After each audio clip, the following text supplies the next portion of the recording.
Welcome. It's myself, Mr. E, and Levi TCG, and we are back and live and ready for day two. We sure are. Are you excited? Am I excited? Of course I'm excited. This is it. This is what dreams are made of. This is the way to worlds. I mean, let's talk about day one. Okay. What were the key moments of your casting?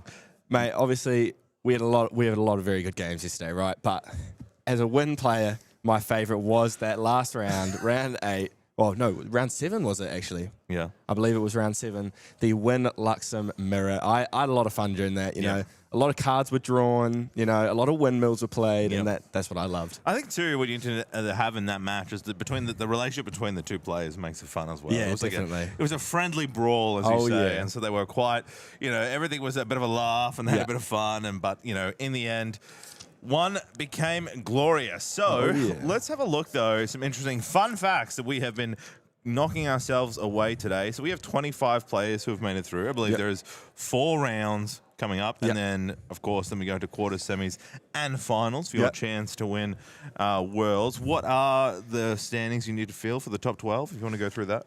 So we've got, obviously top 4 go straight to Worlds. You know, they get their accommodation, they get everything paid for, and then from 5th to 12th, they get into the Gauntlet. So that is a 32-player tournament. Top 16 players, sorry, from that. My apologies. Top 16 players from that qualify into Worlds. Now, that is the day before Worlds, so players will have to, you know, get their own way there and hopefully secure their way into Worlds. But obviously, we've got Eidos here and Proan. Yeah, so our first game of the day comes from Eidos, who is from NZ. Okay, a bit of NZ representing. Levi's he's very excited to be here right now. Levi's like, I need to be on game 1. I was like, all right, Levi, relax. He's like, get me on game 1. I was like, okay, man. So he's here excited. He's versing Proan from Singapore. Now we've got Eidos. He is playing Fire Aggro Suzaku, which is there were 3 Fire Aggros that made it in, and he actually the only one playing Suzaku, I think, pretty much in day 1 that I heard of. So a bit of spice. Oh, yeah. Phoenix spice, a bit of Harry Potter magic for game 1. Versing Wind Arasana. There's only 3 Wind Arasanas, I believe, that have made it through for day 2. Sorry, 2 Wind Arasanas have made it in day 2. Of course, Proan is the Melbourne Ascent winner. So a bit of David and Goliath magic right now. Definitely. We've got Eidos, who's a local champion, versus Proan, who has definitely been into the world stage and definitely the Melbourne Ascent winner. So how are you feeling about that? What's going through Eidos' mind? You've been on the NZ side. Mate, what's the... I've been talking to him this morning. You know, obviously both players have had access to the opponent's deck list. You know, they've been able to study overnight, be able to, you know, get some help from maybe some of their friends, and I guess, you know, see what they need to do to secure this win. Great. I see the die is cast. The players are handshaking. We're going into game 1 of day 2 Oceanic Nats. All right. Oh, it's the definitely here, I think, with players is, I mean, it's the morning of, it's your game 1. We talk about here that you're 5-2-1. You just want to win. 100%. We were talking earlier that, you know, one loss, well, you might scrape in, but you don't want that mindset. No. You just want blood, you know. Mate, you want victory. 4 rounds, 4 wins. That's what we're talking about. Exactly. That is what you want to see. 4 rounds, 4 wins. Exactly. Just what them playing through their heads. But obviously, I believe 8-3-1 would make it to top 8. So, yeah, these players need at least 3 wins and maybe a draw in their last round to secure their spot into top 8. If you can play at home, you can definitely look at some of the deck lists coming up. So if we look over to Eidos' deck list, of course, he's running the Fabled Runestone and then looking to get out, of course, Suzaku. We now are transitioning. There we go to the game has started. Oh, yeah. Okay, the judges say fire away. Spirit of Wind. Is this a serene Spirit of Wind? So getting that chance to glimpse, looking for maybe some fertile grounds, trying to get some cards that are going to build his herbs, build his floating, get that draw. 3 visits is a common card to heal. Yep. He's opted to pass. There we go. Obviously plays the cards like, you know, Beseech the Winds, Dungeon Guide, anything that can get you to that level 3 quicker. And obviously, very, very good proxy card, Polaris, which we saw quite a bit yesterday, actually. Yep. I remember I casted one of the games with Polaris, and it proved just how powerful it was in this format, especially with, you know, decks at the moment. Some of them are going pretty wide, right? You know, Polaris being able to destroy all those allies if it gains enough counters from the herbs. It's very, very promising, very good card in this format. See Aiden's here, putting 3 down, 4 down. Could see an Arthur. Yes, we do. Very, very good start here from Eidos, and he will tap it, rest it to gain immortality for the turn. And look there, you've got the red hair, one of the pinnacle cards coming out in the Abyssal Heaven set. This Pride 3 gets turned off when you have a unique ally, so pairs super well with our Arthur coming in, has a chance to discard if they want on attack. Didn't choose to do that, but instead just takes the extra +1 damage from Arthur. And then Proan says, well, you know what? Sure, but I'm going to fast cure. Oh, yeah. Another card we saw quite a lot of yesterday, I believe.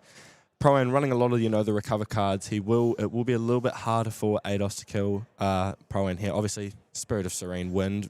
You don't want to be activating that too early because you want to have access, obviously, to all your win cards. But here we see the Polaris coming out, which I was just talking about before. Yeah, so use that floating memory, of course, to level up. Get Arasana. Getting health on the board is super important. You really want here, your goal here is to try and stabilize as quickly as possible because, you know, Eidos is going for instant lethals. Not even risking it. So again, look, we've got Beseech straight up. Says, I'm going to level and then I'm going to Beseech. I'm just going to get up. make sure I increase my health pool and see if I can avoid these instant lethal one-turn kills. Yeah. You also saw, I believe, 3 visits in Proan's hand there, so very good start from both these players. So it looks like an Astral Seal and a Comet Fall getting removed. And of course, the big mechanic here from Arisano is with that Polaris. We've gathered on enter. We gather twice at level 2. He's got a whole collection of herbs and spices with going him. For one of each. Chef Proan is ready to spice up the game himself. I like that. Chef Proan. Little nickname going on there. Right, taking past. Now, you've still got, an Ados side here. You've got the allies sitting there pretty. He hasn't been able to clear that board yet. He needs to put the counter. I believe 4 herbs on the Polaris right now. They're going to counter on it, but I believe is 4 which is gathered. So using that to be able to wipe the board. Yeah. And with Arthur here, the more allies Ados puts on the board, the more pressure he's going to start applying to Proan. Obviously, with Arthur, when it's rested, gives +1 to its other allies. So, his allies will be starting to get bigger and bigger and bigger and more powerful. Here we go, Aiden leveling up, getting the fabled Ruby Fate Stone out. So, of course, at the beginning of Recollection phase, you get to deal 1 damage to each champion. And whenever non-combat damage is dealt to 1 or more units by a 5 source, you get a quest counter. And you can remove 7 to summon Suzaku the Phoenix. So it's all about damage for this Ruby Fate Stone. Of course, too, when a Fate Stone Regalia comes out from that level 1, the other player can see your material deck. Aiden likes to call it the ping-ping. Doing 1 damage to each champion. See Aiden applying that pressure, obviously, with the 2 allies on board. Could see another one come down here. Discarding and drawing off the red here. Nice. We're at 1 health and 9. Very good start from both these players here. And just thinking what he wants to...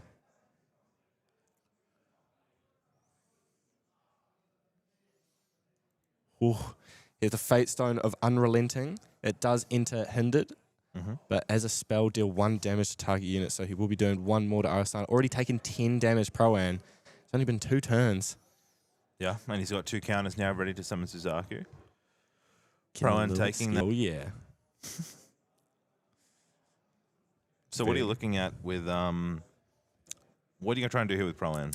I mean, I guess being able to deal with these allies on board would be very nice at the moment, but you're also looking to get to that level 3 and, being able to activate Polaris, get those Cosmic Bolts in your deck, get rid of the allies. It's kind of a win-win situation here for Proan. Getting rid of the allies and putting the Cosmic Bolts in your deck to, finish out the game later on. See 2 3 visits in hand there. Yeah, I guess the 3 visits here, the recover is really the game here. Probably a lot of the negates come at that level 3 Astra to try and negate some damage, but he probably wants to, at the most, he doesn't want to pop Polaris too soon, but he needs to get the right moment where he can maybe, Ados is thinking he's got the line of kill, and that's the exactly point where Prime wants to turn the table and say, 100%. Nope, and I'm going to stop you there, and now I'm going to heal and I'm going to flip at the table. So looking for that opportunity, and Ados needs to not put too many cards down, because then he has to deal with it. Also, Ados will be, looking to force Proan to activate that Spirit of Serene Wind so he doesn't gain access to any of the wind cards for the rest of the game. See an Impact Hammer come down here. Very nice. You're also seeing the Impact Hammers coming out. That's pre-Recollection, so you're seeing that 1 damage hit both players. Searing Truth now coming down, so that's another 2 damage and a quest counter, so we're at 5. We only need 2 more to summon the Phoenix with pre-Rec, so we've already at 13 health. He's only got 9 health left. Looks like some herb gathering has started. Go. Putting 1 to the bottom of your deck and drawing. Yep. Very nice little recycling there from Proan. I guess here, fast cure they're drawn. You're really looking for the recover cards and, just being able to hold on so you can get to level 3 and activate the Polaris and start to restabilize. Yep. 2 recover herbs. Going to 3 on the Polaris and activating the Polaris by banishing it. So Proan will be adding 3 Cosmic Bolts to his deck and being able to get rid of that Arthur and red here on the board. Very nice. Yeah, a wonderful card that was added into the scene, the Polaris being able to wipe and then give you Cosmic Bolts, really put Wind Ari on the scene. Now, definitely. There was only very minimal played on this deck, but 2 of them have made it through top 25. It's probably one of the higher, I think yesterday we had a lot of aggro fire, but Wind Ari, You can see already the ability to wipe the board deals with a lot of ally players or these aggro fire. You can see so much sustain in this deck that's just like, I'm just going to keep healing, man. You keep hitting, I'll keep healing. We're fine. Oh, yeah. You know, and then once it even gets 3 visits, it's like, I'm going to start resting and sending it as well as those fast cures. Yeah. And then, of course, your late game is where you can get that strength early, get to late game, and now you've got these Cosmic Bolts coming out with these free glimpses, and you really start to see that synergy come through. So he just needs to get there. Aiden here attacking the Impact Hammer, I believe. Yep. Good thing here for Eidos as well. He doesn't have to worry about the Polaris anymore. He can start to put allies on the board a little bit more freely without having to, worry about them getting blown up. So the Fate Stone here has been, so you banish 2 for this Fate Stone, and it turns into a little Lynx here, a little cheetah. He's going to swing for an additional 2, I believe, coming in, and then as it hits, transforms back, and deals 1 more. Whew. That's a lot of damage. Piling up. We're at 7 counters. Yeah, Eidos really trying to force out the Spirit of Serene Wind here. He's doing it. Is he doing it? Oh, he's counting. Will the Phoenix rise? Will the Phoenix rise? I like that. Yeah. I like that. I do. I like this. There we go. Thumbs up from Proan here. Here comes the Phoenix. Suzaki rises. Here we go. Is that what the sound they make? I don't know. I don't know if that's the sound the Phoenix makes, but it does now. I haven't heard many Phoenixes It is a in my sick too. life. So there's Suzaku. If we can get it on the screen. So it's a huge instrument mechanic here that Suzaki has. Suzaku's command also coming through. So here, you're getting the +2 and it's to send your allies. So it's now +4. So it's at, I believe, 8 damage. And then it also has unblockable. So this is 8 straight to the face. Gracious. This is huge. Gonna probably see some 3 visits here. Maybe that fast cure as well, depending on how much influence. I believe Aiden is 4. He's got a lot of. This is a lot of damage. This is going to put him at 24. He needs to heal at least a large amount because to heal, there's still cards in hand. You really want to activate those 3 visits before you have to activate this. Activate the Spirit of Serene Wind as well. Yep. Want to get the maximum value. That's right. Spirit of Serene Wind is there as well. But then once that is played, he cannot play any more wind. So Recover 6 is strong, but really puts him on the back foot of what he can play. Oh, very nice hand cams we've got here as well. A hand cam upgrade for day 2. Big shout out to Wookie, our producer. Thank you very much. Yeah, we thought the Spice was in the game. The Spice is behind the desk. Behind the scenes. There's so much pepper back here, I cannot believe it. Here we go. All right, 3 visits coming down. Yep. Glimpsing that too. So you may look there. So you can activate this card from your graveyard. If you do banish it, you can activate this card from your banishment. You can bottom your deck resolves, but you get to rest your champion, glimpse 2, and recover 2. So this is a good chance to try and see what he's got to look at. Looking now his material. I guess here, Eidos really applying that pressure, right? I mean, could see the fast cure come down here as well. Yep. Recovering another 4. Okay. And still is yet to activate the Spirit of Serene Wind, so it's coming in for 8. Puts Proan to 18. And I believe that is passed back over to Proan. You're not out of the woodwork here. That Phoenix is up and ready. So we were talking about that earlier. Once that Phoenix gets destroyed, if it's destroyed, I believe gets banished, and then you can choose to banish fire cards to just bring it straight back onto the field. So Necklace of Foresight. So class bonus here. So you get to banish and can glimpse 4. That's Very coming onto the nice. field. Interesting. Bring it out for free as well. Obviously, this card costs 1 less to materialize if you are a cleric, which Proan is. Very nice. Arasana cleric there. And the dungeon guide going straight to 3 using all the cards in Proan's hand here. Yeah. He just needs that health, right? Yep. Banishing 2. See 3 visits. And a regenerate getting lost. There's our level 3. Dungeon guide going for an attack here.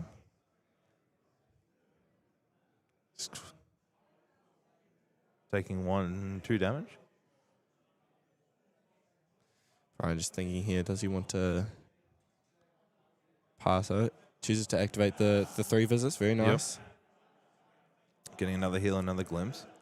We see the beauty of that glimpse there. They want to choose. Oh, there's a Cosmic Bolt. Nice. Cosmic Bolt number 1. And a heal. going to face. I mean, it's looking pretty even now. I'm not going to lie. So a second Cosmoball correct's going to hit for 8, yes. I believe, right now.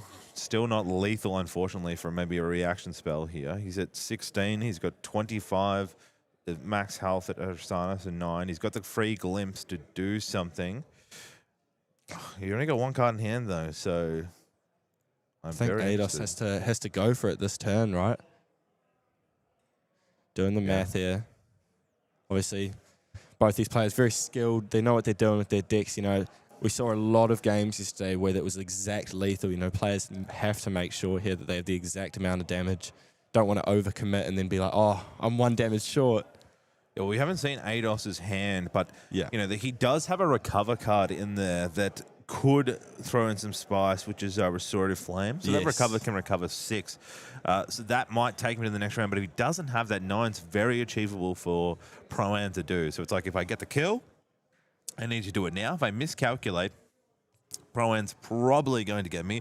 Or if I have those defensive cards, can I last that extra turn and then get the win? So we'll see here. I think he's going to go for it. Obviously, Grand Crusader's Ring coming out here, being able to banish itself to draw a card. And there we go. So going in with a Searing Truth, I believe, coming in with deals 2 deal damage and gives a quest counter up. We also on the pre-elect, the 1 damage comes out from the... Oh, the Fable doesn't, sorry, I apologize because it's now transformed. So just 2 out from the Searing Truth. He still has Hammer.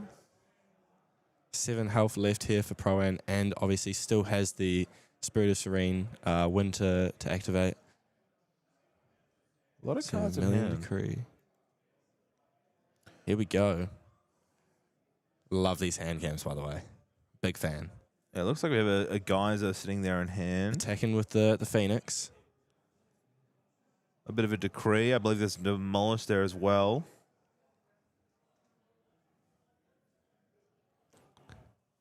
Brian here just thinking. Aiden thinking. What are we going to do? I mean, I think it's all into the glimpse too. Like, if he glimpses and can get a negate on the Starcaller, choosing to activate Fadestone. So Fadestone Unrelenting, he's going to banish 2 cards and transform into the little cheater. He's going to come in for a swing. Comes in for 2. On the stack, we have a consumption of the necklace, looking for a glimpse 4. Oof. Actual Sight coming down. Very nice card. So obviously got Star Calling, Glimpse 1 and draw.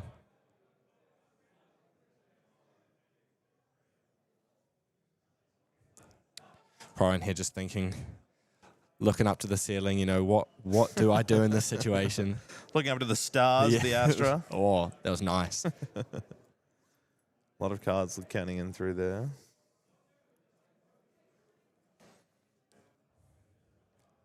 Just looking at his banishment here. Chooses not to go. Going to draw the next card. An Astro Sight again. He's going to glimpse and draw. Doesn't like that card. Top deck magic. Going to release. Yeah. So Proan will no longer have access to the win cards in his deck. Yep. So he's going to recover 6. Don't think it's that big of a worry. On response is gone with the Cinder Geyser, dealing 4 and taking. That is game. Game 1 going to Eidos. Wow, what a game. That's it. The Fire Phoenix taking the win. We talked about this deck is a bit different from our standard Fire aggro decks we've seen today. Definitely. I mean, Eidos just applied so much pressure in that game. Proan, I think, played very, very well. Like, he did what he needed to do. He got to level 3. He popped the Polaris when he activated the Polaris when I think it was necessary. But unfortunately, just the sheer pressure from Eidos's, units, and especially that first turn, that Arthur and then the red hair coming out. That's just probably the perfect first turn there for Eidos. Yeah. And just talking about the cards here, just making sure. there's discussions around the Fate Stone there, but I think it's super interesting. Like, let's look at the deck list here. You've got, 4 Blazing Throws, which is a skill which does so much damage. You've got Cinder Geyser as a Spellfire. You've got Demolition, 4 of them as a Spellfire. You've got Plant Explosive. You've got Rococo sitting there. We didn't see that come out at all. You've got Spark of Light, Searing Truth, Vermilion Decree. There's 4 of those. Like, it really sets to, a lot of just these reaction spells that just go bam, bam, bam. You know what I mean? It's a very aggressive. And then Suzaku, you're seeing straight away this card that isn't played much, right? I can't tell if it was the only one played yesterday, but coming in here, it's the only fire out there that is Suzaku, which is so cool. Yeah. And that, Phoenix coming in for 8 unblockable is so nice. Oh, very, very good card. I mean, looking at the players' sideboards here, I'm looking at Ados's at the moment. We've got a Beastbond Boots, Beastbond Paws. We've got a Quicksilver Grail in there. The 3 other Restorative Flames. That Restorative Flames that he had in his hand was actually a 1-of in his main deck. He's got the other 3 in the side there, and a Water Resonance Bauble. Yep. What do you think you'd bring in there? I mean, it's tough. I think he would, personally, he'd bring in the Quicksilver Grail for the Grand Crusader's Ring so he can put a Safeguard Amulet underneath the Quicksilver Grail just in case those Cosmic Bolts. Does he, you're saying that, but this is game 2. He's had game 1 in the pocket. Yeah. Does he want to play on the defensive? I don't know. Is he going to send their ground? I don't know either. That is the beauty of this game. Yeah, this is about, what are we going to do there? I'm just saying, do you double down and say, I've got game 1, I'm going to send it? You know what I mean? You've got New Zealand on your shoulders. Wookie back here is frothing at the mouth, ready to see his mate win. You know what I mean? I feel like you've just got to send it and send the fire. But maybe if game 2 doesn't go so well, you start being, okay, wow, I need to respect more of the Cosmic. Yeah. Because really, Proan got to 3, but he had absolutely no cards and was like, so we got 1 bolt out. Maybe if he had better banishments, he could have got a larger Cosmic Bolt, but I don't think it's at that stress. But we'll see. We'll see if we get to see any change. Definitely. I believe Proan will be starting again. I mean, we did see him start that last round, very, very nice start with the Beseech. We're looking at Proan's sideboard here. We've got 3 Meteor Strike and Nullifying Mirror, 3 Ravaging Tempest, 4 Scatter Essence, and 2 Spell Shield Astra. What are your thoughts on that? Spell Shield Astra. I mean, that might have been nice. Maybe where he could have top cards. He might put that in, saying how quickly he had to level, and maybe if he Starfall, gets that Stargaze, and he's like, whoop, I might be able to defend some damage. I don't see Raging Tempest. Definitely not Scatter Essence. Yeah. I don't see Null Mirror, and maybe Meteor Strike might come in because they're a bit of allies, and you'll be able to clear. But of course, the Fate Stone is like, hey, I'm a Fate Stone. So, hey, I'm a Fate Stone. Yeah, he's like, what are you gonna do? You know what I mean? Can't hit that. Can't hit me. It's a tough matchup. I think Proan is definitely, he's got to pull something out. This is the moment of some winner, so we can't put him onto the sidelines yet. But Adolf's in a good position right now. Yeah. This isn't actually the first time we have commentated over Proan. Obviously, with the St. Christchurch, he got 3rd place. So very decorated player. So I guess we'll see what happens in this match. He's probably one of the few players that I really know well because I've cast him a few times. I've got to meet him a few times. So it's been quite well to play and cast this guy. He's a nice guy. But here we are. Game 2 right now. He's opted to go first again. He did go first. Game 1. So still the fire came through. But looking to glimpse here. What cards are you looking for if you're glimpsing? I mean, probably another Beseech, right? I mean, that's probably one of the better first turn plays that he really wants. See a Mnemonic Charm, 2 Mnemonic Charms in there.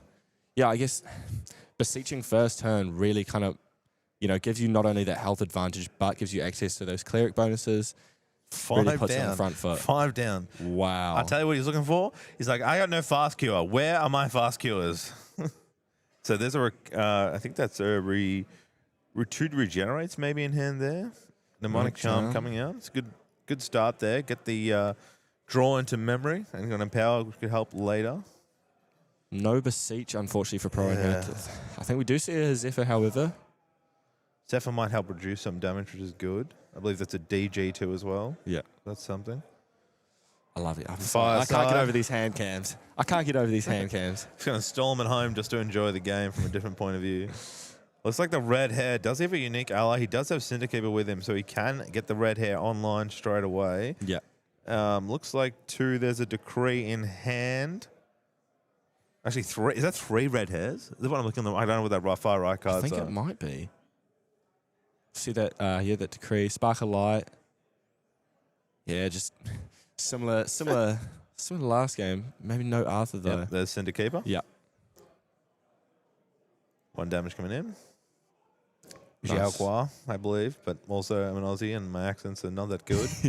Coming in stealth. Of course, if a unit is hit by Xiaoqua, the turn would die banished instead. And then there it is, the red hair.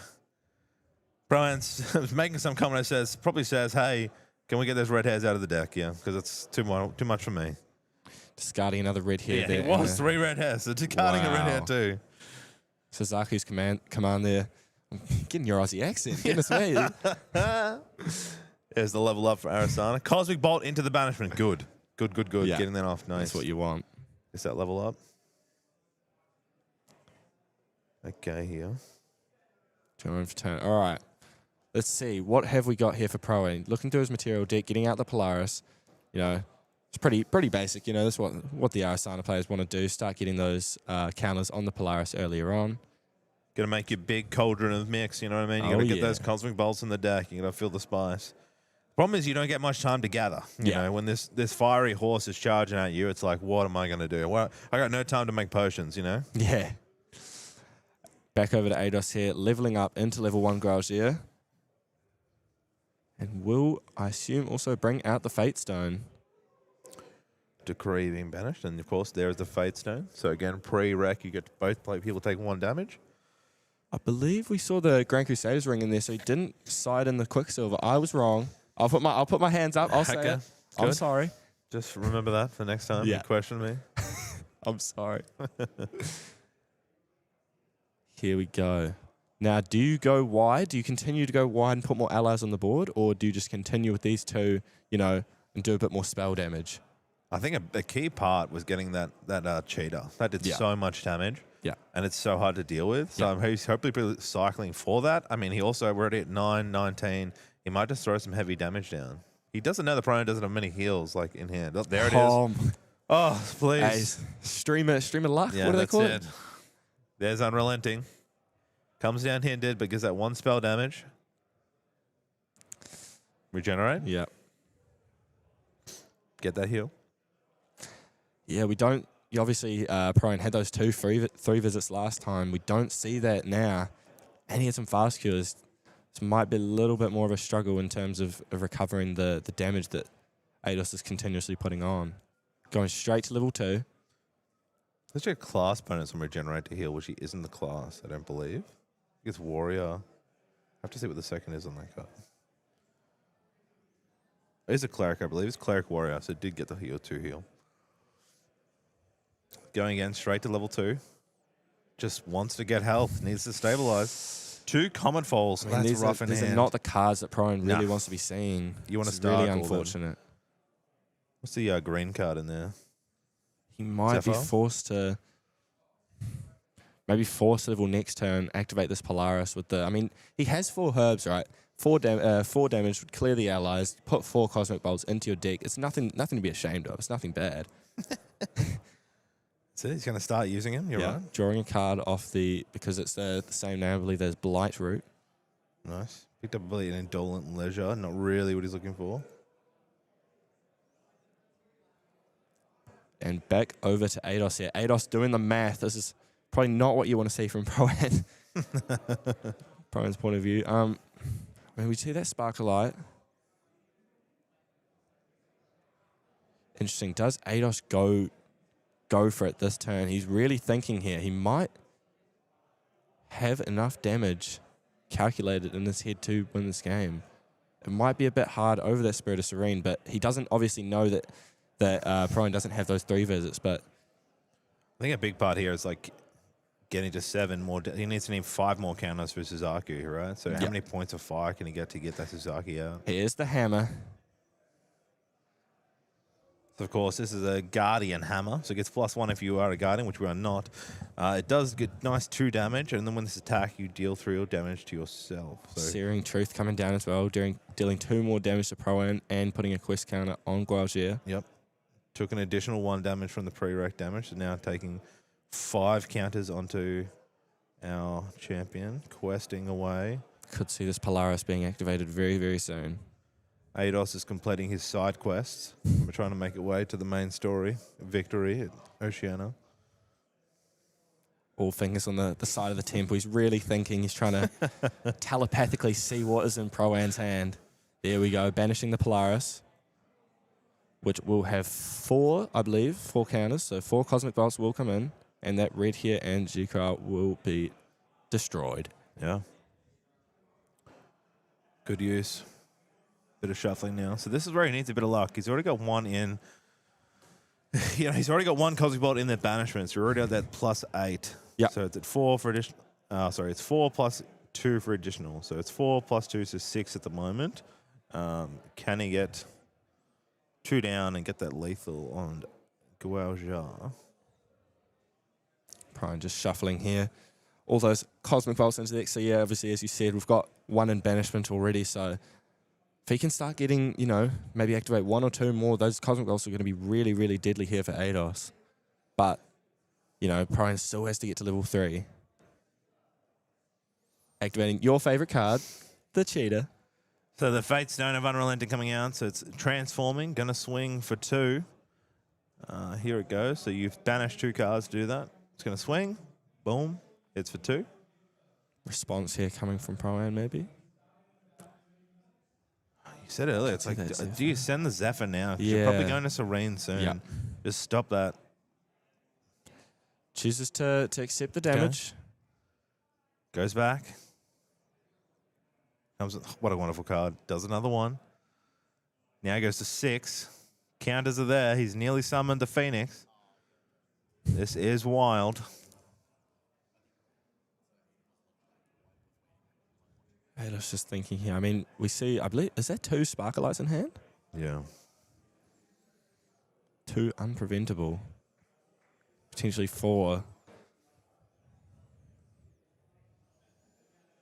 Eidos doing the math in his head. Probably looking for the most optimal. Like, he's probably got enough damage for lethal. Wants to see if he can do what combination is going to give me the most. Yeah. Because there's probably generally going to be heal coming out or some sort of counter that many cards in hand. Going to swing with the hammer. Taking 3 fire damage. Getting another counter. So now at 7. You can see the benefit of receiving that fire damage to yourself and then counter swaps. Fate Stone. Here it comes. The Phoenix. The Phoenix shall rise. Eidos from the ashes, making his way for Nats champion, doing what he can here. I'm not making that Phoenix sound again, by the way. We'll have to ask Freedom to do it next round if he sees it again, dude. All right, so there's Suzaki. Looking at that, I believe 4. And there's Suzaki's the command. It's 8 damage again, unpreventable. Response here going to be coming in from Proan. Regenerate. Yep. You have to now, right? Yep, recover 2. There's 8 going for the Serene. So unfortunately, yeah, that Zephyr will not be able to be activated. Obviously, he's put it down into memory, so we could assume that he's going to level 3 next turn. He's the exact amount of cards. Yep. Which we do see. Passing turn. Same position. It's like mirror match again. One in. Null Lantern. That's good. Let's see, what does he draw? Proan quick. Oh, is that a beseech off the draw? Oh no, 3 visits. Unable to activate those cards.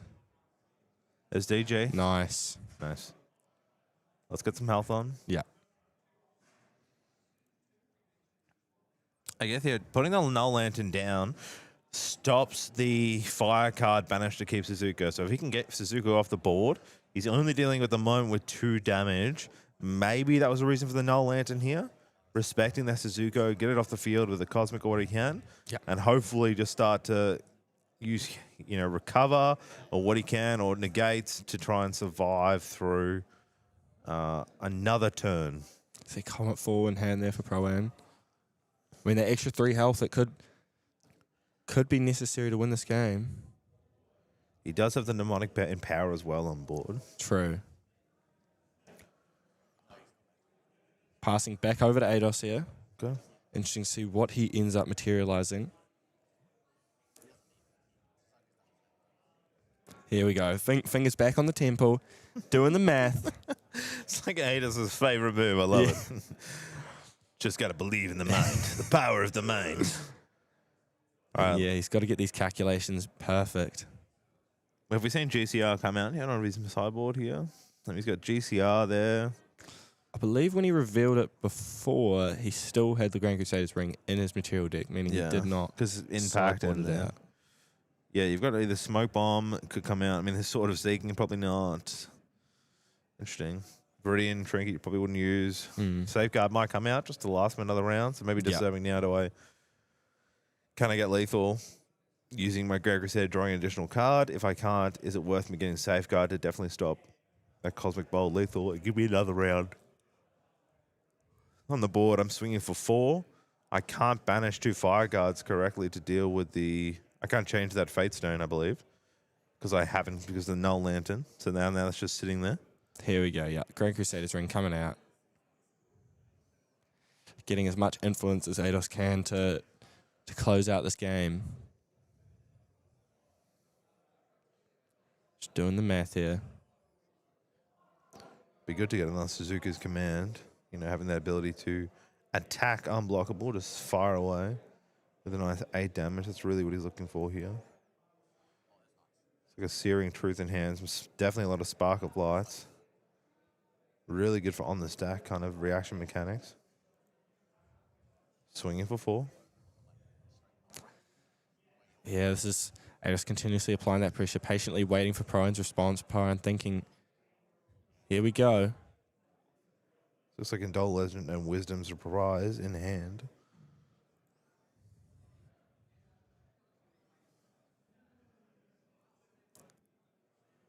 Just thinking here. I mean, the stakes are so high, right? You have all the time. You still have 26 minutes left in the round. Here's Wisdom Reprise, glimpsing 3.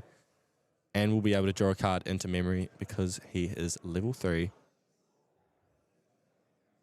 Beseech, not really want to see. Not happy with that. All 3 to the bottom.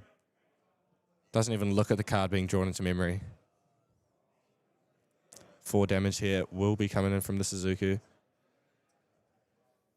Eidos only has to do 5 more to close out this game. Yeah, I mean, you really needed something negate on that shield to negate that 4 damage here.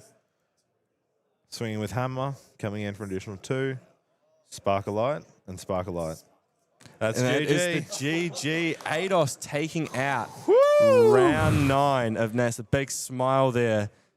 There's the underdog, man. Mate, that's it. David Goliath. Takes down a cent winner Pro-Am. I mean, that's an upset to start the day. That is hype. I mean, both players playing extremely well. I don't think Proan could have played that any differently. Obviously, he's a much better player than I am, but I did not see a way out of that. Unfortunately, he did not get the 3 visits on that second round. He did not get enough recover spells to keep him in the game until he could get those Cosmic Bolts online. But very, very well played to Eidos. He'll be going to 6-2-1. Very good standings. 2 more wins to secure himself to top 8. I mean, you've got to be happy with that. This confident moves to take down Proan. I think you're in a very good spot. That deck is so well constructed. I just love the amount of combinations you can make with spells. You know, a lot of the Lorraine aggros are all about this attacking stuff, but, you know, that spells on the top, reactions, they're very hard to stop, negate. And Suzaku, like, you see how quickly he can get that out. It's like turn 2. Yeah. He's at 7 damage counters already. That swing coming in for 8, unblockable. You know, it's going to stop a lot of the taunts. He's probably versed allies. And, of course, what's super there for Proan is, like, Proan was doing what he could, but there's a bit of RNG, and we see that Windari deck has made it. There's 2 of them in for top 25, but you saw that there were situations he had a bad pickup we talk about. He didn't have any fast queuers game 2. He didn't have, you know, any 3 visits coming out in game 2. And then looking that when you're trying to star call, you know, you want that negate. Didn't happen. Yep. I mean, also, the tournament isn't over for Proan here. No. He can still win the next 3 games and maybe potentially get into that top 8 spot, into the playoffs, or even into the top 12 to get that gauntlet position. And I believe we will soon be getting a very cool interview with Eidos. I hope you don't mind. I would like to ask him some questions. All right. Yes, okay.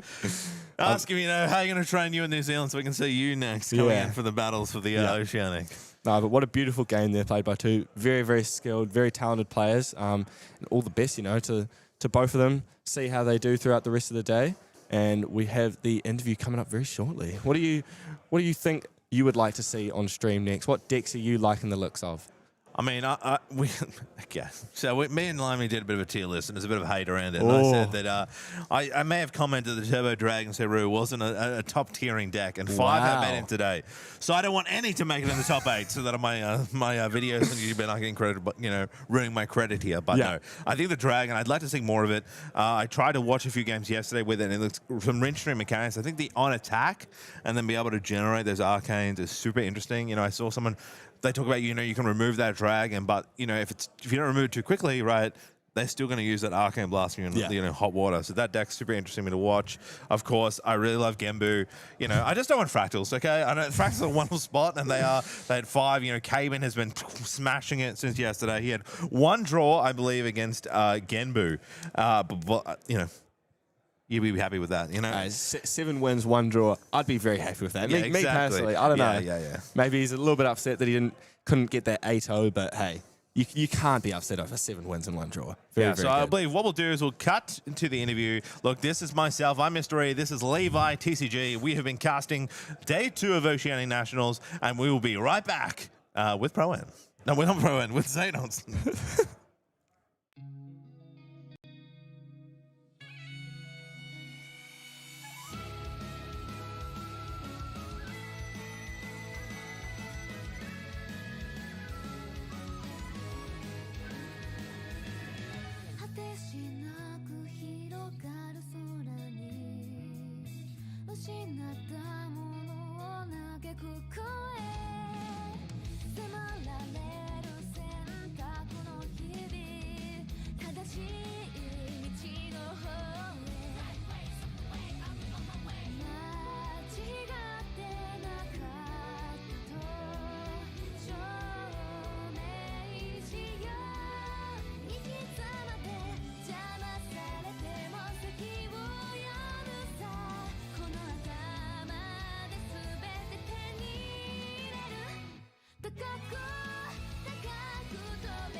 Welcome back to the Oceania Nationals 2025. This is day 2. I'm Levi TCG here, joined by Ados, your round 9 winner. How are you feeling after that? Oh, look, pretty stoked. I was a bit nervous going into that one. Obviously, Proan's a very good player, and you know, he has to run a bit versus my deck, and yeah, ended up getting there. So Very nice. Ping, ping, ping, baby. I mean, this is your first major day 2 finish. I mean, what did you do in preparation before this tournament, to get ready? How did you refine your deck in order to, get it to the best of your ability, best that it can be? To be honest, I wanted to play it from the start. Yeah. So I just net decked a Ascent deck list. And then I was like, what if I just take all these cards out and just go fast and go face and just try to win as quickly as possible, basically.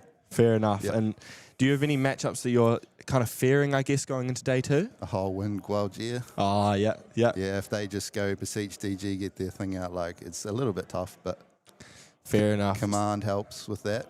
Yeah. So what made you pick this deck? Was it a medical? It's very fast. It has those very good counters. I mean, what made you pick it? To be honest, if Fire Aggro Tamer is good, I'm playing it. I played it at the first Auckland Regional DOA format, and it didn't do too well. I think I went 3-3, but love it. Awesome. Well, congratulations. You are now 6-2-1. Very good standings, and I wish you the best of luck for the rest of the games. Thank you, mate. Cheers. No worries.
しなく広がる空に失ったものを嘆く声迫られる選択の日々正しい道の方へ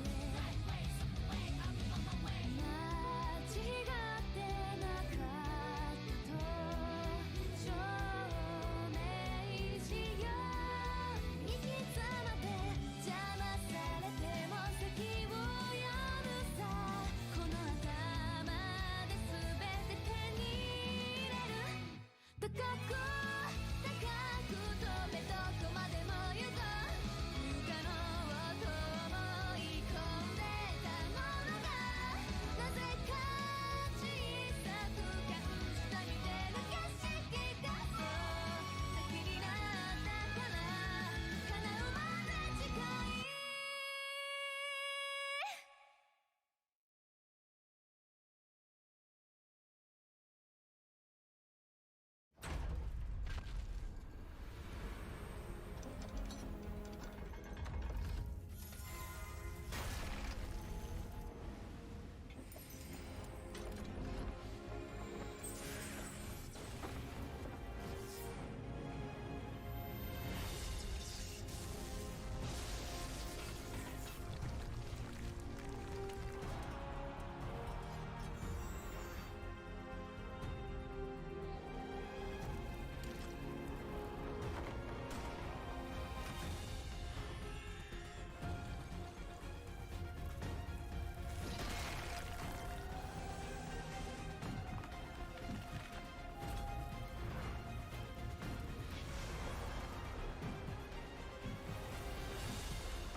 果てしなく広がる空に失ったものを嘆く声迫られる選択の日々正しい道の方へ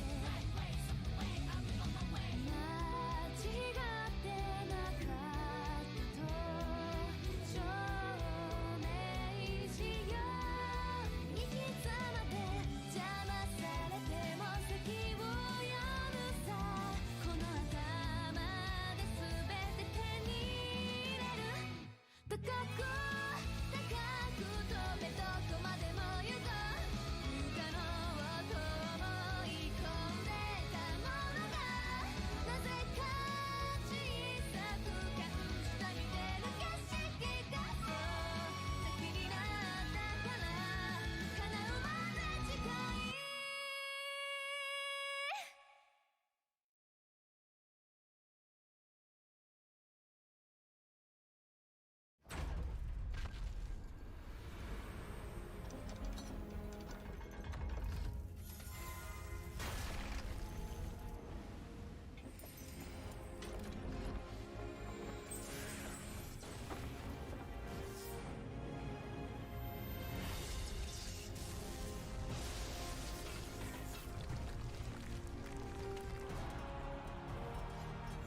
しなく広がる空に失ったものを嘆く声迫られる選択の日々正しい道の方へ間違ってなかったと証明しよういつまで邪魔されても席を読むさこの頭で全て手に入れる高く高く飛べどこまでも行こう不可能と思い込んでたものがなぜか小さく感じた見てる景色がそう先になったから叶うまで近い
果てしなく広がる空に失ったものを嘆く声迫られる選択の日々正しい道の方へ間違ってなかったと証明しよういつまで邪魔されても席を読むさこの頭で全て手に入れる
しなく広がる空に失ったものを嘆く声迫られる選択の日々正しい道の方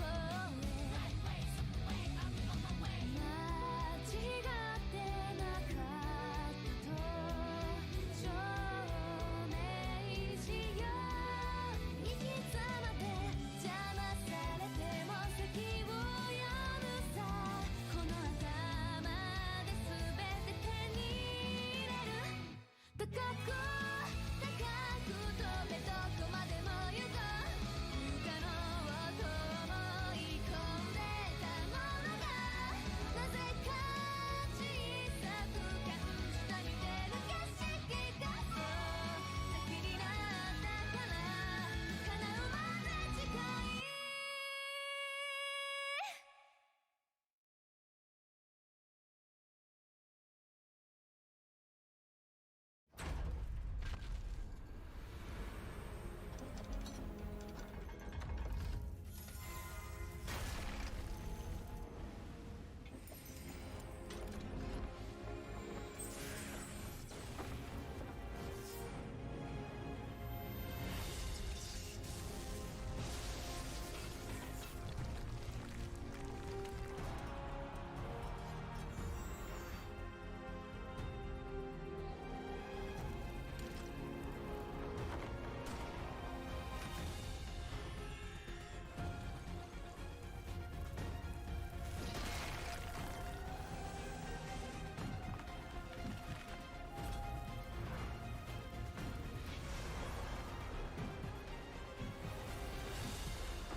果てしなく広がる空に失ったものを嘆く声迫られる選択の日々正しい道の方へ間違ってなかったと証明しよう行き詰まって邪魔されても先を読むさこの頭で全て手に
しなく広がる空に失ったものを嘆く声迫られる選択の日々正しい道の方へ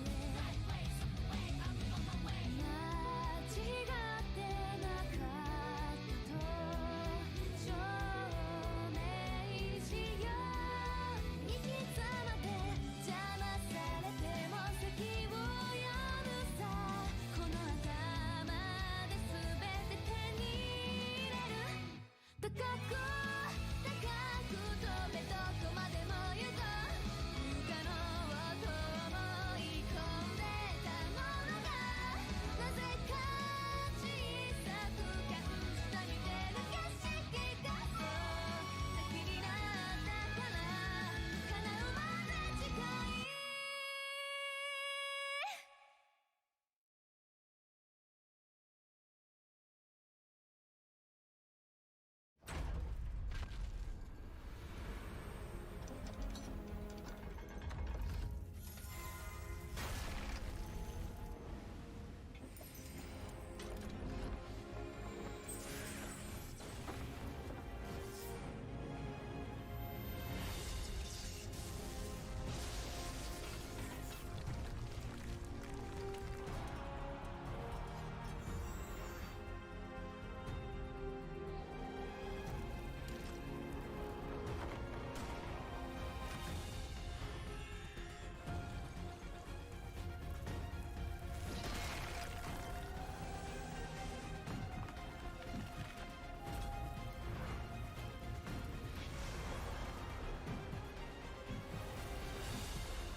果てしなく広がる空に失ったものを嘆く声迫られる選択の日々正しい道の方へ間違ってなかったと証明しよう生き様で邪魔されても席を読むさこの頭で全て手に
Hello and welcome back. It's me, Mr. Ree, with Freedom.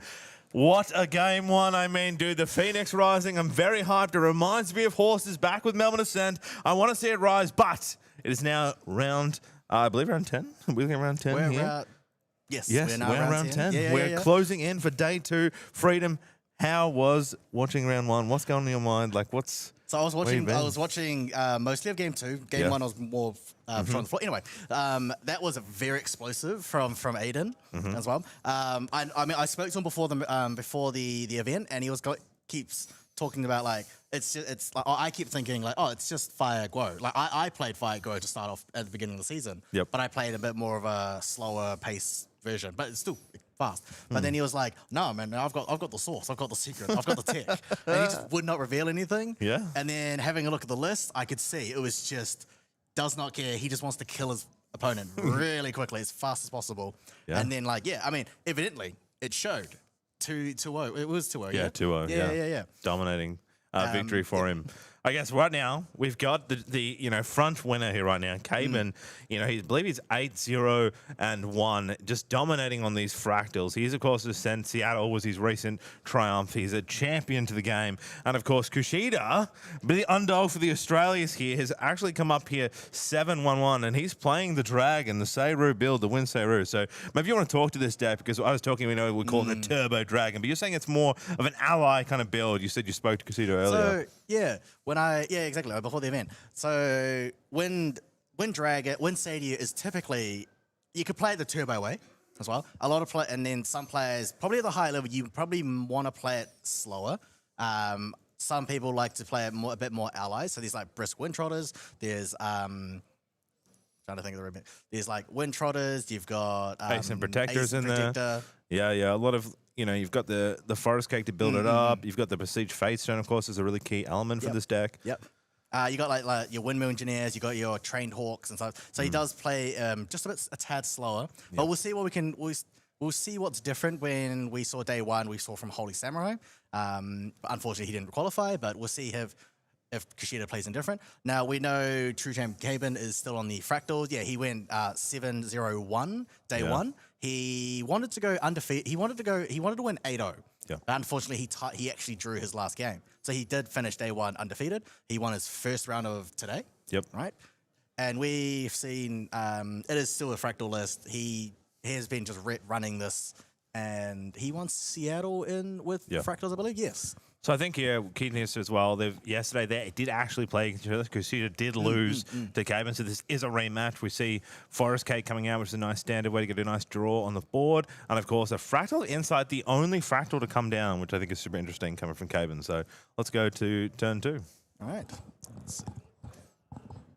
Right, immediately leveling up to level 1 as well.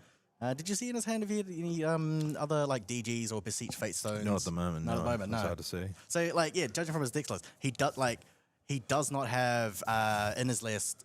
Was it Beseech the Winds? No. He has 4 Beseech Fate Stones. He has this DGs. Does not run Beseech the Winds. So it's not a 100% turbo.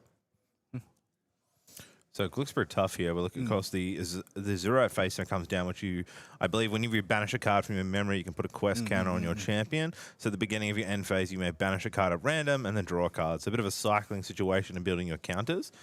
And gets the opportunity now to see the material deck. So that's what Caben's jotting down. Yeah, I do like what Caben is doing. He is taking notes. You are allowed to take notes in the game. You just cannot refer to them in from previous notes. So only the ones that are in the current game. So this is very good for Caben. Just take notes. Like I said, for all players, you can take notes. You just cannot refer to them in a future game.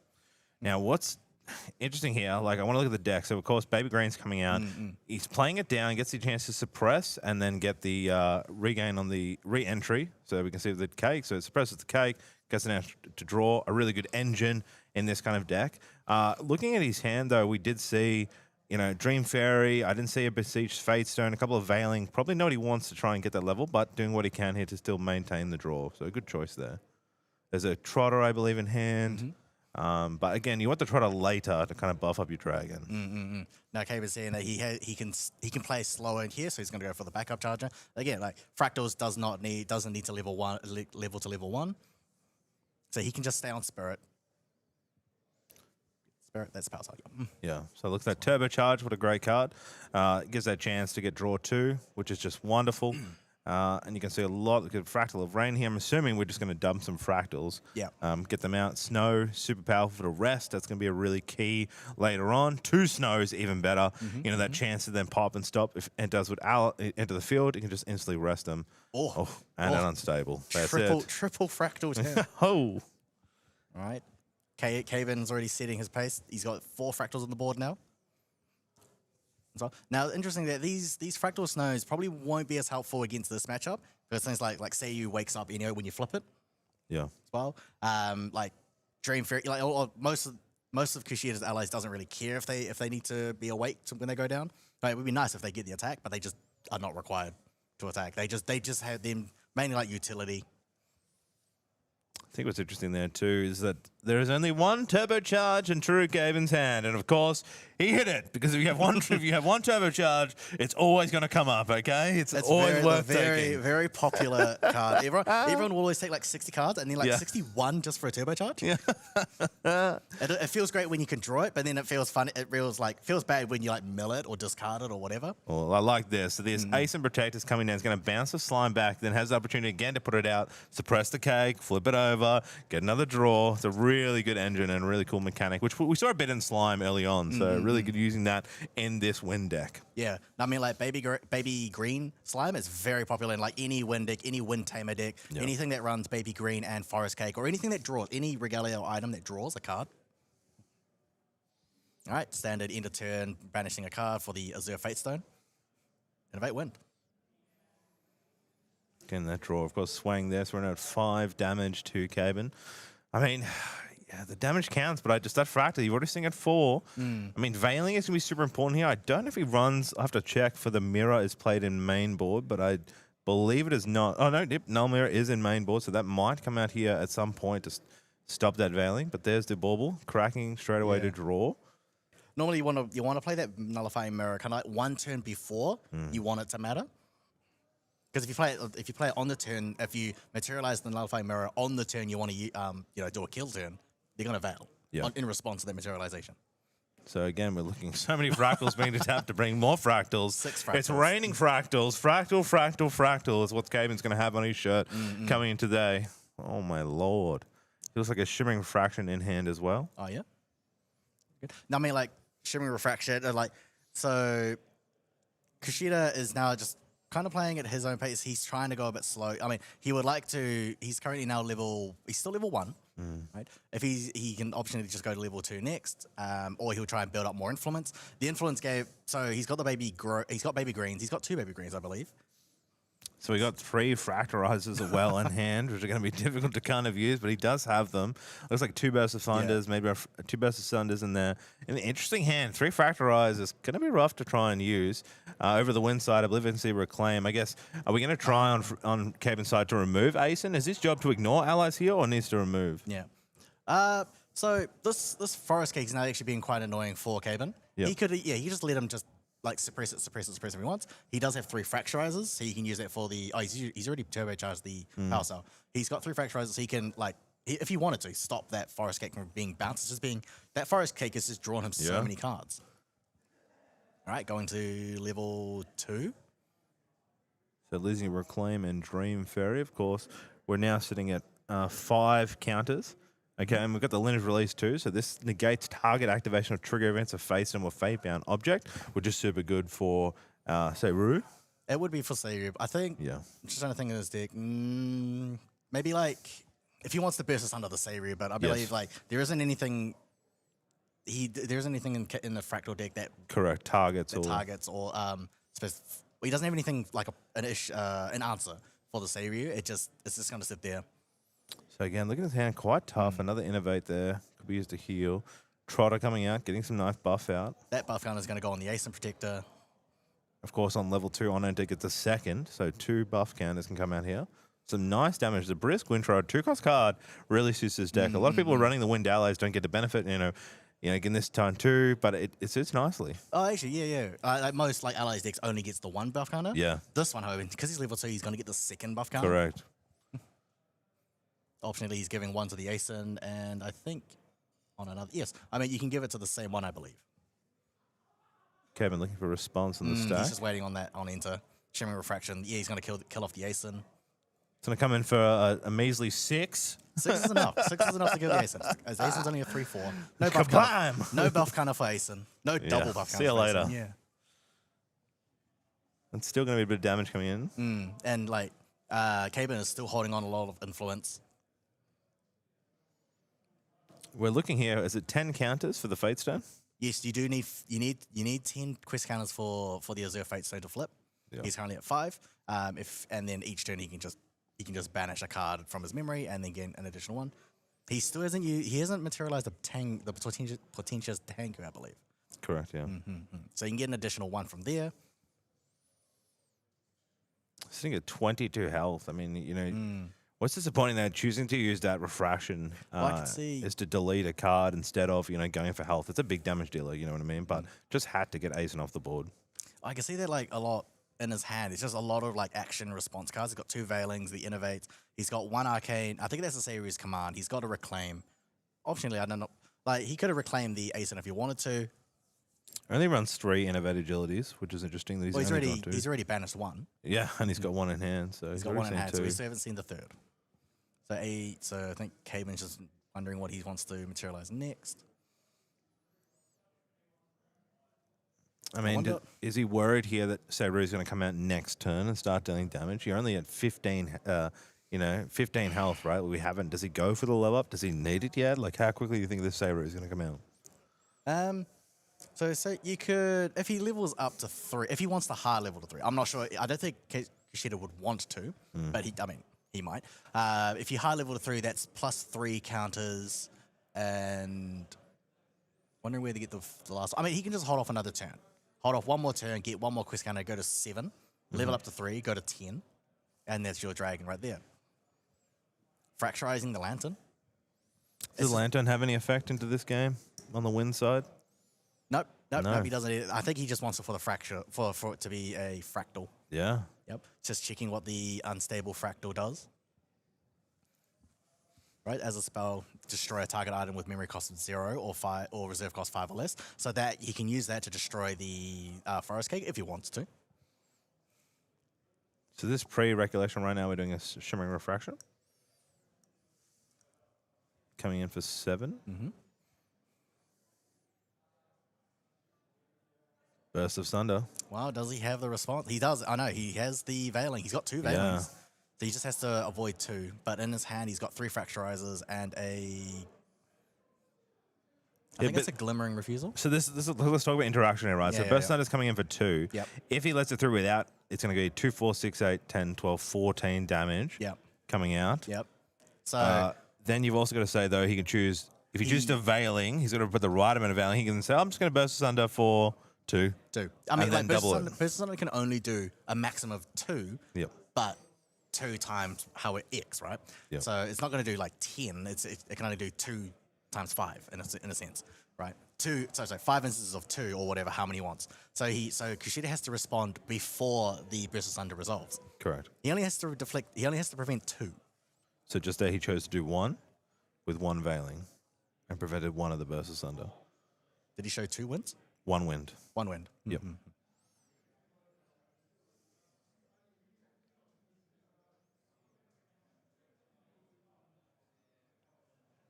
Decisions now here for Kushida. A second baby green. Just let the cake forest roll. This forest cake has gotten him so many cards, and it's and most of the time it's the same baby green slime. Well, not this one, the one before that one. Yeah. Yeah.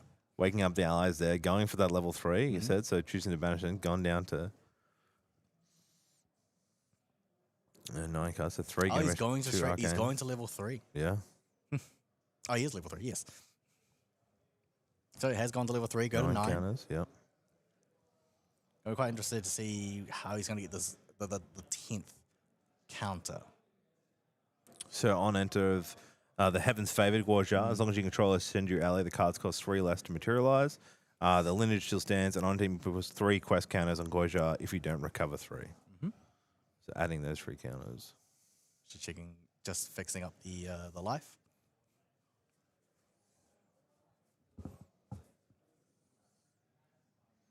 All right, doesn't go to. We're now drawing for turn. Reclaim.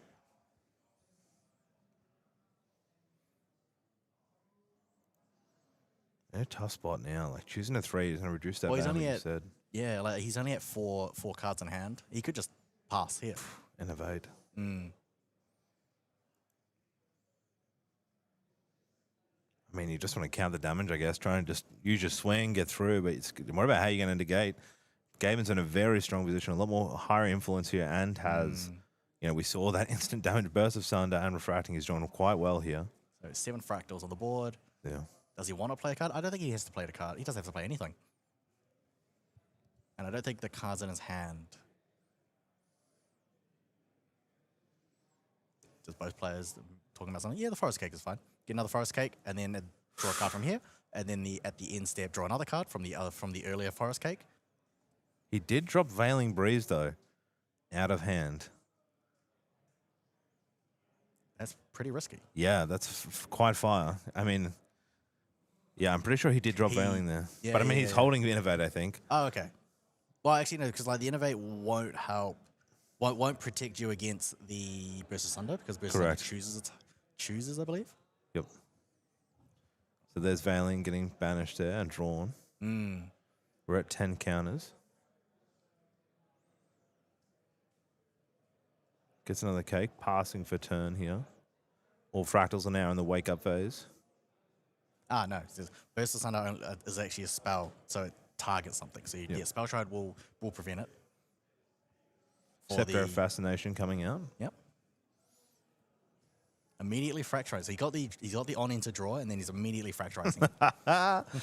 He's got so many. He just needs to send them, dude. So so Kushida knows that there is another Burst Asunder coming. Yeah. Great. I think he just drew a Glimmering, which has really put them in a safe spot, that Glimmering as well. Another Fractal on board. Oh my God. 2, 4, 6, 8, 9 Fractals on the board right now. Coming in for a Burst of Sunder.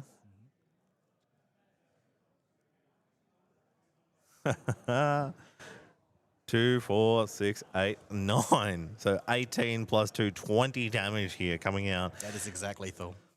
Let the rain fly, he says. We're going to burst you asunder. You know, it's just a wonderful card, this combination. I mean, what's in hand here has to go right for Innovate. I think it's his own counterplay here. Dropped the Veiling earlier.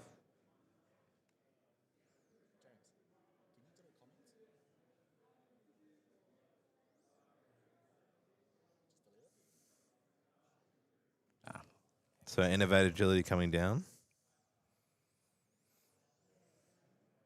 Taking the heal.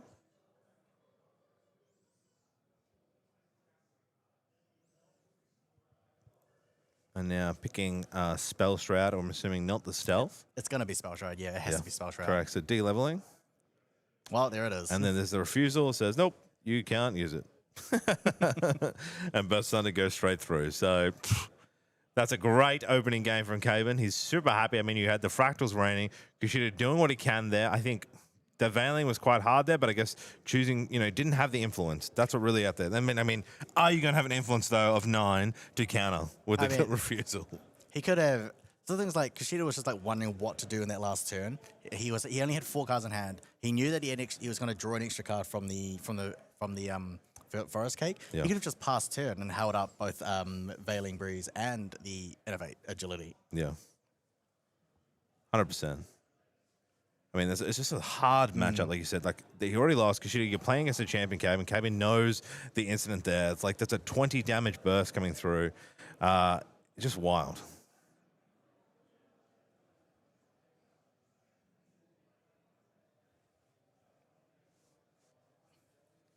We can see there. So even though the counters were removed, the Innovate Agility went to come off, which heal and Spell Shrouded. But the Glimmering Refusal was played to stop that. That's what it counted, and Burst Asunder. So even though the heal put him down and showed that card didn't go through due to that negate. And of course, that's the power of this deck. And especially, like I said, he had 9 fractals. Even though, you know, when people say you draw 3 fractalizers, you're probably up, you know, not a good creek, you know what I mean? But had that to and used it. He kept just drawing Null Lantern, said, I'm just going to fractalize it. Do the Scepter, I'm going to fractalize it. I think like Kushida would like basically he was forced to Lineage Release to because of the innovative agility, right? And I think like he didn't have anything. I don't think he had anything in hand that was going to save him in the future turns, because Caven could have just like drawn more, like another missile or whatever. Yeah. So I don't know if he had enough cards to Veiling. That might have put him through, at least some prevent if he has a double down Like, with that. But that's a key part. if he had held up 4, Yeah. if he had held up 4 and then just like passed Correct, there and didn't then spend. get the 5th card, he would have been able to play the Veiling and the Innovate, even if like even if Caben negated one of them, he would still be able to use the other. I think what's also interesting too that he drew that glimmering refusal at the end there, so he didn't have that. That was his last draw, and top deck that negate. So that negate did come in powerful there. If that had not gone through, that all that damage would have been negated, right? And there's a burst of Sunder down, and then could have been a game changer. So Kushida's still playing good optimal play there. He just missed out that chance, right? Having the cards, but again, having 9 fractals, you're just spinning away. You know, none of your hands are used. You've got so many options, and that's why this deck has performed so. That's why we're sitting, Caben sitting 8-0 and 1 tie. It's actually disappointing. I mean, we haven't even seen the dragon yet. I've yet to see it. Let the dragon prize, you know. I guess let's look at sideboards. What is coming in the sideboard here? If I look across to Kushida, we've got 2 annul spells, 1 Censor of Wrestle Peace, 1 Dream Fairy, a Quicksilver Grail, 3 Shatter Essence, and 3 Hawks. What do you think's coming in there?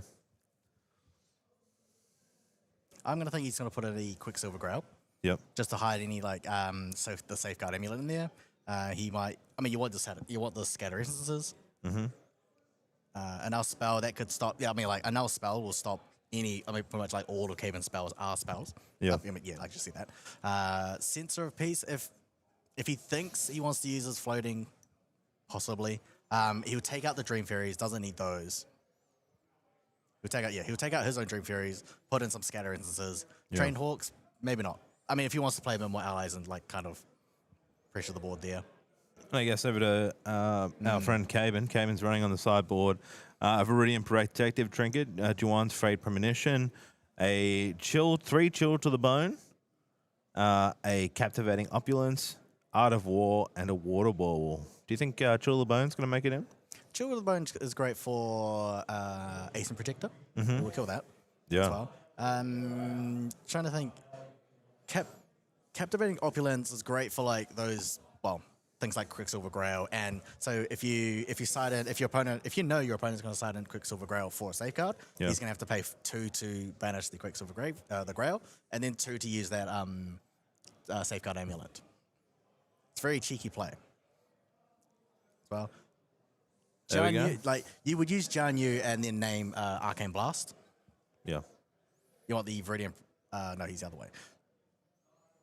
All right, here we go. Game 2 beginning. Came in opening the hand. He's got here Fractal Insight, Unstable Fractal, and Temporal Dissonant, I believe. And we got 3 Fractals coming down, looking at that chance to glimpse. It's interesting that Kushida, despite losing, has opted to go second. Yeah. Dissonant Fractal coming down for that glimpse. Get some options. Off we go. Interesting choice, like I said, to giving that. Like, I feel like Fractal has that. It does have that aggression. People don't understand. I think interesting Kushida has opted to go second. There must be something in that deck that he must have something in mind. I mean, like, yeah, you want going second is great because you want that second card. Trying to see in his hand, he's got Brisk Wind Trotter. He's got a Innovative Agility. I mean, we talked game 1. We didn't see that Beseeched Fatestone coming out, which is a key part to this deck. The Beseeched Fatestone hopefully can be in there. It might be the far left card. A couple of Veilings in there. Looks like a Trotter. Doesn't have Cake, I believe, this time. We'll see what comes down. There it is, Beseeched Fatestone. Yeah. So a 6 cost on into Materials a card from your material deck. And of course, it has a 6 Transform Beseech into a 2 lost. Transform Beseech and Fatestone. This ability costs 2 less to activate for each card you materialize this turn. So coming down and getting that level 1. Fatestone coming out, and then having a look at the cards, seeing if any sideboard. Caben now referring to his notes to see if anything's changed. Yeah, obviously he's put in the Viridian. No, actually. So Kushida has decided to keep the GCR, I believe. A second Beseech this time in hand has been removed. And then drawing card in hand, passing turn.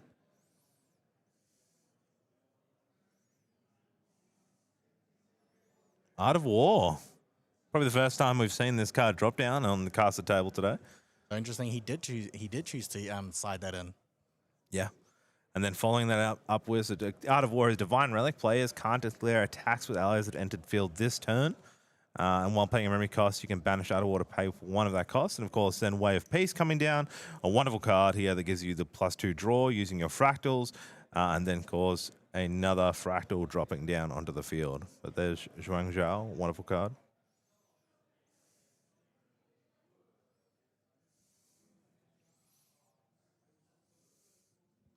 Kaben's just contemplating if he wants to play another fractal.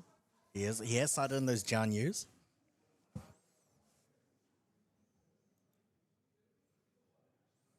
Dissonance fractal. He's got a fractal array he's placed down there. He's just mathing out which ones we want to play. Glimmering Refusal. I mean, the Dissonant Fractal is so good for the Glims 4. Also, the second part of that you need to have a certain amount of... you need 2 or more Fantasias, so it's reversible, but easily happens in this deck. He's already at 4. I just feel like after watching game 1, you're in such a strong position that you can just freely... You're not... It can better fire where you're trying to hold. You can just dump fractals, and hopefully some Scatter Essence from Kushida to try and disrupt that or get up, but I feel like he's going to be in such a threatening position so quickly, like we were last time. The damage can just send. We're already at 5 fractals at turn 2.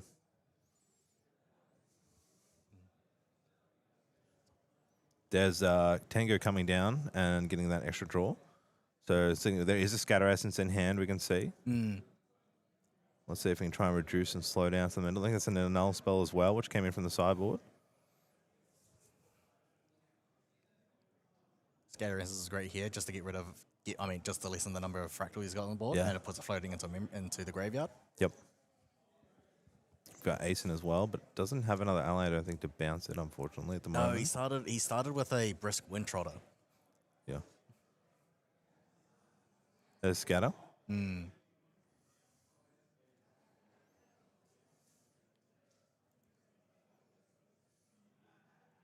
Going to pass turn, I believe, and then looking for the at end. So Scatter Essence is going to take rid of a fractal, get a floating. We're now upping our quest counter there and getting that rotation through. Passing turn. Yep.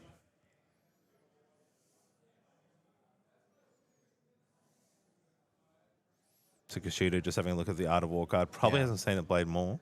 Yeah. He's just double checking. Things like, so Fate Stones, which have been played as a Fate Stone in an earlier turn, and once it's flipped in a later turn, doesn't count. It's not a new unit. It's the same unit, and it's already been played. Okay. It's a nice little interaction here.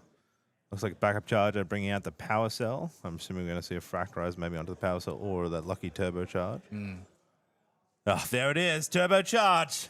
Put it in your deck. One of them, but Caben will draw it every goddamn time. Well done, Caben. There's an extra draw too. Caben can do it. No one can. Look at all these fractals. Some snow in there. Do I build my board? He's kind of talking now to the interaction, I believe, with the Fate Stone. Yeah. I think he's confirming whether or not that gains that kind of like summoning sickness. Yeah. But no, it's the same card. It's not a different unit. It's the same card. Fair enough. There's already 5 fractals here. Yeah. I mean, you're sitting still 15 health. You're not going to see that damage coming in. He's still in the... is he level 1, I believe? He hasn't got to level 2, have we? Can't see the Guaja from here. Oh, that is a level 1. Yeah. So still isn't at level 2. Probably not in any lethal position. I think you're happy to just place down some more fractals. Let's build.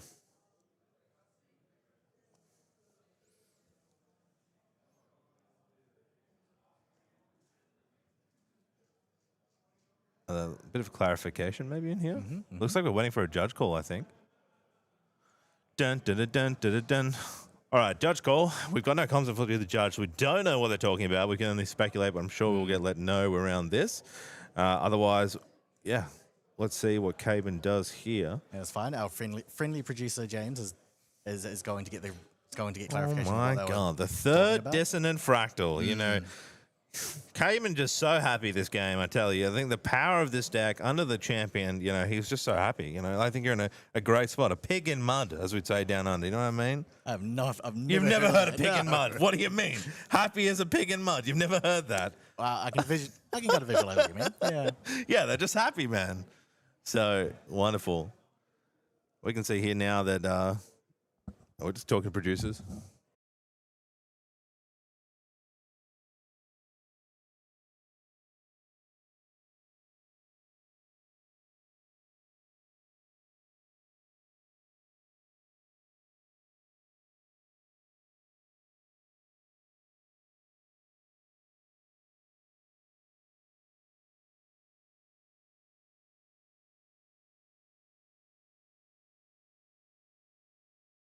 The innovate.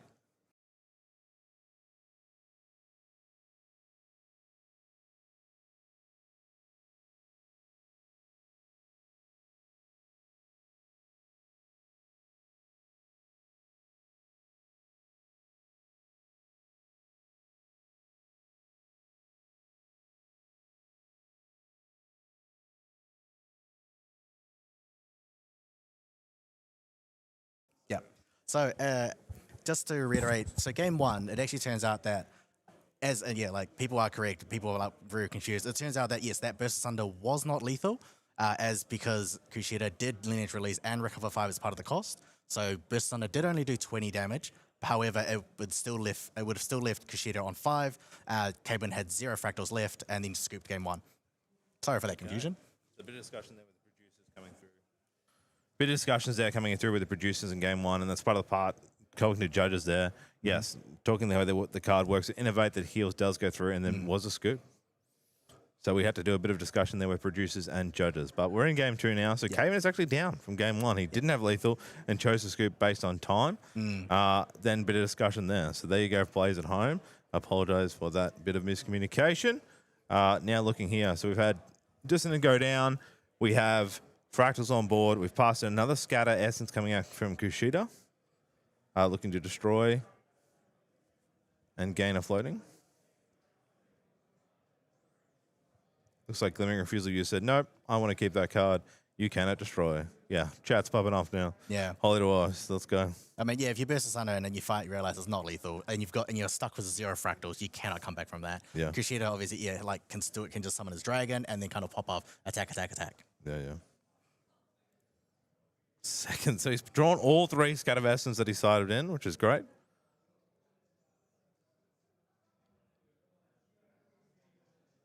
All right, Kushida now going to interact with the end step, looking to banish a card, and then get a new one, get a counter, refresh through.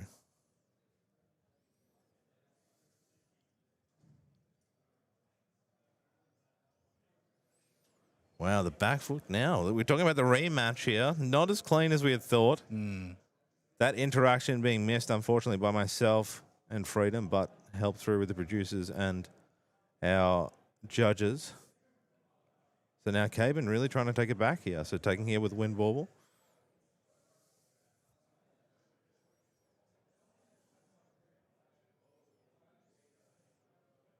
Bit of confusion here. I think everything's fine here.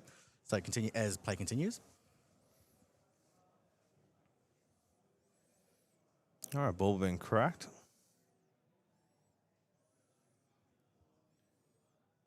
Swinging one damage.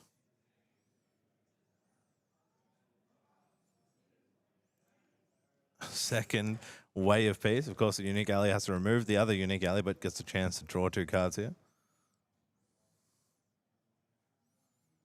Zhang, one of the best cards from this set. Yeah, wonderful card.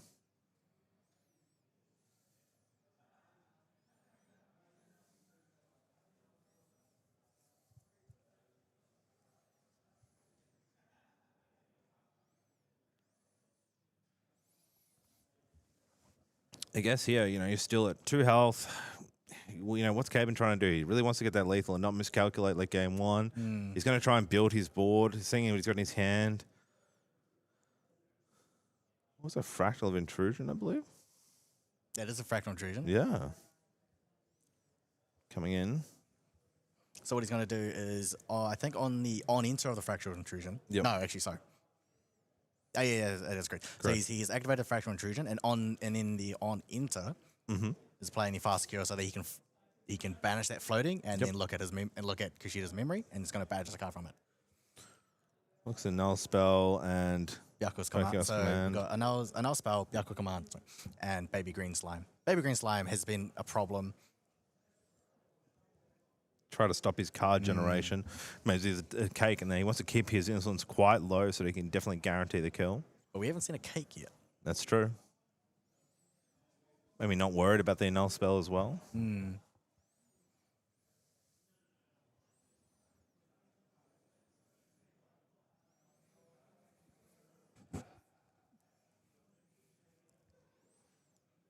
Turn past the Kushida. I wonder what he's thinking about here. He's holding on to DG. He is already a level 2. Doesn't get a level 3. Does it put him safe? I mean, the 25 helped him last game, so getting that extra health pool might be good. If he has Innovate, he can use to come down and use that level to still maintain and heal or Spell Shroud. Going Viridian Protective Trinket. On enter. Look, Caven looking to response on the stack.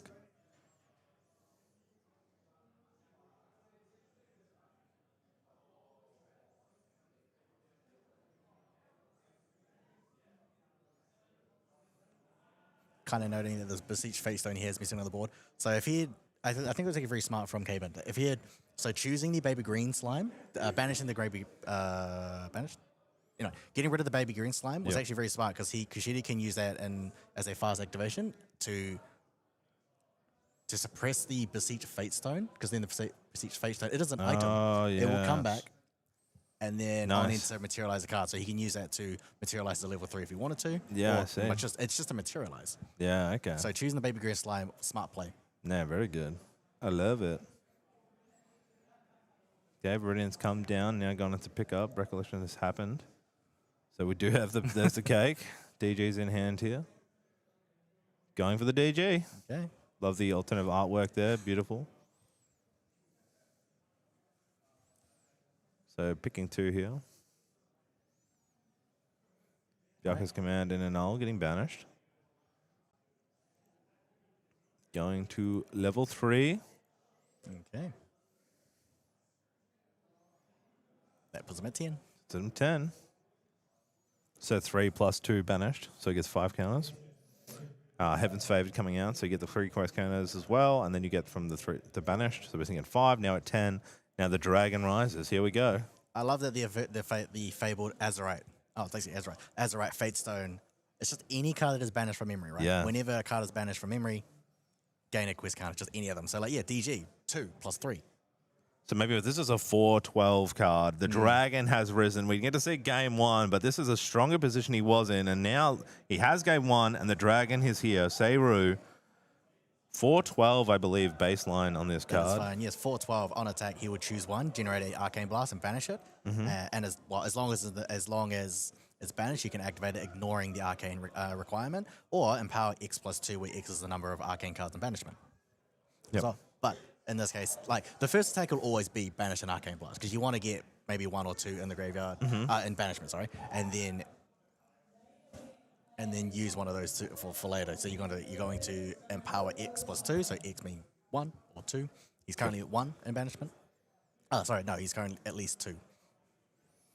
So using the Art of War there to bring out Dao Chen. So Dao Chen is on. So on enter, putting 2 Glimmer counters. And then Current Effect can use a reaction spell. 1, 2, 4, 5, 6, 7. He's going to, yep. So 7 coming down with Refracting Missile. He has a Veiling in hand, Gonna Veiling. Veiling 1. taking just 6.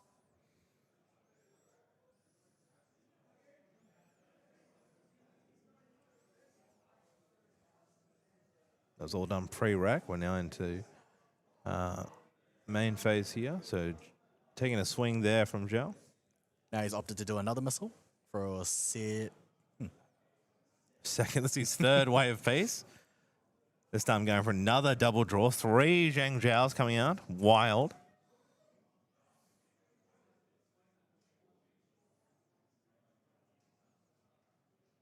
We see in hand there's a Paladin in there. I like that. So Kushida may have taken the bait because that Veiling Breeze, he's only going to prevent one. So Yeah. now Caban only knows he's only going to prevent one. He can just do more damage. He's now forced him to put cards down. Yeah. Chose the Paladin there, used the Refracting. Now's a nice intimate, get another draw. You've got at least stopping those 4-12 attacks. There's some people buff that Dragon as well. It's going to mitigate with the intercept, so using it as a wall. Now, have we seen a Versus Hunter in Caban's hand yet? I don't believe so. Keeps his cards quite close to his body, you know. So we know he has one Refracting Missile. There's an insight there. Looks like an unstable, refracting, okay. fractorized. It's not that's the one cost. Fine. He only has 2 Fractals, Fracturized, the Captivating Opulence and the Refracting Missiles. Captivating Opulence used for any Regalia that has activated abilities. Or pretty much any activated abilities. Doesn't have a glimmering to do a little. Oh, there we go. Captivating Opulence. He only has one, I believe, of these coming out. So drawing a card to memory, and then active abilities or regalias you don't control cost 2 more to activate. So really punishing any regalias coming out to really make it hard. And the influence is very low for Kushida right now. So according to as you remembered yesterday, Terry, this Captivating Opulence was a very late addition to the deck. They added it in the last minute because they knew, well, they didn't have much testing into it, and then they found that cards like Clarent and Quicksilver Grail and anything that comes under that will cost 2. It's just a very good card for this current meta.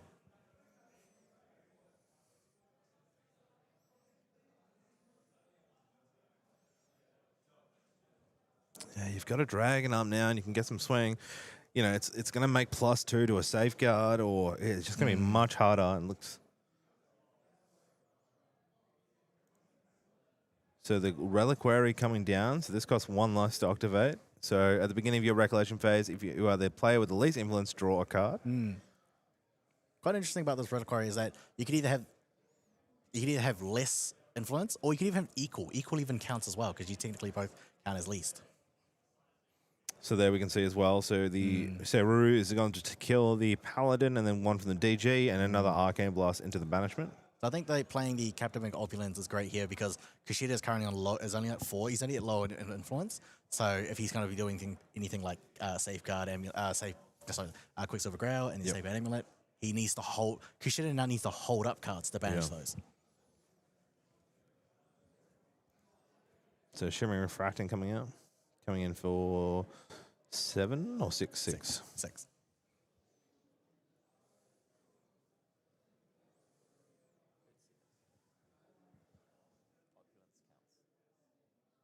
Correct. No?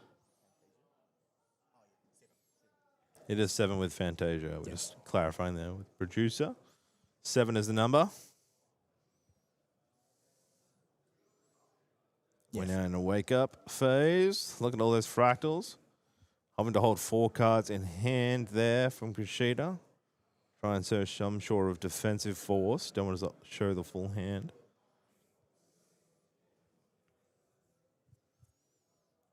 I mean, you're now 10 points away from victory. Can he get it? What cards are in availing? Well, that Innovate Spell Shroud could be quite clutch here. Has to try and chip away, but also maintain his health. You know, he has a couple of fractals, so deciding what he's going to get here, or can play pre-rack into main phase.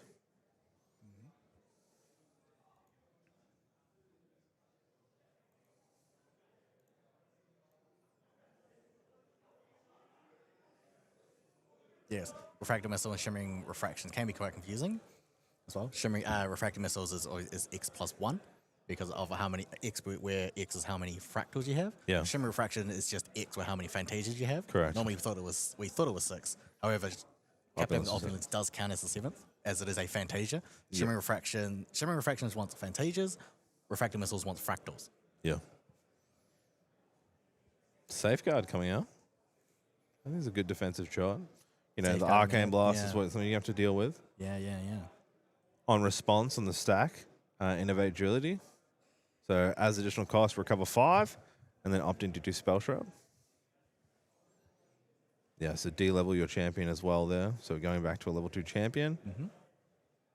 And of course, what caught everybody by surprise because it's an additional cost to D-level and take the recover 5. So when the negate happened, that already was on the stack to get through.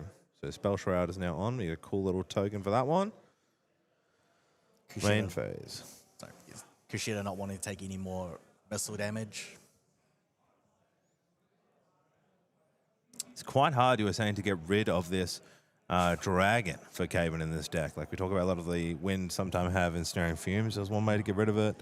But yeah, the water really has a struggle to get rid of it. It's just sitting there, chipping away 4 damage, generating those arcane blasts. Ooh.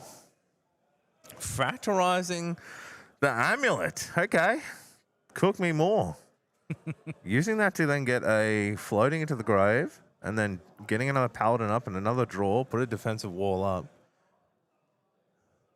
I mean, was an Arcane Blast as 11 damage? Yes. Probably not going to see 2. He says, well, I can probably deflect and last another turn. It's more valuable if I get that Paladin out. 4, 5, 6. I believe we've got currently level 3, and we've got at least 3 arcane cards in banishment. So it's currently it's got 6. 6, and then you've got Empower plus 2, so it's 8. And let's play down 3. 3 for that one Arcane Blast. So, of course, Guaja here says, as long as you control exchange your allies cards cost 3 less to materialize, and we can materialize to level 3 for free, which is a great unique, that unique style of de-leveling and then coming back for free is an awesome way to manage health and deal with this. These spellcasters from the fractals. You can see how this deck has made it to day 2, and Kushida playing very well against the Caven the Champion.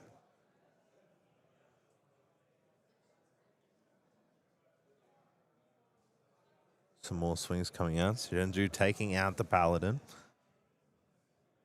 Fractals being tapped. Refracting coming in now for 3, 6, 7, 8 damage.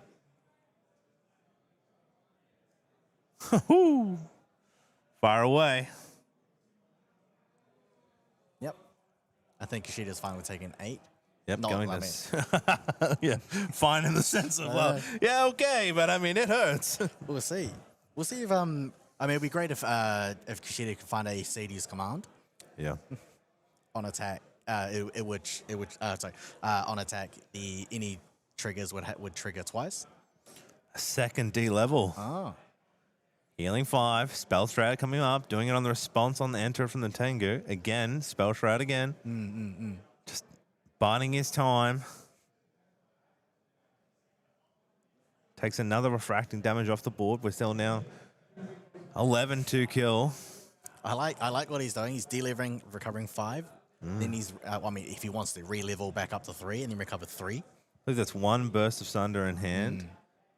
Looking for, I believe, any floating in hand. So he's got 2 Snow, 2 Insight, maybe a Rain there, I think, on the left. So Insight coming down.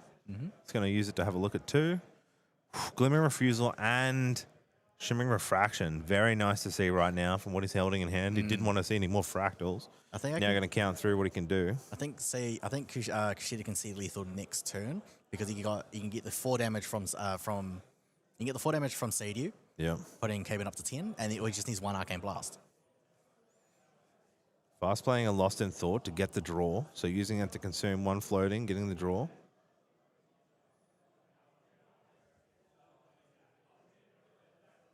Paying fractals now for 4th fractal. Yeah. 2, 4, 6, 8, 9.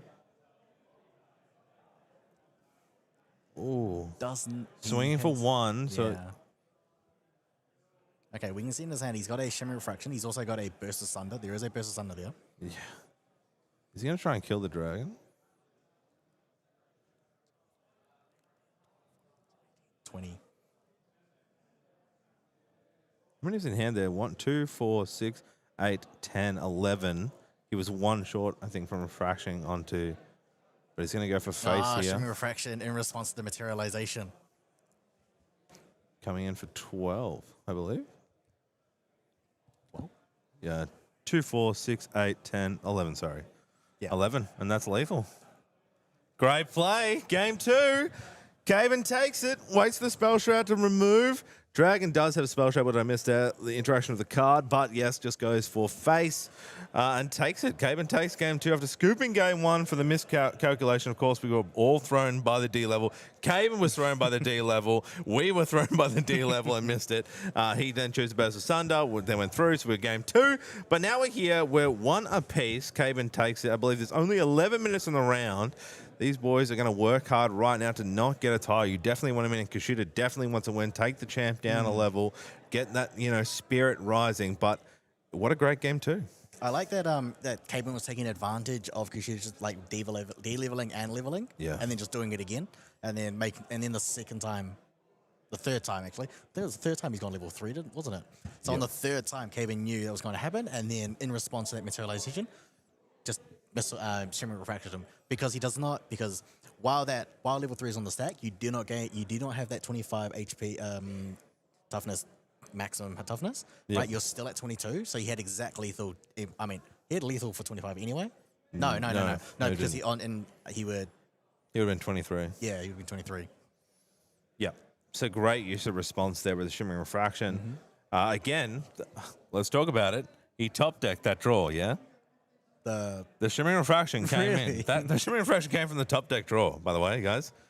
Yeah, that's what he glimpsed. And that's what he used a Lost in Thought to banish. Yes. He used the banish the Lost in Thought, brought in the refracting missile, drew the refraction, and then was able to use it. He didn't have that in his hand. So, that type play there comes from a draw. A bit of top deck luck there, right? Yeah. Power of the glimpse. Power of the glimpse. Exactly right. And using that knowledge. I think Caven knew that I think he was also just dead next turn because the Sadie would have just attacked Empower. Yeah. And then Kushida wouldn't be able to play an Arcane Block. Yeah, I mean, it's rough. It's rough out here. I mean, Caven, playing it super well. You're looking that time to, study and look at the deck, wish your glimpse, calculate your moves, and played brilliantly. So it takes the second game. All right, game 3. So, we got game 3, Kushida going first.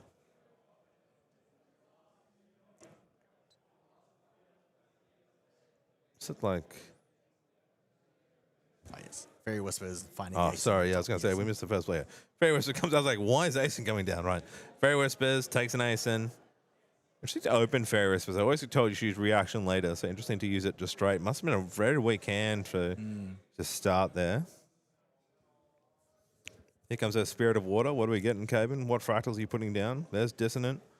Let's have a glimpse, Sash. Coming up big. I see Intrusion, maybe a Paladin there as well. Intrusion, Paladin, maybe Insight. Yeah. Bottoming all 4. All 4. It says none of that. Let me have a look at the next 4. He's looked at the top 8 so far. Oh, there we go. We got a Zhang Zhao.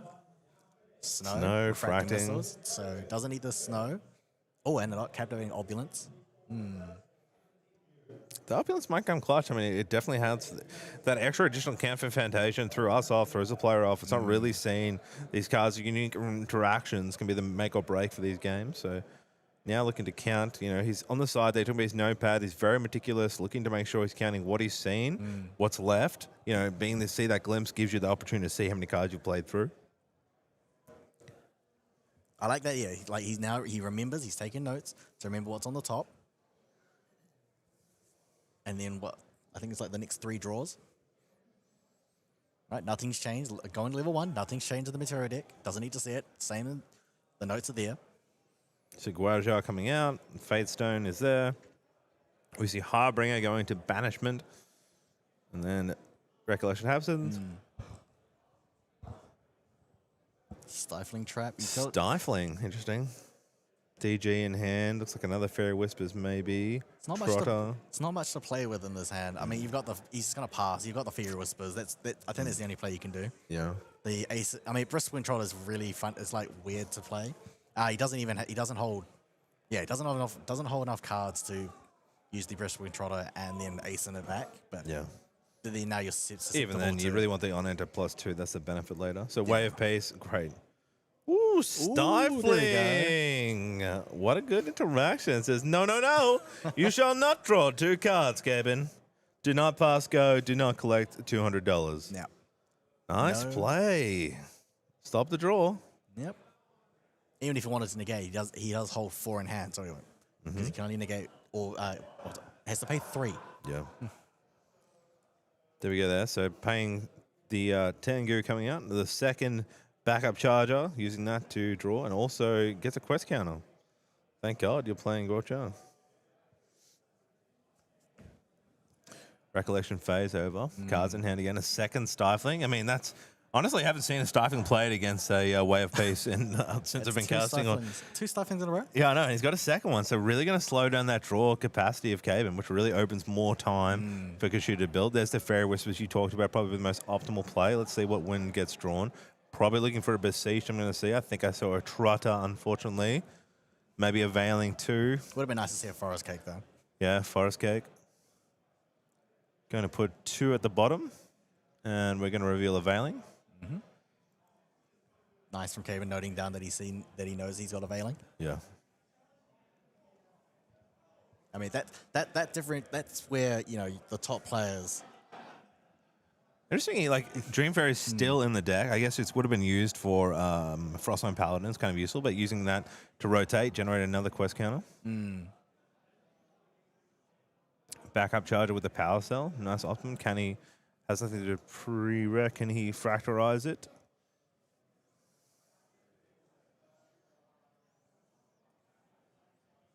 Paying 3 here. Refracting, okay. Sending it quite early this time. I mean, like, he could have a Frostline Paladin in hand, so he's just putting a floating into graveyard. Yep. Oh, actually, no. Well, he does have a fractal intrusion, but she doesn't have anything in hand and doesn't have anything in memory. In memory currently. So yeah, like Frostline Paladin or fractal intrusion.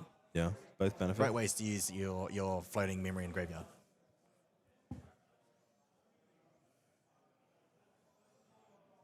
Actually, if he is using it for a fractal of intrusion, he wants then Kushida to play stuff down. Well, it means you end up going neg 2. Yep.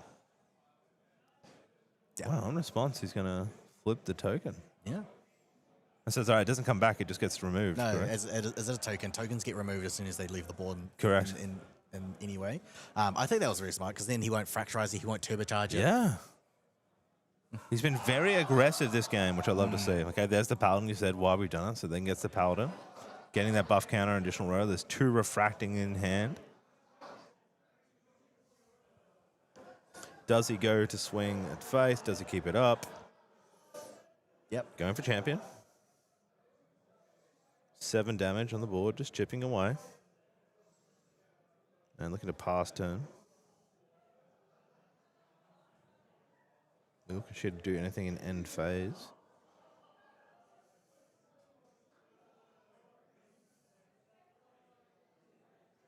Looks like an Innovate and Jilly and Stifling in hand. Maybe an Arcane, I believe, in hand as well. Going to level 2. This could be the DG line. Go level 2, go to 3. Trotter and Asen says, I don't want those cards anymore, using them to get rid of. But does he want to going down in influence? Picks up another Asen.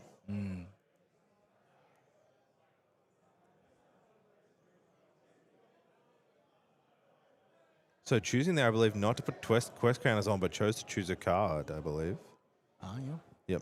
Yep. Double drew. If he goes for the dungeon guard, you can just banish 2, and then take 3 counters from that. So we go putting into 9 quest counters. Yep.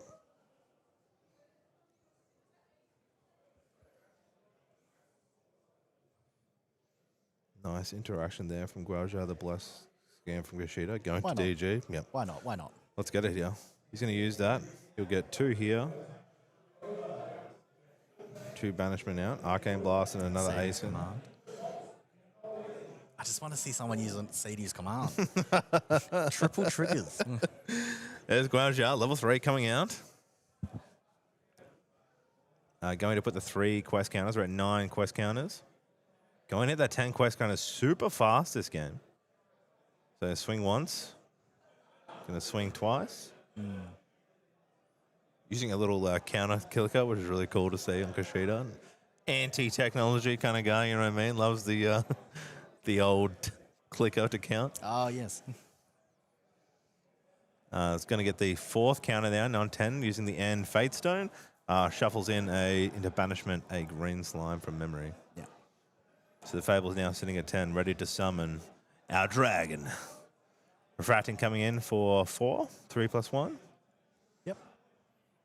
going into face for 11. So that was at his end step. Using that floating to go to Dao Chan, level 1. So getting those 2 Glimmer counters, and you can use that tap from memory. We're at pre-rec right now. So Kushida's just counting influence of our player. Kevin looking pretty. Just incredible to see. Like, I was like, you know, as a caster, we get to enjoy watching the outside, but sitting against Caben and taking a game off, you're in such a tight position, you're feeling good. Like, it is intimidating. It is intimidating. I think, yeah, it's quite intimidating to go up against top tier players, and it's also very intimidating. Like, it's quite sorry, mixing up my words. It's intimidating to go up against like top players, but also like stream nervousness is a thing. Yeah. He actually chose there to, on response, materialize his dragon. Any reason you do it at that point? Like he chose to flip over? Pre-rec. I mean, I don't see why not. There's no reason. Just let it go. Bring it out. I mean, there's no response to it. You can't fracturize it. Desert Opulence coming out, captivating. So now giving our a Fantasia, draw a card into memory, and also now +2 if you activate a Regalia.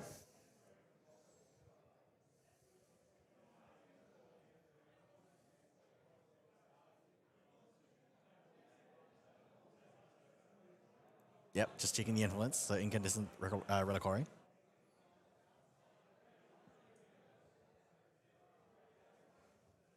So going to Recollection phase, bringing out the Reliquary. So pass turn with cards in hand. Getting the draw. It's going to swing with the dragon at Frost 1 Paladin.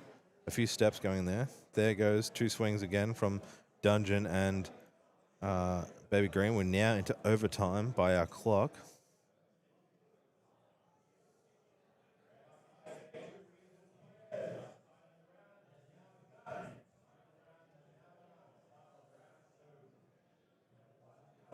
Cards now counting from Caven. Going to go another fracting for 4. Get another floating in. We're at 15. Is that the third refracting missile this turn? Yeah. Oh, this game? He's sending him. Shaking his head, not in enjoyment here. Just such a strong position from Kushida. Would like to see, Caven would like to see more fractals. Yeah, he's in a tough position this game. Jack has been, you know, we're looking at time too. I think he's been more aggressive to try and close out the win. You know, he hasn't been playing, he has had fractals played, and he's been more aggressive with spells. There's the mirror this time. We're talking about to try and use that material to try and stop veiling damage. See stifling in hand. There is a veiling. I don't see an innovate though.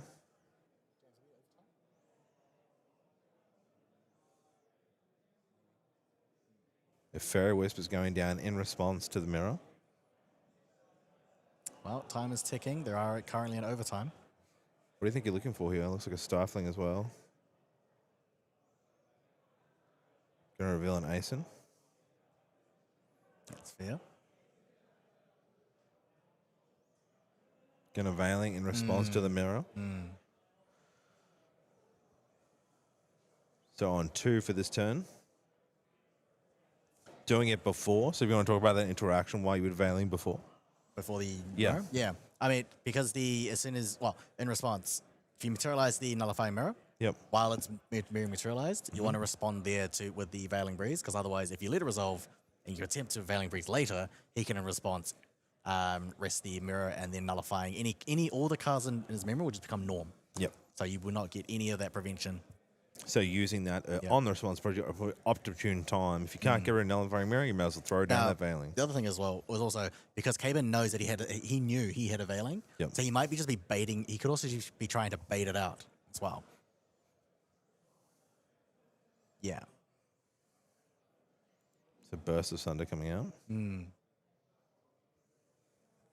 Going towards the Baby Green. Yeah, just 2 damage to the Baby Green. Because he knows, remember, he has an Ace and Predictor, Yep. right? So if he's going to activate the Ace and Predictor and then bounce back target Baby Green Slime, Yeah. he wants to just get rid of it. But rid of it. you know, there is the Dungeon Guard as well. Seru now waking up. Could this end in a draw? They've only got 2 minutes left. Yeah. Brilliant Drink coming out. Okay. On response, Okay. Shimmering Refraction. We Refresh. got for 5. Yep. Ah. 5 going to 20. And then on the stack 2, paying for a fast cure. Yes.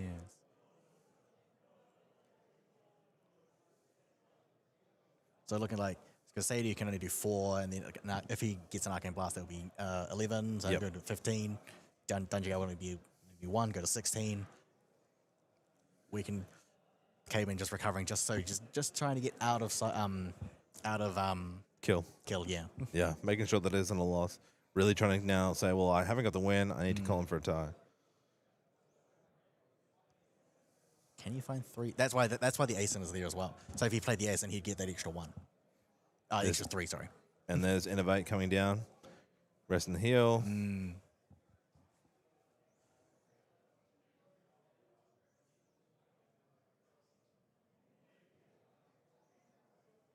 So we're cover 5 coming down and onto the stack and Spell Shroud.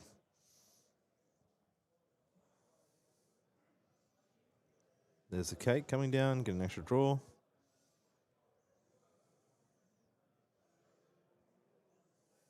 Wow. Going for the options with the Scatter Essence, getting some floating memory down. Gonna bring out the Scepter of Fascination. 20 seconds. Can Cayman get it quick enough? Fractorizing his Scepter in response. 5 fractals in hand. It's 12. Burst asunder. That is exactly lethal. That was 12. Holy. There it is. 2, 4, 6, 8, 10, 12. Taking lethal in the last seconds of the game. That was just exact lethal. Yeah. 12 to 22. The fastest play I've ever seen. Exactly right. Just actually took the chance there. Looking that chance to burst of Sunder. Gavin didn't want through there. Like seconds left. I mean, like Gaben knew his exact line and just in very in blazing speed, just like pop, pop, pop, pop. He just drew that. so did he D-level too early? Like with the refracting, shimmering refracting, that wasn't a lethal, was it? Like if he D-leveled there, he got Spell Shroud for that turn, but I don't think he had enough to kill. Right? We'll have to run it back maybe, but I believe, he chose to negate the shimmering refraction was only 7 damage. Yeah. So that wasn't lethal. I mean, I think like Gaben knew his line anyway. Yeah. Yeah. But Kevin playing around it, knew he had the line and took the kill so quickly. As soon as he saw, like I said, the team was like, just go have your turn because I'm going to have mine. Pew, pew, pew, pew, pew, took it and takes the lead. That's Caben. That's 9-0-1. He is flying today, the Oceaniats. He's come down for victory and blood, and here he goes. So now Caben is currently has now won 2 games in day 2. I believe he is now confirmed top 12.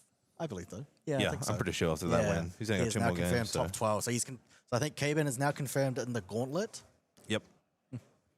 Now let's see if he can take the top 4. All right, well, what we're going to do is we're going to go to an interview. So we'll see you back very shortly. We'll get Caben on the screen, have a chat to him, see how he's feeling. A bit of a rough first scoop, but I'm sure he's happy to have a chat with you guys. So we'll be back very shortly.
てしなく広がる空に失ったものを嘆く声迫られる選択の日々正しい道の方へ間違ってなかったと証明しよう生き様で邪魔されても先を読むさこの頭で全て手に入れる高く高く飛べどこまでも行こう不可能と思い込んでたものがなぜか小さく感じた見てる景色がそう先になったから叶うまで近い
果てしなく広がる空に失ったものを嘆く声迫られる選択の日々正しい道の方へ間違ってなかったと証明しよう生き様で邪魔されても先を読むさこの頭で全て手に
And welcome back to the Oceania Nationals 2025. Unfortunately, due to overtime time and having to pair up the next the 11th round.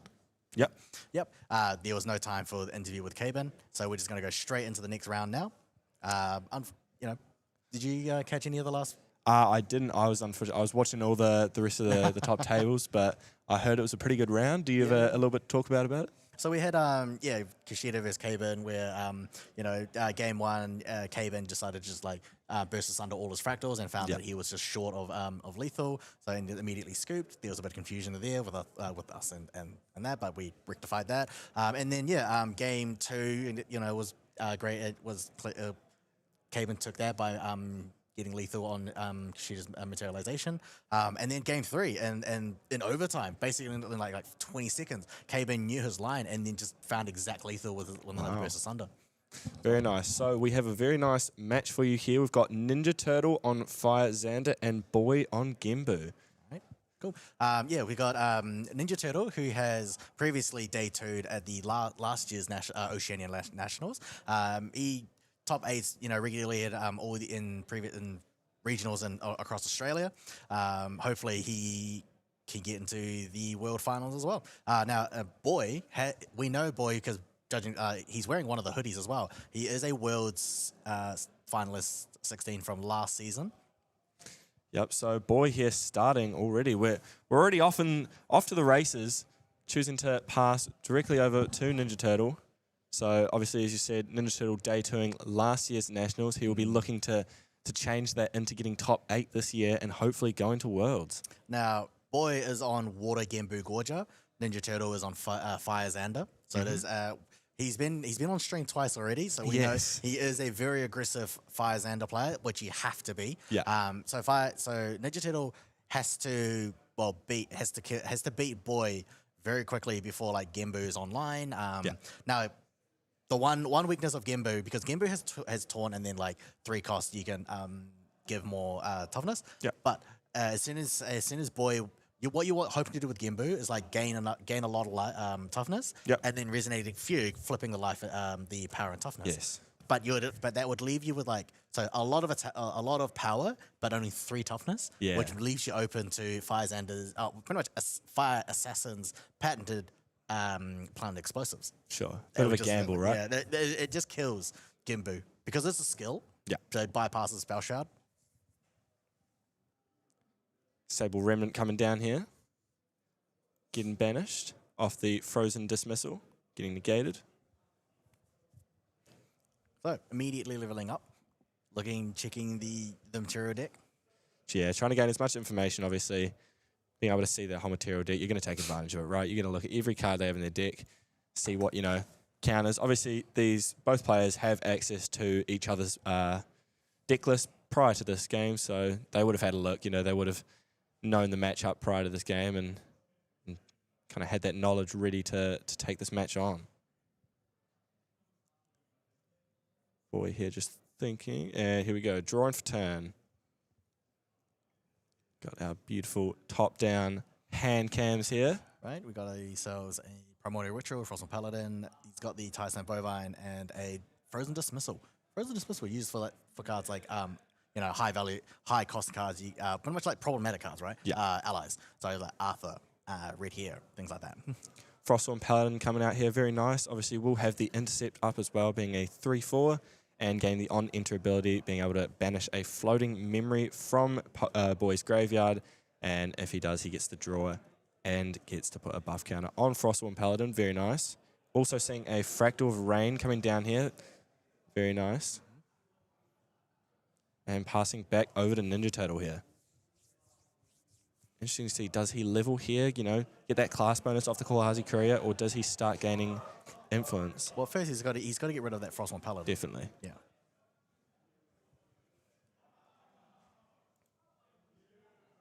Well, Poison Dagger coming out here.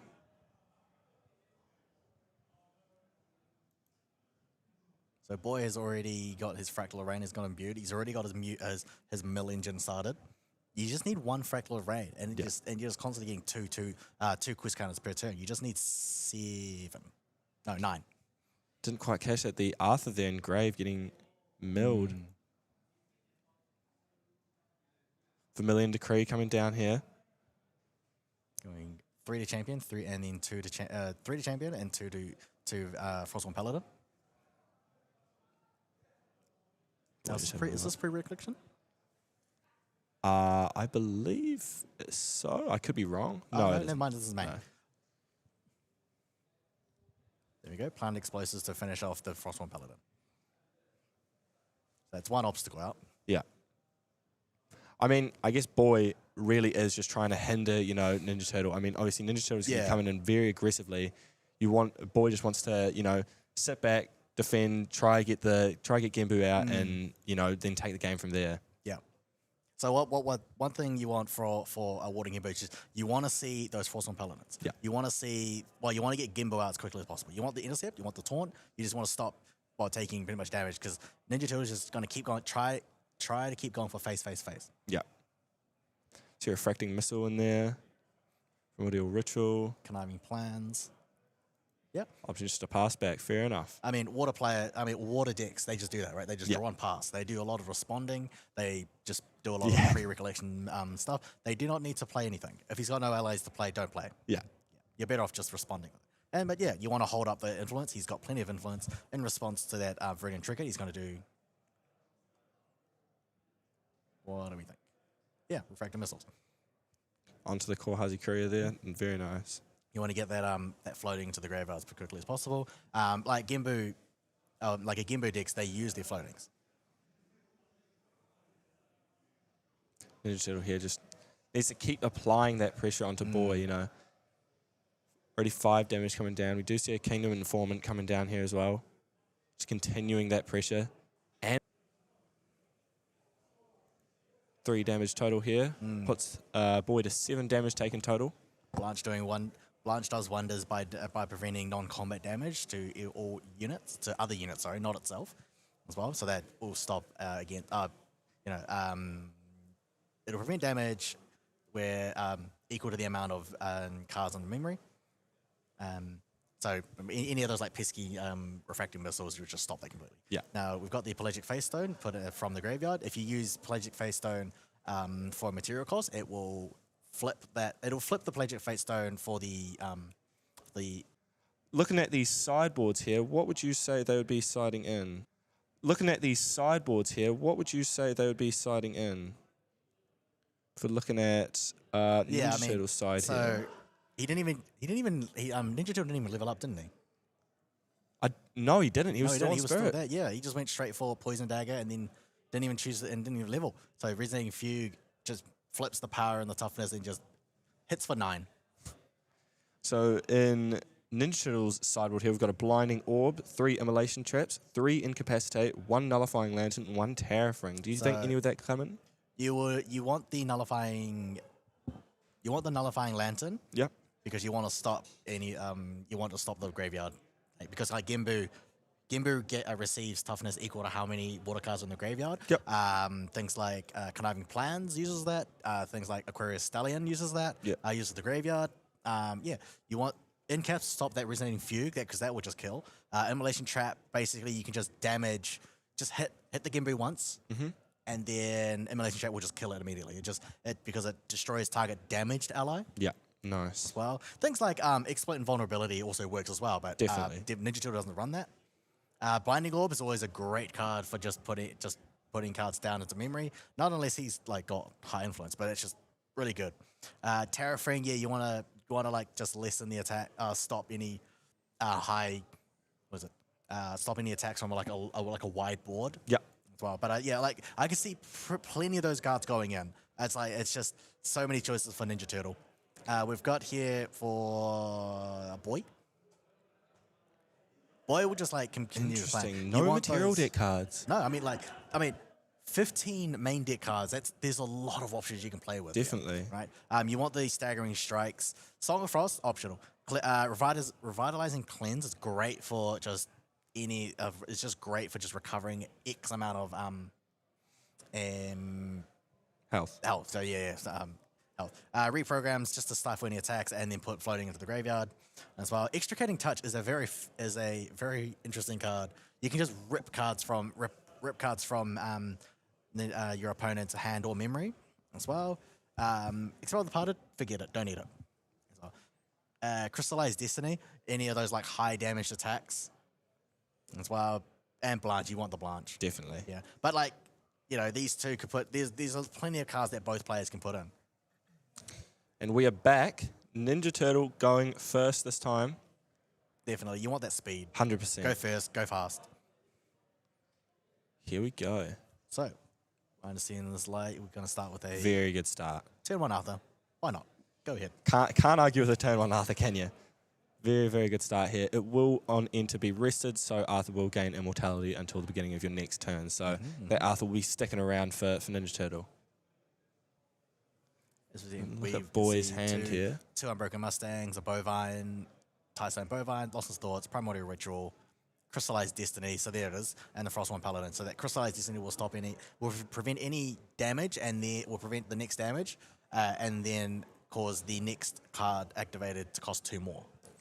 Very nice little combination there. Frostborn Paladin and the Lost in Thoughts being played as well.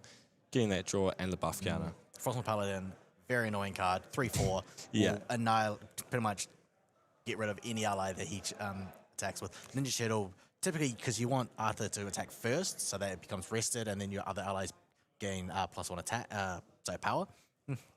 But he's got to get rid of he's got to get rid of that Paladin. Will we see another I don't know? We'll see something like a Blazing Throw. I don't know. Possibly not. Or like Vermilion Decrees and like that. It, Could be similar to game 1, right? Yeah. I mean, we're following track of the last game. This game will be over before the 40 minutes when the timer even finishes. I mean... Well, it's Pfizer. Oh, there we go. Another turn 2 Poison Dagger. Similar last turn. Let's see. She needs to keep applying the pressure with the allies. Get rid of that Frostborn Paladin. Interesting here. See the Blazing Throw. Arthur obviously will give all the other allies +1 attack if he is rested. So, there you go. Yep. So Arthur plus Poison Dagger +2 damage from any sources from there. It's just that's lethal. Yeah. Just thinking here, what does he want to play? I mean, you just have to keep applying pressure, right? You have to get rid of that Frostborn Paladin. Plant an explosive on the Frostborn. Yep. And the Ignited Stab.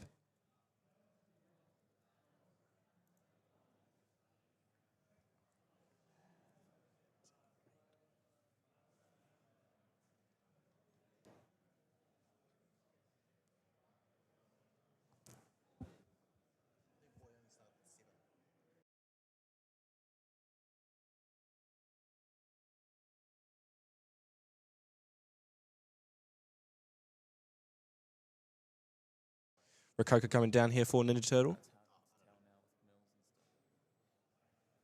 All right. We're just going to continue on there.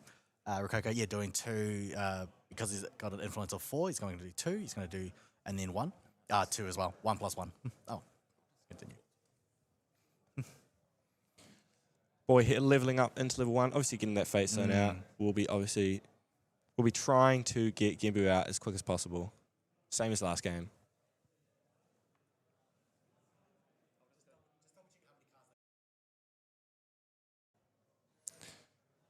Boy here looking to play the Mustang, killing off the Rococo. Arthur still on the board. It will still keep gaining that value. Obviously, +1 attack to every other ally when it's rested. Still going to be gaining that good value. So we're currently at 1 quest counter. The turn 1 mill. That's 1 quest counter. The Broken Mustang destroying the Poison Dagger. That's great. You don't want to take more damage from a Poison Dagger. Definitely. Very, very good card. It's been prevalent in basically every Xander deck since the start of the game, right? See Grand Crusader's Ring come down here. Ninja Turtle is trying to gain as much influence to keep applying this pressure. Obviously 6 damage taken already for Boy. Oh, no. Got it. GCR. Good. Great Divine Relic. 2 damage coming down here from the Arthur. Activating the Grand Crusader's Ring here, drawing an extra card.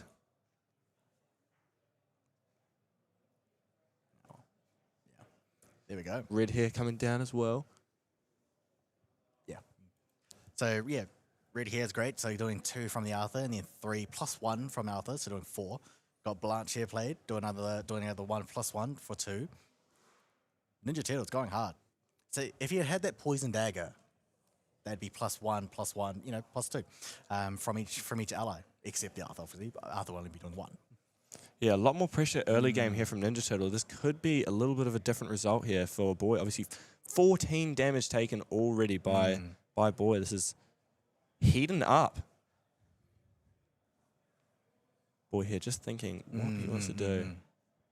I mean, in this situation, right, you've taken 14 damage. He's still got, you know, the Blanche, red here, and an Arthur on board. You really have to start controlling this board state. What?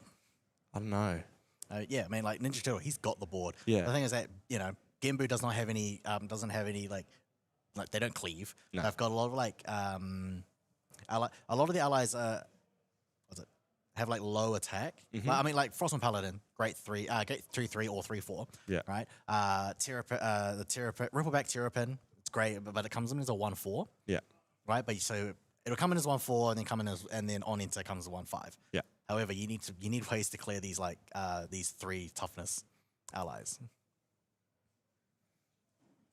Boy here just thinking what he wants to play, how he can control this board state and He's got to get rid of those allies. survive. Yeah. Things like you can't do missiles to the red here or the Arthur because the Blanche is stopping them, right? The Fractal, right? Yep. Get some mill. Get a reservable. Very nice artwork as well, I must say.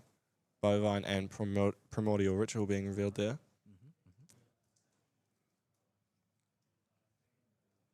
Mustang going straight to the Spirit. Getting as much damage on board as possible. Now that board, obviously, it's still there. You know, the red here, Arthur, Blanche. Let's see. Is his hand on there? I believe so, yeah. So he's got 2 in memory, 3 in hand, 2 in memory.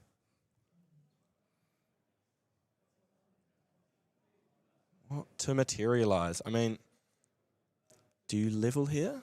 I don't know if it's necessary. Yeah, not really. goes for the Radiant Not Trinket. really. He has his line. I mean, you can just win just with the allies alone. Under the Tariff Ring, he's just gonna, sure, go 2. He can afford that. Yeah. Right. So we got the 2, 2, 6, 8.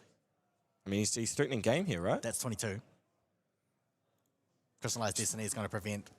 So that is a stay of execution there.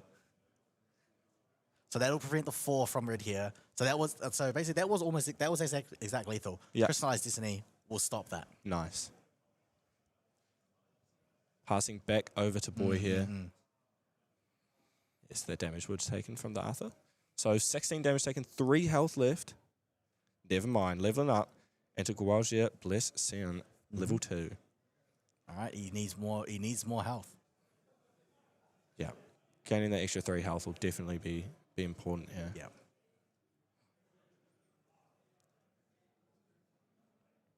Milling 2 there. Milling 1 from the Fate Stone and then from the Fractal Rain. That gives 2 counters, back to 6. 5 cards in hand here for Boy.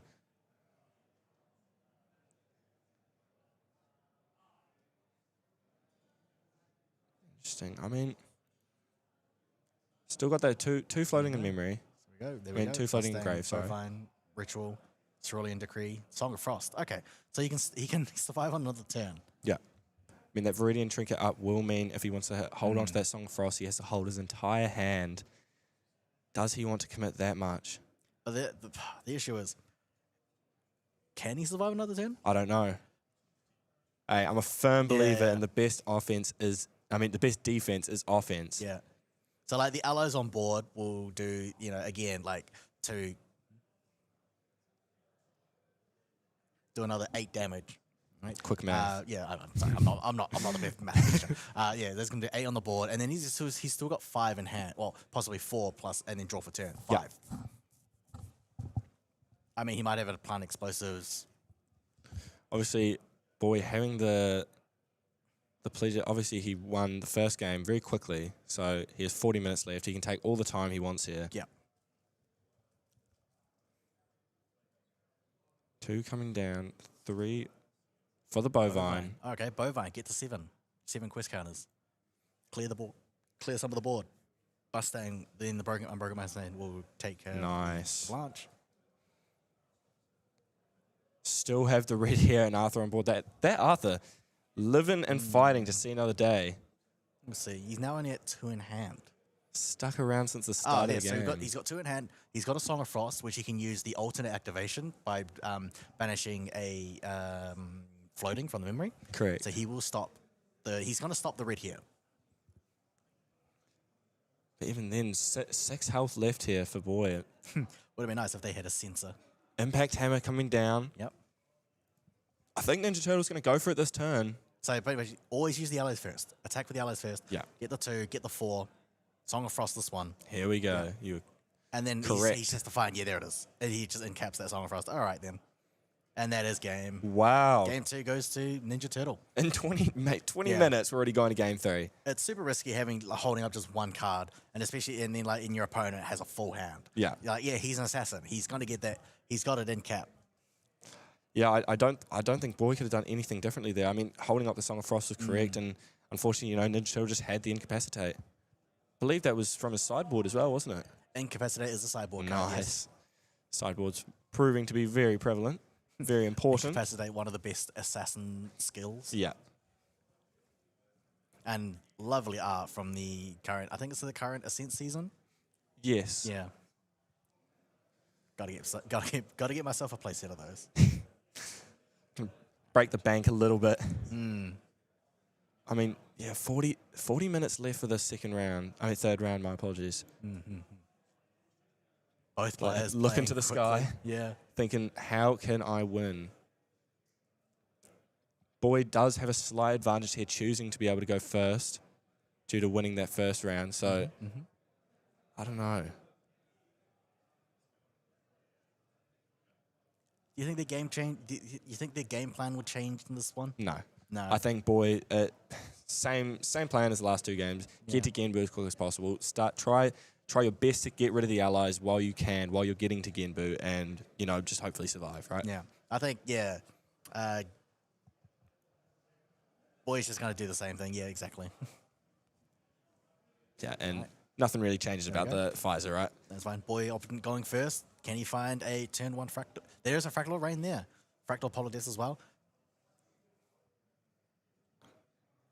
Do it. Should Imbue. see There the you go. fractal rain. Imbue the coming fractal out rain. here, yeah. The turn 1 fractal rain imbued is really good. 'Cause Very you wanna- powerful. once you level up, you're gonna get 2/2/2. You're gonna mill. Yeah. You're gonna mill twice each turn. I mean, okay, that would if Ninja Turtle.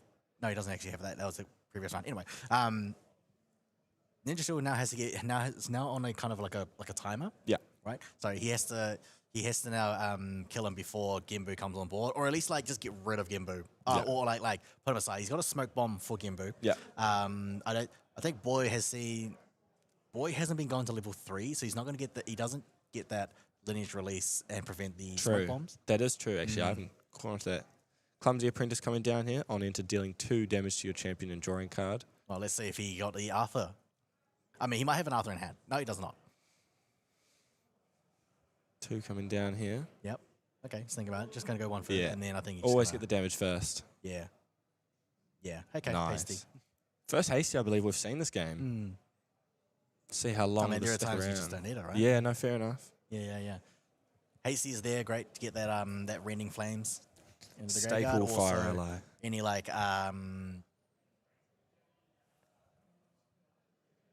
that's it actually. He doesn't have Blazing Bowman in this one. Attack coming down here, discarding the Zhizhao. Wow. Okay.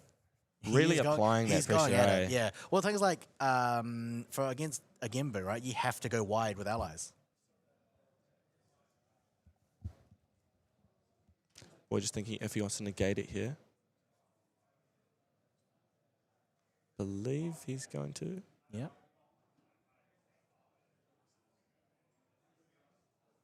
Yeah. Nice. Frozen dismissal coming down on that captivating cutthroat. Don't you like whenever someone plays a Frozen Dismissal, no one's going to pay the 4. Yeah. Nice way for Boy to deal with this board state and try to keep it to at least, you don't want any more than 2 allies, right? 3 allies, even 4, it starts to become a little bit scary. Well, there it is. He's milled the Arthur. Top deck luck. Unfortunate for Ninja Turtle. Boy here going to level 1. Starting to get those prep counters. Quest counters, sorry. Yeah. Wrong side. Play the seaside. There's nothing wrong with it. Yeah, we will see the seaside ringleader come down here. Yeah, seaside ring. There we go. Get rid of the hasty messenger. Now, if Ninja, we haven't seen his hand yet, but if he's got a Xiao Xiao, that'll just get rid of that seaside ringleader. Because instead, if a ally hit by Xiao Xiao would go to the graveyard, it instead gets banished. Yeah. So that'll just nullify that extra the class bonus element, the ability from the CC ringleader. Just here, just thinking, what does he want to materialize? Does he go for the dagger again? Does he go for a Grand Crusader's ring? We still, both games, haven't seen him go to level 1. So, yeah, Poison Dagger, same as the last 2. He's got his line. Turn 2, Poison Dagger. He's done this 3 times now. Yep. He knows. If it ain't broke, don't fix it. He knows his line. He's got his allies. Yeah. See 2 Blanches, I think, in hand there.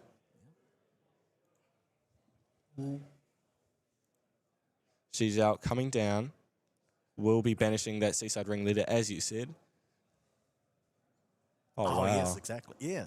There And the captivating cutthroat as well coming down. Because the seaside ringleader is such a good card. It gets you an extra card. Yeah. It gives buff counters to the bovine he's got in hand. He's got the Mustang in hand. Either one of those. Very good counter, Zhizhao. Terrafring coming down here as well. As I said before, 3 allies is starting to get a little bit more scary for Boy. But they're very fragile allies. Yes, right? yes. Yeah, Clumsy only having 1. The Cutthroat only has 1 toughness each. Bro, yeah, there we go. Getting rid of it. Unbroken Mustang here on into destroy up to 1 target item or weapon with memory cost 0 or reserve cost 3 or less. We are seeing a repeat of game 2. Could we see Boy then take it out? If it's going to be an exact repeat. Who knows? We're nearing that half an hour mark. I doubt this game will go to time, obviously, from the last 2 games. They're both fast decks. Very fast. Ninja here just rechecking his memory.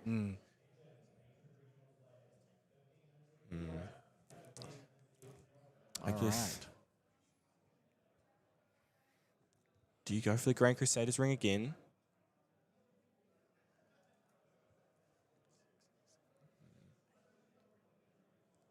Having a good look here. Don't want to make a mistake, especially in round 11 of Nationals. Day 2, these players are going to take their time. So for Boy, in his next turn, he can level up to level 2, gain 2 quest counters, go to 6, mill 2, go to 8. He just needs 1 more. True. First time Ninja Turtle here is leveling. Okay. Getting the Glimpse 2 off Xander Prepared Scouts on enter effect. Putting 1 on the top and 1 on the bottom. All right, let's see what he's got in his hand.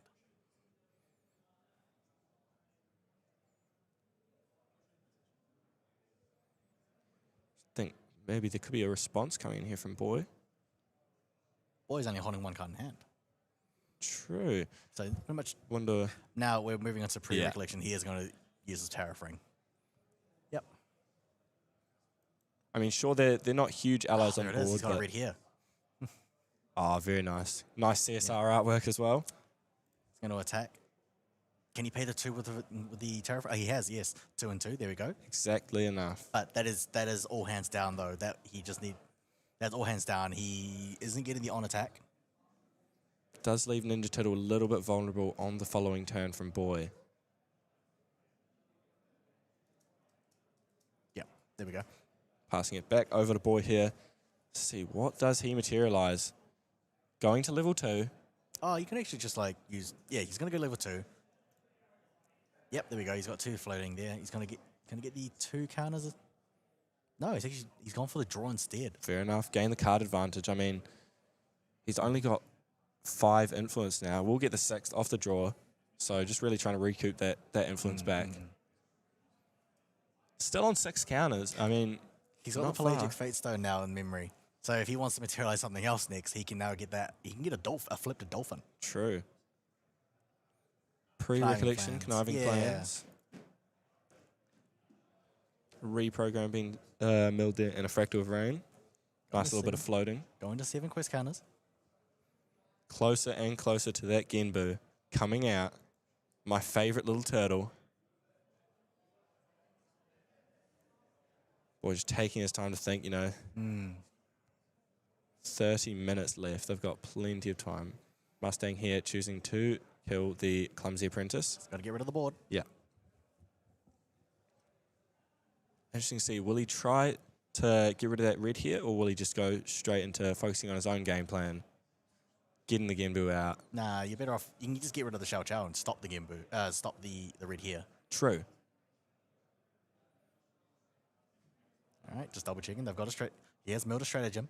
He's only got 2 stratagems in main, so one of them's gone. One more to go.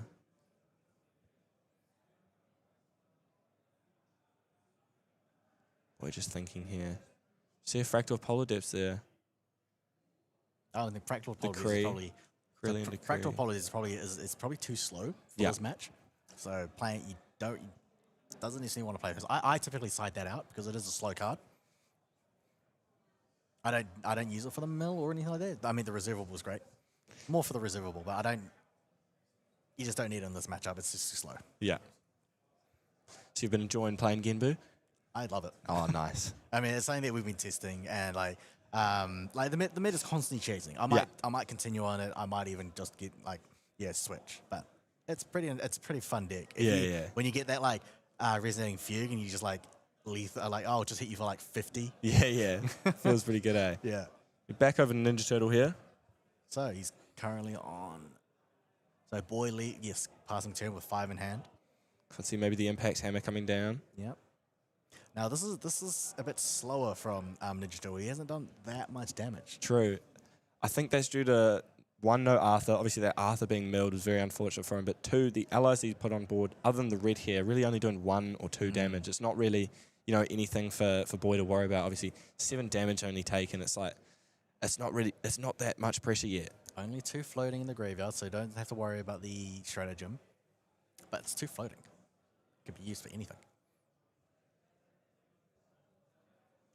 Ninja Turtle here really contemplating what he wants to materialize. With only 4 in hand, with only 4 influence, 5, he draws for the turn. Maybe a Grand Crusader's Ring, just get that influence back. The thing is that you can do 1, Shadow's going to do 1, put him to 8. Red Hair's going to put him for 3, put him to 11. With the on attack discard. Goes for the Nullifying Lantern. Yes, you want that. So Nullifying Lantern's great for Genbu. Great against Genbu, sorry. Yeah.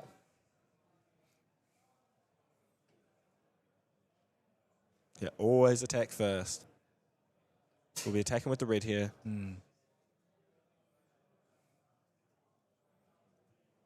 One fun interaction you could do, I mean, as a Genbu player, because he's got Expel the Departed in his sideboard. Yeah. One thing you can do is fracturize his lantern and then Expel Departed destroy it because it's a Fantasia. Wow, that would be something some spice. That's something you do in the mirror match, though. Yeah. So if your opponent is water and they'll fracturize their own lantern against you, Expel the Departed destroys it. 100%. Nice bit of spice.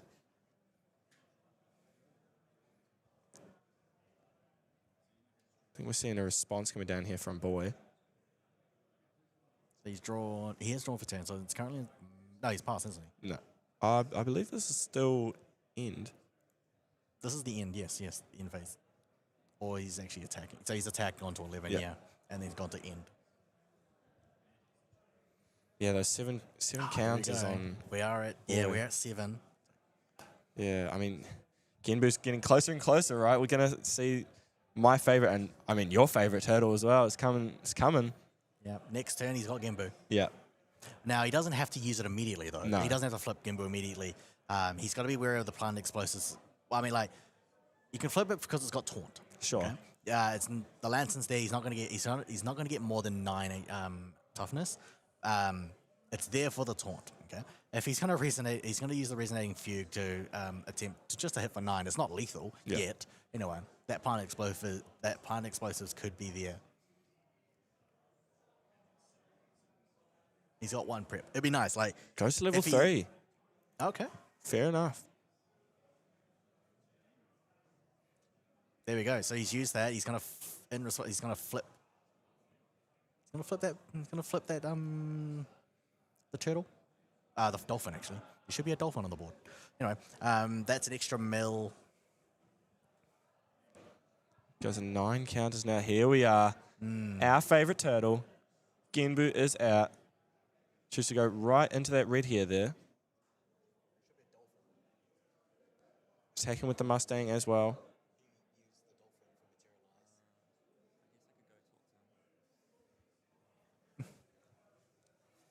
Oh, there we go.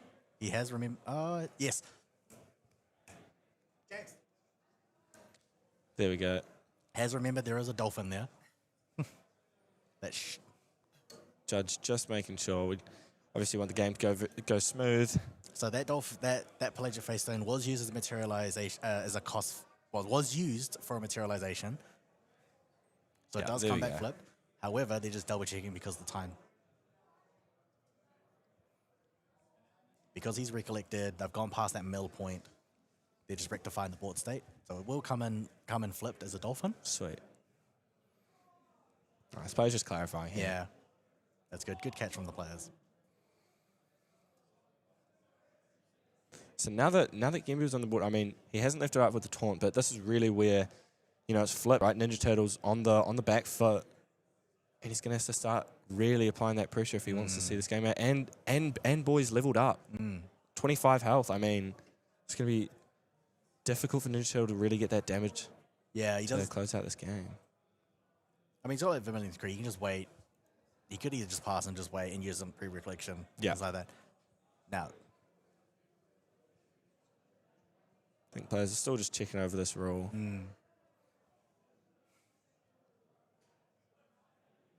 While we're waiting, though, what's been your favorite matchup against Genbu?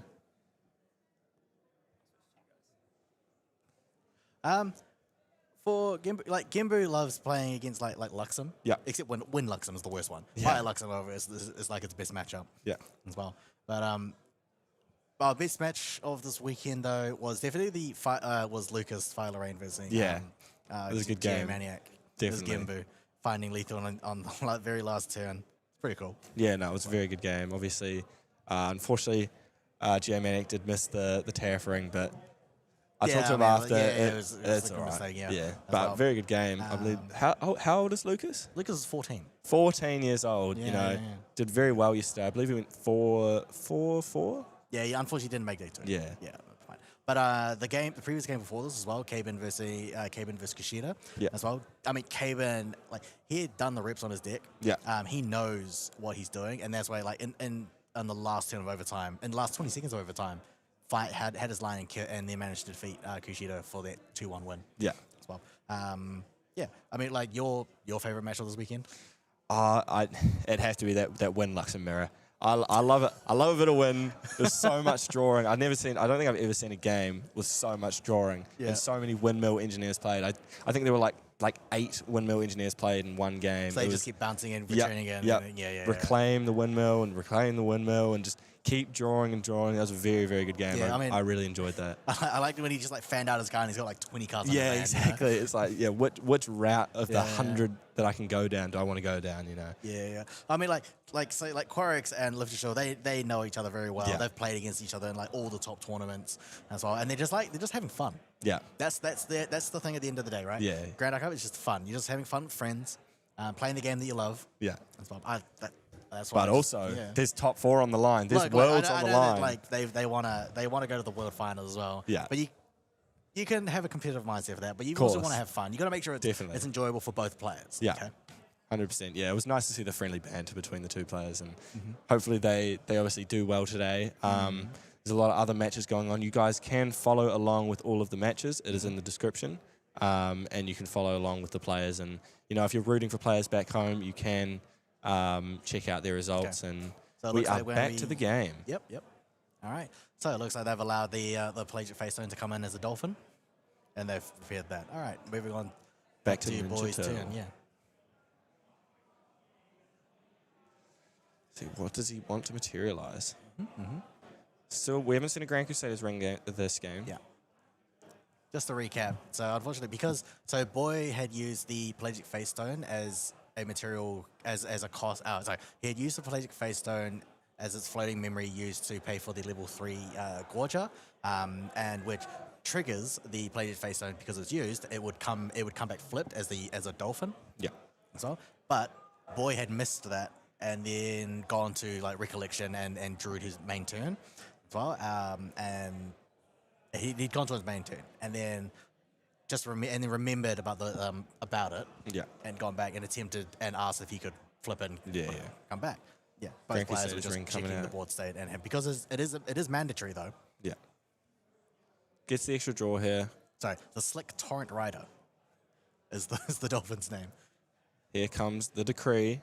All right. Oh, yes, there is a Gimu there.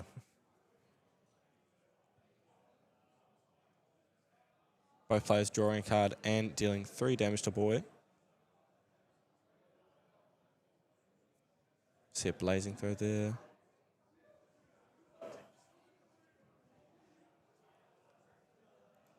Six cards in hand. Okay. See it clumsy. Could see it come down here. Yeah. Which we do. It's very risky taking damage this late in the game. Yeah. I mean, he needs that draw, right? He needs to have the allies on board to continue the pressure. Yeah. I mean, one thing you could do is kind of bait your opponent into thinking like you're within lethal. But I mean, like it's extremely suicidal, right? Yeah. You bait your opponent, make him think you're open, and attempt to resonating fugue Gimu and then flip and then try and go for the kill and then get planet explosives. But that's like the most high roll line ever, but it's just extremely risky. Don't do that. Captivating Cutthroat coming down here as well. We'll be doing 3 damage to Gualgier, but it will also deal 1 damage to Ninja Turtle. He loves dealing damage to himself, doesn't he? Yeah, he does. 15. Can he get the other 10? He might need another turn for this one, though. And the Ignited Stab as well. Notice that for 4 years, prepping it. So we could see a response here coming in from Full Boy. I hand. mean, Okay, so he doesn't have a Resonating Fugue. Doesn't have to worry about that. He could top deck it if he can find it. Yeah, the Cerulean Decree going for -3 attack and the -3 power, and sorry, Nice. the next attack will be -3, and then drawing a card to memory. Yep, got Ninja Turtle taking notes. He's seen that. Pelagic Fate Stone. Pelagic Fate Stone is not a card you want to like have in hand. yeah. I mean, it's got that on in to draw a card, but otherwise, it's just you want to somehow try and get rid of it. Yeah. Like you play it, draw the card, and then like now it's just stuck on the board. Yeah. Back over to Boy here. Yeah. Materializing a Safeguard Amulet. Yeah.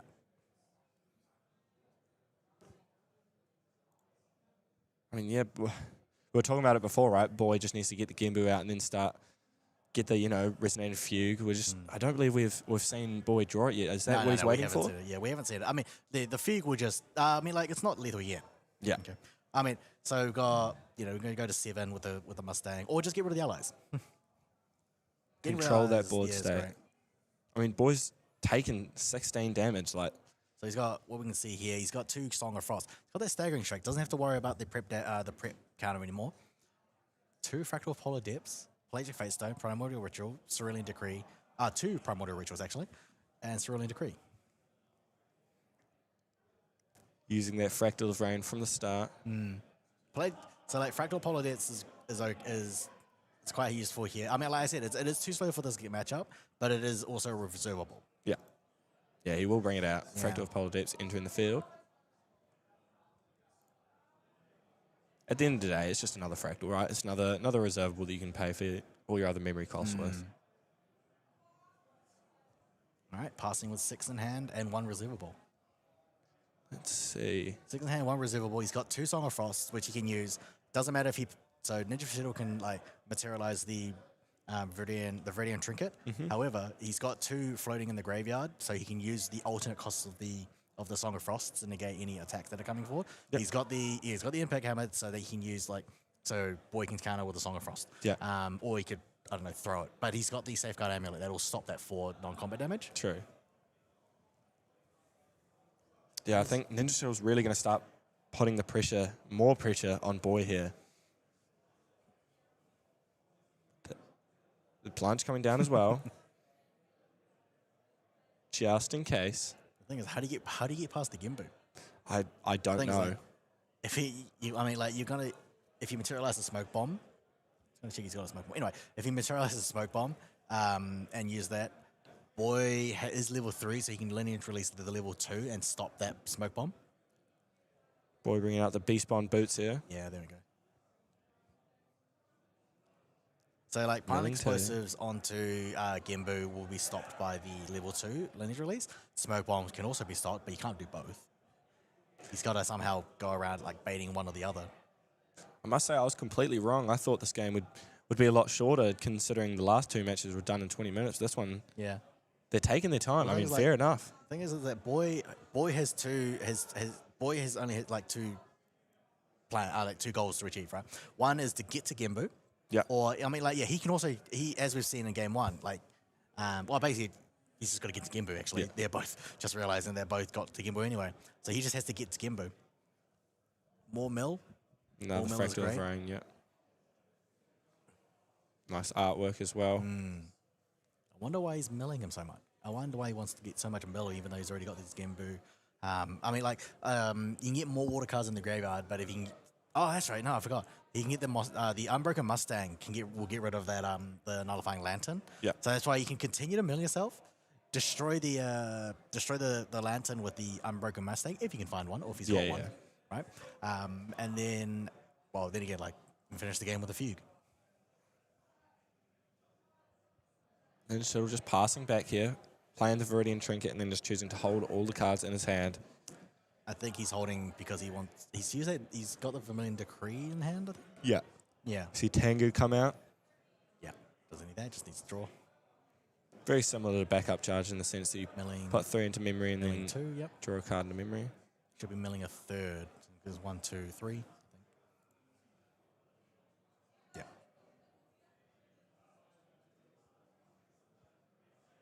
Player's just checking up a ruling here.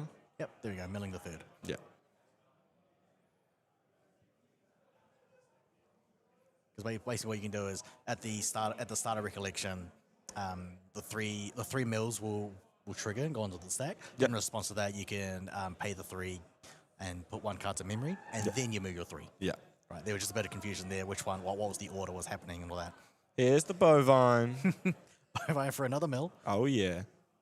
Now he has banished the Seaside Ringleader from the milled graveyard. Every time I hear the word mill, I just get flashbacks to that Win Luxem game yesterday with the Windmill Engineers. But now Ninja Turtle has to deal with Boy's wide board. I mean, Yeah. who's playing the allies here? So like Gimbu can play allies, Yeah. but they need to establish the allies first. Yeah, yeah. All right, Verkan Solnov, he's just gonna throw it. Yeah, it's difficult. You normally take out the Verkan Solnov because you want to use Blazing Throw. 2 coming down here for a Sable Remnant. And passing back over to Boy. Whoa. I mean, it's a 9 toughness Gimbu. It's how do you get past that? Yeah, yeah. Grand Crusader's Ring. Milling another 3 here. There we go, Mills 3. Still hasn't seen an Unbroken Mustang yet. No. He's gonna Maybe attempt it's to this see it. one? No, it's a Oh. Blanche. I'm waiting for it. I'm waiting for the Mustang. Blanche entering the board. Now remember, Blanche is good. Blanche is good. It's perfectly safe as well. It's not safe against like any non-combat or any like direct spell damage. The Gimbu has got the taunt, so it's going to save it from the board. Yeah. Ninja Turtle here on 6 health. 6 health left. Can he find the 9? Another Fractal of Polar Depths entering the field. Yep.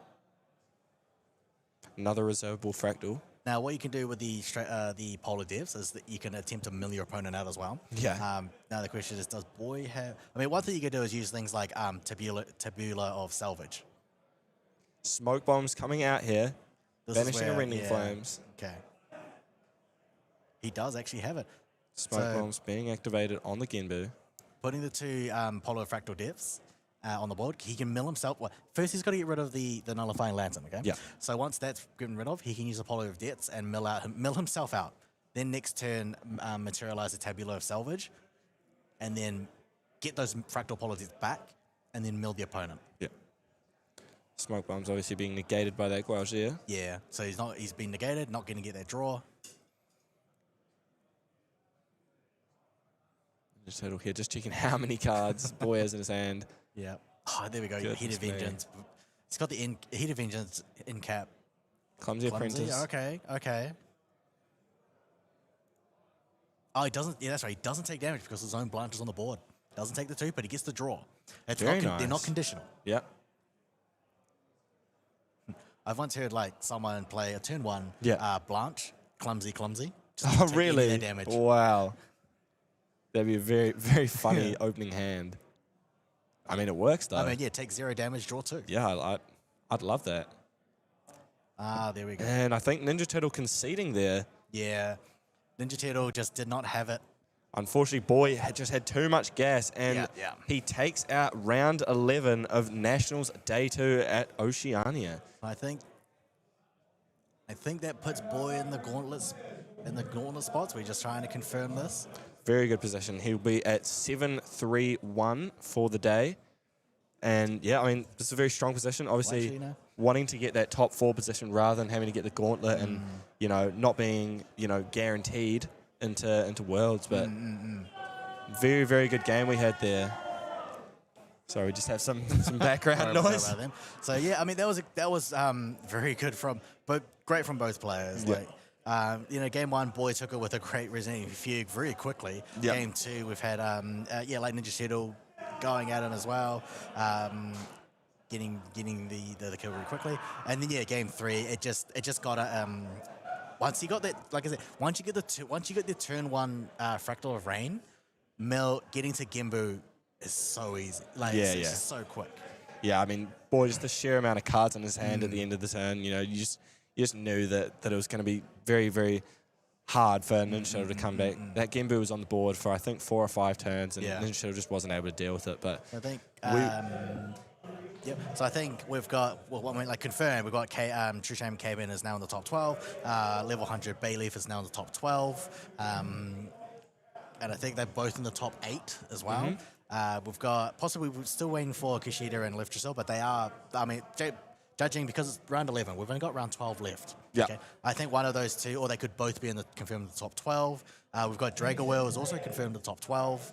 Zdivix Zdivix and Quarix is now just working out. Zdivix has taken the win from Quarix, so he's now confirmed in the top 12. So True Champ Terry is just still like checking on that one. But anyway, we've still got the top 3 tables have been confirmed. Right, Cabin, Bayleaf, Drago for at least. Yeah. As well. But I know that Kushida and Liftrasil have the points to be in the top 12 as well, of at least the gauntlet. Yeah. Right? I mean, these players definitely they'll be playing for the win, right? They want to better their position. The higher you get into that top 8 playoff, the lower you play down. So in theory, you have a better matchup or a better chance at winning. But yeah, I mean, it's been good, right? So Boy winning that game, what record is he at now? 8-2-1? Boy would now be at 7. What, Boy? Oh, my apologies. Boy Sorry, will be at 7-3-1. 7-3-1. My apologies.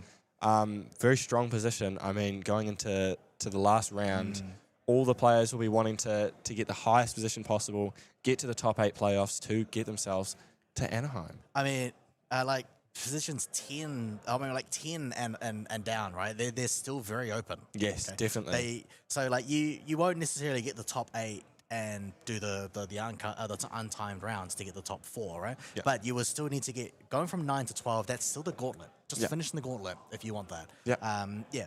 I mean, like I know everyone wants to get in the top 8 and then kind of win their way in, course. to the top 4, and then get the qualified world finals there. Yep. Just to remember, right? Just to recap, right? The top 4 of Oceania Nationals will be fully qualified to the world finals with their flights paid, accommodation All paid, paid all that. for. They get all of that.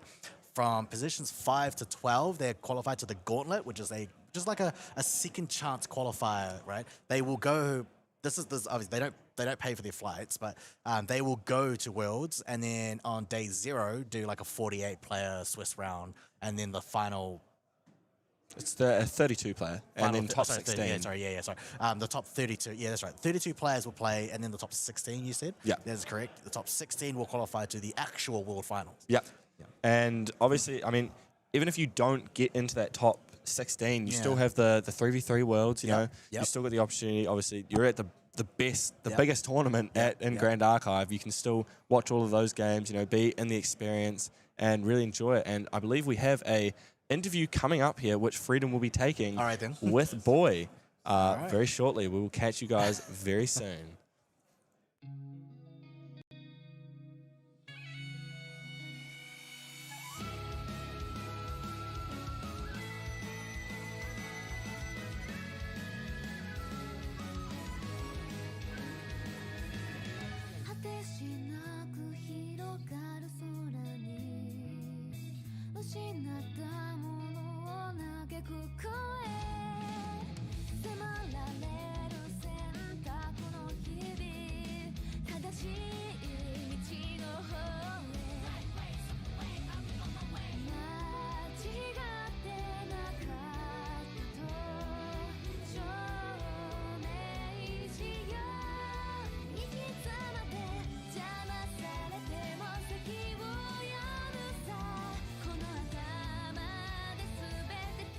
I am back with the round 11 winner from the stream with Boy. Yeah. From Taiwan, I believe. Yes. Yes. Now, I mean, well done in this game. Okay. Right. How did you feel after that? Pretty relief. Yeah, because this game I think is the game you in or out. Yeah. So if you win, you can stay playing next round, and hopefully you can get to top A. And hopefully go to the Worlds for the championship again. Again. Yeah. You're wearing the hoodie from the last one. Year. Yeah. Well, I think you're still in contention for the top 12. I'm not sure. Maybe. We haven't checked. I think you're still coming in, below, maybe 10, 11, right? Yeah. 10, 11, 12. But you still can play. We can check the math later anyway. Yeah. But anyway, so in that game, game one, you did a very quick resonating fugue turn with Gimu. That was great. That was quick. That's why I like Gimu, because Gimu, if you really good hand and you can kill your opponent in turn 3, and if he don't have any response for all fire match, they don't have anything. They can survive from that.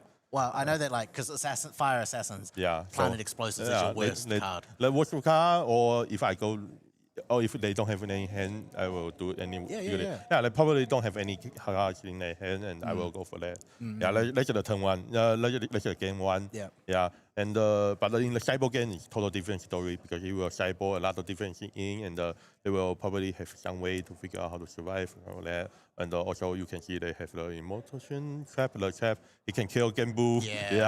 So in the cyber game will show differently, and I will cyber out all my quick win condition, like the future and all the card.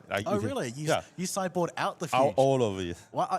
So we were on stream. We were just talking about all stream. We're like, he's just looking for that fugue, looking for the fugue. Turns out you sideboard it out. If you can win on the field, I will win anyway. Yeah. Because every turn, every time I just need a small, even much then swing with one, and or I mill myself out and then use the holodeps. And put 5 card back. I win anyway. That actually makes sense. Yeah. So you so against any fire aggro's or anything, you go for the ally game. Not control, still control, but I swing with one small. Just like each turn, just a little bit. And then respond. Okay, cool.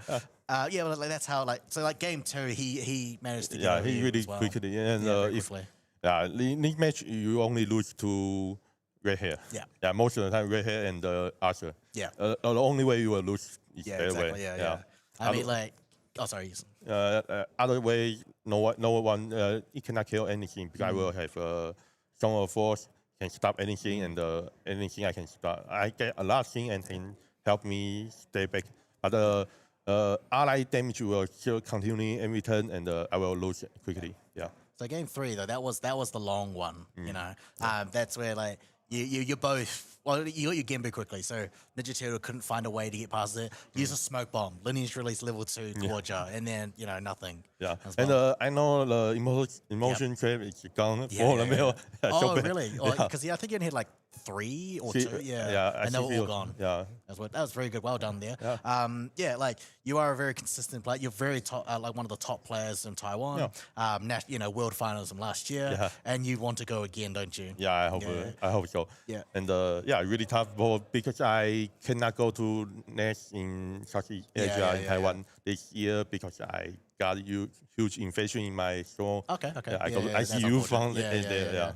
I mean, if you qualify from Oceania, you're pretty much like an Australian or a Kiwi. You can be one of our New Zealand players. Taiwan, maybe it's part of Oceania, maybe. Maybe it could be. You know, there's water. You know, the Pacific Ocean, we still probably. Yeah, maybe. So, water Gimu. Okay. Oh yeah. You like this deck? Yeah, really a lot. Because like, what did you play last season? Last season I played for Sylvie Nico. Sorry. Sylvie Nico. Nico. Oh, Nico. Sylvie Nico. Sylvie Nico. So it's pretty much like Water Gimu is the same as just Water Sylvie in that sense. Like it's almost the same. Almost the same. Yeah. But focus on like last season the Sylvie Nico. Also I also play Wing Arizona, but Sylvie Nico is the most deck I play. But the focus a lot more on ally. Yes. My build in Gimu is so differently, and then like my friend, other Dennis Yao, he play also Gimu, but he focused a little bit more ally and a lot of different. But I will say the total different deck because I cut all most of my ally out. Right now I still only have a Force War and almost and other ally is so small and don't do anything. We don't have any huge ally anymore. So a little bit different, but I would say it used to be like mid range. Right now it's become a combo deck. Yeah, right now my Gimu is more focused on get combo for everything. Okay. Yeah. Very good. Well, that's all. I think that's all we have time before we go to the next round. But thank you very much, boy, and well done. Well done for winning that game. Hopefully you qualify for World Finals. Yeah, While you got top 12, go for the World Okay. Finals. Yeah. All right. Thank you very much. We'll go for a break into the next round. Thank you.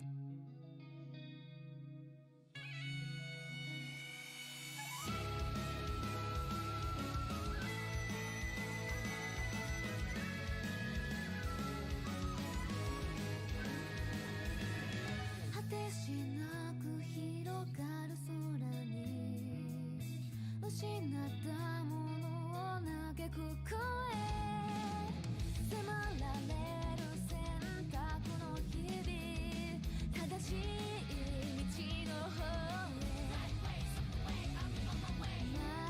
違ってなかったと証明しよういつまで邪魔されても先を読むさこの頭で全て手に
しなく広がる空に失ったものを嘆く声迫られる選択の日々正しい道の方へ間違ってなかったと証明しよう生き様で邪魔されても席を読むさこの頭で全て手に入れる高く高く飛べどこまでも行こう不可能と思い込んでたものがなぜか小さく隠した似てる景色がそう先になったから叶うまで近い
果てしなく広がる空に失ったものを嘆く声迫られる選択の日々正しい道の方へ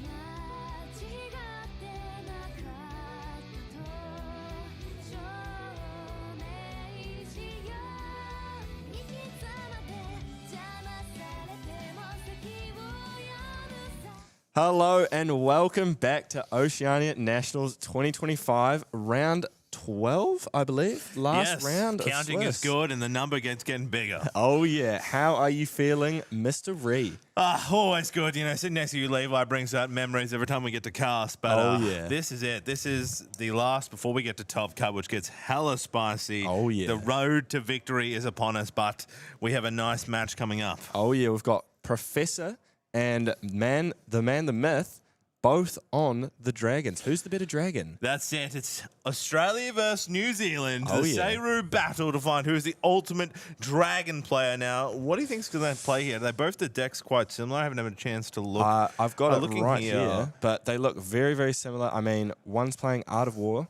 one's not. I mean, Ooh. there's a difference for you. The Art of War spice, yeah. But yeah, the Win Siu Guaj. Yeah, what are your thoughts on this deck?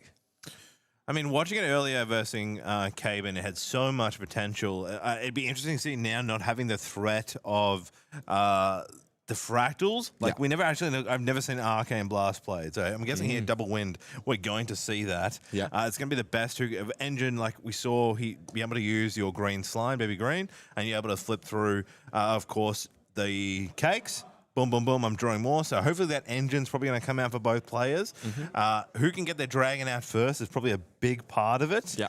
I guess a big thing here, though, Dream Fairy, I mean, is really good to target and remove the dragon, right? There's concept there that I can look at, but I'm really keen to see some actual abilities coming out. Because unfortunately, the ones we've watched, they never get to that stage. They're kind of trying to deflect themselves through the fire and the ice, and we just get to see the swinging, but never the arcane blast. Yeah. So, I mean, we've seen a lot of mirrors on stream, right? I mean, we've had obviously, as I was saying earlier, my favorite match, the Win Luxor mirror, and now we're joined by this one.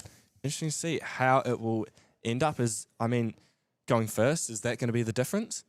yeah, I mean, like, that is a huge part. We heard yesterday, definitely the screams of people when they win that role. I mean, it's a fire deck. You definitely want it. I think at this game, that first role is going to be crucial.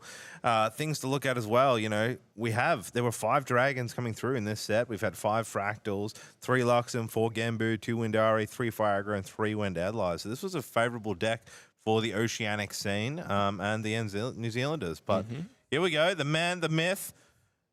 That's it. No, does he want the legend? I don't know. Say, like, is that he forbidden? is the legend. Yeah, well, I guess he is the legend, but he doesn't have that. Just didn't have enough characters. So, Spirit of Wind, he's got the first roll. The beard is nearly as good as mine, but God, he looks good. Let's send it now. What is he going to do first play? There's the cake. You know, love a bit of cake. God, have the cake and eat it all. There's the forest say, cake. Does he have the green slime to have the extra trigger? We shall see what happens. Oh, a Fate Stone. Now, this Fate Stone wasn't played in the other deck. I don't know if you can bring it up here. He's double playing it now, revealing. I don't know. So the Fate Stone's coming out there. And then flip side over to Spirit of Wind. So the Fate Stone Revelations. On enter, you may reveal 2 Fate Stone cards. If you do, draw a card. So really good use of the tempo. That card wasn't played in the other deck we saw earlier. So another modification to the main deck we've seen. I don't believe the professor is running it, looking at our deck builds. And of course, you can at levels, you can use for 6 cost, you can transform this Fate Stone and the ability cost level to activate it. So you can reduce that cost. But let's go turn to who with Professor. Yeah, very good first turn here from the man, the myth. Yep, Beseech Fate Stone coming out. Very nice. 6 cost. I mean, putting your whole hand down, materializing a card from your material deck. And there it is. Level 1 Garcia. There's the Fate Stone coming down for the fabled Azerite. Dragon. Card. Dragon. It's kind of should do the fabled artwork. The other Fate Stones are quite large, and this one's sitting in a menacing lightning zone of destruction. Innovative agility there being banished for the cost of that. I feel like it'd be a pretty good card in this matchup. Yeah, could come in clutch, but you're probably running few, so you're not too worried. Back over to the man, the myth. Right, yeah, maybe. He's probably going to go for a level up here. I think level up is strong. You want to match the tempo. Stifling probably could be used beneficial some sport, but against going level 1. Oh my God, what's coming out? Is it the Fate Stone? Yes, it is. How did you guess? I don't know if that's a shiny one, but it's definitely wrapped up. Very, very nice. There you go. Oh, it looks like it has 2, I think, duplicates, so he doesn't have to swap the cards in and out. Looks to recollect and draw. There's a baby green. I'm sure he just wants to. I think tempo is super good. I'm guessing he's going to go for more draw. I mean, you really know here between when you're playing a mirror, we saw it with the Luxem, like building that influence is so important for these matchups. 100%.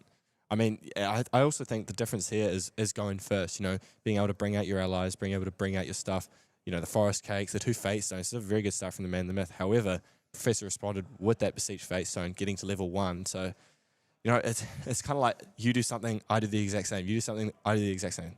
Kind of hence the name, the mirror. Yeah. Very nice little hand cam there.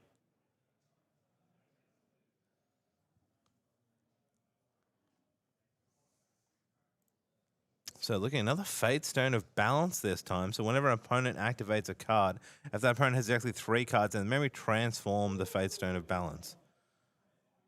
So 3 cards going down. He does not have 3 in the memory.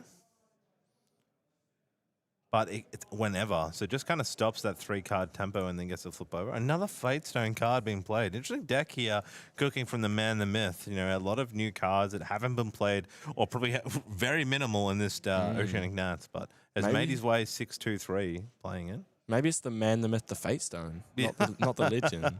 He's got so many. He's really trying to keep the Fate Stone dream alive. Yeah. It's kind of similar to the fractals, right? I mean, everyone's playing like, oh, I play fractals. I've got like 5 on the board. Well, the man, the myth's got 3 Fate Stones on the board. Exactly. What are you going to do? There's Tengu coming down for an extra draw onto Professor. Does anyone know if he has a degree? I'm going to ask him if we get him into the interview later. Or is he just a professor of GA? But I guess that's a big claim. I was going to say, if you make that claim, you kind of have to have that degree. So paying 4 there to transform the Fate Stone. Into the Panda.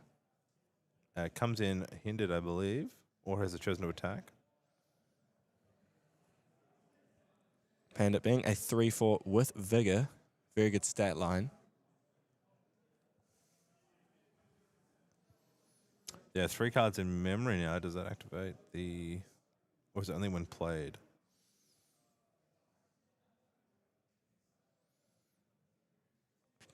Just having to think here what he wants to do next.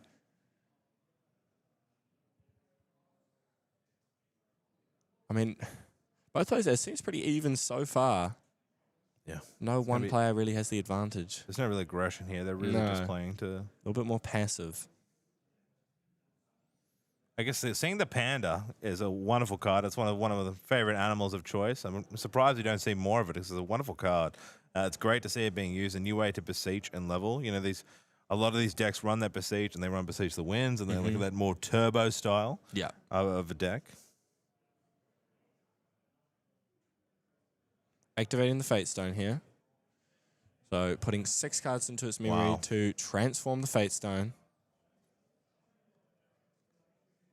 That is wild. Paying 6. This is all pre-recollection, I believe. Hey, the young wormling. Can't diss the young wormling. a little 2/2. Keeping up the, I guess, aggression. You need to. When do you start putting damage on the board? The young wormling's a 2/2 cost. It's not going to really tickle much or be able to deal with that Panda. You know, the Panda itself coming in, it has vigor. It is a 3/4. Art of War entering the board. Great choice here, Divine Relic. So it gets that chance to declare attacks with allies that entered. Players can't declare attacks when the ally comes onto the field. It's a good way to slow down some of the pressure of players. Definitely. Yeah, interesting. We've seen a lot of Grand Crusaders ring, a lot of Quicksilver Grails, but not a lot of Art of Wars. Dream Fairy, straight out of the gates. Wow. Says, no, I don't want that daunting Panda anywhere near me. Get it in your hand. I want to be able to dominate the board. Goodbye, Panda. So it becomes back, I believe, looks like turns into a Fate Stone when it's removed. Nice little interaction there. And then taking 2 damage declared. First blood. That's interesting there because you've now given him another beseeched play by putting it back into memory. But I guess the declare of the Dream Fairy says you cannot play that ally anymore. I mean, its interaction says he won't be able to play that Fate Stone. Professor, just checking what you... Oh, my apologies. Gets the effect at the end of the turn, and now back over to Professor. Yep, using the banish and swapping through, shuffling some cards, and getting to 2 counters. Could see a level up here. We do from Professor. Go on level 2 Gaugier. A lot of aggression with these level ups. Yeah. Unfortunately, this will... I mean, there's a Beseech. Beseech the wins, and I believe the other Beseech was dropped there. Goes to 5 counters with 2 banished. He's going to tap pre-reculation, I believe, here for the Tango. Paying down the 3. Get an extra card into... Oh, Fairy Whispering as well. Woo. Love a bit of Fairy Whispers. On top of the stack. Very popular card inside the Wind deck. Yeah, there we go. The damage from last turn taken. Yep. From the young Wormling. Hey, what did I say?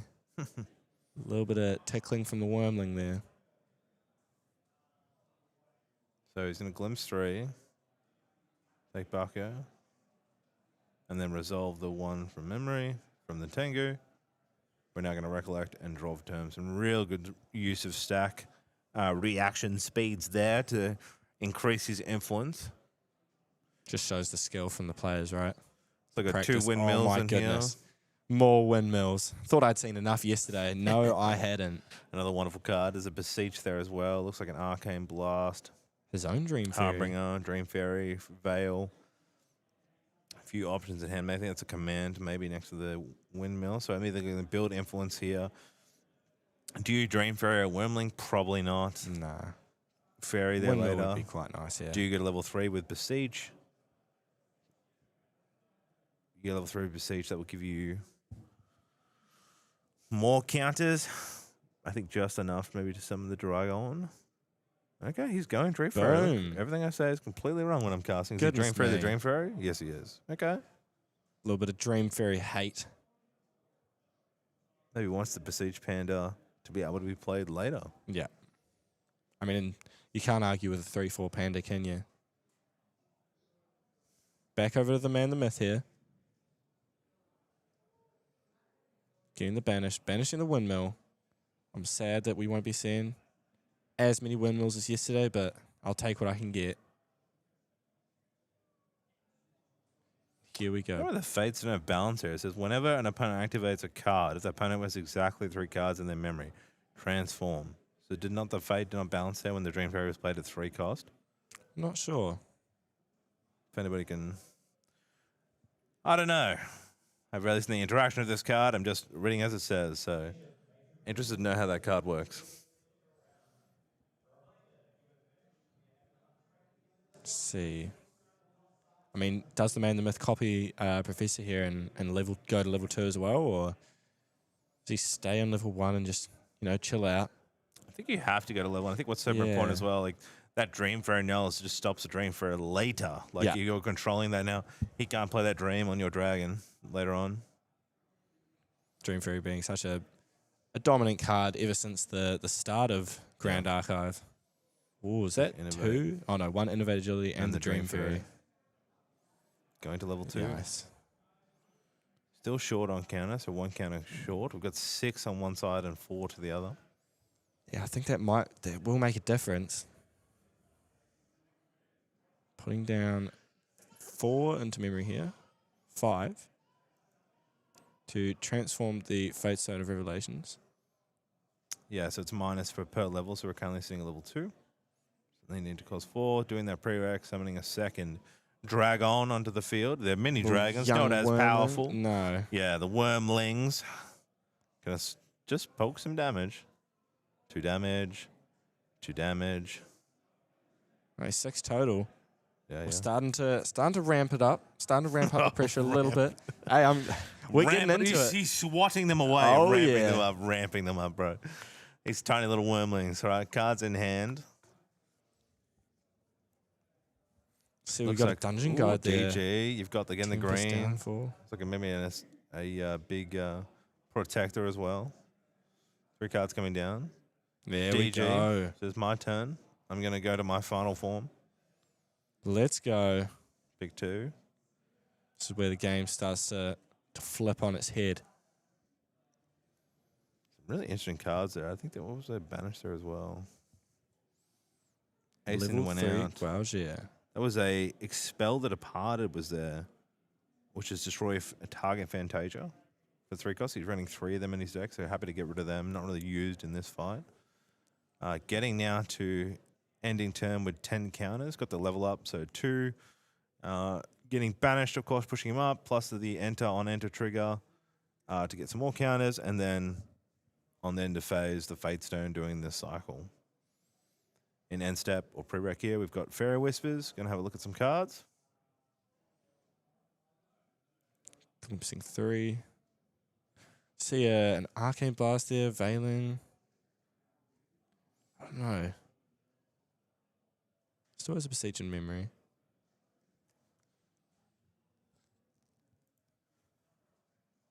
thinking here what he wants to keep. Yeah, I'm. I don't want to say here. This is this battle of castles against the judge, but that Fate Stone, there's 3 in memory on card activation. Surely the Fate Stone changes. I don't know. I don't know here. Somebody tell me, man. It's gonna eat me away. All right, we're looking to read rec here. It's just sitting there. The chat's saying with me, but again, there's been many times I've called stuff out here, and then people have told me otherwise. So we're unsure. Okay. I'm just a caster. I'm just here to hype. I'm going to hype it up. I'm going to build it on. All right, he's back up charging. There's cards coming down. We're getting influence gain. He's looking here. When does his dragon come on? I don't know. We need to find out. There's the power cell. What a wonderful card. Never get to see his true form when it adds damage, but God, it gets factorized, doesn't it? Yeah, we haven't seen any Wendell Thomas on Ally decks today. Or yesterday, did we? Bring it back. Right, Jane Ferry. Going for a swing. At face. First blood. Taking one. Boom. Woo, 24 to go. All right, there's a windmill. Oh, finally. There it is. I've been waiting. I've been waiting all day for a windmill. Here's the engine showing Beseech and Abakio's command. Getting the extra draw. Influence grows. Nice and token. Ooh, a bit of a green slime, but we haven't seen a cake to flop. Maybe he'll, suppress the opponent's cake just for a bit of fun. Who knows? 4 coming down here for an Asian protector. I love this. And then did that windmill back. Says, thank you. That's a nice play. This is the alternate art for Ace 2. I do have one of these, SP2. I know that one. Very nice. You're welcome. Does he swing with it? Does he get rid of these wormlings or just sits there pretty? So it's like 7 cards in memory right now. Damn. Looking here to do something in end step, I guess. I still think the man the myth is on the front foot here. I mean, he's level 3. He's got the board presence. You're just favouring those wormlings. Bro, I love the wormlings. Look at them. They're just chilling, they're doing their thing. They're just, getting 2 damage every turn. I mean, if this Fates don't balance, I believe, look at these dudes. We have the little piggies coming on. Woodland shows. Yeah, like, oof. I would have loved to have seen them. Oh, yes, Art of War is a good point why we can't swing on the Oriental. You are correct, chat. See, I told you, some things I miss. All right, there is the shuffle from the Azure. So putting into drawing 1 and discarding 1. Now it's 7 counters. Perfect for the level up to get to the 10 counters. To summon the Dragon. Seru. Well, yeah, what sound would a dragon make as soon as it comes out? I mean, I'm not going to make the noise because I really can't. Bro, I did the Phoenix earlier. Yeah, and that's going to be clipped forever. Oh, yeah, fair enough. That's a rookie error, dude. Oops.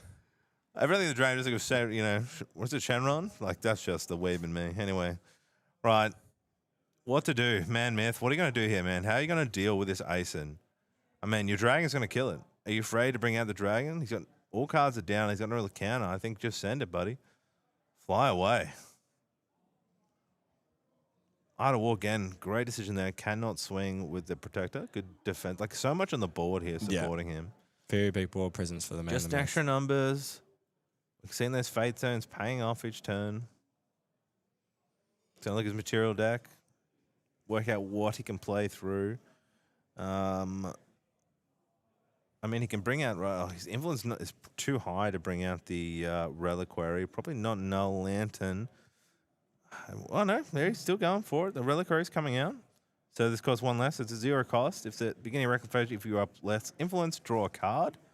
I don't know card numbers. He might have less, honestly, with how many of the cards that the Professor is sitting on. God, the Professor. The Professor. 5 cards in hand. Really thinking here. Those wormlings still just chilling.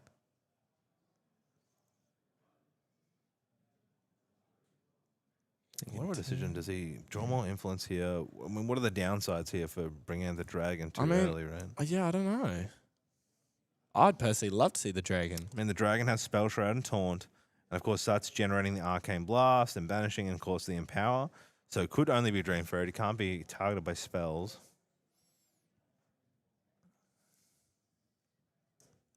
Really thinking here. Tough too now. Like we're 10 minutes into game one. Yeah. Sorry, 20 20. minutes into game one because I can't do Time math well. flies. Yeah, time flies when we're having fun in nationals.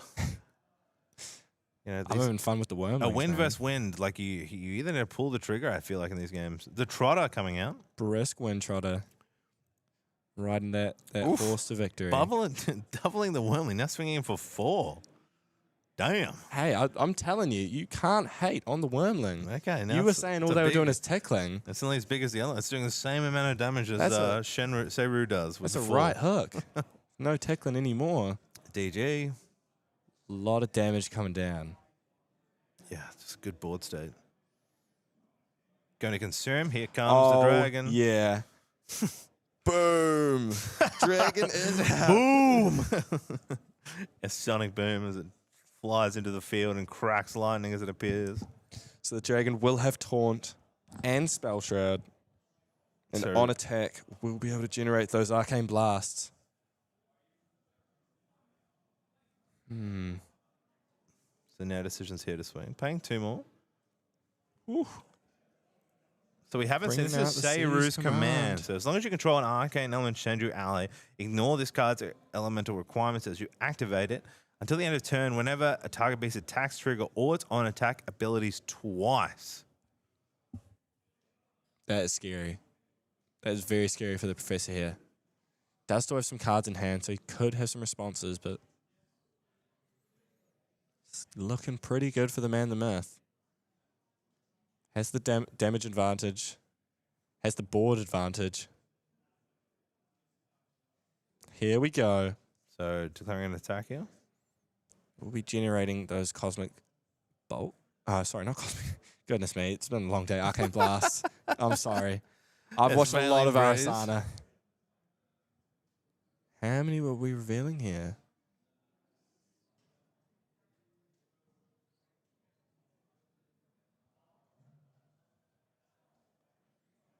Doing some calculation here. Yeah, just thinking.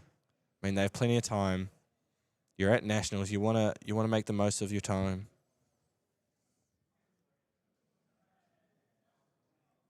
So generating an arcane blast. Veiling Breeze is going to protect 5. 6. 6. Oh my goodness. Math. Can't believe it. So currently 2 arcane cards in the deck. Has Harbinger and Arcane Blast. Here it is.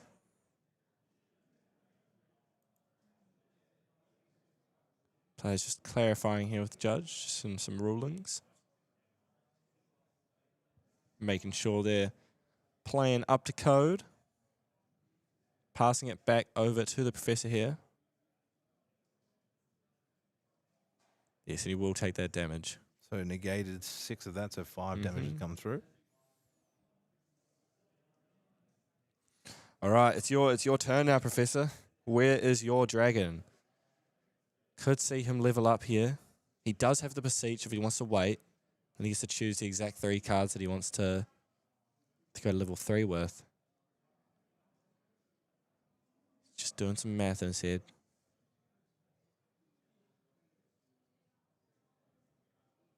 And that Dream Fairy has just been sitting there for quite a while, hasn't it? Preventing the man, the myth, from playing Dream Fairy.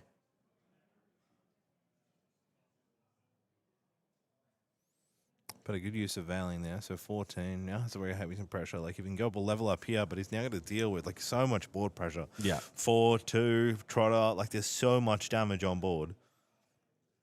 And the Wormlings. Yeah, and the Wormlings. Don't forget the Wormlings. Has to go for level up Yeah. here. I think you need the bonus 100%. health.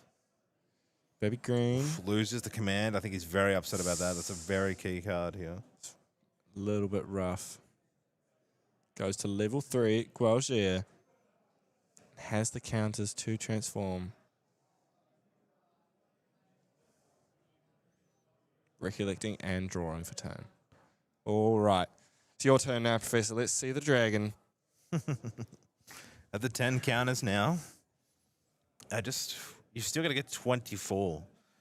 Like you're only got 14 health. He's easily going to swing there 4, 5, 6, 7, 8, not including 12 damage on the board just from attack, and then he could throw a spell in. Like, you're in deep water. Mm-hmm. Definitely a good representative from the New Zealand, the man, the myth on the first game. Who started? It was Man Myth, didn't I he? believe so, yeah. Looks like Byaku's commanded a bit of a beseech in there. What's that, Stifling? Command, 2 Stiflings, a Windmill. Just thinking here, how does he want to go about this?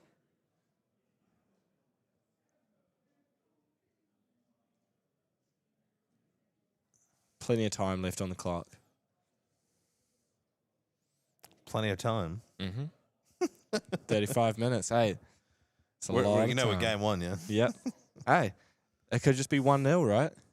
1-0's still a win at the end of the day. He's going to summon Seru. Oh, was that what sounded like?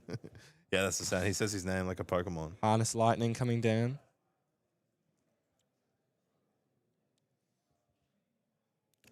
So let's have a look at Harness Lightning. So it is as long as you control an arcane element ally, activate, choose one in power 4, then banish Harness Lightning, and targets +4 to end of turn, or then banish. So both banishing an arcane for a 1 cost, either empowers 4 or doesn't. It's going to be a lot of damage, though, however. Playing the command as well.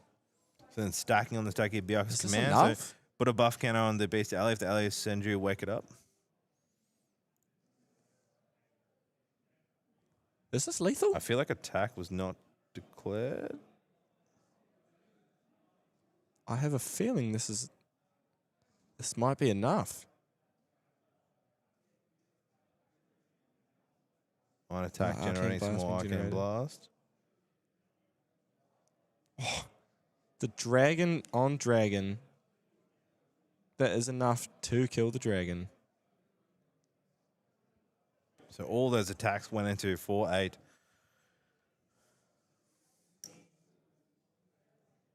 I mean, you were saying before he's in deep water. I don't know. It's Yeah. just Dragon's now it's off the looking field. shallower. He's swimming his way back up. I mean, yeah. Boots coming out here. It is a buff now too. So he gave +4 to that ally. So swinging for 8 and then work it up with the Buckios and then swing for 5, yeah. killing the other dragon. So Yeah. that was it. So see you later. Yeah. And on those attacks also generated some arcane into the banishment. So now it's 3 arcane. First here, just reading Beastbone Boots. Very nice card. Been in the game since the very start. Very nice inside of the Sylvie deck. Don't see much of that anymore. It was very good for a while with the slimes. Yeah. Still got a lot of allies to deal with. Taking 1 into the dragon. 2 more with the wormling. Oh, no, sorry. Into Guajir. The man, the myth is going straight to... I mean, you have to Straight win to with kill. allies. Yeah. Yeah. Now it's all about allies. Hopefully he has a Veiling himself. The Beast Bonder's going to at least do some spell to reduce. Still got a lot of cards in hand here for the man, the myth. Still yet to see that other Fate Stone transform. It's just been sitting there since the start of the game. Don't know what he's got in hand right now. Looks to be a Trotter. He can definitely buff here. I mean, he has got a cake that's going to at least buff an ally to get on the field. Yeah. Be good if you had an ace in to put up a taunt. Definitely. Like Blanche is in hand too.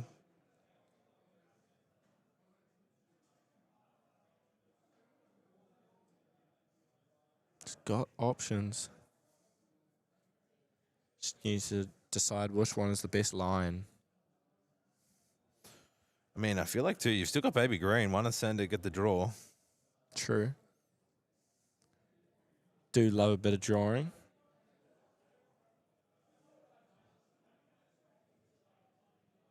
Really contemplating what to play here. Yeah, you can see these players are really nervous with it. You know, this is day 2. Yeah. Nash. We've worked a lot of time. They're getting hungry. They haven't had their lunch as well, you know. Last round of Swiss. Round 12. Got Harness Lightning in hand, kind of useless now.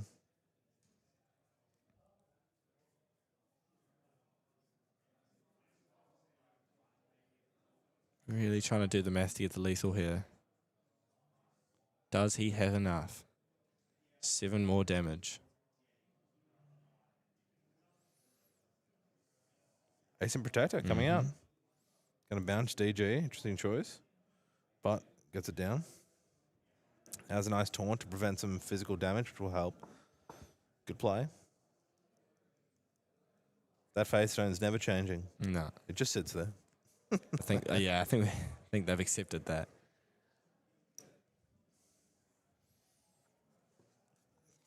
Yeah, it's just cosmetic, correct. Just there to look pretty. Can the Dragon get victory here? Professor now looks like a pass over. Looking at how he can deal 24 damage. He's only got 7 left. The Reliquary. Brings out his own Reliquary. Good chance to build some influence. A nice card. I mean, it's a Luxem. You wouldn't tell this is a Luxem match because that's the only Luxem card getting played, but hey, we might get some more Luxem coming into it.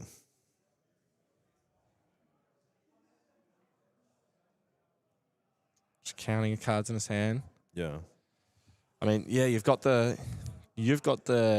advantage technically with the Dragon, but it's like, you know, you've taken 18 damage. Correct. 7 health remaining. You have to play extremely cautious.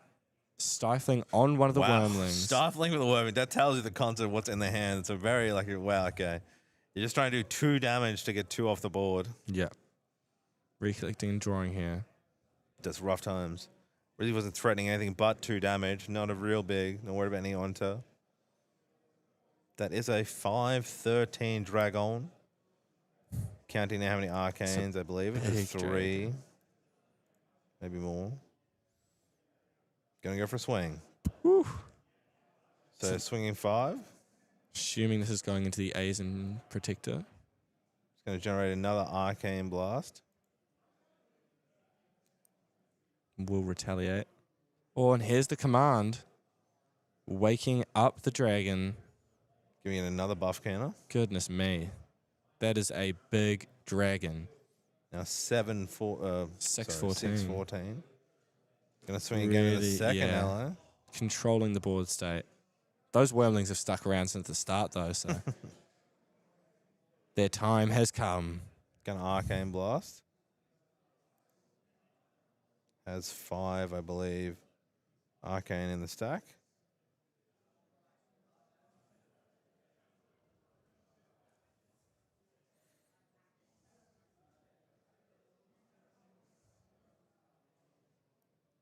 Coming in for 11 damage. Getting a little bit more even now. And passing back over to the Man the Myth. Doesn't quite have enough this turn, but I assume it's game next turn. Man the Myth is going to have to come up with something here. He plays the backup charger. Doesn't activate it pre-recollection. Decides to hold on to it for later.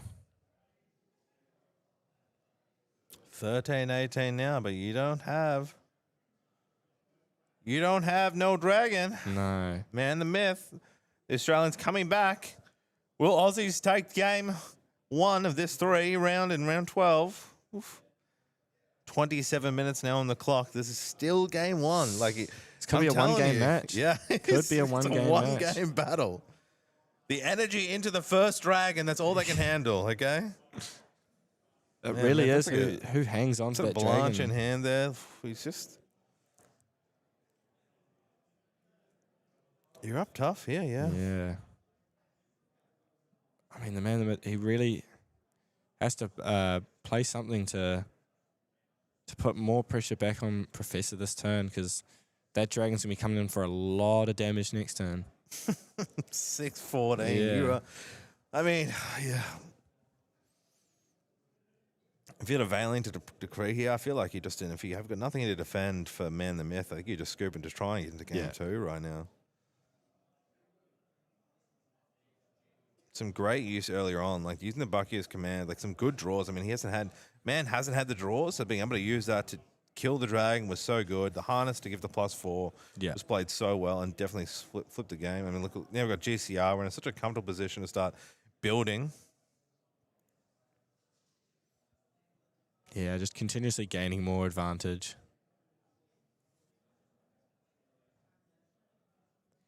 So we'll get that GCR.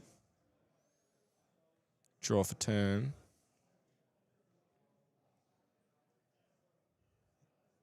See Reclaim, a couple windmills in there, Stifling.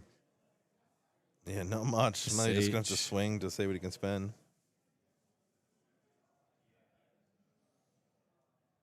I mean, swing for 6 ain't bad here. Yeah. Gonna put him to 19.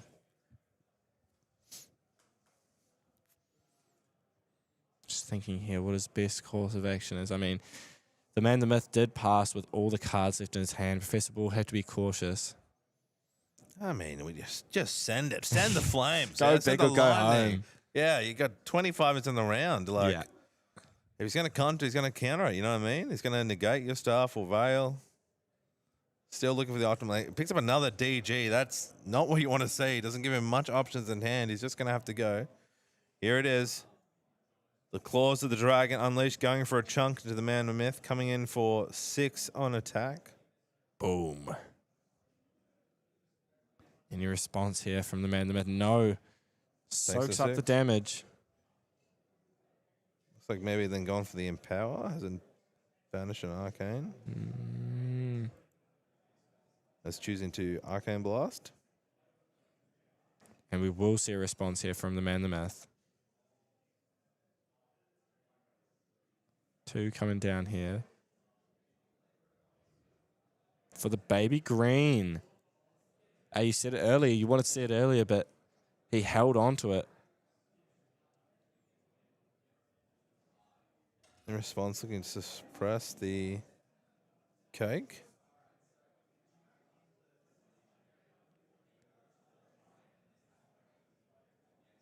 Doesn't choose a Stifling, so cake's going to bounce here. On response, he's going to place the Beast Bonder. Using that. Players here just confirming how the stack works. Now, in response, I think he might have missed the window there to activate the Stifling. okay, so a bit of backtrack. I believe here is that the Beast Bonder has to play in reaction of something. So what he's trying to do here is that he's using the suppression of the green to then, he says, I'm going to green, I'm going to suppress the cake. The cake gets suppressed, says, do you want to respond? He says, no. So then Stifling doesn't get respond. So then on that, he gets suppressed, and then he's banished the boots. However, because he didn't declare Stifle, he said, well, no, I want to Stifle because I want the boots to go off. So there's a bit of a discussion here between judge and players right now. Yeah. The boots still will resolve, or it should. Yeah. Don't think he is able to prevent the boots from being activated. Yeah, it's a bit of a discussion here. It's Nats. They're going for gauntlets, so. Okay, so. Just making sure. Okay, backtrack and play here. Stifling coming out to stop the on-enter trigger.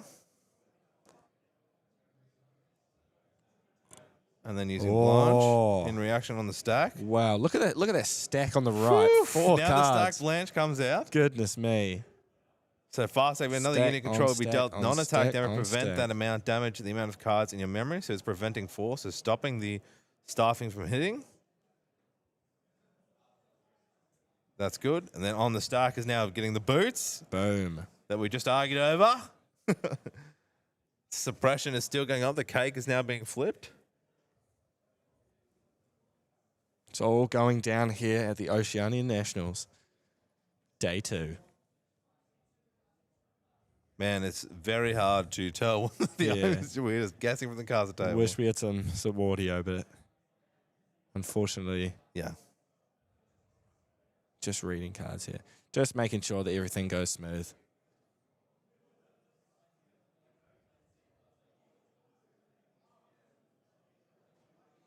I mean, 19-18. I don't think we're going to see many more turns left. Yeah. It is down to the wire. Nail biting even.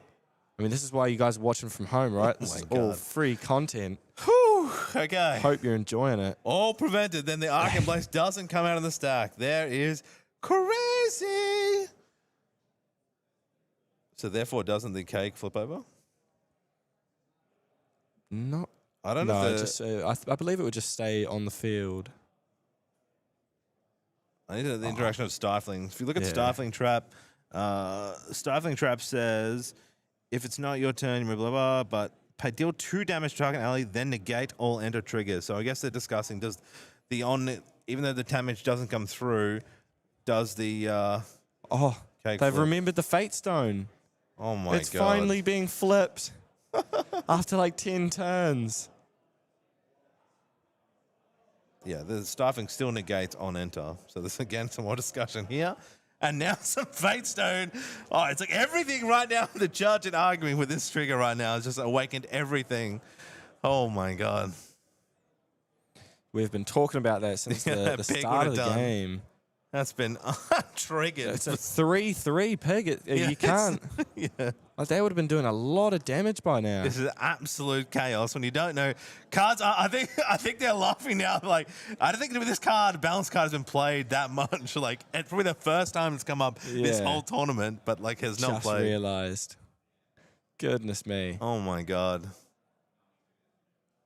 I mean, it's been a failed board state. That card's been there for ages. Like I don't know how they're gonna.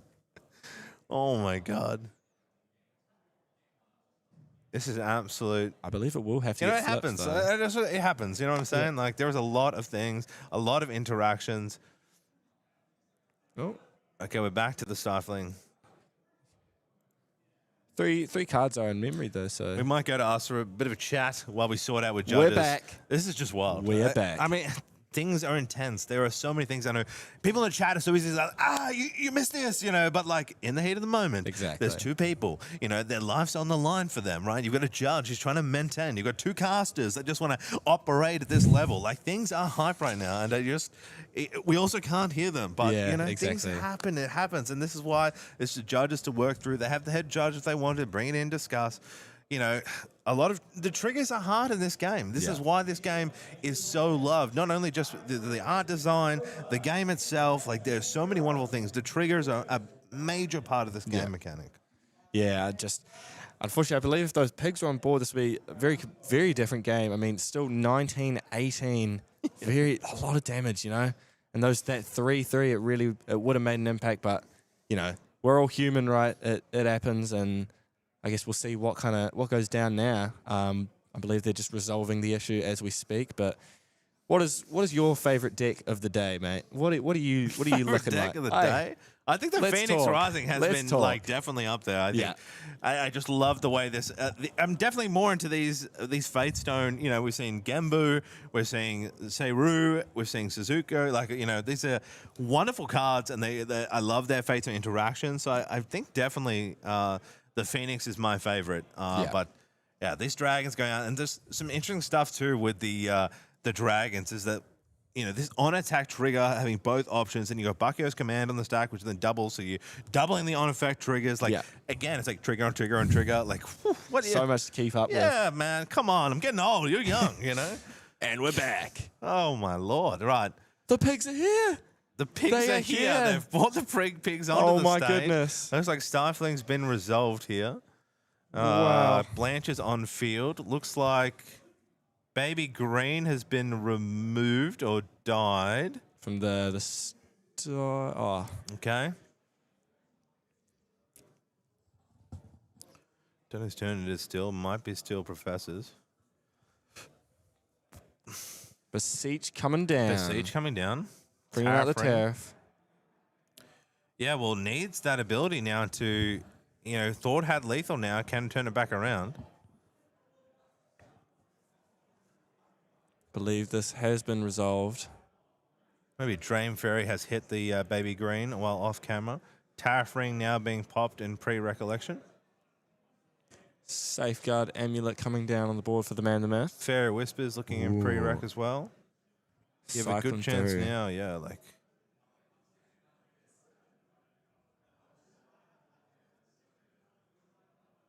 Okay. I mean, he's looking for 7 damage here. Displace. That pig is 3. Is this enough for the man the myth to take out game 1 of round 12? Find out next time. Yeah. Just shift away. Look at this over here. 16 minutes on the round time. This is game 1 here. Backup charge is still on the field. The pigs are online. Still hasn't chosen to consume the cake, by the way. That's a free 1-1. Oof, could have been swinging a long time. He needs 3 more damage. He's got to pay 2 to swing with yeah, Tariff. True.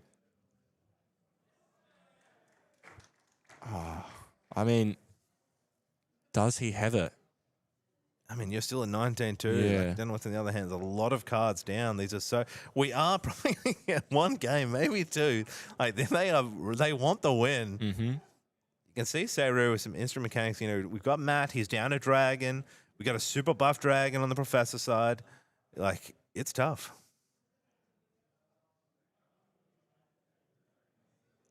Let's see what's coming down.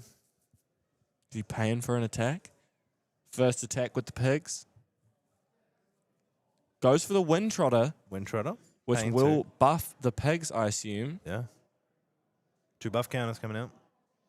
On level 2 gets additional. So that piggy's now 5-5. Oh, spreading them actually. Okay. Gonna eat the cake And here as popping well. the cake. Coming out on the horse, and now we've got a whole lot of damage here. I think the pigs are 3-3, right? So it's 4-4. Yep. 4-4, 2-2, and maybe a Blink Blanche as a 2 attack. Now it's got to declare attack.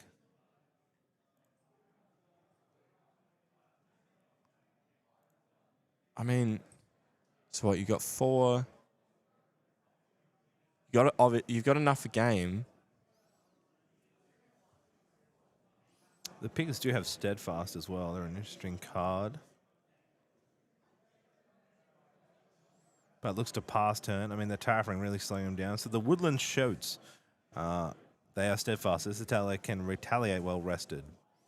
Very This nice. is a 4-4. So a lot of allies. Really, Jesus, to keep the Tariffing has cards given in you his one more hand. round, but can you get through that safeguard? Both safeguards coming out. You still have the Dragon swing for 6. That's 25 damage. I fear the game is nearing its end. All right, Dream Fairy swinging for 1. Puts the man Ooh, at at the face. Says, yeah, you can let it 5 more. Can the professor do it? Just clarifying. Unsure of what the man the myth has in his hand.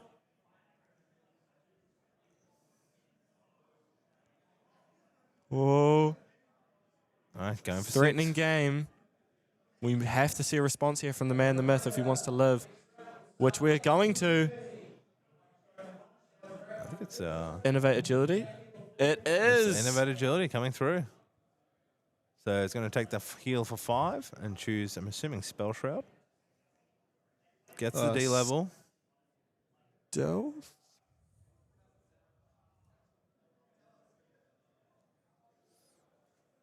The declaration of attack gets to generate as an attack declare. So that's how they're no response. So deciding what to do here.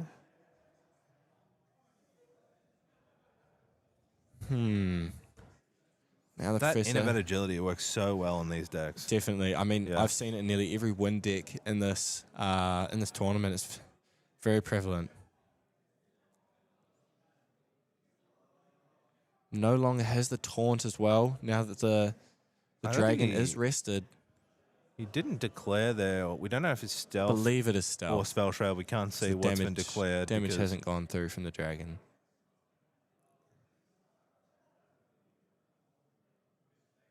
Let's see. The man, the myth, comb in his beard. Freaking out. He can smell victory. 12 minutes left in this round. There is stealth. Yeah. Okay. Nice confirmation there. With the 3D printed little logos. He's just got Windmill and Cake. It's not really more aggressive. He doesn't really have strong allies. Next turn, he's just going to get swung in for 4, 6, 8 damage there. That's lethal there for the ads. Chose to swing at, go for lethal at face. Okay, there's Asen. Nice. Dream Fairy gets returned, so the man, the myth, Dream Fairy is online now. There's a taunt. We know he has displayed, right? So you can suppress that Asen and remove him. Bringing the bacon home. Those pigs are wild. That's going to be a moment to remember for Nats. Yeah. Okay, looking stealth here. Going for an Arcane Blast. Still does have the Blanche down. Let's see what the man the myth responds with here.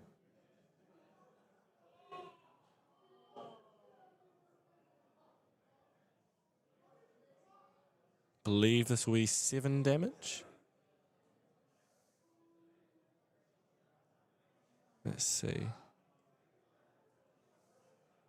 Still does have the Safeguard Amulet up. Couldn't quite see that just from the glare on the sleeves. Players It's a just bit interesting confirming here. So Blanche is still on the field. Does activate the Safeguard. Or not. Wondering what the players are just discussing.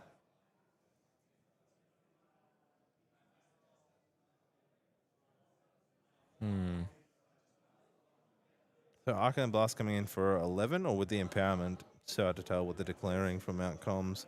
It's hard with these dual attacks. We don't know what they're declaring or saying. I think the man myth might have forgotten to activate the Safeguard Amulet. Not sure though. I can't quite tell what the conversation is that's being had here.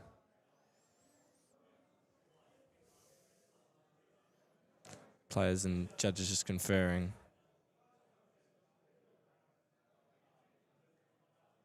Trying to read the lips. Well, we know Blanche is on field. So Blanche says, if another unit control, we've dealt non-attack, prevent that amount of equals. So that's definitely preventing this 4 in memory. So 4 at least. So it's only going to come in for 8. 7, sorry. Which will bring him to 22. Which is in theory enough. We've got another judge here. Head judge has been called. Oh, yeah. Interesting to see. Well, all right, coming back to us while now. this issue is in mystery to look at, beautiful faces. Oh, I love it. I'm getting so much FaceTime, guys. Look at this. You know, Levi said last time in Christchurch his beard would grow, but Levi, what's going on, man? You said you'd grow it for the next one. I thought about it, but I was like, I can't take that away from you. You know, that's your thing. Oh, come on. I'm more than a beard, man. I have feelings. All right, this is the last round before lunch and then into Top Cut. So things are getting quite spicy. Yeah. Of course, this is 2 big players with a lot of discussion in this one. There's a lot of interactions we're dealing with. We've got, of course, it was Seiru versus Seiru, Oz versus NZ.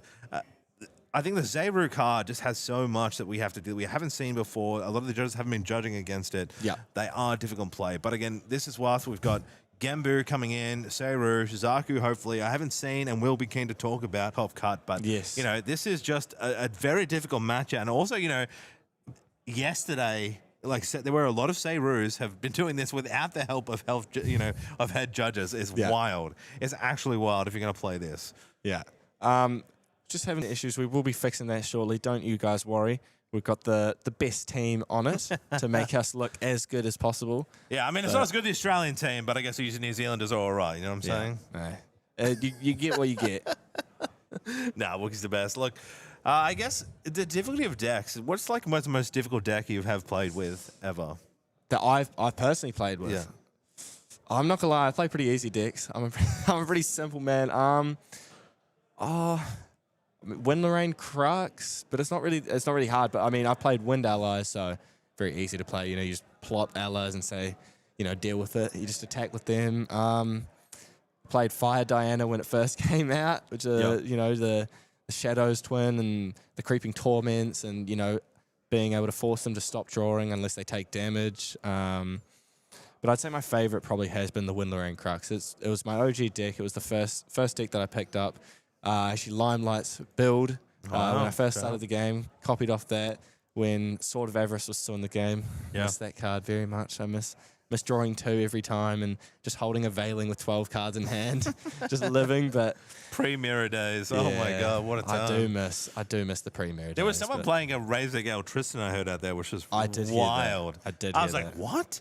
They were saying like the guy went to put down like 4 cards and it wasn't broker, and he was like, and a Razor Gale came down. He's just like, what? Like I said, you would have been like, Judge, like, can I get a deck check? Like, what is the Razor Gale doing in your deck? You know what I mean? Yeah. Absolutely wild. So, look, we're just doing what we can here.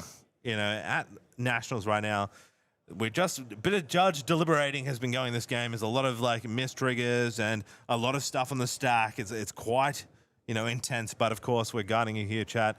Look, people playing at home, I'm hoping to see, you know, we've had there was a lot of showing in day 2 with the Australian and New Zealand team. Like we had at least, I believe, in the top cut, we had 10 Aussies, maybe 6 New Zealand, a couple of Singapores, a couple of Taiwan, and USA representation into day 2, which is quite remarkable. Yeah. Overall, you know, deck list, we had 5 Fractals come into the top, 3 Luxem.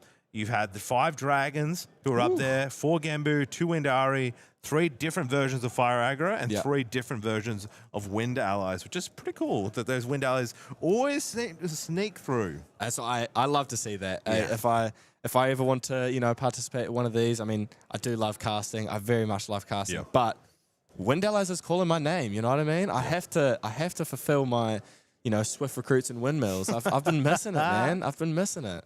I mean, those Swift Recruits are high value with all the fire, you know, that's coming out. Those intercepts can be like change it. You know what I mean? Like change the game for you. That you're trying to put them in. Like those fires hurt. Yeah, you know? definitely a useful card. All right, I believe we will be getting the games back on very shortly, but we, in the meantime, will just continue chatting away. You know, what have we got here? I guess do you know much about the new set?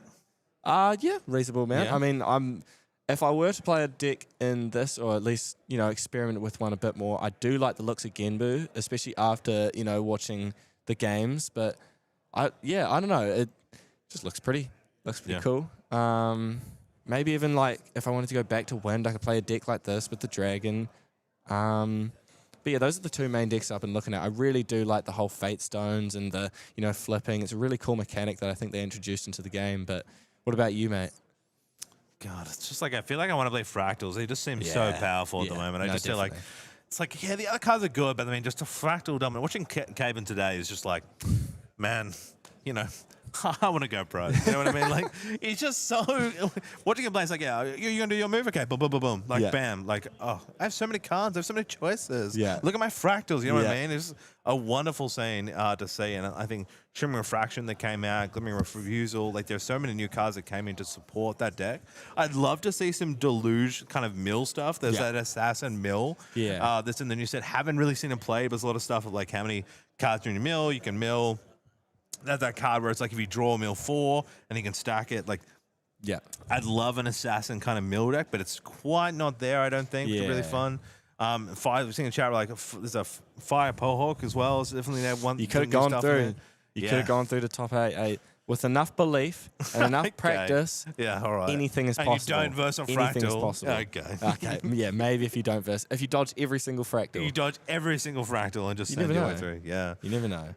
I guess, is there any other mechanics we've seen through that has done well in that space? I mean, we look at, like, say we look at the Luxem space, like Guaja is a Luxem tamer. There are some interesting, like, I do miss Sylvie. There's like some birds or fledglings that can like duplicate as well. The Convoke. I'd love to see, like, you know, the Convoking Slime where it's just like a mass board of units. Like those kind of mechanics we don't get to see. Would love, you know. Potions is something I think is wild. Like, there's a whole brewing scenario, but, you know, the alchemy, there's a material that helps you brew and age a potion, but we never really seen it by that space. So that's kind of crazy in that regard. Yeah. We've just had some other confirmation of some games. So if we go through, Caben and Drago Will drew, ID'd. I assume we've got some other players. I believe we've got So Boy. looking at our recent stats here as well, we've got Boy took it 2-0 against Kushida. Duckheads take it Duckhead 2-0 against Sherlock. Ados taking it 2-1 against Quarax. Very nice. Dennis taking 2-0 against Zuto Mayo Enjoyer. The man, the myth, going 2-0. No, that's our game. Sorry. What do you mean? I can't read. You got 2-0, and then Ninja Turtle and Proan taking 2-0 there. So a lot of big 2-0 wins there for a lot of players. It'll be interesting to see, you know, who made it into that top 8 cutoff. But even if you didn't make it into that top 8 cutoff, 9th through to 12th, still get into that gauntlet, still have the chance to make it to Worlds. So where is the gauntlet held? It is in Anaheim. It's just the day before the Worlds event. Right, that is so... I feel that's way more stressful than Worlds. Yeah, definitely. I mean, yeah, you go there, obviously with the intent of making it. You've got 32 people there who also have the intent of making it. Only the top 16 make it. Only the fiercest survive, The fiercest survive. Yeah, look, it's definitely... This is it. This is what they play for, the world stage, The biggest tournament. So is this the second Worlds? Yes. Second Worlds. First Worlds was last year. Yeah. Glenn Williams won it. Yeah, I can't believe it. NZ representation. I mean, the quality of players down here, that's it. The home of Grand Archive That's it. Everybody can players. talk smack about the different communities, but I mean, NZ did take world champ. Hey, talk the talk and walk the walk. Yeah, exactly. They sit up on top. So Glennie holding that down, but hasn't made it through today. Didn't do that as well, unfortunately. Yeah. But, new time to move on new players. We'll see what comes on the world stage. So a great event over in Worlds. But, yeah, look, here we are. Oceania Nats chatting away. We'll look like we will... Coming back to see what's happening with our players right now. Looks like we're back to the game. We're back. We're now in overtime for game 1. We're here. We're back. We're going to see what happens next. Okay. I assume we've got some extra time being put on, so do discredit the timer in the bottom left, but we carry on. We move on. Okay. Looks like turn has now passed. 18-18. Let's see it. Who is going to take out round 12? The final round. Looks like Amulet is banished. It looks like that interaction has stopped the damage from the Arcane Blast. Blast. Yeah, it looks like this will be a best of 1 game. We'll have to get judges to talk through producer and hopefully tell you what's going on. We might get too hard to explain. Update. We might do the professor, Who knows? Our producer to talk through. But here we go. We'll take what we can get, right? I mean, I think it's past turn now. I think it is. Looking through banishment now. It's like 2 cards in hand after this move. How was this game? I think surely it's gone to main phase that you're just going to send the attack. You only need 7 damage. I think it's a Tengu coming down. Believe so. Doesn't have the ability to pay 3, but Welliker is going to give him the draw. Has less influence, of course. Right, recollecting. Drawing for turn. If you are just tuning in, we did have a little issue between the players with the judges being called, so we will have some extra time in this game. So please discredit the timer in the bottom left. We will have extra time. Don't you worry. We've still got plenty of Grand Archive for you guys to watch until we go through to the break. And then we have the quarterfinals, the semifinals, and of course, the finals. The finals. You have to add the emphasis. By Levi, TCG. New Zealand caster. Wind Allies main. Pretty good at that. Yeah, thank you. All right, the man, the myth, now deciding. Will he attack? Undecided. He's got to get through this Asen that's guarding the way. He needs to work out, how much is Veiling a 1 cost? Veiling is a 1 cost. Yeah, so that's a one of my Veiling. favorite cards. Oof, you're not going to get lethal, and then you could die. So undecided. Dun, dun, dun, dun, dun. He's undecided. Looks like Fade Stone in hand, maybe a Hammer of Lightning, DG. Not the best cards to see in hand. I think another Innovate is in hand, actually. True. We're going to trying to get another canvas, see if we can get Eye in the Sky here. The man is... Oh, there we go. That's a Decree, actually, and then Displace, I think. Dragon's Eye View. Dragon's Eye View. Man, the myth really thinking here, doing the math. Does he have enough damage to win this game? Obviously, still has to worry about the Asian Protector with the Intercept. But those pegs, that is a 4/4 pegs. Goodness me, those are some big pegs. A lot of bacon. I mean, just send it like we're so You far. really love that, eh? Just send it, man. Big or go home. It's game 1, man. Go for it. Why not? We're 3 minutes into overtime. The man Really myth's thinking. counting again. I mean, you've Here got we 2 go. backup charges here as well, sitting on board to draw another card if you need. Here we go. Paid 3. Looks like a card is being played. A displace Yep. on the pigs. Oh, on the Pigs. Asian protector. My apologies. Sorry. Don't disregard what I'm saying. Yeah, going to displace Delirious. the Asen. So banish target ally, then return the field under the owner's control rested. So Still face up. Yep. So going to rest it here. Is that a double displace?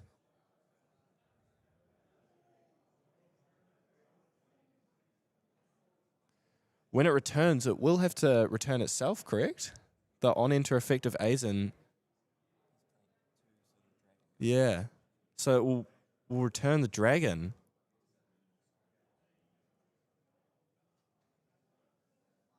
Interesting. I believe that's what the players are just clarifying here. Does get returned to hand. Just confirming. Because the on-enter... Players are just Oh, my. confirming how this works. So surely when he displaced, he banished the target ally, then it returns to field under the owner's control rested. But when they would have on-entered, then it would have to bounce something, correct? Yeah, when it'd have to return another ally. So it can't target itself, so it would have to bounce the dragon it would have to return the dragon, to hand. which would be the material deck in this case. Correct. And then second displace on enters, then the Asen comes back on. It has nothing to bounce, and then it gets removed. Yeah. I believe is the point of call here for the second displace. Oh my! We're back to Judge Deliberating Man. Goodness me. Yes. And then it targets the protector with its own trigger. And then he displaces it again. the Head Asen judge is hits back. again, and then it targets the Asen again. So it actually doesn't do anything. It just returns Asen. I was going to say, yeah, the first displace, Professor would obviously choose to return the Asen over the dragon. Yeah. Right. So the second displace place, also returns the Asen. So but it does yeah, the second displace probably isn't necessary due to the first displace doing. So what is the point exactly. of double displacing here? because he Who thought knows? it I- works the other way. He thought it works the other way where it hits the That's all dragon.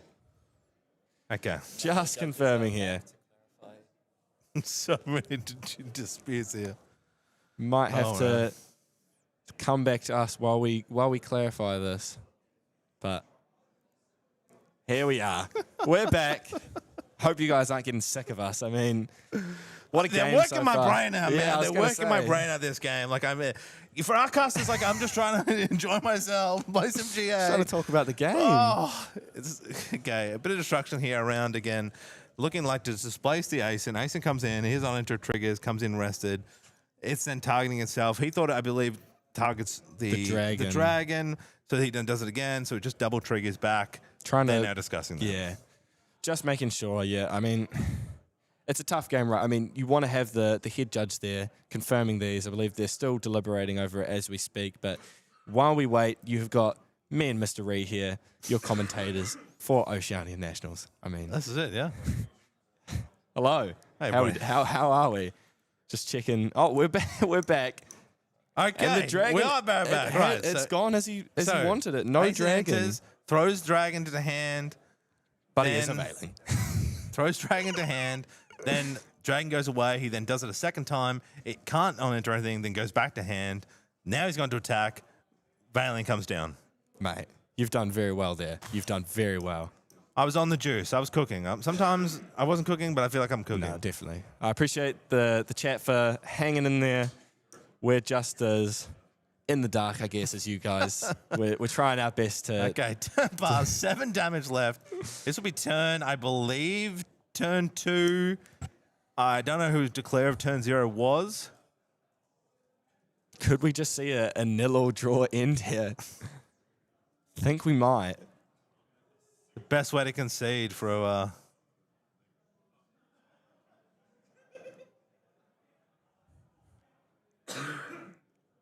Yeah, I'm not too sure how the displace resolved, we unfortunately. will definitely get judges in to help Yeah. discuss after, because we're trying to, again, cast what we can see, but we will see what we can do. Yeah. We're just humans, right? We can only do what we see. a bit of instruction about that, then chooses to bounce the. Maybe discussion is like declares to bounce itself. Yeah. And then on the stack says, well, okay, you do that, but then maybe displays it a second time because on the first time it chose itself, it can't choose itself again, so then has to choose the dragon. Maybe is the kind of arc, but again, I can see. Oh, but the We need to get a first would judge in here. the first would have to resolve before the second, because you can't display something that's Not not judge. there, right? this is disgusting. This Yeah, I'm not a is- judge. I'm gonna stop talking about it. This is very technical bounces Let's right now. continue with the game. We're waiting here for Professor to hopefully. Yeah, judge interview Close after out the this match. game. That's a good comment. I think that is hot topic. That is. I love it. Okay. How would you feel about judging that match? Like, oh my God. Okay, Professor, your turn now. We're 9 minutes into overtime. We're not getting lunch. We and Levi are going to be here for the I'm next lunch hungry. break. Might have a chicken sandwich. Could be the biggest recorded game on Caster Television right now. Hey. In a game one overtime. We've made history. Yeah, High five. this could be history. I don't know if anyone can see what a game one is. Dream Fairy coming down. No, the pigs. Oh, the pig's getting Pigs removed. are gone. See you later. Goodness Goes back me. to memory, but again, you get that influence to play for something next turn. This game will go down in history. The longest game of Grand Archive. Nice some card play. There's Ace and the Protector. Ace. Going to get bounced back. Get another taunt up. Passing across. Believe now this is turn 1 for the Man of the Myth, if we're in overtime, which I believe we No, are. it'd be at least term 2, maybe 3, right? Surely. Oh, true. Oh, Unless they, I mean, We there's don't added time. know. There's like added time we with don't like know. when you like a big sign that just like appears. It's like turn 1, turn 2. All right, Man Myth looking what to do here. The Man, the Myth, Relic and drawing. the Legend. Can he displace again another Asen? Let's have a look. A lot of cards in hand. A lot of options. Still has that backup charger. That backup charger has been... Yeah, and Tango. Chilling for a Tango's up while. the top there as True. well. Hasn't been able to do it. This could just be a tie. What has the Man, the Myth got in store for us? We have got Dream Fairy or another Another Wind trotter. Trotter. buff it up. Trot, trot. 2 more counters of buff. Let's see it. Oh, all on the Blanche. All on the Blanche. Blanche going to swing for 4. Going on to Asen. And still has another 3 damage here with the Wind Trotters. She'll put Professor to 21. There Wind we Trotter go. again. Okay, we're at 20. 5 left. Can you do it, Myth? Let's see it. Pass his turn. Pass his turn. Pass his turn. Myth, come on, man. We're hungry. All right. Looks like must be turn 3 now. Probably some time extension and extra time here. Yeah. A lot of stuff has happened this game. Hey, if there's games played, we will cast it.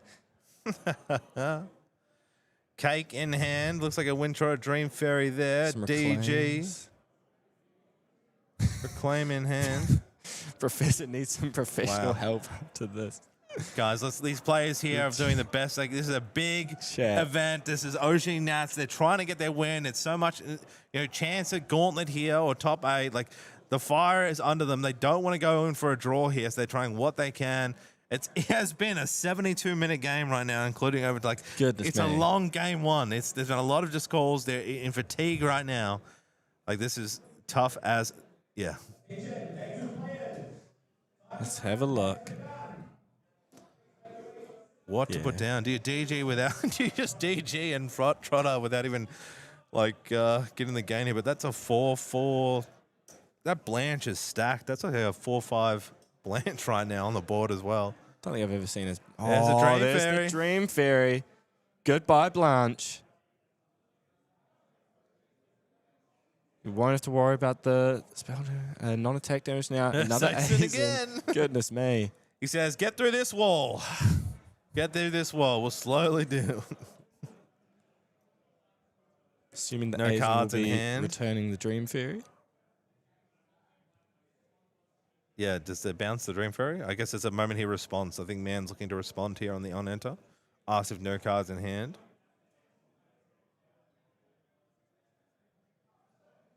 Let's see. Man the Myth just thinking what he wants to play here. I think this might just end in a 0-all draw. Stop it. I'm sorry. I think we. I don't want to jinx it. I don't think we can even have that. Yeah, Dream Fairy goes back to hand from the Asian. Remember that Art of War still is in play. The judges say we judged that just for a tie. Like, I don't think it can do it to these players or people. A Displace and a Wind Trotter here is game. Paying the backup charger. Displace would rest the Asian Protector Playing and Tengu. buff the other Oh my two. God. Boy, it's under a massive Just trying to influence think draw. It's how- like 9 cards just over that play.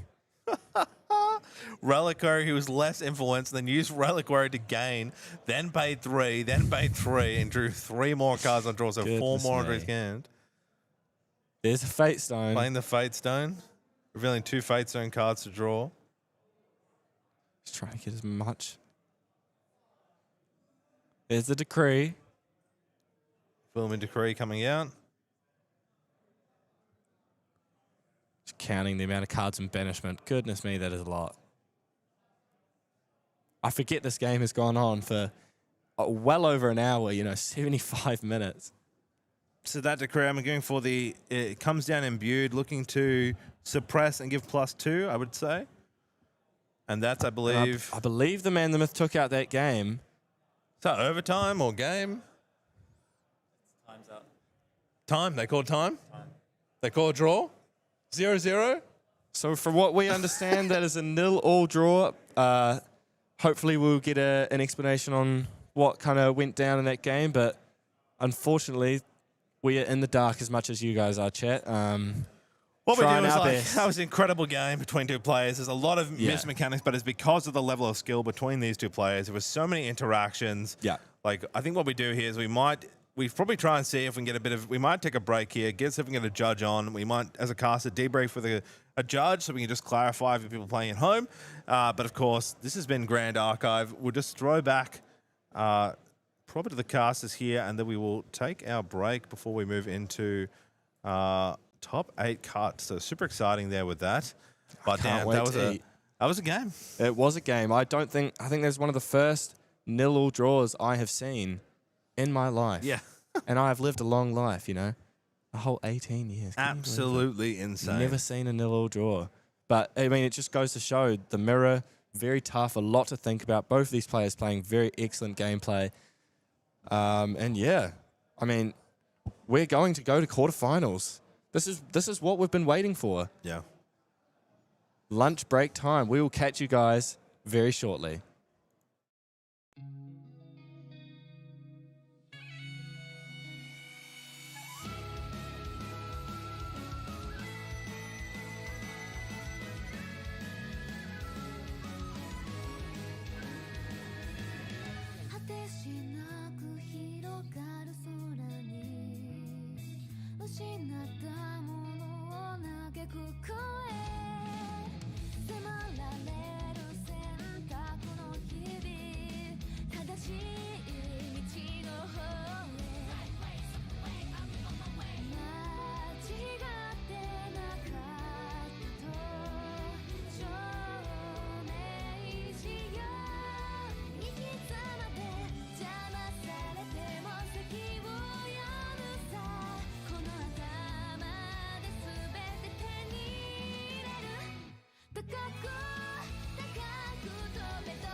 てしなく広がる空に失ったものを嘆く声迫られる選択の日々正しい道の方へ間違ってなかったと証明しよういつまで邪魔されても先を読むさこの頭で全て手に入れる高く高く飛べどこまでも行こう不可能と思い込んでたものがなぜか小さく感じた見てる景色がそう先になったから叶うまで近い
果てしなく広がる空に失ったものを嘆く声迫られる選択の日々正しい道の方へ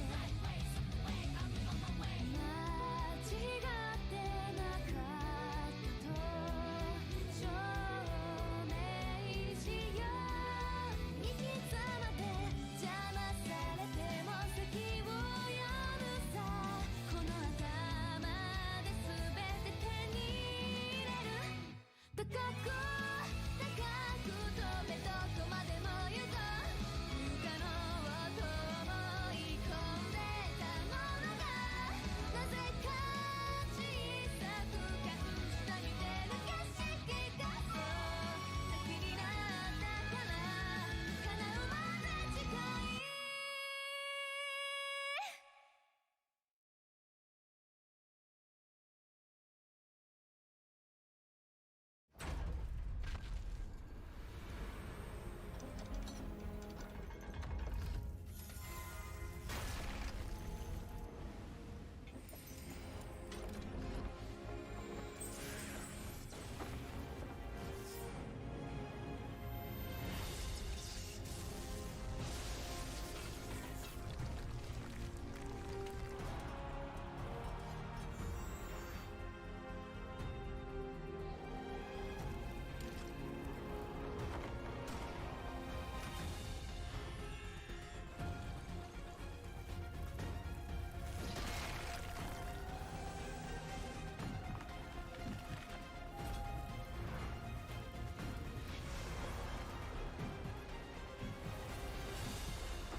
てしなく広がる空に失ったものを嘆く声迫られる選択の日々正しい道の方へ間違ってなかったと証明しよう生き様で邪魔されても先を読むさこの頭で全て手に入れる高く高く飛べどこまでも行こう不可能と思い込んでたものがなぜか小さく感じた見てる景色がそう先になったから叶うまで近い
果てしなく広がる空に失ったものを嘆く声迫られる選択の日々正しい道の方へ間違ってなかったと証明しよう生き様で邪魔されても先を読むさこの頭で全て手に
てしなく広がる空に失ったものを嘆く声迫られる選択の日々正しい道の方へ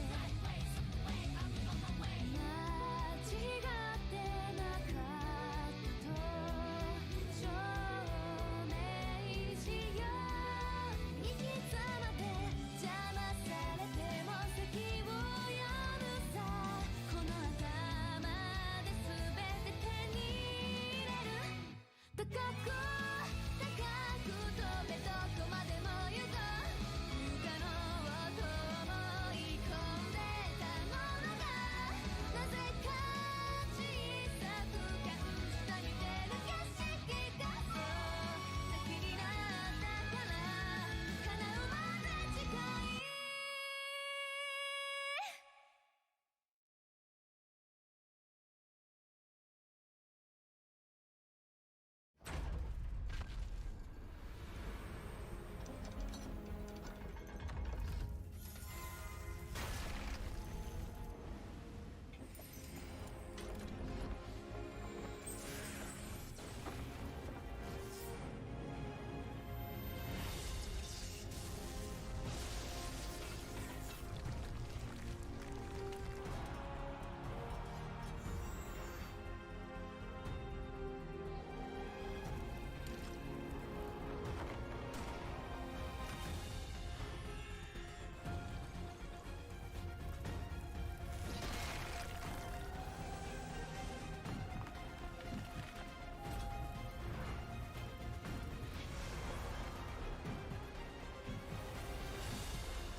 果てしなく広がる空に失ったものを嘆く声迫られる選択の日々正しい道の方へ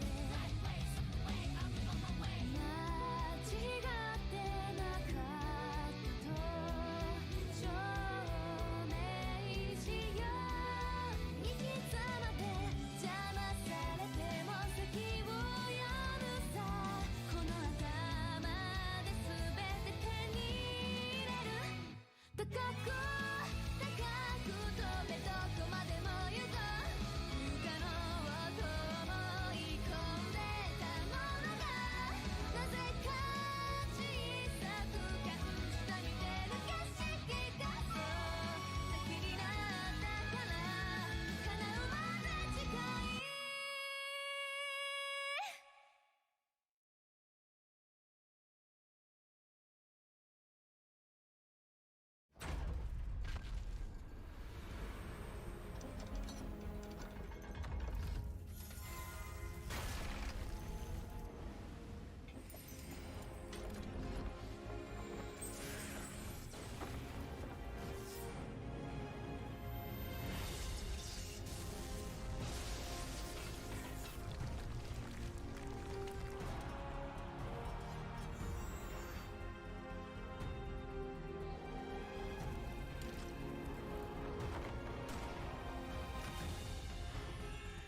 てしなく広がる空に失ったものを嘆く声迫られる選択の日々正しい道の方へ間違ってなかったと証明しよう行き詰まって邪魔されても先を読むさこの頭で全て手に入れる高く高く飛べどこまでも行こう不可能と思い込んでたものがなぜか小さく隠した見てる景色がそう先になったから叶うまで近い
果てしなく広がる空に失ったものを嘆く声迫られる選択の日々正しい道の方へ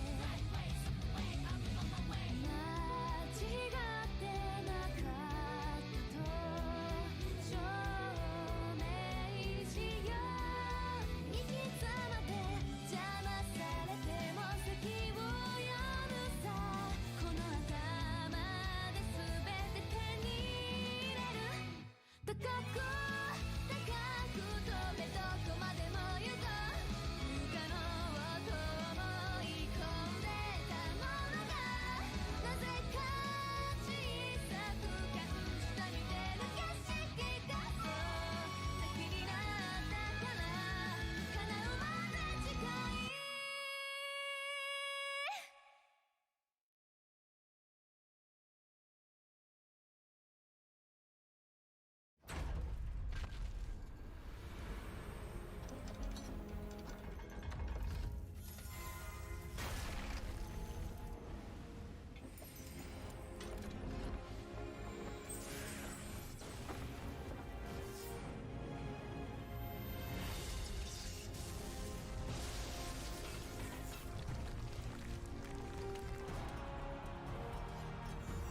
しなく広がる空に失ったものを嘆く声迫られる選択の日々正しい道の方へ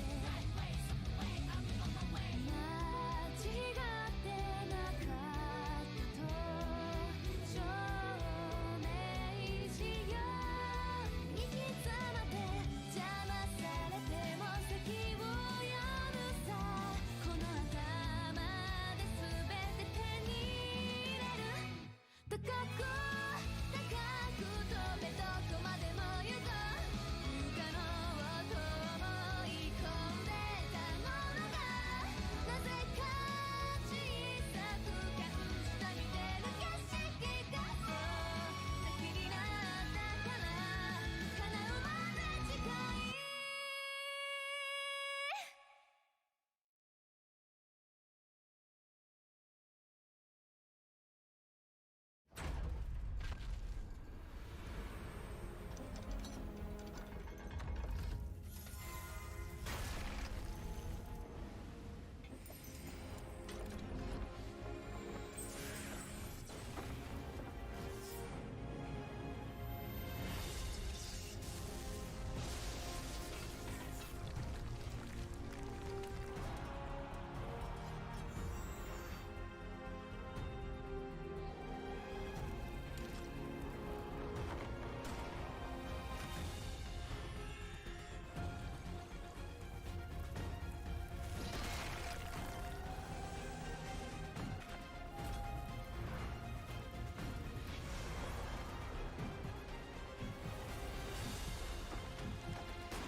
果てしなく広がる空に失ったものを嘆く声迫られる選択の日々正しい道の方へ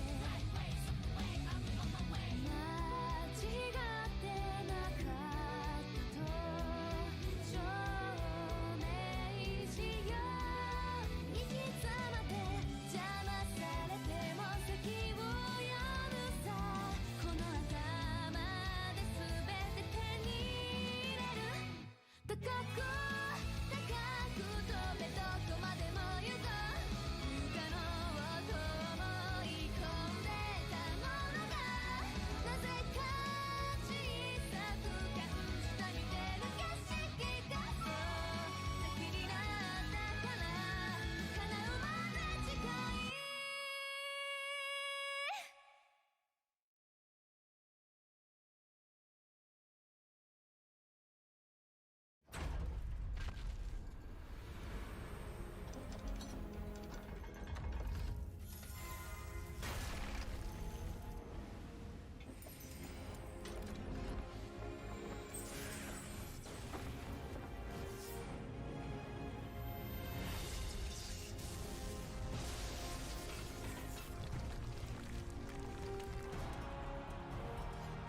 しなく広がる空に失ったものを嘆く声迫られる選択の日々正しい道の方へ間違ってなかったと証明しよう行き詰まって邪魔されても先を読むさこの頭で全て手に入れる高く高く飛べどこまでも行こう不可能と思い込んでたものがなぜか小さく感じた見てる景色がそう先になったから叶うまで近い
果てしなく広がる空に失ったものを嘆く声迫られる選択の日々正しい道の方へ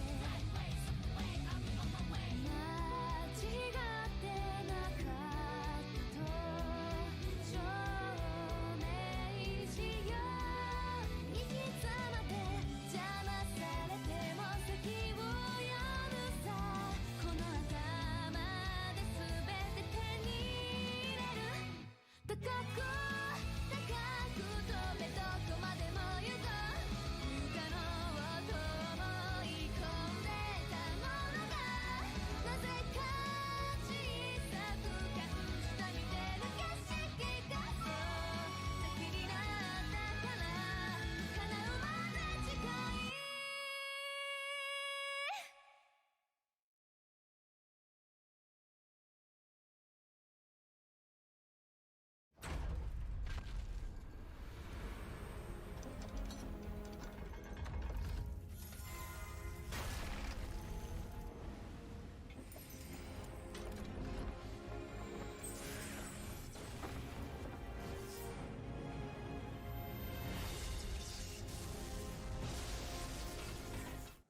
Hello and welcome back, guys. We are about to hit the top 8. We're going to talk about what a wonderful day it has been, and now we're to the spicy stuff, Freedom. You and me are going to take us on to the quarterfinals. Freedom, I know you've got some statistics you want to share to the world. Tell us what's up. All right, so we've now confirmed our top 12. The 4 competitors who are now qualified for the gauntlet. We're now currently going through the top 8. Oh, sorry, we're now the top 8 are now playing out for the final top 4, but we will go through them all. So the top 12 that have been confirmed. We've got Team True Cabin, Liftrasil, Dragoville, Zdivex, Boy, Ados, Level 100 Bayleaf, Duck Hats, Dennis Yao, Team True Terry, The Man, The Myth, What Do You Mean? Or Men. In this case. So the 4 players who are confirmed for the gauntlet but are not currently playing at the moment. So we've got, Dennis Yao from 9th, Team True Terry, The Man, The Myth, and What Do You Mean? So now they've qualified for the gauntlet for the second chance qualified to the main finals. Yep. As well. And then now we're currently doing the top 4, the top 8, and they're battling out for the top 4. Right? Each of those pairings just need 1 win, confirm top 4. And then after that, we're now going to we're going to go through the rest of the matchup to see who was the overall winner of Oceania Nationals. It's going to be a big day. So maybe we'll go through. So we got Caven. He was playing Fractals. What was it? Who's the number 2 underneath So him? we've got Caben who was on Water Fractals. Yep. Liftrasil was on Water Wind Luxem. Yep. Oh, we're going to shift across into All right, we're gonna shift across. across the first game. So this first game that we've got us today, looking over at our first quarterfinals, is Zdivex versus Boy. This is Singapore versus Taiwan. We've got a Wind Luxem for the Singapore team, and of course Genbu. Now, I've not casted Water Genbu, so bear with me. Freedom will do a lot of the talking on the water side, and I'll try to do the wind. But here we go. Looks like Wind has opened and gone for the solid pass, and then over to Genbu. This is, of course, the quarterfinals. Yep. So we've got Zdivex who is on Wind Luxem as well, and then we've got Boy who is on Water Genbu. It's actually probably now saying quite early. It is Water. So Wind Luxem is probably one of the worst matchups for Water Genbu, mainly because of one card, right? Ensnaring Fumes. Right. Yep. Right. If Boy flips Genbu for any reason, I mean, yeah, if he does anyway, he has to be mindful of the Ensnaring Fumes. That is just going to bounce that away. It's going to bounce all allies away, including that. Including Genbu, and it'll go back as a Fate Stone, and then Boy will have no other way to bring it out except paying the 9 memory cost. Yeah, wow. But, it's basically just considered Ain't going to gone. happen, yeah. Yeah, it's considered gone, right? Zdivex, hailing from Singapore, and I think he's the owner and proprietor of the Apex LGS. He has supported many of his Apex players, including Proan, Quarax, Repo, and some others. And we got Boy who's hailing from Taiwan. Yeah, interesting. Yeah, the Oceanic, these two coming over to make their time. Looks like a Scatter Essence has come out there. Removing, we've got Fate Stone down coming out, of course. Now, so because Boy, this is one of the worst matches, but it's not a great matchup for Genbu. The only way that he can win out is if he can deal as much damage as possible, or in another case, just completely mill out Zdivex. That's probably the most ideal way to win. But just try and stop that. So there's Xander coming in level 1, taking that glimpse, and also looking for a prep counter. You really want to start, Sadie's a really good card to generate those prep counters. Looks like the Operative is coming down. The Soroko Operative going to come down and take a swing. That card on enter, draw a card to your memory if you're an assassin. And of course, with the Autonomous Ally, you get a prep counter. So getting a card, good for another windmill. Just want to build that, build your hand, search for those Loxem cards. Very strong in that sense. Yeah. Now, bear in mind, this is at top 8 is complete. Here we go. All right, here we go. So we see, of course, that Fate Stone. The power of the Fate Stone there, of course, has that burn mechanic. So at the beginning of your recollection phase, each player puts the top card of the deck into the graveyard. Whenever one or more cards are put into the graveyard from the deck, put a quest counter on your champion. And then, of course, you remove 9 and summon the Great Turtle. So 3 quest counters on. There's a bit of a mill, we get a bit of floating in there. I can see if he is a tamer, so that bull doing well there. So Zdivex's game plan is basically just going to be the same, right? Get to 3, and get his Luxem cards. Luxem side doesn't have to be worried about I mean, yeah, like, it'd be great if he opens like 1 or 2, right? Yeah. He wants his Lightweaver's Assaults. He can also win out on.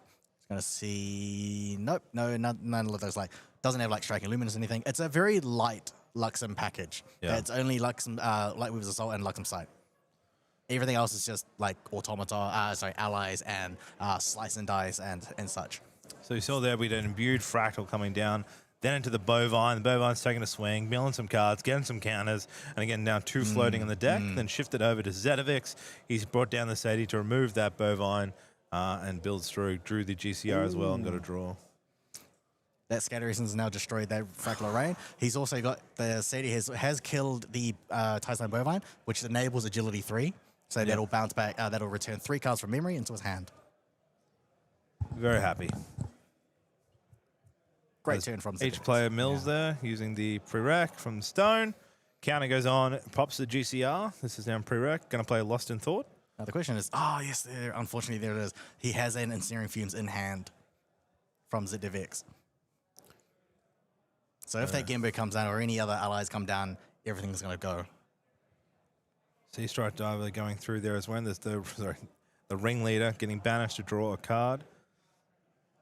Lost in Thought was paid as well down and paid some of the floating to get a draw there as well. Seasight Ringleader, one of the best cards in the water. So I guess my question to you is, if are you still going to get the turtle up, or you're trying to get that Polydeps to mill? Like, is that Gembu even worth trying to get out? See, so Zedivix, I mean, he's got answers to like Polydeps, right? Which is Scatter Essence, okay? Yep. So he's got the Scatter Essence. He's got like 1 Vermilion Decree. Vertigus Decree. Yes. As well. He's got 3 Scatter Essences. So he's got 4 ways to destroy Fantasia. Those Fantasia being the Fractal Polydeps. If Zedivix decides to materialize a Nullifying Lantern, which he does mainboard, he can turn off the Polydeps milling effect, right? Sacrifice this and sacrifice the Polydeps and mill X. So there's the bovine comes here. The paladin's been played down, consumed a floating, got a buff counter, drew a card, then has placed down another bovine. He's rolling in these bulls, coming down with going to go for a swing there. Of course, getting a buff counter from the ringleader, and then going to have a nice swing to mill some more. You know, that graveyard is building. Attacked on Sadie, and then Sadie was returned to hand, and a pep counter was given. Yep. Water and wind.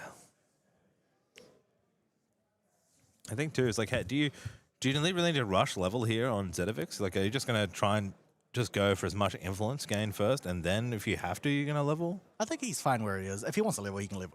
trying to remember what's in his hand, but if he wants...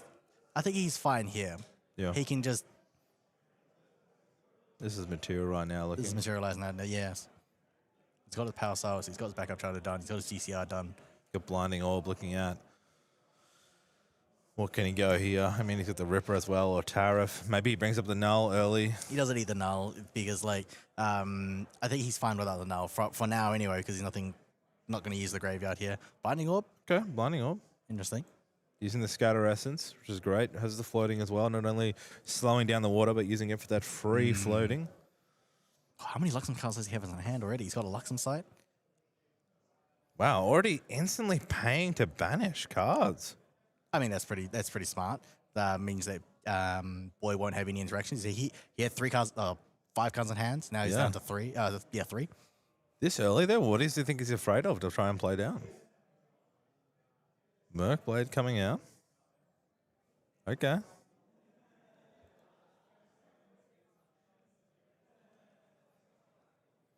All right. Sadie coming down. Oh, I think he's more afraid, so he can in-cap whatever he attempts to play. Yep, nice. Killing the bovine. Getting that on kill.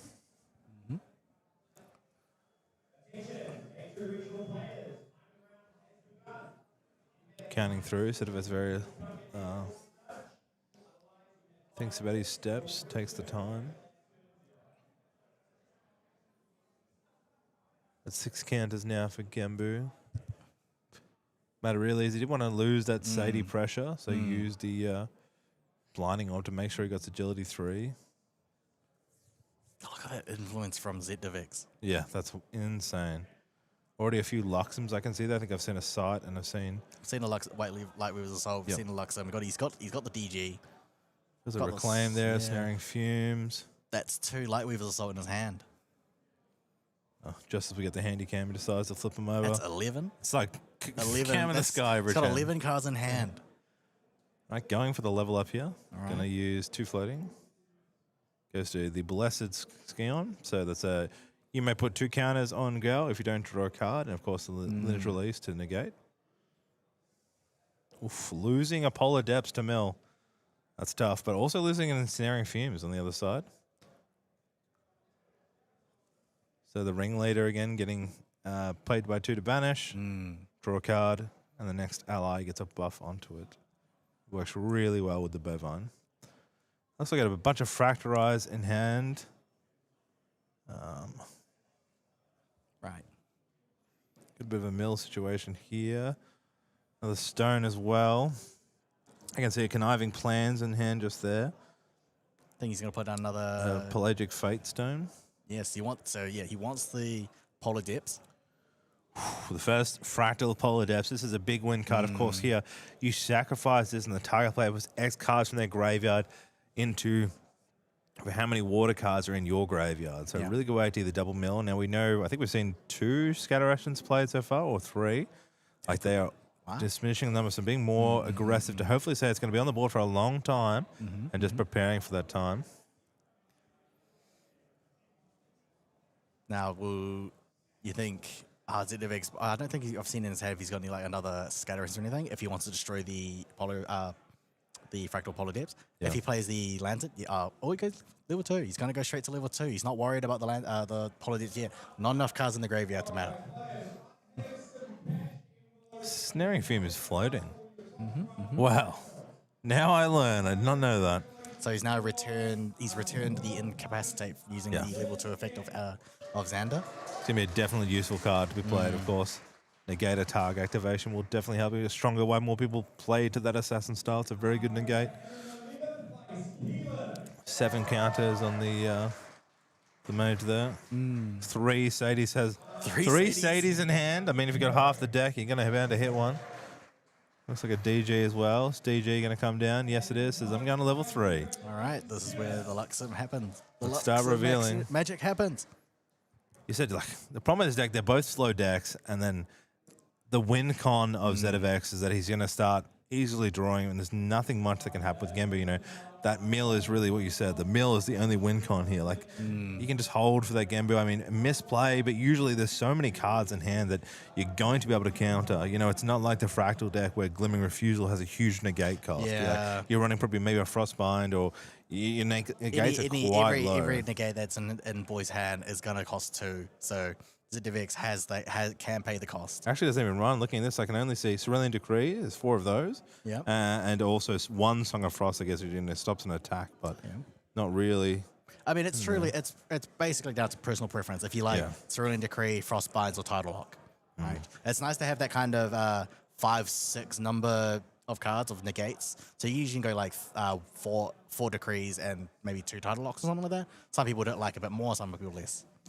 The Conniving Plans coming in. That's another new card that hasn't seen much time, but it's finding a spot in this deck. So put the top 2 cards of your deck into the graveyard. If you deluge 4, if there are 4 or more water cards, put a prep counter on your champion and draw a card. So, new way to mill. Yeah, this is Boy's turn currently. Tariff coming in response. So that was all done in pre-rec. Good, each bill 1. Oh, nice. So 1 floating. It's the Pelagic. The Fate Stone, The Fate Stone. So if he wants to materialize something using that as memory as the floating memory cost, it will come back as the Torrid. The dolphin. The dolphin. The dolphin you see the ringleader right on, that's what it is, yeah? Yeah. Sorry, yeah. The Torrid. All connects. Yeah. A lot of cards in hand. See a bit of refracting missile. Stratagem is there as well. Stratagem could do a bit of work here, but of course you've got to deal with this incapacitating. And there's so many cards instead of his hand. Think about like Stratagem. What's bad for Boy is that even if he wants to use the Stratagem, there's not enough floating in the graveyard. I mean, you use Polar Depths to use to fuel that, right? To find more floating memories. The problem is he's wind. He's gonna have Veiling Breeze. Yeah. Yeah, it's a hard matchup. There's no doubt about it. Boy is probably a bit sad he's coming to this match. He's done a really good run. Boy does not run Nullifying Mirror. So he's not going to be able to stop the Veiling Breeze. So I think things to work, really important here is that definitely that mill is where it's going to be. If you can get that mill off, he's living pretty. So, of course, he's played the Pelagic Faith Stone, so it draws into memory. Of course, then floating memory. And then on the other side, we've now passed the turn. Looking materializes a Null Lantern has come out. So the Null Lantern, that's an alternate artwork. What a wonderful card. Look at it. It's a highly sought after card. Yeah. Yeah. Who knows? Who knows if Weebs will release more in the next merch day, if there's a next merch day, or if there's going to be new cards, because the value just keeps going up. So now that Nullifying Lantern is going to turn off the Polar Depths mill. Yeah, super hard. It turns off a lot of things, right? It turns off the Polar Depths. It turns off Conniving Plans. It turns off Aquarius Stallion, Gembu, and all that. It's so turns hard off a lot. to deal with. However, but then again, like Boy does have Unbroken Mustangs. Yeah, he needs to draw destroy it. Yeah. He needs to get it out. Yeah. I mean, like the only thing that Zet can do is either he can't incap it. If he's got Stifling Traps. Surely he does as a wind player. Yeah, I mean, like, sure. Everybody has a Stifling. No, he does not have. Wow. No Stifling Traps from there for the Mustang. He can. That's wild. He's running Slice and Dice, I guess. Yeah. And no Stifling in the sideboard either. Wow. Nah. Smoke Bomb coming out. No Zephyr either. So once that Lantern's gone, it's gone. There's our Pelagic. Yeah. Gets turned into a pretty Dolphin. So our Slick Torrent Rider. What a name. The thing is, like, the Torrent Rider is very hard it's like weirdly hard to kill. Yeah. Like, well, I mean, like, if you kill it the first time, it goes into the graveyard, flip back as a Fate Stone, and then you just materialize something else, use that Fate Stone, and then the Dolphin comes back. Kind of if you can get some mechanic where you could buff it and then, make it that people don't want to hit it, you know what I mean? Same as with the blue slime. Take us back whenever that was played. Oh, there it is. He has hit a Mustang. There we go. Gets destroyed the Null Lantern. That's very big. Happy to hit that. He's actually running 3 of them, so a bit low, not his 4, but there it is, the Unbroken Mustang. We've talked about it in Melbourne. Ascend, you went there, but that's one that really takes us home. What a great horse. There's a lot of horses this season that are doing the work. It's going to swing for 1. Bam! Says Xander, take that. Loves it. Mm-hmm. So losing that Lantern is now gone. So now Polydets can mill. Yeah. He can now get all those cards that you rely on on the number of cards in the graveyard as well. But he still wants to be careful with that Ensnaring Fumes.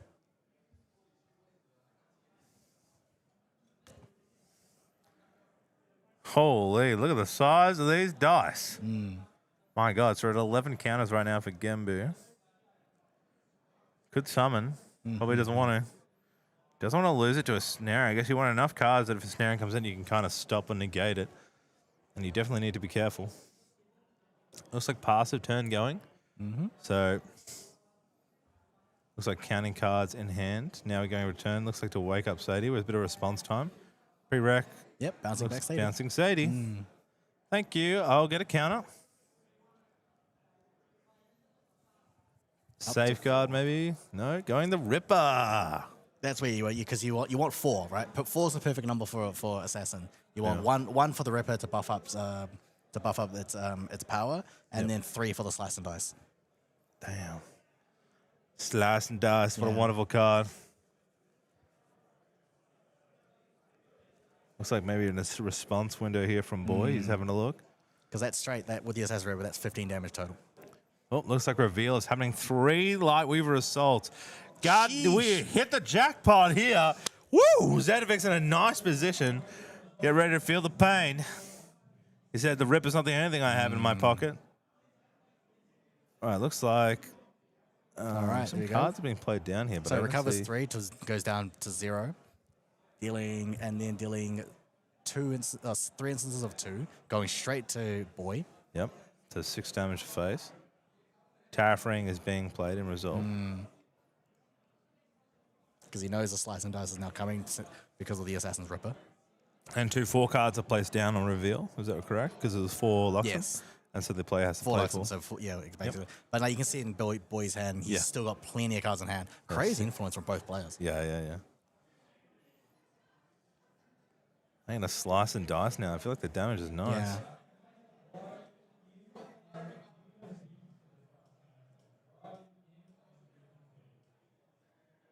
It's like 2 from Tariff there as well. You've got to pay 2 to attack, so it's going to cost you a lot to try and get this. Slice and dice at 3 cost?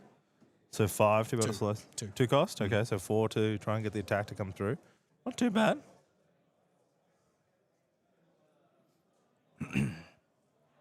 Going for the Sadie option? Yeah. I feel like just people love the Sadie card, right? It's I just think a it's fine. wonderful card. It's better to go for the Sadie option or safer option. Don't have to do the slice and dice option because you're under the tariff. Look, No need to do it this I time. just want a hero play, okay? I just love to I want to see, this is why we're not going to see those players because the ones that are more methodical and I'm just savage and blood, Not this turn. Just hold your horses, Jack, okay? All right. All right, Sadie comes down. Durability counter. Some lovely dice this season, by the way. There's some, counters are hard, but there's some nice 20-sided. Look at these wooden dice. It's just a very classy game of GA right now. It's good to see. All right, Zeb, what are you going to do? All right. You're going to pass. Hell yeah. All right, good Doesn't choice. need to attack. Not under attack. I'm not going to waste no tariff ring paid a cost. No way. I'll just wait. I'm This biting. is where Zet can just do a slice and dice turn next turn. And I mean, like, if he decides to fracturize the Ripper, I think he's got an incap in hand. He's got one incap in hand.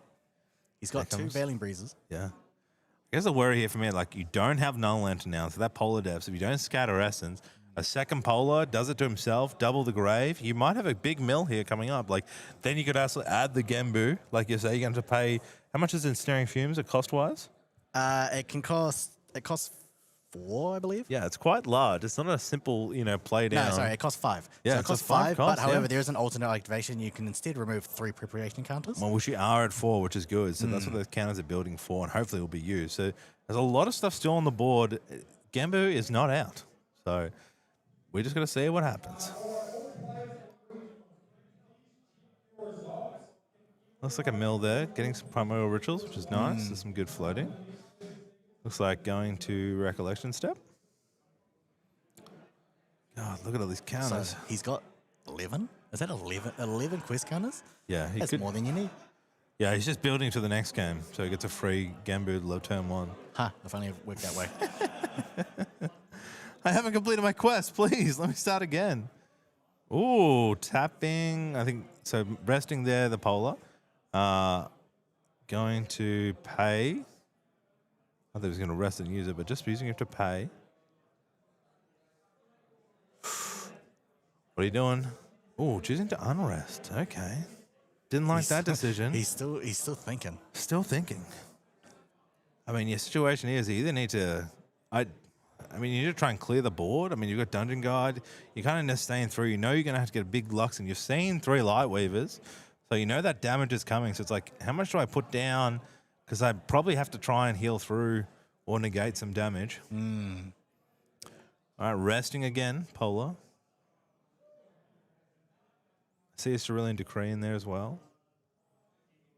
Coming back, deciding to unrest. I mean, maybe a Safeguard Paladin? A Frostborn Paladin? Yeah. Yeah. Get another way to block some damage. That will stop at least the... So I can see a Resonating Fugue in hand for anything like a Gembu or even the Mustang. Not the Mustang, the Stallion or a Terrapin. I don't think he plays Terrapin either. Yeah, he is going Paladin. There we go. So he gets that +1 and draw. I guess if you can get enough Paladins onto force the Ensnaring Fumes just to get rid of the Paladins, then you might be able to risk out the Gembu. Very interesting that boy does not run Rollback Terrapins, which is one of the cards that you always usually most of the time play in a Gembu deck. But boy does not have it. I mean, if you've already got the one big tortoise, you don't want the little one, you know what I mean? I mean, they're great. They've got Stealth Spellstrike, having a board of Spellstrike turtles. Yeah, true. Yeah. A second Polar Depths. Can he get his mill out plan? Oh, this is nice. Yeah. What players can do is he can choose to mill. So say he has 10 Water in his graveyard, he rests that, and then chooses to mill the top of his own to then get 20. So 10 plus 10, 20, and then chooses and then to mill. do it again, Do and it then again. to do another 20. So Correct. And then basically, what you want to do here is you want to 2 polar dips will be great, 3 will be perfect, right? Yeah. So you want to completely mill yourself. Yeah. Then and then in the next materialized phase, get a tabular of salvage, and then banish that. Return the fractal polar dips Yeah. back to the deck. So basically, you'll have a deck of 0. Using the tabular of salvage, you will return 5 cards from your graveyard to the deck in any order, of course. Then all you have to do is just have 1 fractal polar dips, activate that, and then mill out your opponent instead. Yeah. Forcing the opponent, and then you pass for turn, forcing the opponent to draw for turn, and which he cannot, and then he is milled out. He's milled out and he loses. See, now ZDevX has to hurry out, has to hurry and find a way to win the game with before being milled out. The safeguard was materialized, going to reveal phase. We see Loxham's side. Yep. Now the other thing is that Boy does not have a lot of cards in graveyard though. He's lost 1 fractal rain so far. If he had more, he could keep milling himself. Yeah.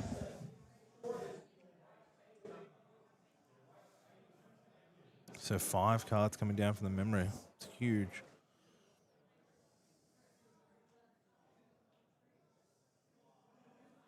Or 4 cards. I believe it's a Mustang on the far left there. That is a slice and dice. Slice and dice. But with 3 light weavers of soul, that's crazy. Yeah, it's a really good. So because that'll do, I mean, like just 2 light weavers of soul will do 16 damage. But that's why he's got the safeguard amulet to stop that. So he'll only take 8. It's like sending 4 damage into the paladin. Yeah, he's got to get past the paladin so he can slice and dice. And 2 damage to face. Yeah. Looks like a bit of response here on the second one. And a primordial ritual. On the Fate Stone. Floating memory. Gonna count cards now. How many in the graveyard? Freedom, were you counting? I was not. There's definitely more than 5. I thought you were counting. Chat, there was more than 5. I can tell you that. There was definitely less than 40. Oh, so there we go. great. I'll be quick counting this on Freedom. Definitely more than 6. Definitely more. Maybe we can get a judge to give us a counter on top of the side of the screen. Okay, good. So using that Faith Stone, putting it into the graveyard on the ritual, which is great, and then can use that to pay for cost next turn. A lot of counting here, because, misplay here. Looked about like 15. Oh, look at this. Sorry, this is what the count is. Here we go. That's the count. Yes. 15. 15 for himself. All right. 15 in graveyard, maybe? He's incapping. Incapping that primordial ritual because he does not want more cards in the graveyard. Yeah.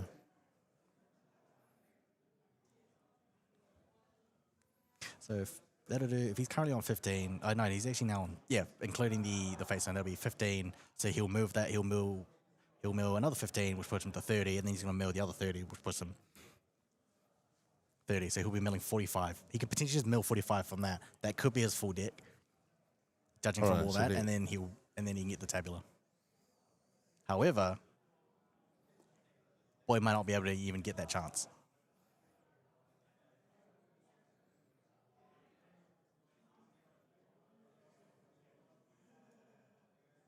What was it? Interaction. The incap then went out and then stopped that, but then chose the smoke bomb to draw to then play conniving plans, which is now going to do top 2 cards. Yes. So he wants to mill that top. He's trying to mill as many cards, right? So he wants the 2 cards to be milled, and then +1, so 3 because of the combining plans. Deluge 4. He's got 4 more. He's got plenty of water. And looks like, he can't respond. And then we come to the mill on the count and says, see you later. Whoo! Genbu taking it. Use that wind as a spot here. But Genbu says, no, no, no. So they counted up. They counted the number of cards. They concluded that he was going to get milled out. Yeah, so judges there counting with the 2 players, looking at the kills. So The going to stop. He saw the numbers, amount of cards, having 2 polars. Again, maybe greedy. Let's talk about, right, Scatter Essence was used super early. I mean, that was ideal anyway. I Yeah, mean, you want to. I mean, like, it was going to eventually happen. Like, you want to scatter essence those fractal arrays early so that you can't get more, I mean, like, as many cards as possible in the graveyard, right? I mean, yeah, you could scatter mill the polar depths, right? But in response, he can mill himself anyway.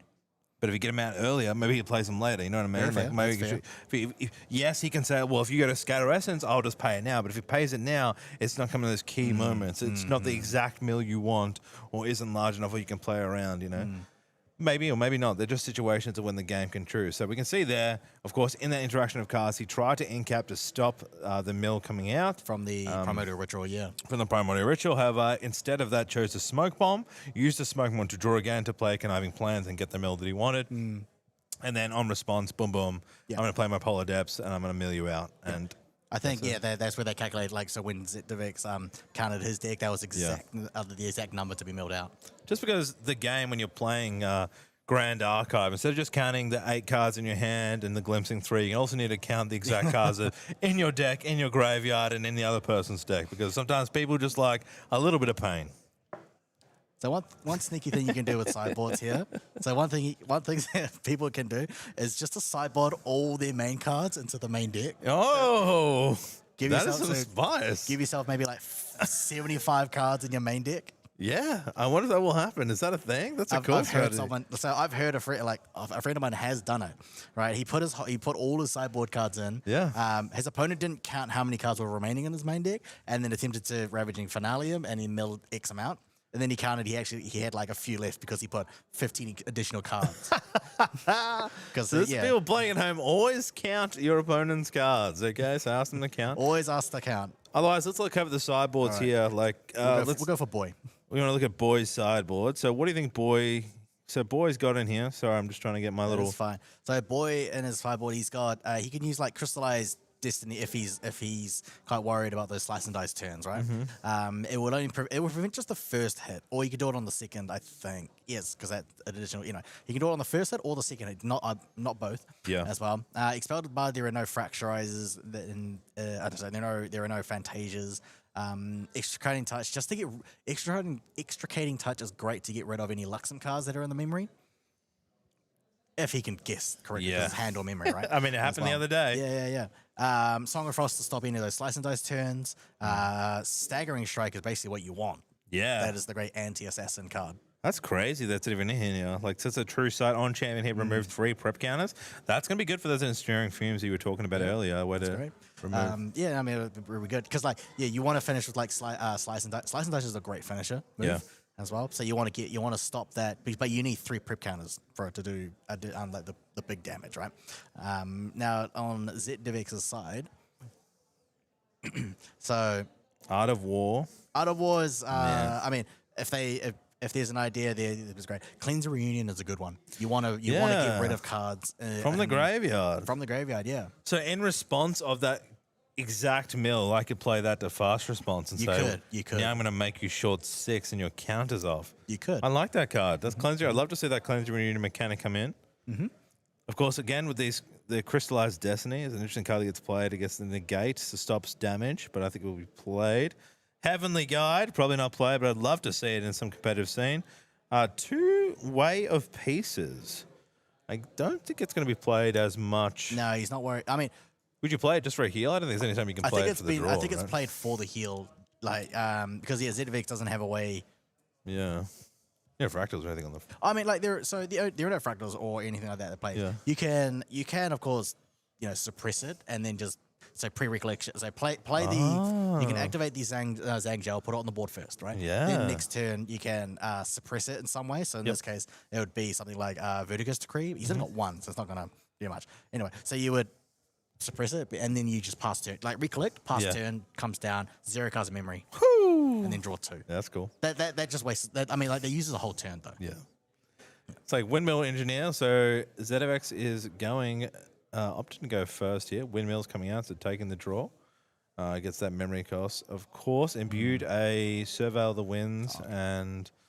Oh, I can't remember what that first card was. Operative? Rocker Operative? Could have been. Yeah. Over to Boy. Spirit of Water. Wouldn't believe it. No Serene. Spirit of Water. Take me back to Nico times. The Bovine. Here it is. Get your bulls ready. Bull Rush. Oh, you milled the Polar Depths already. Oh, no. One Polar Depths down, but does get a floating. But he has, if you can remember that later, though. Yes. He can get it back with the Tabular of Salvage. Yeah, the Tabular of Salvage I've never seen played again. When was that released, that card? It was released in HVN, so this set. Oh, yeah, so it is a new set card. It is a new set card, yes. Yeah, There we go. Looks beautiful. I don't know what is a Tabular. Whatever that is a Tabular. Can anyone tell me, is that a bowl? Is that I eat out of it? What is that? Okay. Somebody buy me a Tabular and let me know how we go, all right? I want to buy it for my front room. All right, Scout the Land's coming. A GCR coming out. Scout the Land, an interesting card. It has 2 costs. Look at the cards and draw a card. People love a bit of cycle on the win side. Little robotic bird that will fly to give you victory. Going to GCR also from Zedivix. Chance to draw an extra card. Nah, I mean, like, Scout the Land's great. It just, like, you can rearrange the top of the deck and then you just draw a card. It's kind of like it's a better option than a better Idle Thoughts. Yeah. Right? Idle Thoughts only rearranges the top, but it's floating, however. Scout the Land combined is a rearrange and a draw, and it's also wind for any of those, like, wind engine cards.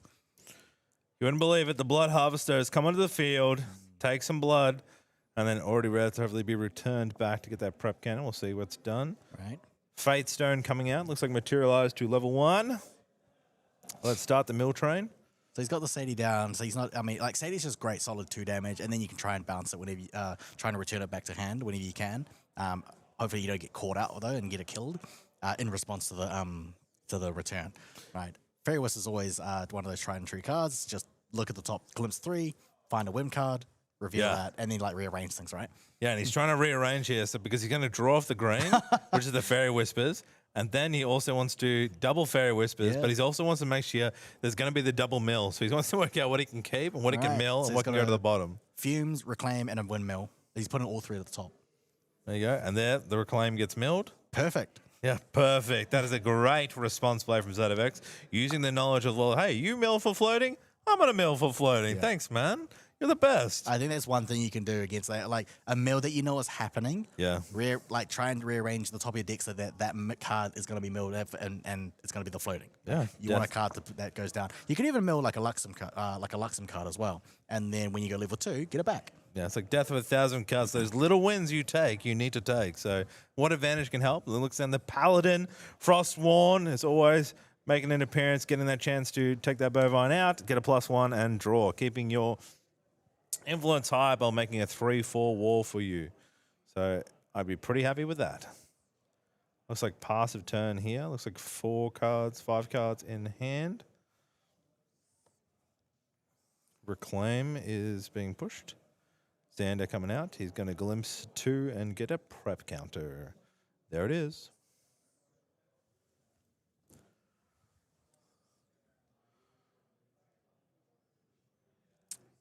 He's just thinking, 1 to the top. Surveil, Scout the Lands. He's got a lot of like ways to draw cards. Rocker there. That looks like a Luxem Sight and the Lightweaver's Assault sitting in the deck. Snaring Fuse on the bottom. I think 2 Windmill Engineers. A lot of draw engines right now. Yeah, that's the crazy thing about Wind Assassins. There's so many ways to draw cards. Yeah. You got you got the Windmill Engineer, Soroka Operative, Surveil the Wind, Fairy Whispers, and then like without losing influence, they basically just cycle and then you're just drawing for turn. There's one more,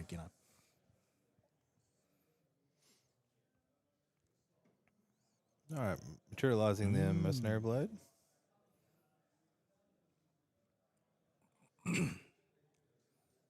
Slice and Dice coming out. Nice 2 costs, so prepare 3. Doesn't have the full pair, so it just comes in for 4. He's just going to attack 4 directly to the Frost Paladin. Yeah. He can do that because he can just recover it back through Luxem Sights anyway. Because I think he knows that Zedivix isn't going to lose to just damage. He's going to lose via mill. Correct. So he can afford to take damage, and he's going to recover that damage anyway. So he can just get rid of any pesky intercepts. Yeah. Take that chance, get it off the board. Members that use that slice and dice says, well, if I got that chance and I can still draw.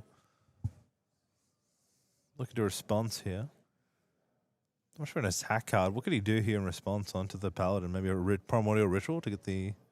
Ooh, there. Cerulean. I'm guessing they're going to negate the attack damage.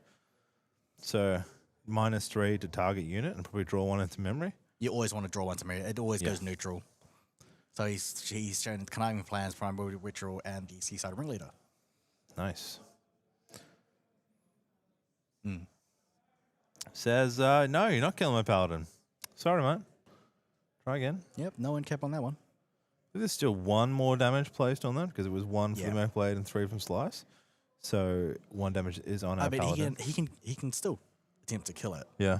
Oh, I mean, like, no, because then he has to use the CD to hit it, but then he will retaliate back, and he has to be forced to return the CD. So he does not have the damage. Unless he wants to lose that CD. Looks like a windmill coming down. Windmill imbued for a windmill engineer. Yep. Oh, taking a swing at it. I think he's going for it. So it's going to go 2. Yes. Retaliate, yep.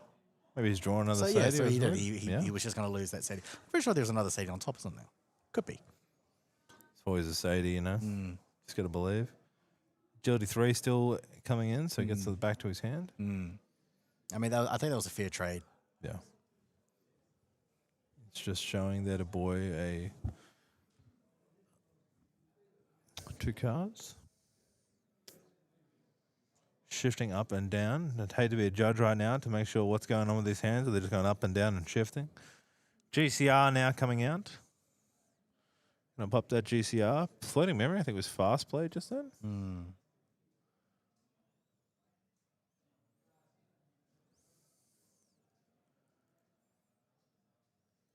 What was the mill? Bovine, Cerulean Decree, Lost of Thoughts. Right. Fragment Missiles, Missile, Conniving, Primordial Ritual, Frost. Seaside, Song of Frost, and another Bovine, I think. Here comes the Bovine. Coming in for a swing. Gonna take a mill. A Mustang, not what you want to see. Want that in hand. That was a key player. That Mustang getting rid of that Null Lantern really made it able to win.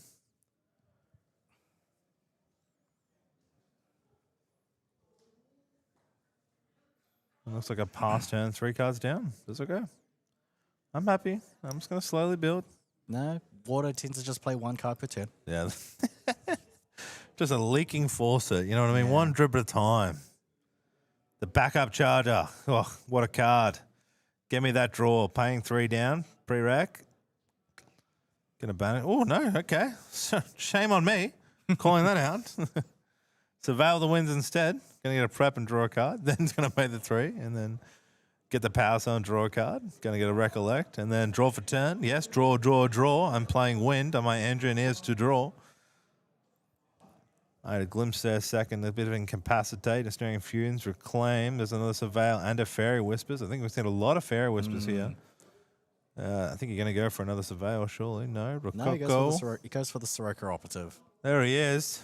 Let's operate. What does that card do? Draws into memory. You said it. That's right, Freedom. On its draw another card. It'd be great if you, I mean, like, playing 2 of them, you get the on-in. Well, I mean, the second one gets the on-enter for the Prepcana, but it's great because it draws a card to the memory. Yeah, it just draws a card. Like, Wind just has, like I said, so many ways to just draw and keep up your influence. But what happens when you draw? Goes to memory. You get less cards in your deck. Wow. And then Polar is just a little easier to turn off, right? Because you just keep drawing and drawing and drawing, and I'm just going to mill. That is a good point. Right? Like, it's like, it's detrimental at the same time. Yeah. Double-edged sword here. So your boy's like, yeah, you keep drawing, man. That's fine. You just make that number a little bit easier to get for me, yeah? There's a Windmill coming down to draw again. Passing across turn. We killed the Bovine. All right. Some mills coming down with Conniving Plans. Hit a Frostwarn. Disappointing. Looks like we're still in pre-rack, I think, before we start milling on both players.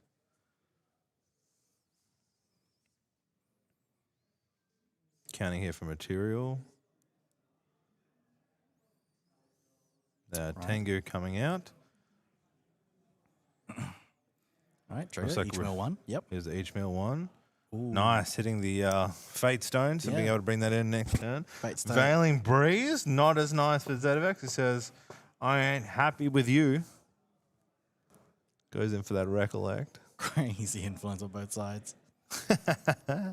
Right, end cap. So Zedivac is holding up an end cap, and a Reclaim. I actually watched this game just in the regionals that was happening before earlier, and I came back to two friends of mine. And I was like, guys, the point isn't to draw cards, it's actually to deal health damage to each other, right? Because in this game, they just keep drawing for a very long time until that one-turn kill happens, right? Hey, man, we're trying to play it safe. We're just trying to play it safe. So again, looking at his 20 cards, working out, what do I do here? There's so many options, I'm just a kid in a candy store. I guess, is he worried about these two allies? Probably not. I think he, on his side, he really doesn't draw for those polar depths. No, he hasn't found those. Yeah, he hasn't found the penguin. I guess the beauty of this too, it's like there's no time on the clock in these quarterfinals. So You can put 3 down and have the Seaside Ringleader out. yeah. Or the Bovine. Oh, he's got a bovine. Yeah, you want to keep milling as well. If he's got the Bovine, he's got the Bovine. Yep, that's fine. We saw that was. I mean, like that was coming. It's always the windmill reclaim. Yep. The windmill reclaim. However, the on attack still happens, so he still gets the mill. This boy gonna cancel and say no, you can't have it. Does he want to kill that? He said, "I've had enough of your draw. I'm serious. Stop messing Yeah, around." he's gonna. Oh, it's No. a Striker Operative instead. Okay. I mean, they're both draws. Song of Frost and Fractorize. So Gotta sitting be currently at careful, 4, floating in one of the stones, the Fate Stone, of course. Our Dolphin ready to be consumed and come onto the field. Passing what looks like nearly 8 cards in hand. Look at that, 2 floatings, Reclaim and Scatter. So it's a nice, easy little level 2 here. So the level 2 Deft Executor put 2 prep counters on Xander, and then you can remove and get a Assassin card back. Getting back the slice and dice. Okay, I see you. Oh, Bit of response here. Lost in Thought. yes, there we go. So paying 3 to draw 3. Paying paying 4 4. to draw. Yeah. X, where X is well, you may banish up the X with floating. Yep. Draw a card for each card banished, right? So he's put 4. He's put because it costs 4, right? X and Yeah. X. So he has to put 4 down because he wants to banish 4 floating and then draw 4 cards. Lost in Thought cards one of the best cards for water. Yeah. Introduced in MRC. Wonderful card. Good for fast playing Frostborn Paladins or to use I mean, it if you for let it draw. go, like it's like a +4. Like in this case, it's a +3. Yeah, And also, huge. like I mean, I think it's a +4, sorry, because it goes into graveyard as well as a floating. Yeah. It's a wonderful card. All right, cards coming down here. ZX doing some counting. Yeah, it's gonna replay that Striker Operative. Yep. Get some more memory. 1 there and 1 there. There we go. Oh, is this First Blood? Turn 6? Is this happening right now? It's a game of draws. Are we seeing some blood? Was it Bovine 2 health, so I'm not seeing blood? Oh, man. Come on, guys.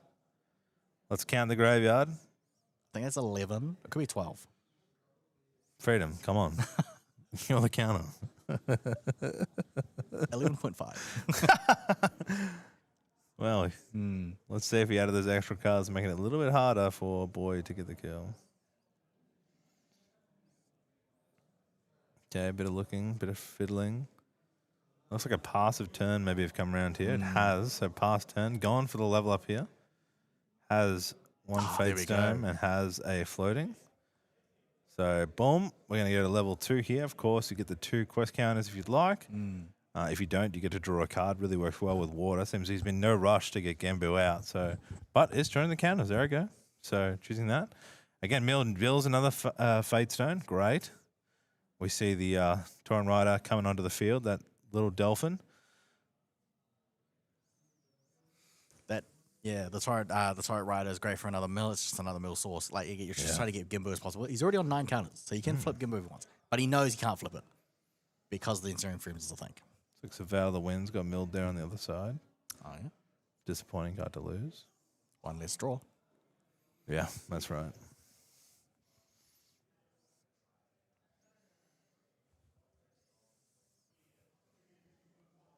you just. I mean, he's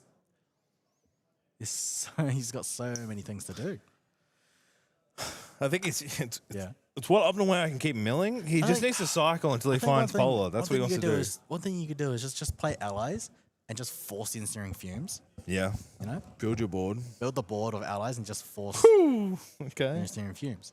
Imbue, double imbue. There we Double go. and do Fractal of Rain. Double imbue, factor of rain. All right. Okay, let's keep my influence high.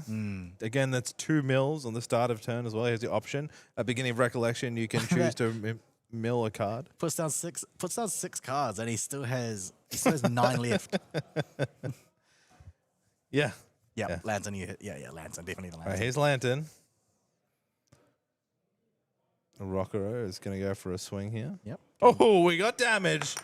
Hallelujah. Let's go. Pew, pew, pew, pew. 2 damage going down. Oh, the Purifier as well. Is that hitting the board here?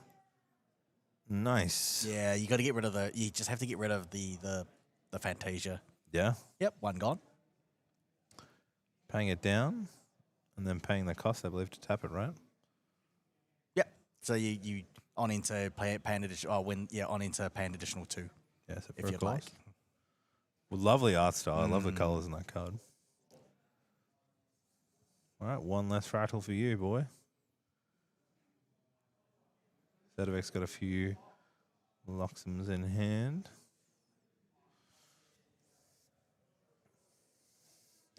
It's a pass turn. Or is this in response right now? No, he's just gonna get rid of the Yeah, the dolphin. the dolphin. That's the one. Keep forgetting. And then he can go to level 3 if he wants, and then get those 2 dolphins back.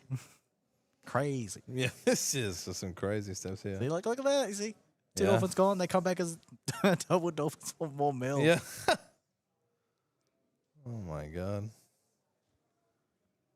So coming in here, Ah, yes. Primordial Ritual. Looks like both milling and DG there. 4 mills coming out on this side. Oh, with the 2 stag strikes gone and the extricating touch gone. Oh, look at that. He's got he just milled an additional Seaside Ringleader. He can use that if he wants. Yeah, paying for the draw and buff. So going to do that. It's going to put both ringleaders into banish and draw 2 cards into memory. And then also 2 buff counters for the next ally that enters the field.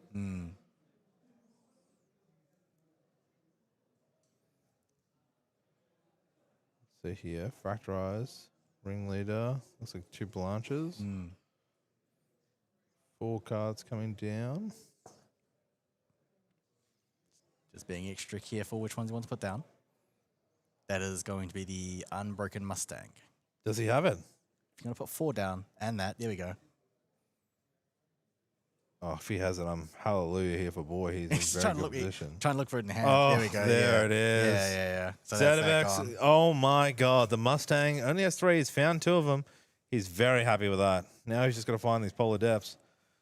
Says, see you later, operative. Comes in with 2 counters too, so it's actually a 3-4 horse right now. Yeah, from the seaside. This boy is stacked. Would have been interesting if he could go to level 3 Yeah. using the 2 dolphins in response to the materialization of Ringleader. and banish one of the seasides because you didn't see the other one, right? Yep. Banish one of those, and then those dolphins would come in with buff counters. It could. Yeah. I think that's how it works, but it would be nice if they do. Yes. So that's 1 Luxem play gone. Doesn't Yeah, matter. level 3. Paying down the Luxem. Yep. Fairy Whispers coming out. Now this is just remember it's just a basic Luxem package, right? It's only the Light Wizard Assault and only the Luxem sites. No Gleaming Cuts because he doesn't worry about that. He draws plenty already. Looks like he's got 1 Luxem there. Ace Protector and Reclaim. Going for the Ace-in. Yeah. Why not? Why not, indeed? 2 Ensnaring Fumes in hand. And Surveil. Surveil. Surveil, go to 3 for the Slice and Dice if he wants that. Yep. Going to reveal. Yeah. Light Weavers and a Luxem. Yep. 2 down. Heals back and deals 2 towards.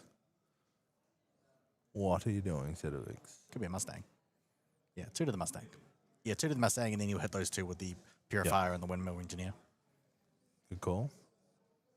1. Yep. And 2. All right. Now, Boy has yet to see any of his polar depths, I think. He's got Song of Frost here. He's got or- 2 Song of Frosts in hand, yeah? I mean, this is a good 3-4. You probably want to keep it on board, right? Like, his deck, there's not a lot in deck. Maybe 20 cards, 24 cards. Yeah. All right. 1, 2, 3, 4, 5, 6, 7, 8, 9, 10, 11, 12, 13, 14, 15, 16, 17, 18, 19, 20, 21, 22, 23, 24, 25, 26. 34? 34? I thought 31. We tried to count, chat. You got to count at home. Maybe we can get I'm going to put that on the producer, actually. Wookie, can you get a counting system for that next time they count? You think that's 30 by the dice? You think the Right. producer's saying 30 by the dice is it? So Could that's be, a yeah. word of truth right now. If you want to fight him after, I'll show you where he is and we'll get him after the game, all right? 30's right. Draws for 1. There's Primordial Ritual. Looking at what's in the graveyard of said player.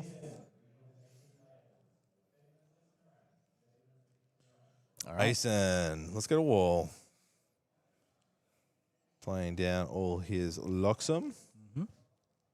I mean, like Zet's gameplay, Zet's plan is just to apply as much damage possible. Maybe get rid of those dolphins. I'm not sure. Yeah, get rid of dolphins because they are milling engines. He's gonna mill himself, or you could just mill Zet out as well. Yeah.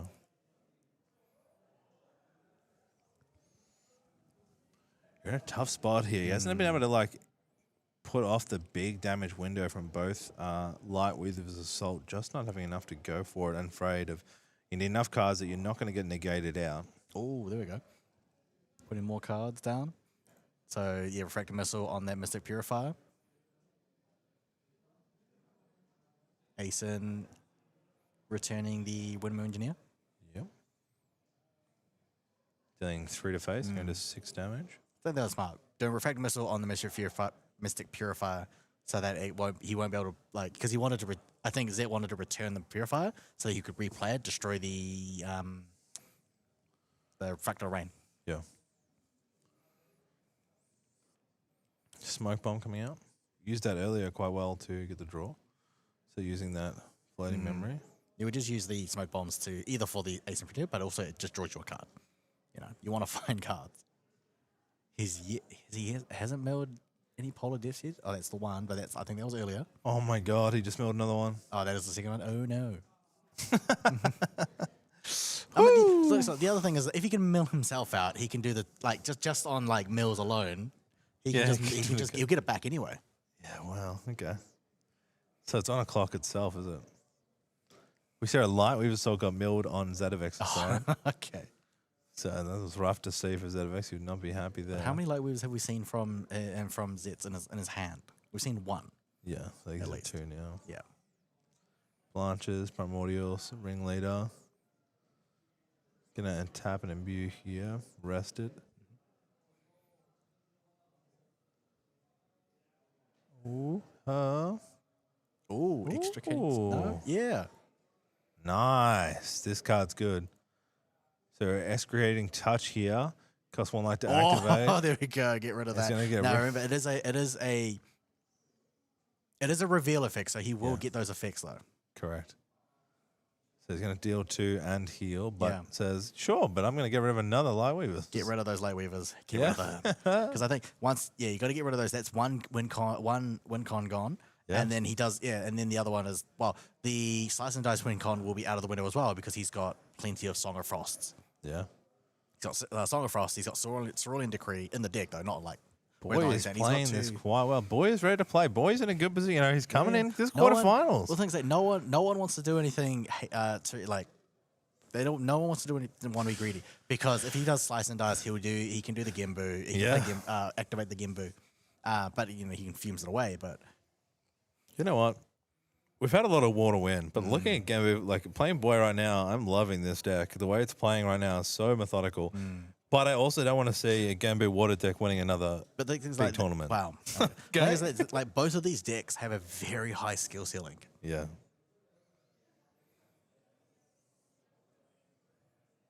Is that a Polar in hand here? 4 cards going down. Because The longer this game goes on, the more cards Boy is gonna mill, and then he can just find a way. He would just tabular mill it back Yeah. and mill Z out. Bang 4 down. See, he wants to get rid of those Lightweavers Assault so that he won't be able to retaliate back with like 16 damage Ring from a double leader. Lightweavers. Yep, go 2 there. 2 into the ace. Oh, Gimu Turtle flip. is awakened. Oh, And swinging for 2. yep. He's gone for it. He doesn't care. Like, Yeah. you can snare fumes if you want, but he doesn't care. The 4-12 Turtle rises. Maybe swims. I guess he's rise for the Oh, look, Phoenix. He's saying he's got cleansing reunion. There's the ensnaring fumes on attack, responding with Oh, ensnaring. that's his full hand. Oh, he's paying the hand cost. Oh, is he going to negate? He can negate. Cerulean Decree. Yeah. Negated. No fumes. Why didn't he go for the prep cost then? I think he wants to. Well, you want to hold it up for the slice and dice because you're losing. That's your other win con, and if you lose that, you're basically out of the game. Because if you've lost 2 Yeah. Lightweavers Assault already, as that we know of, and then we know he's got a slice and dice, but you need 3 prep counters for that. Yeah, I mean, it's Right. going to be, it doesn't, does the Turtle have taunt? Turtle does have taunt. Yeah, I guess, but I guess he can still use to try and get rid of. So here we go. He's gonna try it. He's gonna try it. Rip is coming out. Smoke bomb being placed on the sea star. So Gembu. this will materialize. I think he's put that smoke bomb on the Gimu, so then he can't target it. Here we go. So reveal. 1 Lightweavers. Yeah, 1 more fumes. Slice and dice. Got a veiling. Doesn't need that. Yeah. So basically now, I mean, Leify he's got plenty of cards left. I think on his hand. A lot of it's a memory. So many He in can pay the memory 3 right now. to give more health, more toughness to Gimu. Gimu. But ideally you can also just. Oh, I mean, like you could also give. I think the stealth is either on the Seaside Ringleader. as Yeah, it's well, hard or to it could see be on when the players, when they don't So play he's on not the worried card. about it. So like, stealth on Seaside Ringleader is fine because Gimu has the toughness to live anyway. So there we go. Slice and dice only for 3 though. No, well, slice and dice for 3 with sorry. Let's start again. Right, so it's 3 from slice and dice, and he could use the Assassin Dagger, which only does 1. It's not prepped. Yep. But there you go. So we knew he's had 2. Song of He's Frost. been holding 2 Song of Frosts the whole game. Yeah, so it's no thank you. Yep. You're not having that win con either. Yep. He doesn't have an incapacitate.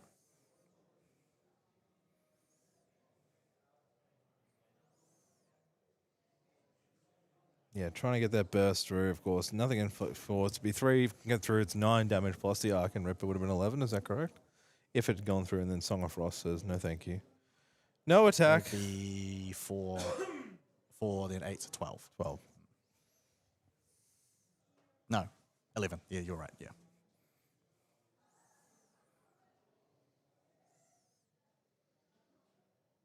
I mean, that's so rough for Zedovex. He's done so well this Nationals. Actually, yeah, it was 12. but It's anyway. like, yeah, it is 12, yeah. Going through here, like, great play, Song of Frost. Like, this is the problem with these. The water decks, they draw so much. They have so many answers. He has so many cards. He's like, yeah, but I've got Song of Frost. Don't worry. I've got this. So don't worry. Yeah. Things like Yeah. if you give a water opponent influence, like if you allow them to get that much influence, the game slips away. Even because they will always have a like an answer to all your they'll have answers. Basically, it was like there's just so much interaction. It doesn't matter if you play like Viridian Trinket. It just makes it. I mean, they'll play 2. They've got like 20 cards in hand. Oh, now they're just rechecking the number of cards in each graveyard. I think I'm guessing they are conceding to the play here and saying the boy has won. No, so he's he Oh, did Snaring Fuse, sorry. yeah, and Snaring Fumes on that. Returned everything. Sorry, I missed that play. All the cards have been packed up. Yeah, so like the Goomba's gone. It's great. It doesn't matter. I think he had. I mean, like, yeah, all the allies are gone. Yep.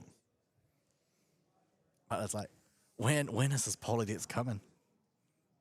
Okay. So Tariff Ring chosen to materialize then. Some more no mill from then the Gamburu coming out. No mill from the Dolphins.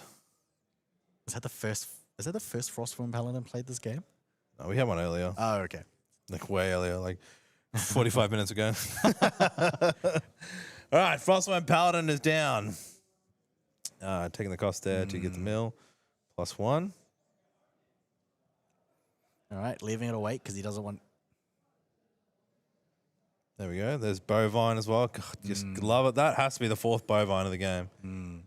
There's a mill, Fractal of Rain, and another Dolphin Fate Stone is in there too. So you can use that consume. Now the Gimu goes back to its Fate Stone form. It goes into the goes back into the the material deck. However, right? He's not going to be able to use the quest counter effect to flip it. He does, however, he can afford 9 though. So the memory cost is now no. Don't worry about the quest counters, right? So you can't use those anymore. Yep. Because I mean, let's say you could actually. So you can materialize the Fate Stone again, right? Yep. But spending 9 of the memory cost, and then like possibly. I mean, we haven't been keeping track. He could have like plenty of quest counters and flip it again, but that'd be the dream. So a bit of a reveal here. 5 you can reveal it here, but looks like revitalizing cleanse. That is the Christmas version. The Christmas version. Yeah. Yeah. Christmas has come for boy. I think it just healed for. It is the Christmas con 14 or something ridiculous. Yeah. What is that, the 8 heal? Yeah. Oh my god. That basically just means like it gets harder for Zet to win.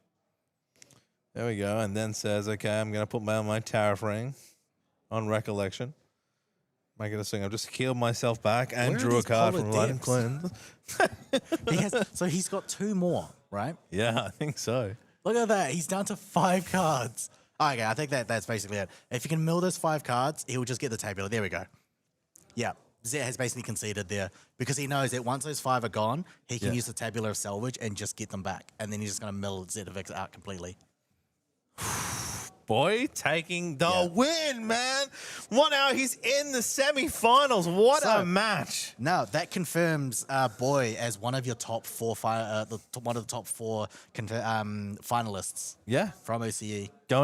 He's going to Worlds. Again. Oh my God, again. This is the second time. Whew, you need to watch Boy. He is standing. He's ready. Yep. Will he play Gambu? Who knows? The game changed a bit. What a brilliant game of being Gambu there.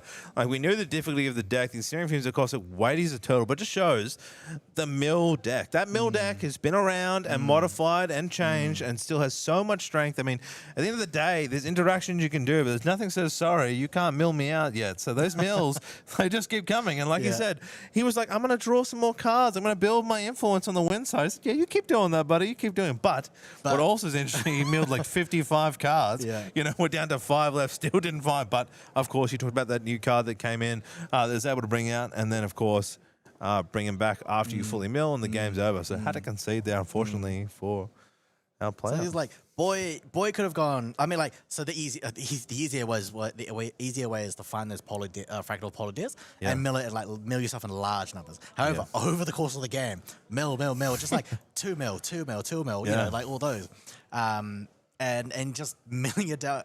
So he played 3 fractal rains this game, right? Yeah. 2 of them were destroyed. He had 1 left. He had 2 torrent riders, right? They were just constantly milling. Then he had conniving plans to mill. He's got like primordial ritual. So, and then just mill, go to tabular. All right. So we are going to get possibly another interview. We're just going to go see now. If the producer's going to find out if we're going to have an interview about God.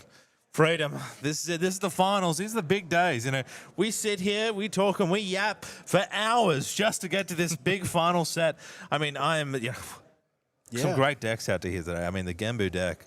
I love the turtle. I mean, we're going to see him once. The turtle came out once, and what did he hit? Like he had an ace in. He was like, bam, and that was it. Like he knew that Gimu is not going to do any fugues. Yeah. So he sideboards out his fugues, right? He didn't see those, and then he mainboards the tabular. Well, it's one of those crazy mill cards. Yeah. Okay. Yeah. If you're going to go for the mill game, you want the tabular in the main. Yeah.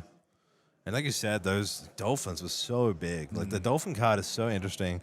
Being able to, it gives mill, it goes in, and then it gives you a free cost of memory. That's such a valuable card, and does some really good work around there. we're going to go now to an interview. So we'll be right back and we'll interview our boy. All right, see you soon.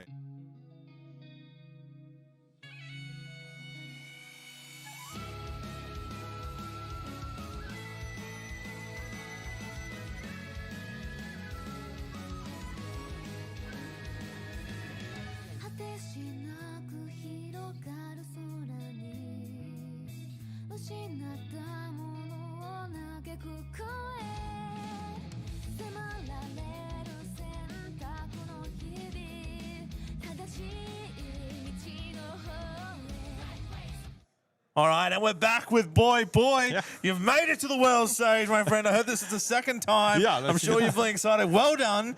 Yeah, how was that game? We were talking about Gambu here. I know that Freedom was talking about it's a kind of a difficult matchup. He was saying, you can tell me otherwise, but you looked like you couldn't really use your turtle, so you had to go down the mill stage. From the beginning, from the game, before the game, I know I only one strategy is mill everything out. Yeah. So I rather most of the time I rather if gamble there if you mill my opponent one card and one card they mill two cards because when you go to final you want to mill your opponent now. Yeah. That's one card for me is almost like a two card or something like that. So all other way is wrong. You definitely cannot do anything else. Yeah. You need to focus on everything, just mill everything out. Anything else is wrong. You have stay all the show control and the force one stay there and all the ball mine just die anyway. You don't want to keep any ball mine for your quicker gamble. No, gamble doesn't matter. Yeah, any exactly. gamble doesn't matter. I said I haven't seen Gambu played at all or casted it, and he only came out and hit a paladin and just disappeared. And I was like, woo, yeah! But it was all about the mill. You played it so well. We were talking about the use of the dolphins, where they keep coming back. Your memory cost is so lovely. We saw you hit though, the polar depths. Like you didn't get to have that, but your milling just got you through. Yeah, and the first game I misplaced one memory card. I have a ritual in my hand and branch, and I forgot I read the wrong card and put the ritual down, and I small bound draw another for the plans. Yeah, the plans is working. Yeah. So it's luck for me for game one. But if I put the right card, I don't even need I don't even draw the top card. Yeah, we're saying there was just I feel it's great. You have so many cards. Yeah.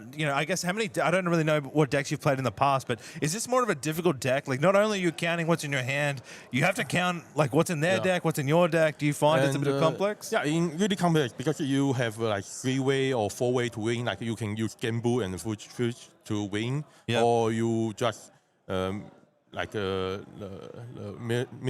Milling. And if you got the last 40 milling will win also. And sometimes you just force more will win. And the most important, I really like one is the deep polo to win. Mill win now. And in my match, and I think the new card you can put 5 cards back, and that one is really important. For we were talking about that. A lot of time you will mill your win condition out, but if you win mill out of it, how about mill out all your library? Yeah, and then you can bring it back. And then it's you so can everything you want back. Yeah, so good. We were saying the tabula, I believe the card is. It's just came out, and I was like, what is a tabula really? Is it a bowl? But it just comes back, says, look, here's all the cards. I'm out, but I get 5 more, and I'm going to take it to victory. If you don't mind, I use other games like a Major Gathering, like Doomsday. Yeah, Doomsday mill everything out and leave 3 cards in your deck, and the 3 cards you will win again. You don't need a lot of cards. You only need a particular card. Yeah, let's win again. Yeah, great. Boy, I'm so happy for you. That's it though, but it's not over, right? So you're top 4, but you can go for the win now. Yeah, go for the win. So let's go for the win, boy. All right, guys. Well, we're going to be back coming into semifinals. Congratulations, boy, and we will see you later, chat. Hopefully, boy, going for the victory. Thanks so much for coming on. Thank you.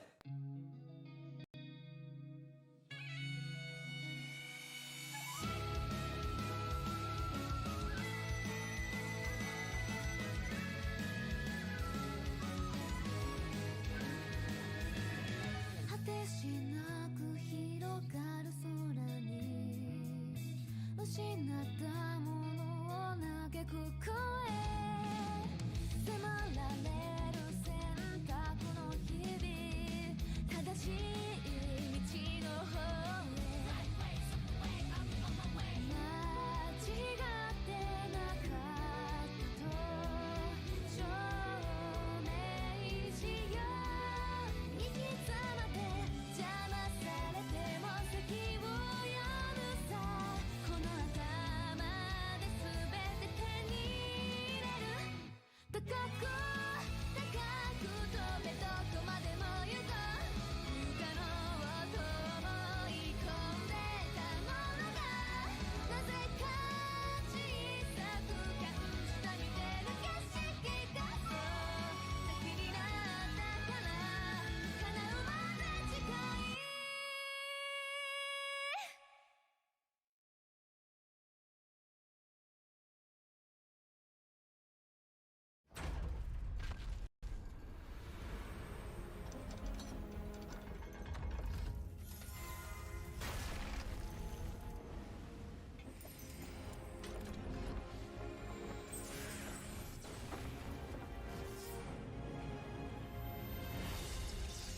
しなく広がる空に失ったものを嘆く声迫られる選択の日々正しい道の方へ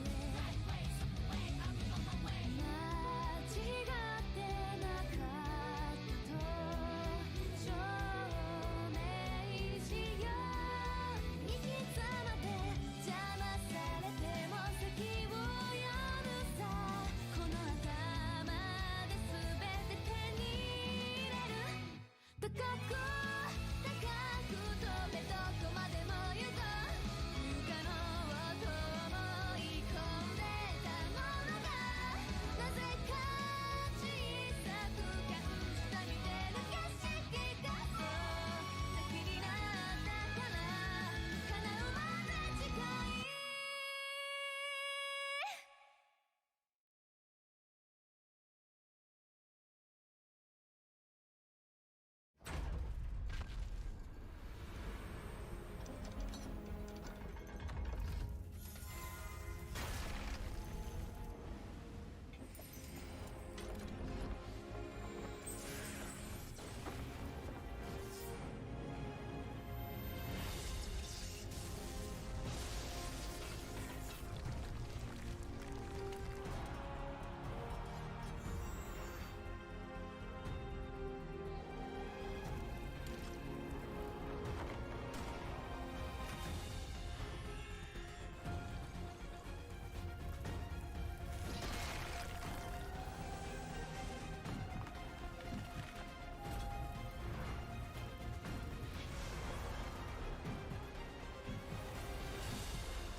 果てしなく広がる空に失ったものを嘆く声迫られる選択の日々正しい道の方へ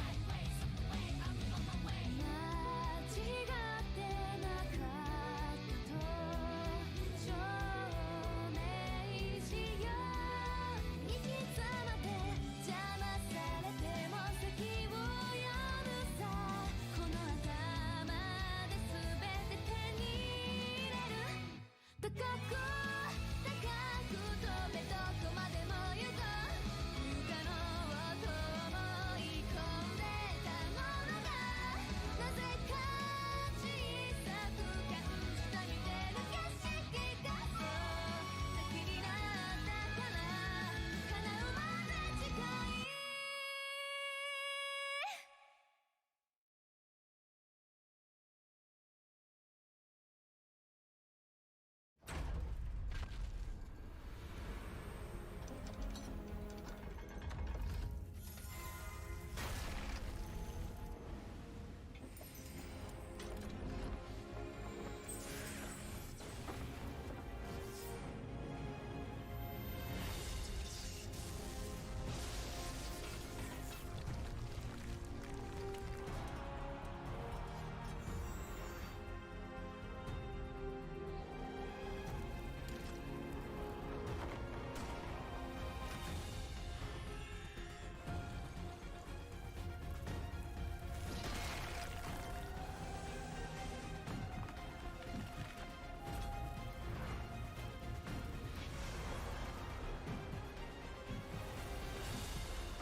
しなく広がる空に失ったものを嘆く声迫られる選択の日々正しい道の方へ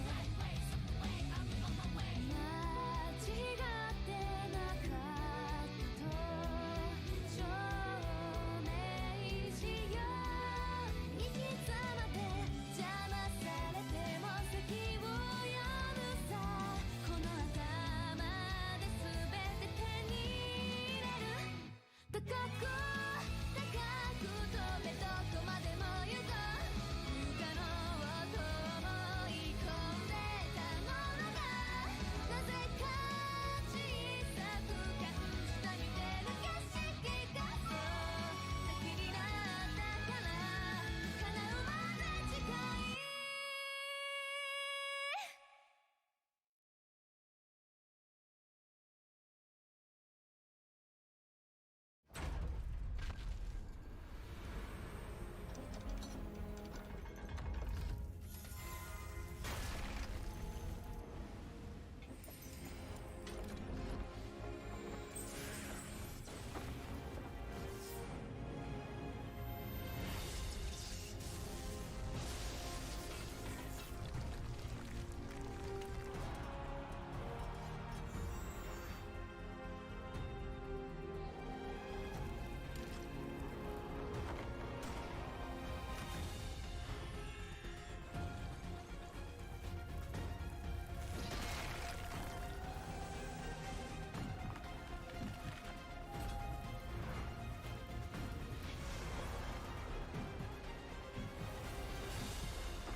果てしなく広がる空に失ったものを嘆く声迫られる選択の日々正しい道の方へ間違ってなかったと証明しよう生き様で邪魔されても席を読むさこの頭で全て手に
てしなく広がる空に失ったものを嘆く声迫られる選択の日々正しい道の方へ間違ってなかったと証明しよう生き様で邪魔されても先を読むさこの頭で全て手に入れる高く飛べどこまでも行こう不可能と思い込んでたものがなぜか小さく感じた見てる景色がそう先になったから叶うまで近い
果てしなく広がる空に失ったものを嘆く声迫られる選択の日々正しい道の方へ間違ってなかったと証明しよう生き様で邪魔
声迫られる選択の日々正しい道の方へ間違ってなかったと証明しよういつまで邪魔されても先を読むさこの頭で全て手に入れる高く高く飛べどこまでも行こう不可能と思い込んでたものがなぜか小さく感じた似てる景色がそう先になったから叶うまで近い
果てしなく広がる空に失ったものを嘆く声迫られる選択の日々正しい道の方へ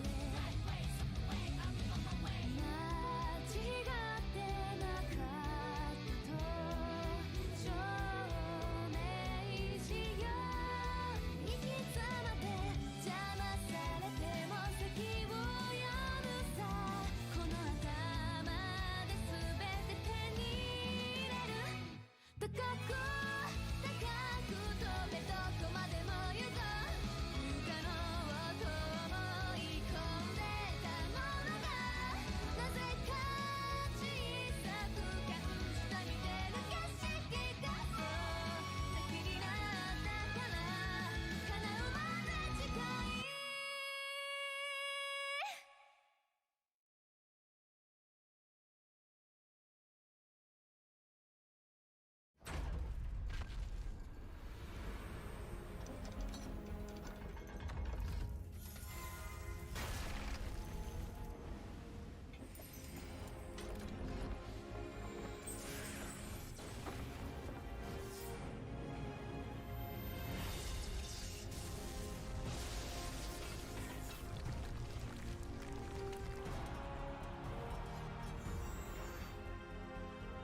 ったものを嘆く声迫られる選択の日々正しい道の方へ間違ってなかったと証明しよういつまで邪魔されても先を読むさこの頭で全て手に入れる高く高く飛べどこまでも行こう不可能と思い込んでたものがなぜか小さく感じた似てる景色がそう先になったから叶うまで近い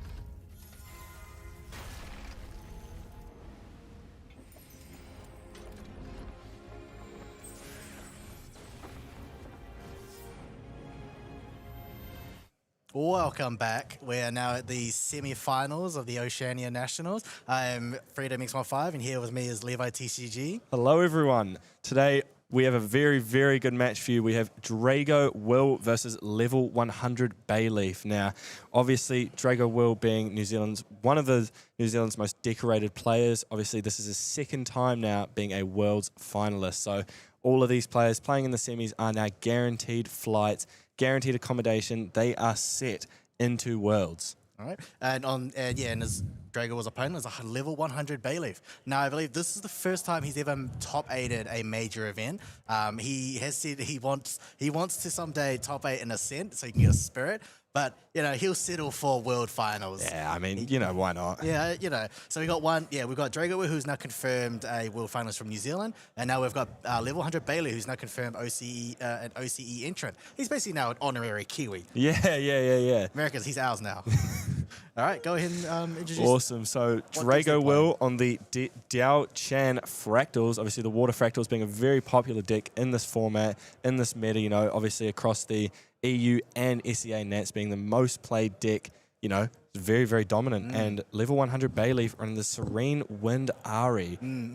We're in for a good match. I think so, yeah. I think since day one of HVN, was it HVN or maybe it's AMB, but Wilson or Drago has been playing Water Fractals since the start of this set.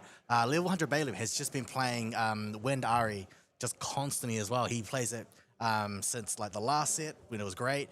And then we and both of these players know their decks inside out now. Very, very, very talented. Yeah. Hopefully we'll be able to give you an entertaining cast for this match. So unique insight. Yeah. So we're gonna get in.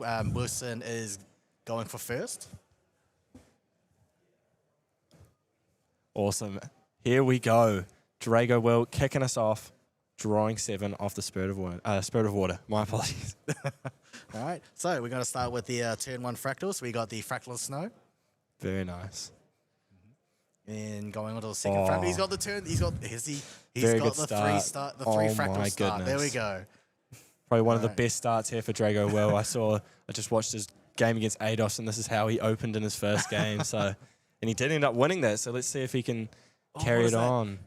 He starts with 2 Cosmic Bolts in hand. A Dungeon Guide. Yep.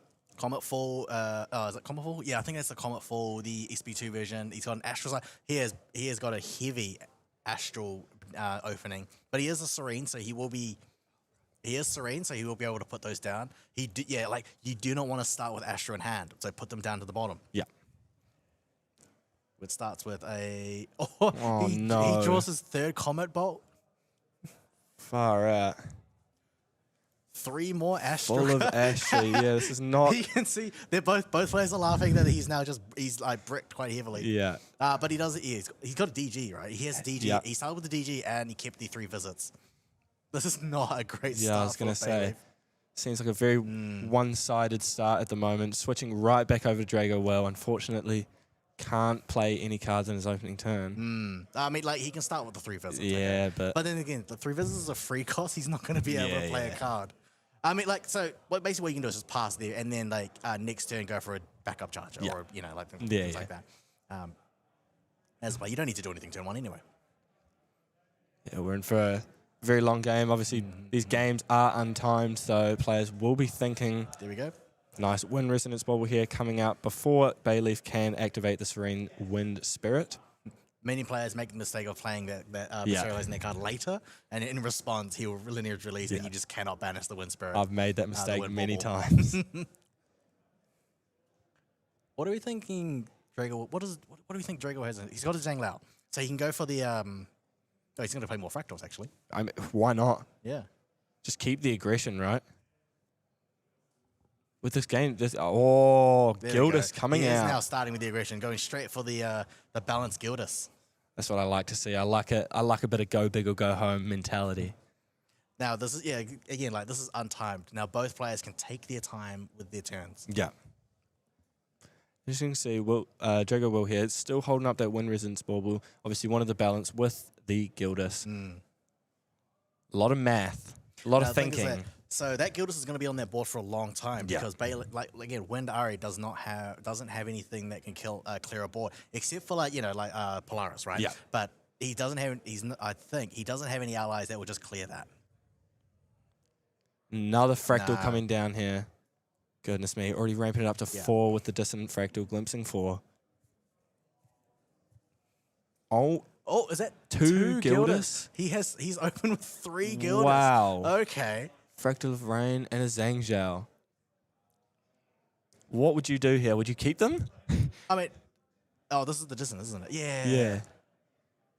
I think you could bottom. You could bottom one of them. Yeah. Yeah, you could bottom one. One will be lost to a Polaris anyway, and just get the other one. Get the Zhangzhou. He has a Zhangzhou in hand, doesn't he? No, this is the glimpse. Sorry, this is the glimpse. Yeah, he never had the. Did he ever have the Zhangzhou? The first. Both Zhangzhou Gildas going to the bottom, I believe. Yeah, I think he. I mean, that's smart. Yeah. I mean, this is going to be on there for a long time. If you can get a single Gildas to do 2 attacks for 4 each, I mean, it's paid that's for a itself. lot of damage. Yeah, it's 8, right? And yeah, this is going to stay on the board for a long time. Just thinking here how he wants to keep the Fractal of Rain and the Zhangzhou where they are. So he will be drawing a Fractal of Rain next. One down. Another Fractal. Yes, okay. So wow. what he can do is Fractal of he can Refreshment. cycle those cards and then put those cards in the memory. Yeah. Very, very smart. Untimed. No, he didn't. Interesting. He chose not to. Fair enough. It is a May, so. If we're passing back over to Bayleaf here. Let's see. Still Drago Will's turn. There we go. Passing back over. Let's see. 3 visits on the end of the turn. Yeah. Recovering 2. That's a barrier, and he doesn't need them both. Yeah, he does not need them both. So put them down. Very unlucky with the draws and the he's not. glimpses here for It's not a good Bayleaf. shuffle. Yeah, we see the Grand Crusaders ring coming out here. Oh, Oh my another goodness. Astra card. Okay. It's not. If this is another Astra card. Okay, there we go. Okay. Besieged But Winds, it's a little bit better. Yeah. Put those down. So he's going to put down one of the Commerce Bolts, another Astra card. Doesn't need that. Another Comet 4. Doesn't need that. Yeah. Yeah. All right. Besiege. He's going to go level 1? Yeah. Yeah, he's going to go level 1. Get the Gather 2. Start getting your herbs. Yeah. Get the Polaris out, Start getting back into it. Yep. Cosmic Bolt. That's the first Cosmic Bolt of the game. Obviously, Cosmic Bolt getting better and better as more go into the banishment or graveyard.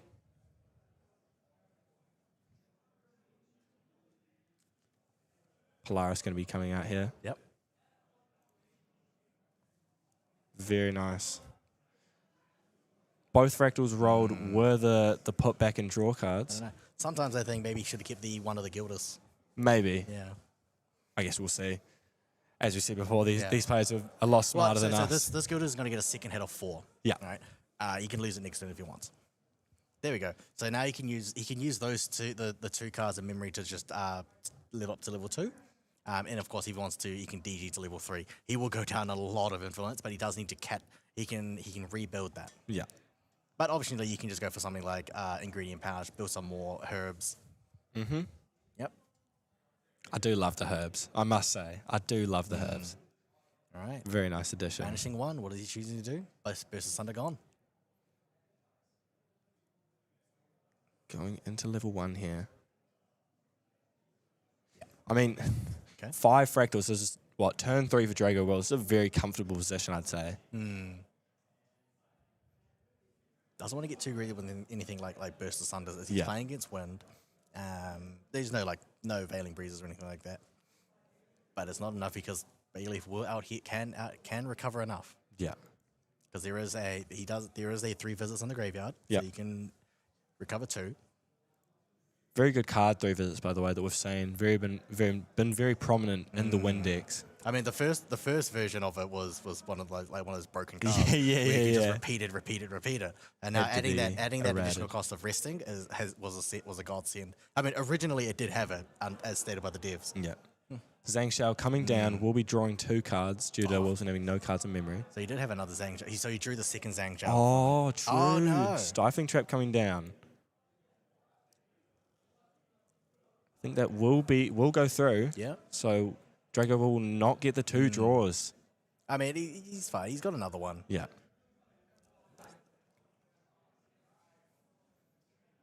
Ah, yes, that is a Frostbind. Okay. Frostbind and the Zhang Zhao in hand. Just 1 damage here coming in with the Gildas. And assuming a pass. Oh, destroying the Polaris. Wow. Very good play here by Drago Will, using the unstable fractal. So keeping that Gildas up, okay, that was a very good play. You know, he knew way more. He knows more than I do. Yeah, definitely. He knows more than I do as well. Don't Yeah. worry. Pretty sure that I did. I mean, I did see Wilson like before this game check the unstable fractals, like rulings and things, Yeah, to make yeah. sure it works. Let's see. Back Yeah. over to Bayleaf here.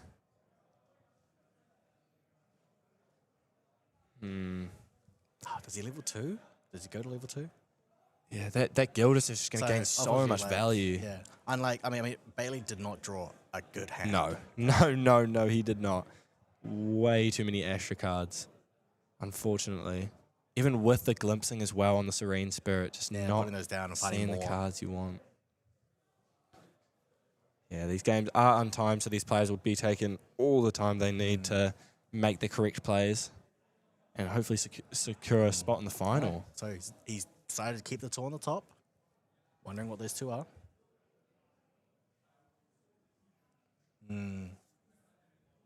Shuffling here for level 2. Yeah. Getting Hopefully he's able to replay the second Zhang Zhao. The one, Yeah. the first one did die to a stifling trap, negating its on enter and killing. Zhang Zhao is only a 1/2. Yeah. 1 power, 2 toughness. 2 of the exact same So- herbs being rolled. That's great though. That's great for him. I mean, he can cycle 2 cards. Yeah. Sorry, not cycle. He can sacrifice 2 of the same herbs and just draw a Draw, card. yep. Yeah. And a dungeon guide. Frostbind on the dungeon guide that will get banished. Wow, big plays Oh, coming down Drago, here. well, he's in complete control. Bayleaf is in trouble. Removing 2 of the herbs there to draw a card. Yeah, that Polaris as well being gone now really, really makes a difference. It can. Drago, well, just like I said, like he is in control. Yeah, definitely. 4 fractals, 1 Gildas still on the board, level 1. Now, however, like conversely though, for Drago, well, he doesn't have any of those like shimmering refractions or no. like refractive missiles. He needs to find a way to close the game as yeah, well. definitely. Yeah. Crystalline Mirror coming out here as well. I think possibly used for like safeguard amulets. Yeah. Something. Yeah. He's making sure all of Bailey's potential defenses. Oh, another Zhang Xiao coming out here, the second one in his hand. Drawing 2 cards, improving his influence. I believe that is another Fractal of Insight there. So I got a Fractal Insight, Fractal Rain, and It's Fractal City. I mean, what deck is he oh, playing? there it is. There, glimmering refusal. There we go. So he's got a negate there. Not another one. I mean, what is the deck's name, right? It's Fractals. That's what the deck relies on. Boom. Another fractal of insight there. Choosing to glimpse. So Yeah. on enter, you may rest it. If you do, glimpse too. So he's chosen to glimpse. Oh, actually, no, sorry. Because he's activated it, the crystalline mirror will glimpse one, and the crystalline mirror will allow him to glimpse one. Yeah. Then he can resolve the glimpse Fractal of two from the Insight. fractal of insight as well. Very nice. So he'll be able to stack his deck, or at least control some of his future draws, to really put himself in an even better position here. Let's see. Can't quite see what he's glimpsing, unfortunately. But just checking his banishment. The thing is, like these decks like Fractal, you've got to think like 3 turns ahead. Definitely. Yeah. Basically, what are you going to draw next? What are you going to draw after that? What are you going to do after that? Luckily, they have all the time in the world. Plenty of time for us to chat. Passing back over to Bayleaf here. See, yeah, only one Cosmic Bolt in that banishment, so nothing really to worry about just yet, but as soon as, 2 or 3 start getting in there, it's going to be rough.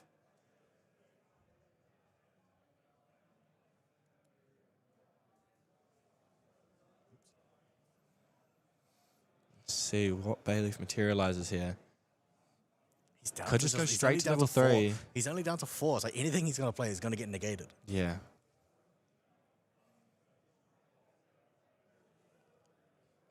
Gildas and Zhang Shou coming in. All right. 5 damage. Yeah, just go he's straight to gonna level go 3. See what he can get. He can sacrifice that herb and get another card. What's that? Another Astra card. Okay. Couldn't quite see. I just saw the purple. Astrocyte. Is that 2 Astra side? We've got one. Yeah, we've got an astrocyte. We'll see.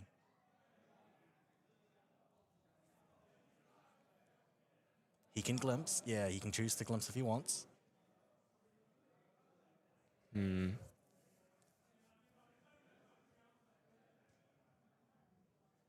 Still only, 2 herbs as well. Still can get the draw off the same herb. Then unfortunately, Bayleaf has not found his a good foothold in this game. He hasn't no ingredient pouch. Yeah. Right. No fertile ground. Sorry. To gain as many extra herbs. So because basically if he's going to use those 2 herbs that he's got there, then he won't be able to use fertile grounds without the ingredient pouch. Yeah, I think it just stems from that opening hand, right? It was really, really Opening hand was unfortunate. bad, so he's had to turbo. Star calling a Lunaseer. Ooh. Very nice. Star calling for 1. Glimpsing 2 off of its class bonus effect. Oh, there we go. Comet Fall. Clearing the board of, I think it's class bonus, dealing 3, but it's class bonus to 4. 4 damage to all units instead. All non-Astra units, sorry. Finally getting rid of that Gildas that's been sticking around since the start. Very pesky. Starting to look a little bit better for Bayleaf here, though. Yeah. I mean, only 4 damage taken from both players here, so nothing too But dramatic. the thing is, he could have negated that Comet Fall and just saved the Gildas again. He has a plan. Yeah, well, Let's see. Yeah. He's have faith. He has a plan. Backup charger coming down. All right. Very nice artwork from the Nationals as well here. Yeah. Everyone has had a chance to submit their invite cards and get the CPR immediately. So 5 fractals. Goes to 5 influence as well.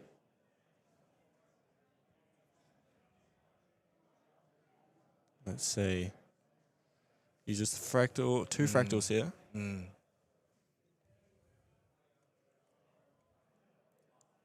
Fractal of rain effect.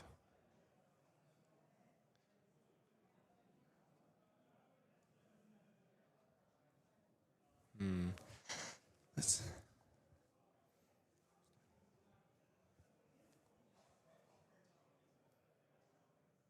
just thinking here.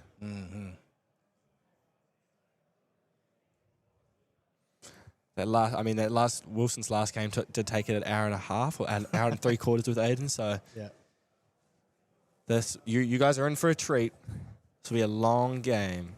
All right, so we've still seen just the one Cosmic Bolt, right? Yep. Yeah. With the added effect that when a Cosmic Bolt is in a graveyard or in a banishment, when you activate your next Cosmic Bolt, it'll deal 4 damage and then +2 for each Cosmic Bolt that is in graveyard and banishment. Going back over to Bayleaf here, bringing out the Cosmic Astroscope. Not something that the Crystalline Mirror can destroy, but this is where you get your glimpsing, right? Yeah. But then again, like Lunacy also glimpse for 2. Yeah. So now Bayleaf will be able to slowly recover and get back into the game. But like I said, like he doesn't have his herb engines. Just thinking here, what does he want to do with these 2 glimpse cards? Put it on the top. Yeah. Not to Starkle, but to draw. See another Lunaseer there in hand. But then it's like, what is he going to do? So you remember, so he's got 1 Cosmic Bolt in the banishment. He's already bottomed 2 Cosmic Bolts to the bottom of the deck. He's only 1 somewhere in the deck. That's his that's his win con. He's lost his Polaris. Yeah. Okay. True. So he's not going to be able to generate more. Nope. The other way, the other win con you could have is the Lunar Conduit. Okay? Yep.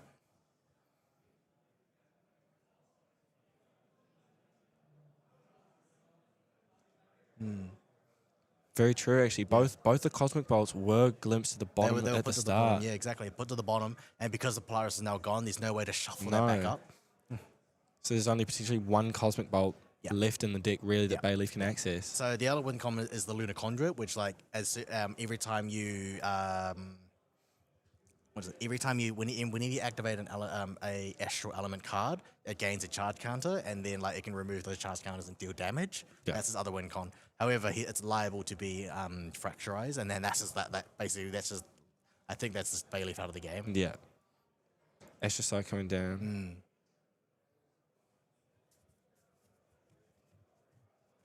Let's see. The other win. The other way you can win is Comet Fall, but he's already seen enough, and they're gone. Yeah. But yeah, like I said, Lunar Conduit is the only way he's gonna win this. Is gonna win this game.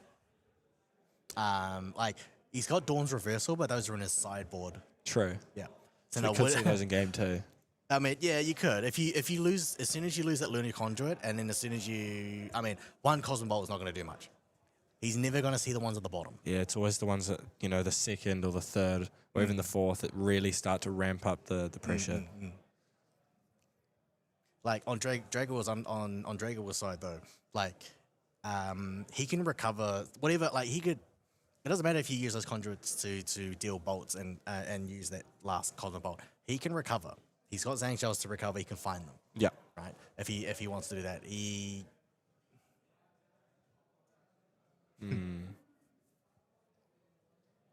But fracturize the Lunar Conduit, and he's he's really in a tough spot. But he's glimping so much. Hopefully, he can glimpse so much that he can actually get to the bottom. Yeah, slowly but surely the bolts come back up. I've seen games where people will glimpse their whole deck. You must play some long games. Still 6 fractals here for Wilson. Yeah. It's a tough spot for Bayleaf here. 6 fractals, yeah. Have we seen any of those refractions or missiles yet? I don't believe so. Okay. Quicksilver Grail coming down. Yeah, really, really good start from Drago Will with 3 fractals. We see what goes under. Try get a cheeky look. All right, let's see what.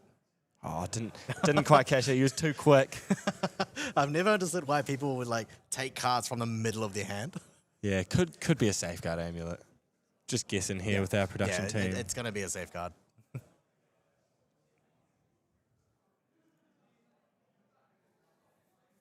All right. Ingredient pouch coming out here. Yeah, there we go. Because we've got the fertile grounds. so he can copy more herbs and just gather. Yeah, like he's gonna put that Safeguard Amulet down, and just in case that he does find that one Cosmic Bolt. Wilson here just clarifying a ruling. Yeah, it can be destroyed. He will get the gather if he decides to destroy it then, but Yeah.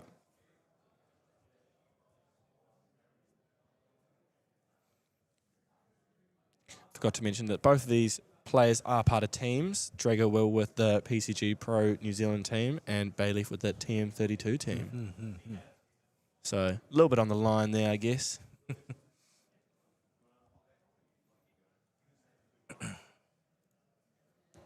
Right. Lunacia being activated here to glimpse 2. Can't quite see what we're glimpsing here. right.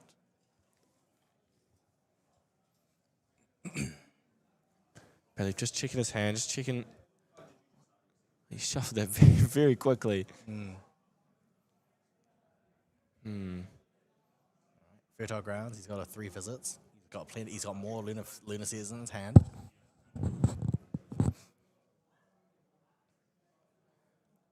So it's a regenerate and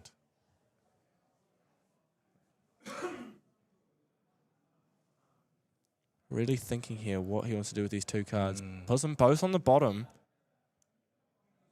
Fair enough. I mean, if you don't want them, you don't want them. Try to get to those Cosmic Bolts quicker, right? Doing some math here. he's got a Hoarder counter, but only 1 herb, so it's only going to do X plus 1. Passing back over to Drago Bell here. End of turn. Now these are one of the things Oh, like no. if you Materializing a tariff. yeah. I think Drago, like both players are now laughing it off. Drago was at the point where he's now materializing just anything. Oh, Right? true. So he's got nothing to materialize. He's going to materialize like basically like a nothing card, and, Yeah. and like potentially he can just fracturize it if he wanted Yeah. to, right? Nice bit of friendly banter. Yeah, I mean, like Drago has gone through his whole material deck once. Yeah. Because he just couldn't. So basically, like his opponent was like water bubble. No, it was like a wind bubble, wind player. So he like got to the point where he had to materialize a wind bubble. No, different bubble. Anyway. You get the point. Yeah. 3 visits coming out, and we just go right back to Bayleaf. Bayleaf, yeah. Not really much has happened over the last couple turns. Drago, we were just thinking here before. Oh, maybe he didn't pass turn. No. So he still has an instinct. Does so activate yeah, the and then crystalline he is going to mirror. destroy that. Let's see. Yeah, that's very important. Obviously, that ingredient pouch will be providing value every turn, so really good to get rid of it earlier on. See Nicholas of Foresight. Safeguard Amulet coming down. Yep. So that's going to stop any of those refractions and missiles as well. Some more laughs from the players.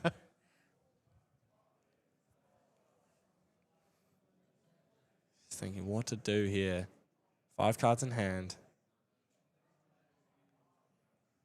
Interesting to see. I mean, obviously with the rough start that Bayleaf had, he's really clawed himself back. He's actually doing pretty well. Like, I mean, he's managed To to a better survive. position. He's managed to survive this long. I think because he knows that Drago. So things like Drago doesn't have any of his bolts and such. yeah. And I think and Drago knows that he doesn't have his Cosmic Bolts either. So both a players know stalemate. they're not going to be able to hit each other. Yeah. So who draws the out first? Well, he's got to draw a Fracturize, and then Bayleaf needs to draw one of his bolts, his only Cosmic Bolt he can find. Yeah. Pass him. He's just going to pass, gather. It's like pass, gather, glimpse, pass. Sooner or later, we'll see the source. Yep. Astrocyte coming down. So at the end of, I think it's at the end of Drago Will's turn. Lunar Conduit gaining a counter there. Yep. Getting the activating the Astral Sight via the Star Call. That gains, yeah. Lunar Conduit does get another charge counter. Well, we could see a card get played. Just play another Lunar Conduit. Why not? Yeah. Wisdom Surprise coming down. Glimpsing 3 and drawing a card into memory. Let's see. Can't quite see which cards these are. Unfortunately, just tilt it a little bit, Bayleaf.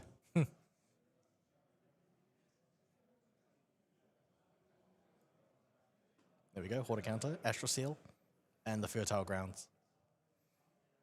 So I guess, which cards would you keep here? He doesn't need any of them. Yeah. Maybe like All three at to the most, bottom? At most, you want to keep maybe the Astral Seal, but Maybe. then you get like, yeah, okay. Fertile Grounds, possibly. Thinking about it, one of those is going to go to memory, right? Yeah. Yeah. And the rest on top. Back on top, all right. Pretty nice, I guess, for Bayleaf, considering the amount he had to glimpse away. Especially the start. I mean, 4 glimpsed away off the Spirit of Serene. If Drago wants to do any missiles, he's got ways to negate it. Bayleaf has ways to negate them. Cosmic It's kinda Astroscope like- coming down. It's that kind of that back and forth, right?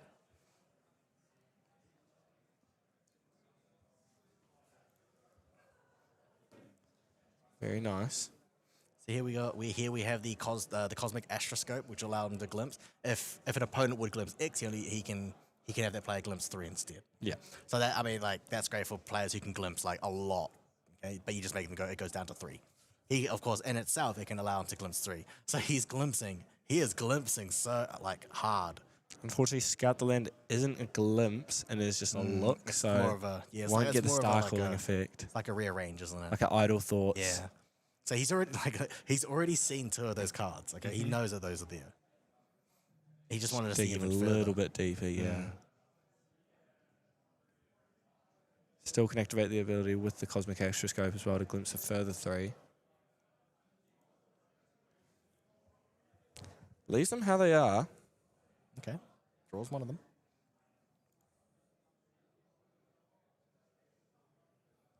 Drago Will gives the thumbs up, says that's all good, my friend.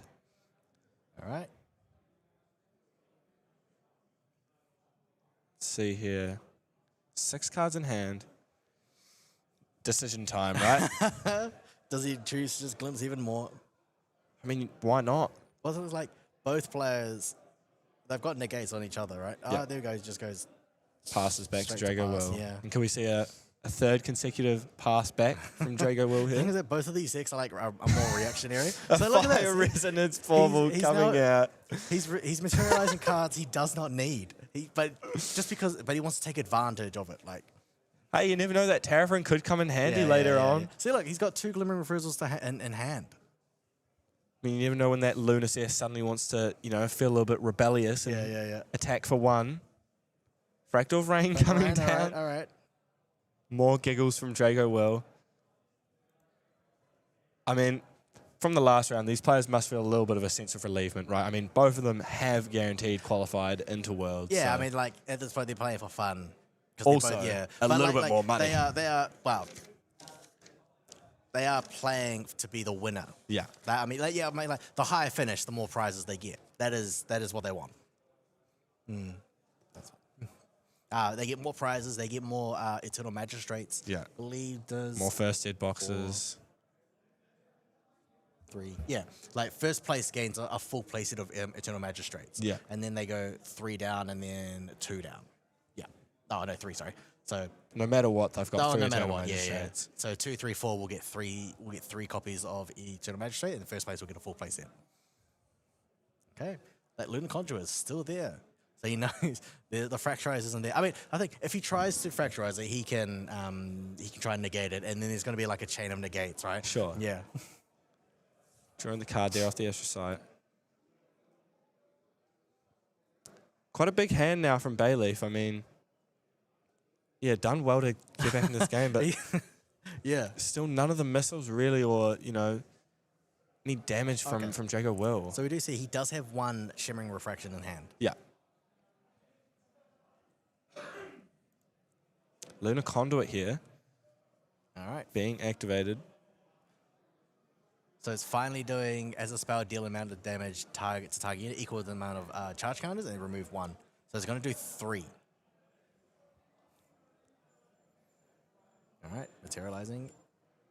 Push Drago Will to 7. I mean, The still in a Nicholas comfortable Foresight. spot. Still in a comfortable spot. I mean, 7 damage is nothing to, Well, the thing is that Drago Will does, Drago only has 19 toughness. Sure. So he doesn't want to lose any. He doesn't want to gain any damage. Every counts, health right? counts. But like Bayleaf is able to recover all of them. Yeah. Drago will still has cards like Fast Cure to recover, Yeah. however. It's like, how do you close this game out, though? I'm not sure. How are both of these players going to close the game out? We will find out. We will find out. We have to have a winner here, so Yeah. we'll be here for hours if we have to. We'll stay till midnight. It is currently 5:42 p.m. here in Auckland, New Zealand. We will we will continue. I mean, no, we won't say here midnight, but Aw. yeah. I don't mind. Cosmic Astroscope, sorry. They're glimpsing 3. Here we go. There's the Cosmic Bolt, He finally. finds the he finds a Cosmic Bolt. All right, that is doing +2 damage. It's doing 6 damage. This is where it gets starts to get a little bit scary for Drago Will. Yeah. Gives the thumbs up. 13 damage Takes taken the now, 13, 6 all right, health. all right, and then you get the 3 charge counters. So now Lunar Conjure's now 3 card charge counters. Let's see. Back to Interesting, Drago Will. He didn't use the safeguard mode. No. Yeah. Saving it for another turn, I guess. Finally, we got a Scepter of Fascination. That's a bit odd. Why playing this next? But okay. Why not? Yeah, why not? I'd like to see that Fire Resonance ball will get Fracture Eyes. It'd be very funny. 1, 2, 3, 4, 5, 7. Yeah, we're at 7 now. 7 fractals now. Getting very scary, you know. Fracting missiles. Just doing some math. Drawing for turn. Here we go. Do you see the refracting missile there? One Yeah, refracting, he's one got shimmering the- refraction. Yeah, It's got the frostbite. damage. It's got 2 negates.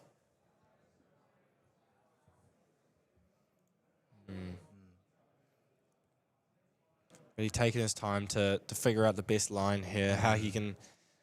I mean, look, Bayleaf hasn't taken any damage. He's recovered it all back, so Yeah, and he's got the 3 visors and the banishment as well. Drago Will has a long way to go. Passes All right. straight back. All right. Says it's up to you, you know. You have to start putting the pressure on me before I start going in. Necklace of Foresight there being activated as well to glimpse 4.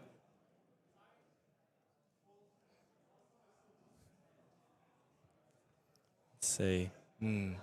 Just confirming here.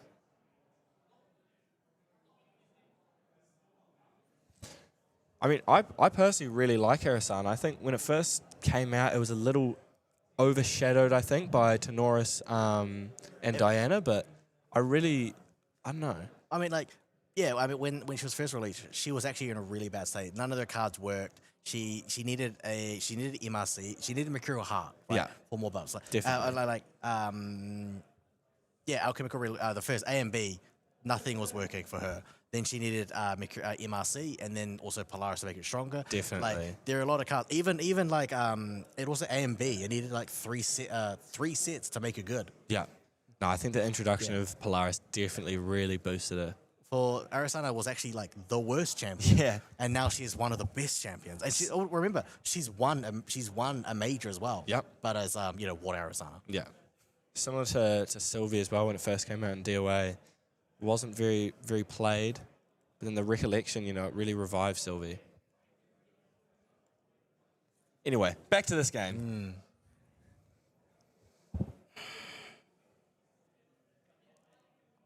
Bayleaf here, just thinking. Oh, interesting. So Bayleaf has now put him closer to 19. But we know he's got a safeguard amulet. So Yeah. Gives him the thumbs up. just use that Lunar Glimpsing Conjure. Just 3. attack with the Lunar Conjure. Cosmic Astroscope. A little bit of a mouthful, that card. Cosmic Astroscope. Try saying that 10 times quick.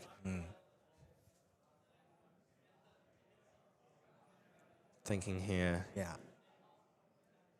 What do I keep and what do I put back? Man, at this point, it's a game of chicken right now. Another Astrocyte. Oh, cool. Trigger gets to the 3rd.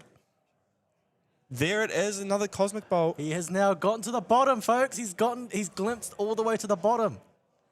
This will be coming in for 8, correct? This will be coming for 8, yes. And Even a remember, safeguard the amulet next can't be card, enough. I think the next couple cards is another Cosmic Bolt. He's gotten to the 3rd and the 4th. He's getting almost to We'll the see a fourth. response here from Wilson. Glimmering Refusal Okay, coming down. okay.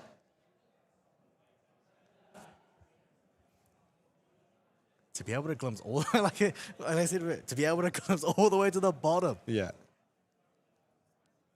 Maybe an Astra Seal? See what response now Bayleaf he's has shaking. here. Yeah. He's shaking.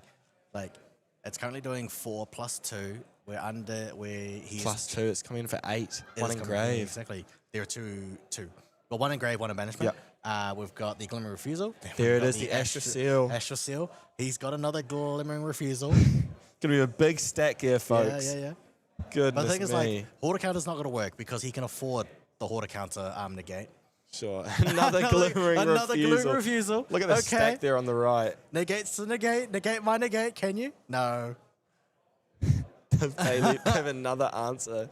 But the thing is, if he's going to use the Lunar Conduit in response here, he has a Safeguard Amulet under that one. That only prevents 4, right? This is coming in for 8 and he only needs 3 damage. He just needs 3. Bayleaf doing the math. Can he seal this game out after a really unfortunate draw at the start? I mean, that amount of glimpsing, you just have to applaud, right? Getting all the way back Getting to down, the bottom, recycling yeah. to the bottom. Not being able to generate any extra Cosmic Bolts. Is this a...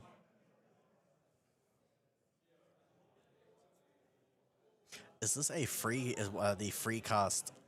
I think it might Cosmic be. Bolt? I didn't quite catch that, sorry. Using the Okay. So the activations Go to will still go 5. through. yeah. Yeah, so it's fully negated. But he still gains those... he still gains those extra counters for the other... Bob's the charge counters. Tariff Ring. Remember, that was pre-recollection. Yeah. Hey, if you have it on board, Yeah. why not? He's still got the Fire Resonance Ball if he wants to get a... Then again, he can't use that conduit. Yeah. Yeah, because it costs 3. Yeah. He's only got 2 in hand. Yeah. Doesn't quite have the reservables that Drago Will over here has. He's now glimpsing even more because he knows the Cosmic Bolt is there. Yeah. Recollection, okay. So it's this ginormous hand here for Bayleaf.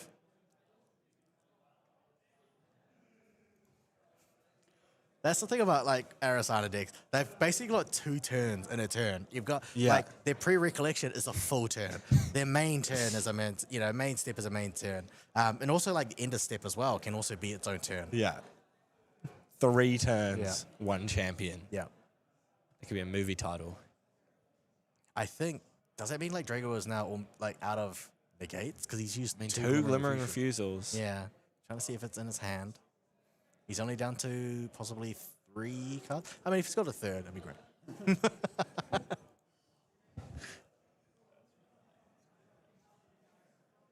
So he's got an extra seal. All right.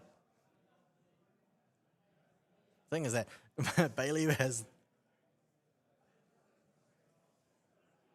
Bayleaf can afford any like further negates, even like a Frostbind or anything. He can pay the 2. Yeah. Yeah, definitely has that high hand advantage. The thing is that, yeah. Yeah, it's safe to assume that probably is a Safeguard Amulet under the Quicksilver But anyway, Ground. he's got like common. I mean, he could use. Does he? Does not. Shuffling around. Choosing not to play those cards. Maybe. And just opts to pass back. Okay. That says that Drago Will's turn to put some damage on now. Yeah. Fascination, gaining the glimmer counters. Okay. Doing 7 and at his end step. Response here coming in from Bayleaf. Yeah, this is where it, kind of becomes ping pong, right? Yeah. I do damage, you do damage, I do damage, and both players have to keep up with each other or they simply would just lose the match. Bayleaf really thinking here. There it is. Oh, Spell Shield Astra. Okay. Right. The next time damage will be dealt to your champion this turn. Prevent that damage and glimpse X, where X is the amount of damage prevented. So he's going to be able to glimpse 7. Wow. Yeah, he's going to see those. I think he's going to see that Cosmic Bolt. He's got the frost. Very Drago good play here. Only has the Frostbind, True. I think. But And Bayleaf has enough to pay for it. he can pay for it. Yep, that is going. Goes through. Goes through. Deflects the 7. Let's have a look here. Oh, he's activated that. I mean, like that should Goes to 6. They're going to 6. Yep. 2, 3. I think he could probably do enough damage anyway. Because those charge counters are going to do 6. Siege. Even? Yeah. Did we see that Cosmic Bolt? I mean, It might be in hand now. No? all to the bottom. Nothing useful there for Bayleaf, unfortunately.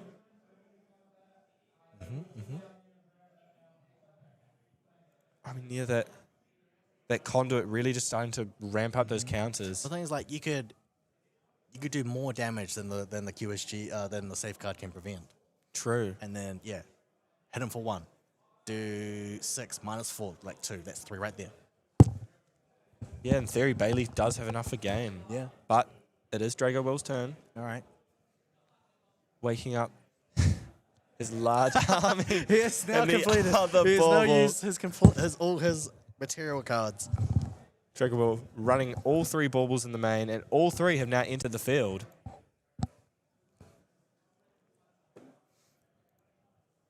I mean, yeah, Bayleaf's sitting All pretty right. here. Now, we've seen all the material cards, so we know that's a Q. That we know that's the safeguard under there. We also have to remember, Bayleaf, I don't believe has activated his Spirit of Serene Wind. Just still has that recover. So you still got to get through 31 Yep. toughness. 31 toughness. It's a lot for Drago Will to get through here. It's not impossible. Still, it's obviously that there you Frostbite. go. See a Refracting There we go, Missile? Yeah. 2 bursts. It's got a Fast cure. Frostbind, 2 bursts, Refracting Missiles, Fast Cure, and a Fractal of Rain. Drago Will doing the math here. Right. It's currently on. Has his army of fractals to pay for any 14, cost that he wants 16. to. He could do 16 with 16. He can do 18. Fractal of Rain. He can do 18 damage with the Burst Asunder. Let's see.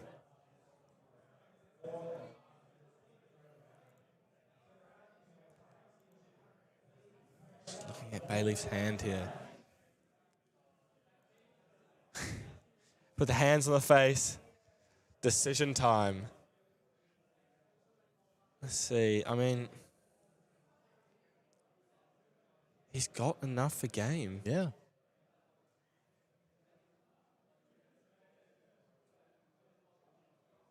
Checks his banishment. Wants to check that all his bases are covered. Activates that 3 visits.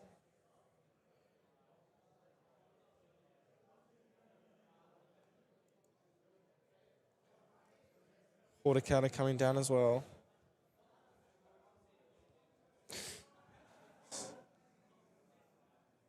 The Hoarder counter is actually negating the 3 visits here. Yeah. Because you can negate your own. Yeah.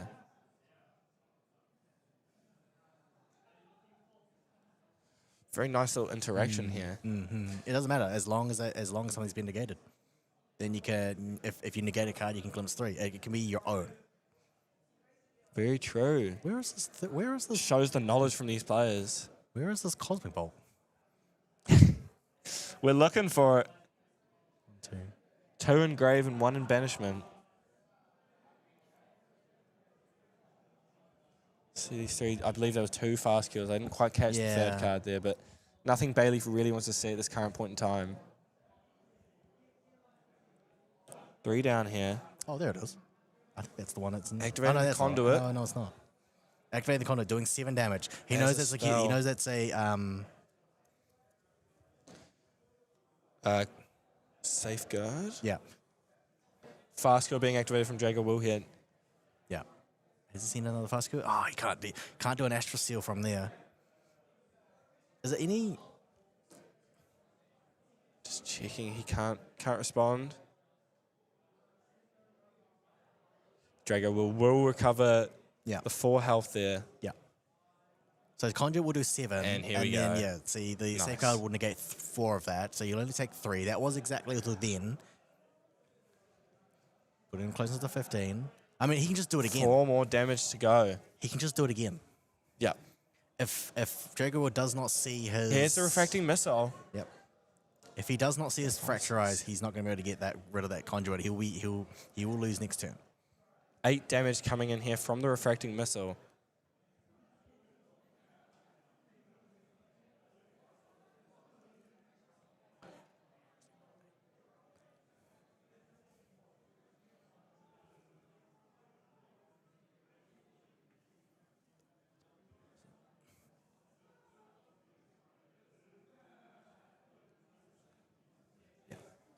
So here we've got 4, 5, 6, 7, 8, 9. 9. Yeah, 9 points. Sorry, I of didn't damage. quite catch that fractal of insight on the side there.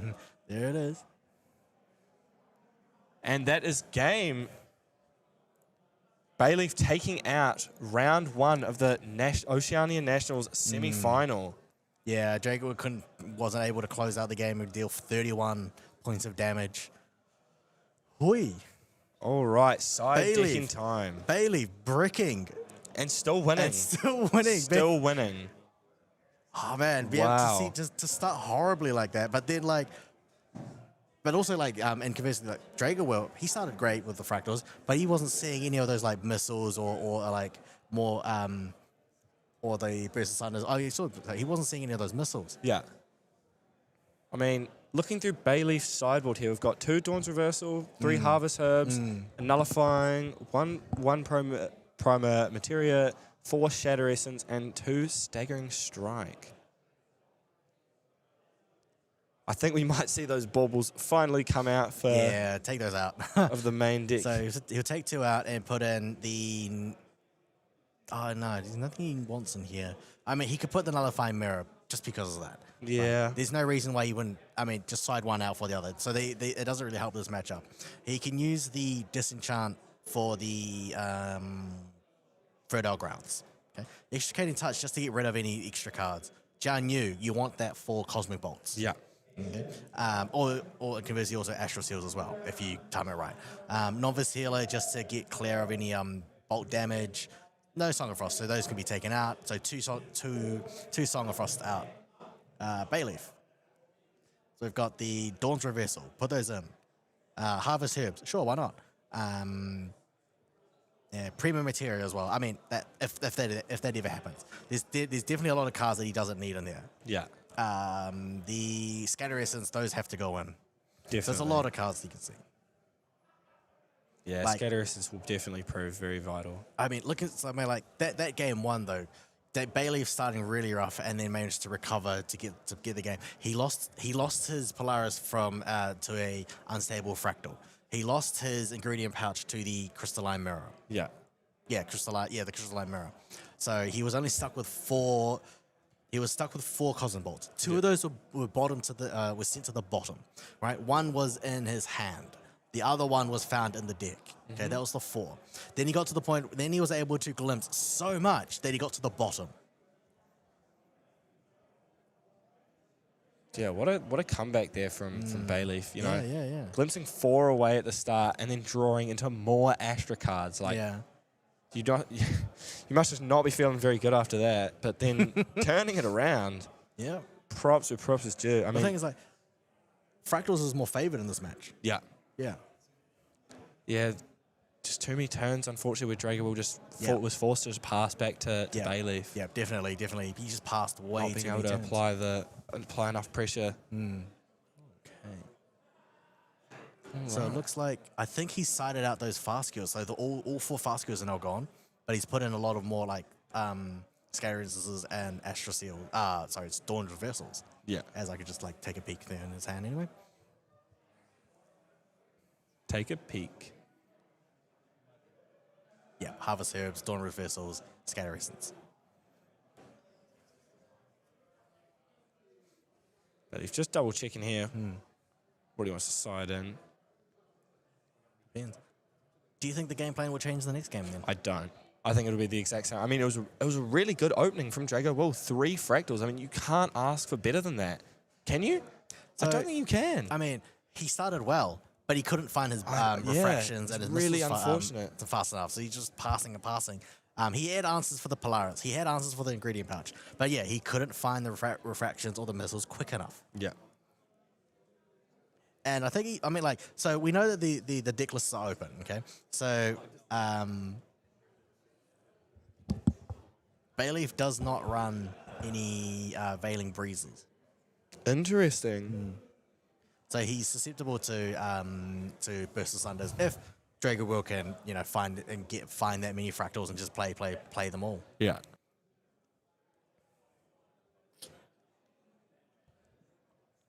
See, just counting his cards. The other semi-final between Caben and Boy is still continuing, by the way. Okay. That game is also untimed, so we could be here for a while. Caben is also on fractals, and Boy is on Gimu. Yeah. Interesting matchup there. I think in that game, it can go either way. One just sees more fractals. The other Boy can see more allies as well. You can't beat. You can't beat the Gimu. Yeah. Gimu is Spell Shroud. Once that's kind of out, you can kind of fugue and then do a killer as well. But Boy doesn't take Ripple Bacteria Pin, so those are Spell Shroud units. Anyway, so Yeah, Drago will being the last New Zealander as well, left in the top 4, trying to bring home the Oceania Nats. Yeah. If we can Oceania, Oceania Nats be won by another New Zealander? Last year being Glenny Boy. Oh, sorry, not. Yeah, for another. Yeah, that's right. Can Glenny Boy won the last Oceania Nats in Melbourne? See, or will it be dominated by the internationals? The Americans. They're both Americans. Oh, actually, sorry. Bailey being America, Caben American, and we've got Boy from Taiwan. Very nice. See, Drago will go in first. Let's see if he gets the same starting opening. Okay, triple fractal. Let's go. So we've got the refreshment, we've got the dissonance, we've got the insight. He has 3 fractals already. Goodness me. I think that could be a 4. Yeah, that's a disenchant. Okay. So he has sighted those in.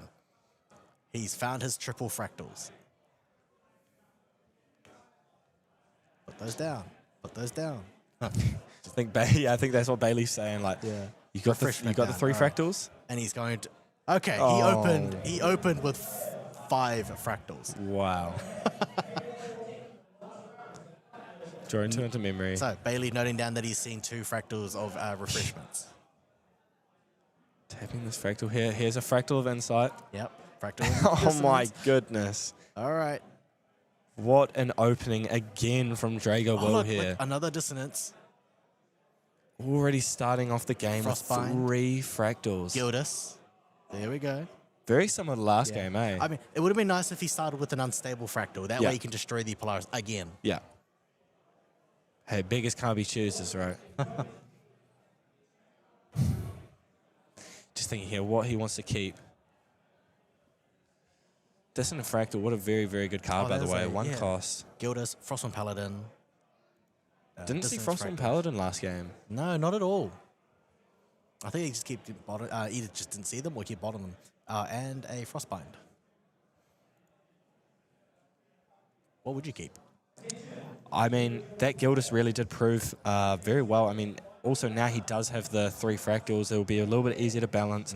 I'd definitely keep that Gildas. Maybe even the Frost one. Really start applying the pressure with the allies rather than going for the, Burst of Sundaroo and dealing damage that way. More going wide and seeing how Bailey responds.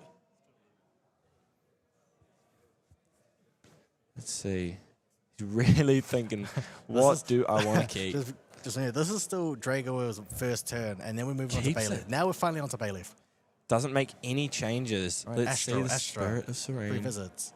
Astra. Zephyr. Astra. Wow. All right, get rid of those Astra. Get rid of those Zephyr. There we go. Similar again, putting 4 cards back. There we go. So he's keeping the Fertile Grounds and the 3 visits potentially. But if he's going to activate that Fertile Grounds, he's got to disenchant. He's going to destroy it. Yeah.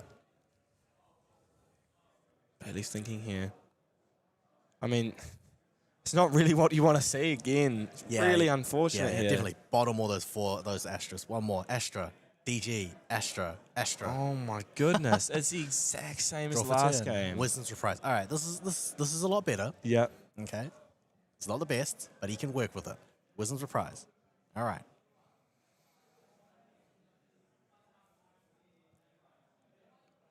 Okay. 3 down for a Fertile Grounds. Yeah, there we go. And so passing. what you're going to do is you're going to put those 3 Astra cards down and then level up next turn, and then gather 2, and then Fertile Grounds will copy one of those. Yep. Yep. But disenchant.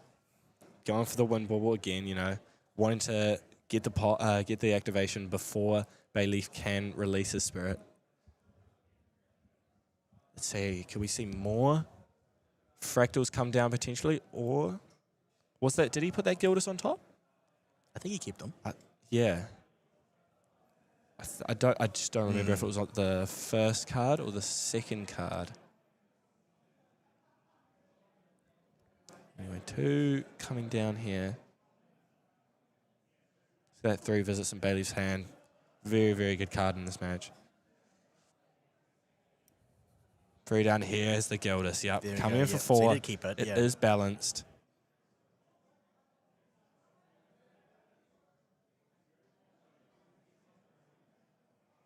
Just checking if the damage. Damage does go through. 4 damage. First blood for Drago Will here. Android doesn't get rid of it. Activating the Wind Resonance Bauble. He's going to get 1.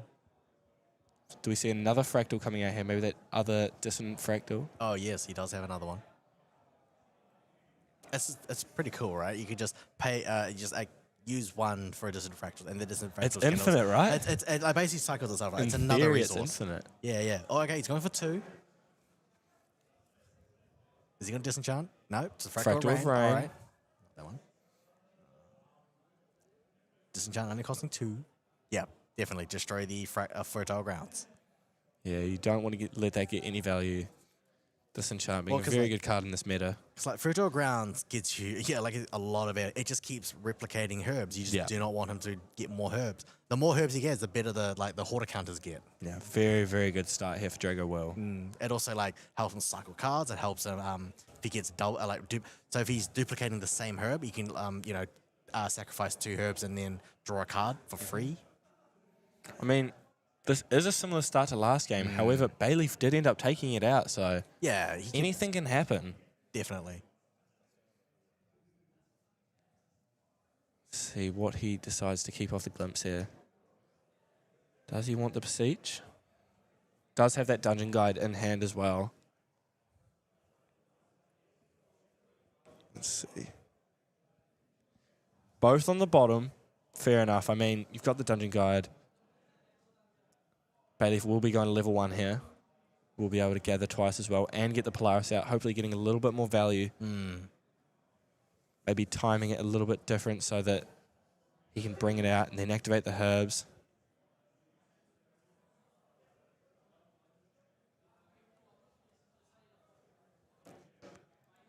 Glimpsing 2.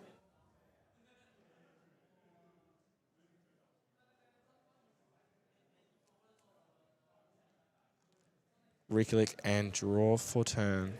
Let's see. Do you see that Dungeon Guide? Is he going to bring out the Polaris? He is.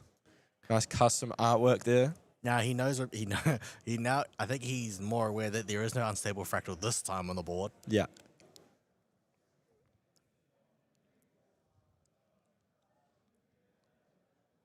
See, he does have the level herb there and the Yep, bottoming a card, bottom and draw.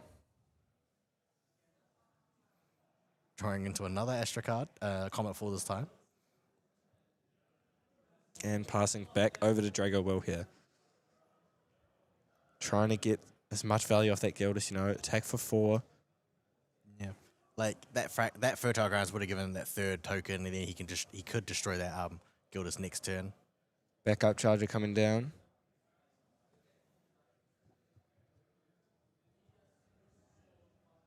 Drawing a card into memory and getting a power cell. Recollecting and drawing here. Let's see. Could we see a little bit more fractals? I mean, he wants to get the value off of the Gildas. See that dissonant fractal in hand. Really thinking here. 2 down for a Fracture Eyes on the Polaris. There it is. Wow. There's always an answer for the Polaris. You can't let that Polaris stick around. All Both right. games, Bayleaf hasn't been able to make use of the Polaris. All right, he is now down to the 4. He's got the 4 Cosmic Bolts in deck. That's all he's got. Then he's got his Comet Falls, and then he's got his Lunar Conduit. If Drago gets rid of the Lunar Conduit, that's even harder. I mean, this is a little bit different because last time the Polaris got destroyed. However, this time it's been fracturized, so it will become reservable. And Does he we'll have be able another to help. Fracturize in hand? Oh, my goodness. He That does. is another Fracturize in hand. Drago So does have another fracturize in hand. he can leave that for the Lunar Conduit if he wants to. If he so chooses, which he Fractal probably will. We've got a Fractal. Is that a Fractal? Yeah, Fractal Snow and a Fractal Rain. He's got a Frostbind. See, I wonder why Bayleaf activated the Polaris. He didn't need to. He could, if he wanted to, just materialize it normally. I guess it's just forcing your opponent to have it, right? I guess maybe, I'm not sure. I mean, both these players a lot smarter than I am, so there's definitely probably a reason, but... But the thing's like, if you materialize it normally, it'll come in awake. Come in awake, and then you can sacrifice herbs that way. If he does want to respond, he can just blow it up that way. Yeah.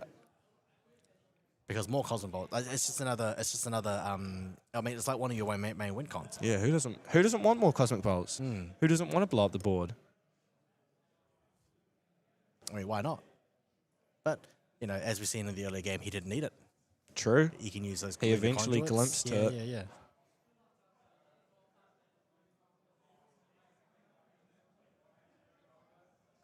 Drago really thinking here. 4 cards in hand, yeah, Fractal of Snow. Could we be in for another long game? We could be. Hey, I mean, untimed rounds do that. Yep. We will wait all day if we have to.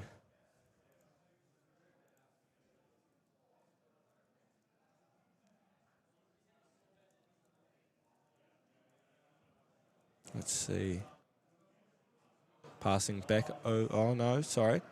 Just pointing to the banishment pile, I believe.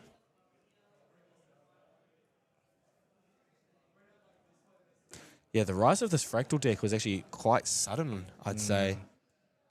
With all the introduction of all these new fractals and the new set, really made it a powerful contender. Anyway, we still haven't seen. So again, we haven't seen those 4 Cosmic Bolts. I mean, Bayleaf has shown he's okay without them anyway. So he's okay with having just 4. He's got the Lunar Conduit to do some more damage. I mean, Lunacy is doing 1. I mean, he's got a DG doing 1. I don't know. That's optional as well. We did see that he did sideboard the Dawn's Reversal. Yeah. So that does damage as well. That does level damage. Yeah. Okay. Back over to Bayleaf here, choosing what to materialize. I mean, you've no longer got the Polaris now. Can't go to level 2, no cards in memory. Goes for the Grand Crusader's ring, you know, getting as much value. Banishing that 3 visits, glimpsing 2 more. I believe we might have saw a Beseech there.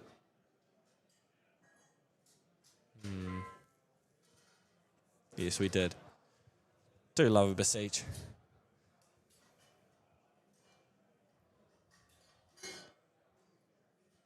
Putting 1 on top. And recycling that.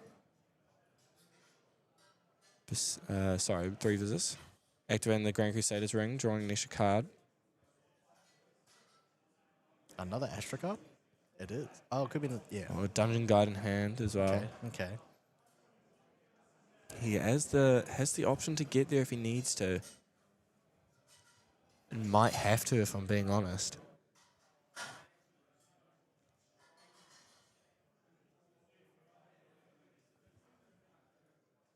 Apologies for the exterior sound.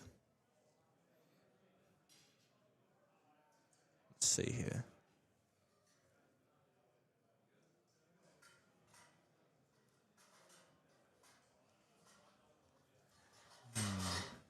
Yeah, both these players very, very skilled, very decorated. They know their decks inside and out. Let's see what Bayleaf decides to do. You see they're using the Polaris' reservable effect. Yeah, you can dungeon guide to 2. Nice. You can choose which 2 to banish. Yep. Banishing the 2 Comet Falls.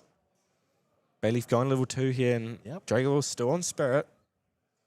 No damage taken, so not really any pressure just yet, but might have to start considering leveling.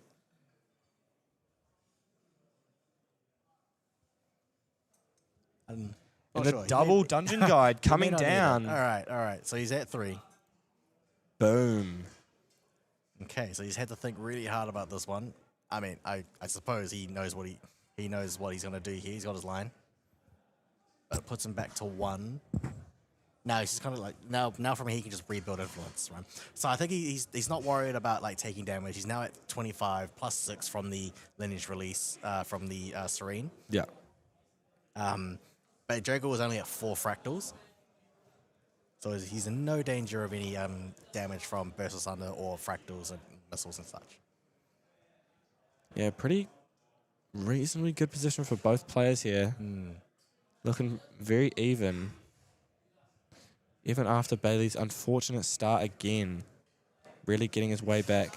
Yes, but we've seen from Bailey that from a bad start, he can still finish the game well. Definitely. Exceeds in the late game.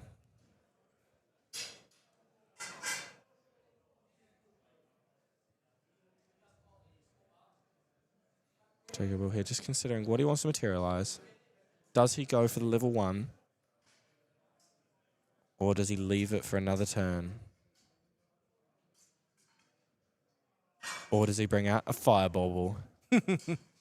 Well, I mean, he kept one of those in because he only had Quicksilver Grail, fair material enough. deck for one sideboard for one of those material cards. Yeah. I mean, putting it down now is probably the smart option considering that Bayleaf just got to level 3. So, you know, Cosmic Bolts are online now. Starting to get to that realm of uncertainty. Yeah.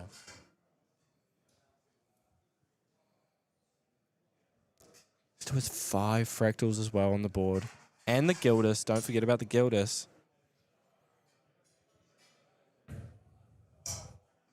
And 3 for the Frostborn Paladin. And we'll have balance. Oh, no. Is he balanced? Is that 2 or 3 cards in hand for That's Drago 2 in Will? hand. That's 2 in hand. So the Gildus is balanced. Yep. Very nice. So that is a potential 7 damage here coming in from Drago Will. As I said, you know, he could focus more on the allies instead of... No, he doesn't need those.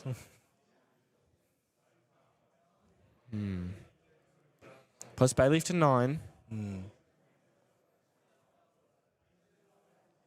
Another fractal coming down here. Fractal of Snow. By using the other fractals to pay for that fractal. It's just a never-ending cycle of just fractals. Back over to Bayleaf here. Just double checking. Yeah. Don't have any Cosmic Bolts in there. No, Or we've not- 3 visits. We haven't seen any of those Cosmic Bolts in this game.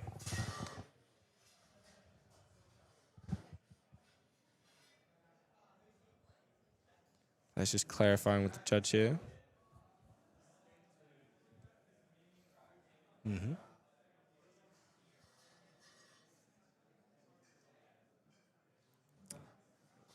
Interesting to see. We have obviously the ingredient pouch, conduit, astroscope. All solid options to bring out here. See what's in his hand. Because of foresight. All right. So we. Oh, we wow. we can confirm that True Champion Gaming has won the other match against Boy 2-1. 2-1. So Cayman is now one of the finalists in OCE Nats. Congratulations. Now let's see who meets. Let's see if one of these two will meet Cayman in the finals. Cosmic Astroscope did enter the board as well. Glimpsing 3 here. See, putting 2 back.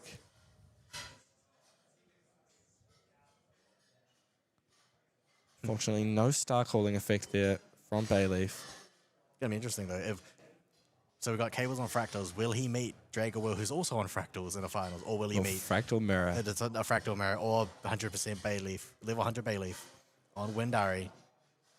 Can Windari win a major? And Bayleaf just decides to Yeah. concede? Yeah. Fair He enough. definitely had enough damage. Yeah. I mean, all those fractals, Drago would have had enough damage Well, the by thing is- turn 1 or 2. The thing is, like, yeah, he's got the Gilders, he's got the Frostborn Paladin, he's got the missiles. Bayleaf had to turbo to 3, Yeah. and he had no influence then. Definitely. We'll be going to game 3 here Yeah. in the semi-final of the Oceania Nationals.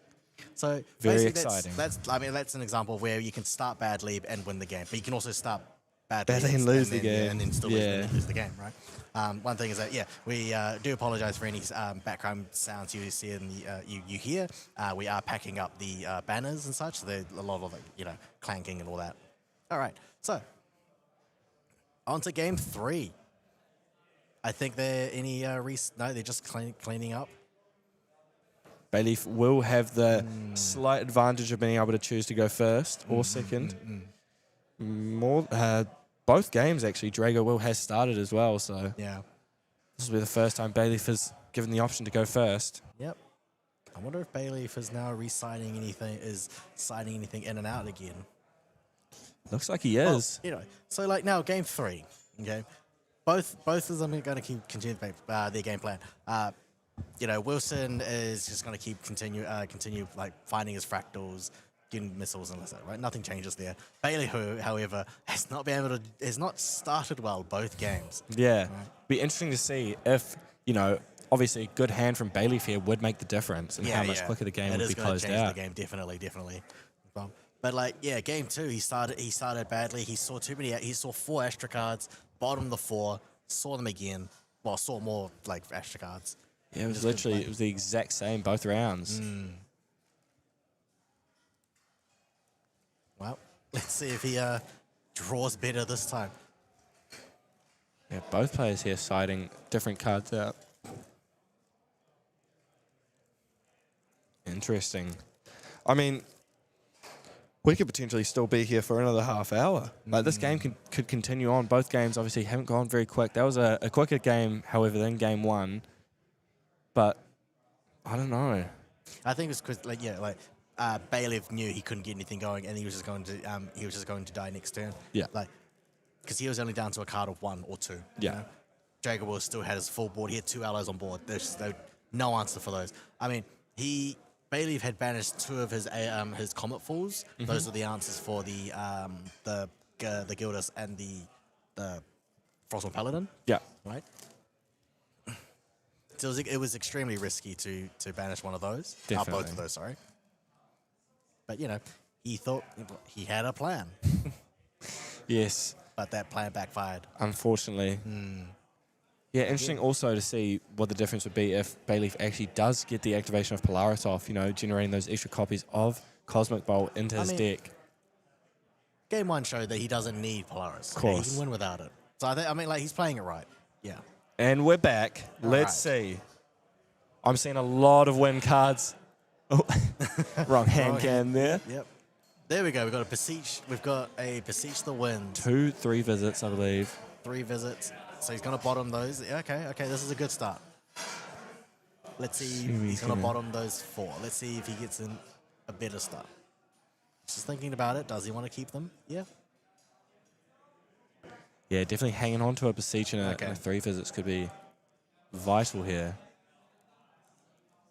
Keeping 3.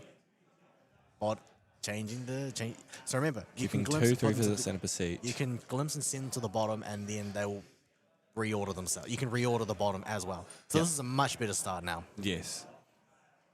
Let's see what difference it makes. All right, fertile grounds. Better start. All good. Yeah, first game, Drago Will going second. Let's see, he probably doesn't want to allow that fertile grounds another turn. Gaining value. Let's see. How Nice many bit of banter fractals did he there. just start with? Let's see. Started with 3 both turns. Can he continue that luck? All right, fractal. We got a fractal, fast cure, fractal, Shang fractal. Shao. Okay, he's got a entirely full fractal hand. Goodness me. All right, Wow. he started with 6 fractals, and he's got a Zhangzhou, and a Fast Cure. Imbuing the Fractal of Rain. Yeah. I mean, you know, you don't want to see like three of these fractals, right? Yeah. Sure, why not? See another fractal. Another one.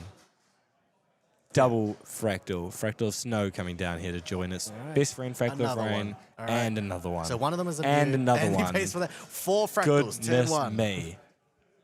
If you thought 3 was enough, no. Drago Will says, nah. There we go. He's got 4. the Gildas.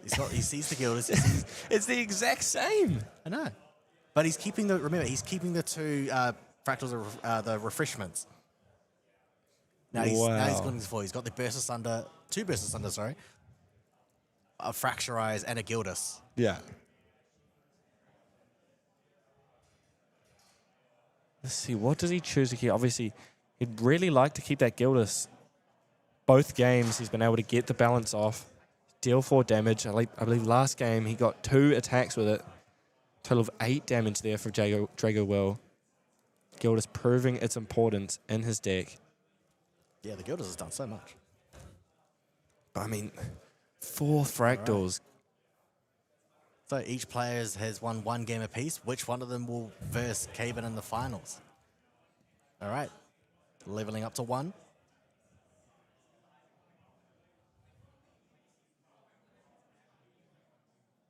Banishing the Wisdom Surprise. And getting 2 Recover Herbs. Very nice, actually, for Bayleaf here. Recollect and draw. See. Gonna bring out the Polaris again. He is. Right. Yeah. He's going to see if he's got it. He's got it. Could it be punished yet again by Drago Will, however? I mean, I think at this point, if he's going to activate it, he's maybe looking for it to be fracturized anyway. Yeah.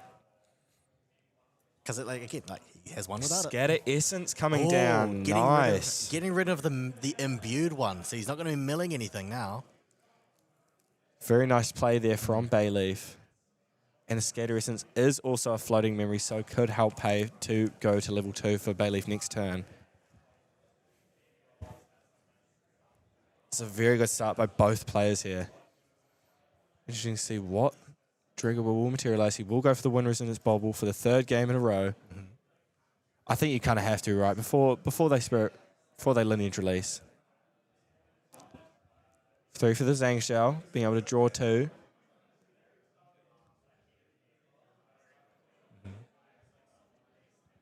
Drago will just continuing to gain influence here. So he's drawn that Fracturize. Does he Fracturize the Polaris? I think you have to. Really don't want it to stick around and gain value and put those Cosmic Bolts into his deck. Another Fractal coming down. So he's going to use the on-enter of it, where he can put reveal up to 3 water cards and then put them to the bottom and then draw that many into the memory. And the Fracturize on the Yeah. Polaris there, Okay. yep. So that happened. All 3 games, Bayleaf has been punished for bringing it out. I mean, does he want to? You might want to say it's like you could say it's like a punishment, but he knows like additional resources are fine. Yeah. Okay, it's a reservable fractal. Yeah. I mean, he can win without it. Let's see if he can repeat it again. He's gonna go to 3. He does have a dungeon guide. So think like this, right? He's got a Fantasia. He can use that the fractal to use that as his 3rd resource for the dungeon guide, and then he can banish the other 2. Selective banishment. Yeah. Goes to 6 total herbs. Man, that Polaris really would have gained a lot of value if it was still sticking around, eh? But he can now use those. He's got 2 duplicates. Yep. So we'll be able to get the draws. Yeah. But again, he's still got that fertile grounds. Yep. So at this point, it doesn't matter whether or not he lost Polaris. He's still got the fertile grounds. It's going to draw a lot of cards. Beseech? Is it Beseech the 3? It is a Beseech the 3. Materializing straight to 3. All right. Hey, Bailey's going for it. He's now This gives him the best shot. Yeah, he's banished that one of Prima Materia. All right. Removes 2 herbs to draw. And back over to Drago Will here. Still has those 4 fractals from the start. Banishing the Fracturized to go to level 1 here. Interesting to see when he will activate this Wind Resonance Ball. Scepter of Fascination also coming down here for Drago Will. Yes, I wonder why he isn't. Instead of level 1. My apologies. Attacking for 1 with the Zhang Xiao. Well, no, so... sorry, yeah. Yeah. Choosing to banish that Wind Resonance Ball. Because it was like placed on the board, he can still banish it as he still has his Wind Spirit. Yeah. If it were on the materialization, then yeah, he couldn't use it. 2 coming down here. Choosing not to pay with the fractals. Could see something saucy coming. Well, no. Does have the Gildas. He might be using the... Yeah, he's putting the 3 for Gildas first. 3 to balance the Gildas, yeah. So you want to balance with the hand first and then balance with the fractals the second turn. Yeah. Oh, look. He's got the Disenchant. There she is. Our favorite gal, Gildas. Coming in for 4 damage on Bayleaf. Bayleaf is only down to 1. Yeah. card. Will be forced to take this damage. No, you can... Nope. Yeah. He'll take 3 half of it. visits. He'll take half. Like, he can now Star Cool. Yeah. Okay. So he's got the Glimpse from the 3 visits, and then he can... he's going to Star for the Comet Fall, so he's got the answer there. Very nice glimpse for Bayleaf there. It's great when you can Star Cool for free. Yep. Both the Zhang Zhao and the Gildas there will get destroyed from the Comet Fall. Unfortunate there for Drago Will, but very beneficial for Bayleaf. Still Drago Will's turn here. All right. Tapping 2 fractals. Destroying the infertile rounds. Fertile rounds, sorry, not infertile. Huh. Well, now it's infertile. I mean, it kind of had to be done, right? That fertile grounds was getting way too much value. Yeah, like... We do know that Drago Will does have a Fracturized in hand as well. Could we see that ingredient pouch get Fracturized? It does give him another reservable, however, so he has to be careful how much materials he gives Bayleaf. You can use an unstable fractal to destroy the ingredient pouch and then the Fracturize on like the Lunar True. Conduit. You just don't want to do it in the other way around. He does have a lot of regalia hate. Okay. Fracturizing his own Scepter of Fascination. Because why have 4 reservables when you can have 5? I've seen this like a lot this weekend. People just, all fractal players, or actually maybe it's just mainly like Drago Will, fracturizing their own Scepter of Fascination. Yeah. Seems to be a very popular play indeed. Glimpsing 3 here. Playing the Lunaseer.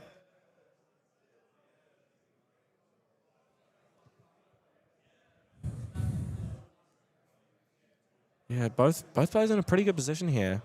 Back over to Drago Will. Does he go level 1 now, or does he wait on 1 more turn? Does he bring out the Quicksilver Grail with the Safeguard underneath it? I mean, Bayleaf is level 3 now. You do have to be careful. I think this might be one of those turns, yeah.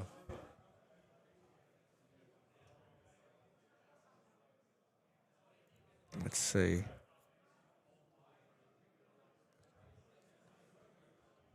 Draco will really think of what he wants to materialize here. Fire Resonance Bauble. Fire Resonance Bauble. Backup charger coming down. Okay. He's going for more draw. Nice, you can use the fractals with the backup charger there to pay. Getting out the power cell and drawing a card into memory. Nice sweet interaction there. And then drawing for turn. Let's have a look. Hand can. 2 fast cures. Okay, Fractal of Insight, Zhang Xiao. Zhang Xiao, yeah, he's got the Shimmering Refractions. He's got the Burst Asunder. 2 fractals coming down to pay for another fractal Definitely. Just play more fractals. because 4 isn't enough. Yeah. Activating its on-enter ability to Glimpse 2 by resting itself. Really trying to stack his hand, his draws here, sorry.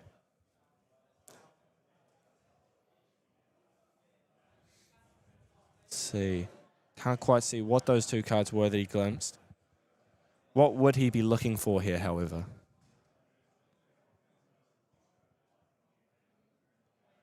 Probably more another missile. Then like alternatively like another fractal. I mean, there's only so Who many you can look knows? for. Yeah, at what point does he stop bringing out the fractals? How many is too many? Maybe there isn't a limit. Just keep spawning more. Passing back over to Bayleaf here. Activating Lunacy at the end of Drago Will's turn to Glimpse 2. Let's see. 1 on the top, 1 on the bottom. Could see a Cosmic Astroscope come out here now.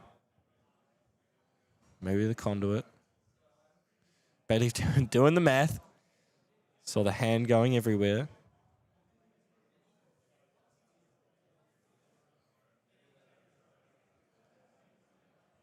Let's see. Does still have the Grand Crusader's ring as well. He does need to start improving his influence, only having 2 cards.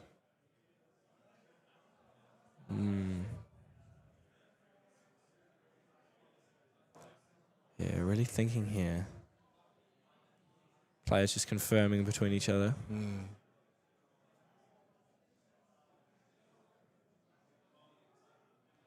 Does go for the conduit. And activates the ingredient pouch pre-recollection. Yeah. That Lunar Conjurer is now going to start stacking up in charge counters as an additional form of damage. Become more and more powerful. He does, remember, have that Fracturize in hand.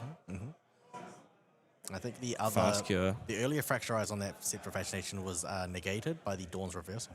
True.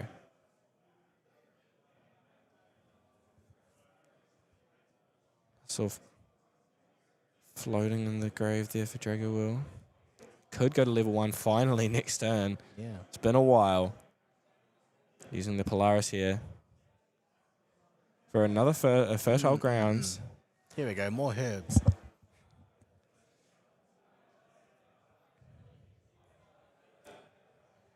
Who doesn't want more herbs? I mean, the more he gets with the same name, the more he can get the draw. Yeah, yeah. This is he's going to build up influence again and again. Yeah. Yeah, using the fast skill here to finally go to level 1. Increasing Drago Will's maximum health to 19.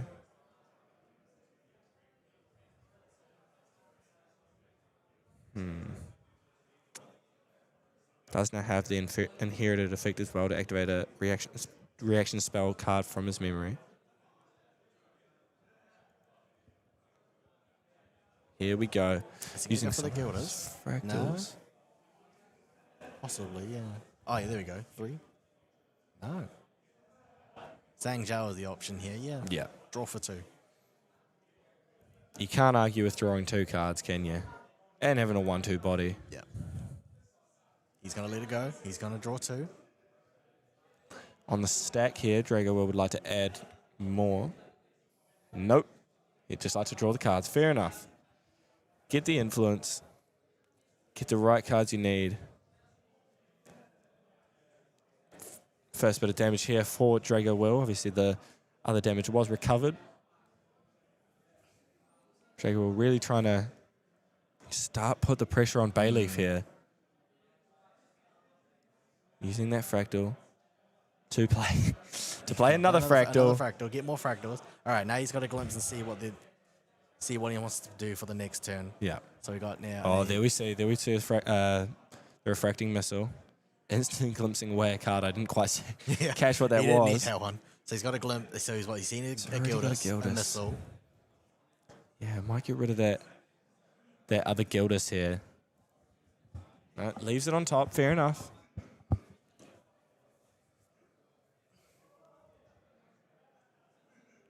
See how many cards Bayleaf has in hand here. Only one. More nice bit of laughs and giggles between the players. So you could see that he could keep that giggle. Sorry, not the giggle. Sorry, he could keep that Gildas and attempt to do some damage with the combat damage, and with the Zhang Zhaos as well. I mean, if he sees another combo, I think we've only seen one, maybe seen two. I think. Yeah. He's still looking at that. Yep. 3 here. Coming down for the Gildas. Going into the Lunaseer. Yeah, Fair enough. that Lunaseer has been quite annoying. Yeah. Because it's just a free glimpse 2. Every turn it's just been glimpsing 2. Does get the glimpse before it dies.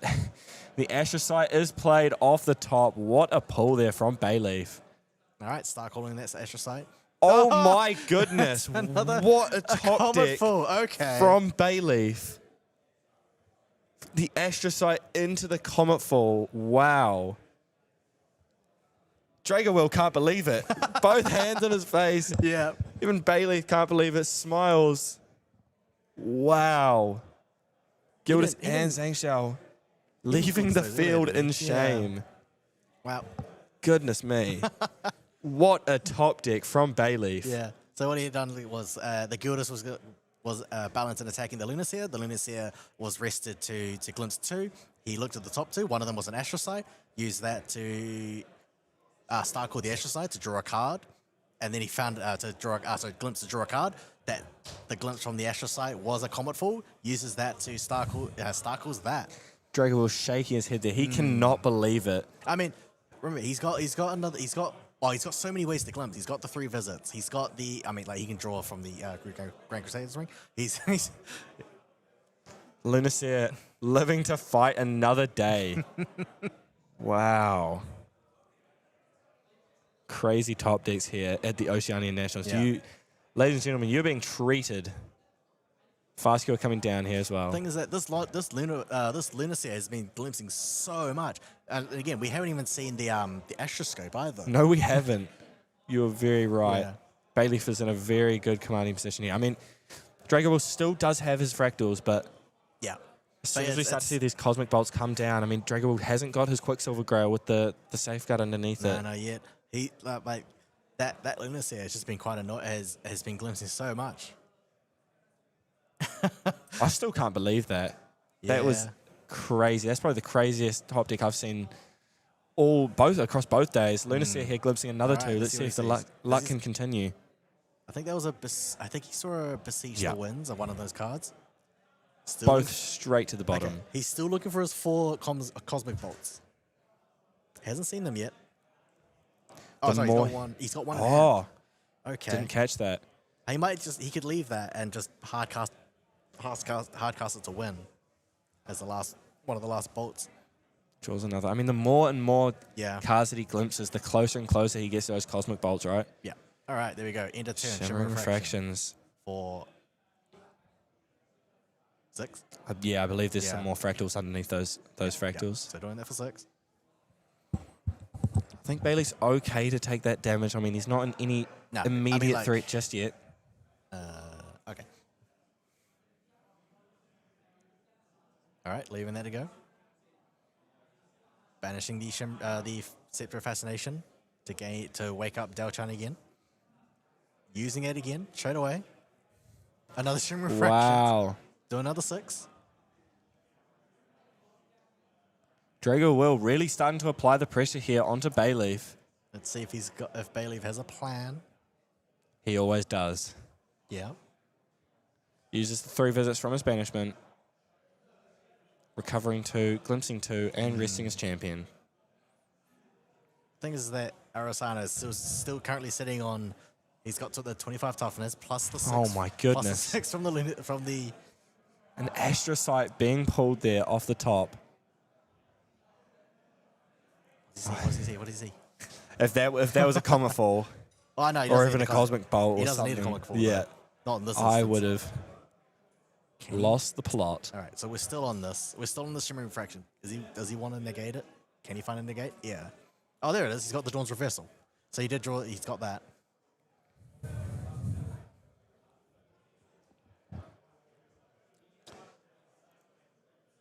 Does play the Horta counter here. Oh, that's right. Horta counter. Continuing to grow the counters on the conduit. More glimpsing as well. See if are those 3 cards relevant? Don't think so.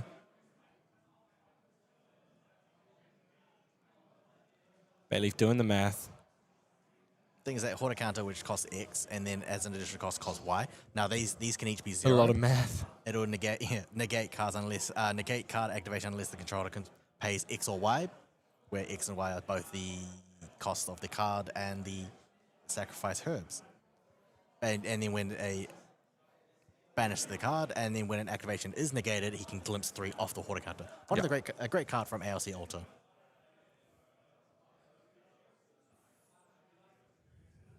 Fertile ground. He's doing the math here. I mean, this game has been going on for a very long time.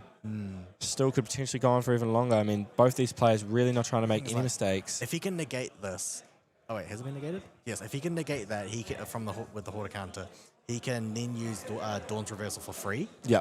Because the card has been negated. Putting 1 back on the top and the rest on the bottom.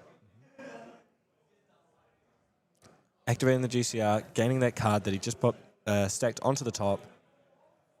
And do we see a response for the Shimmering Refractions? All right, so it does seem to have been negated. Yeah. Yeah. Wait. Yes, has been negated. And so now banished. that opens them up for the Dawn's Reversal.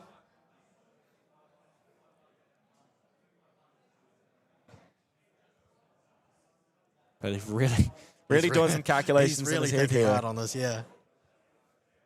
The thing about like Wind Arrow Sign is that there's so many things to keep track of. Yeah.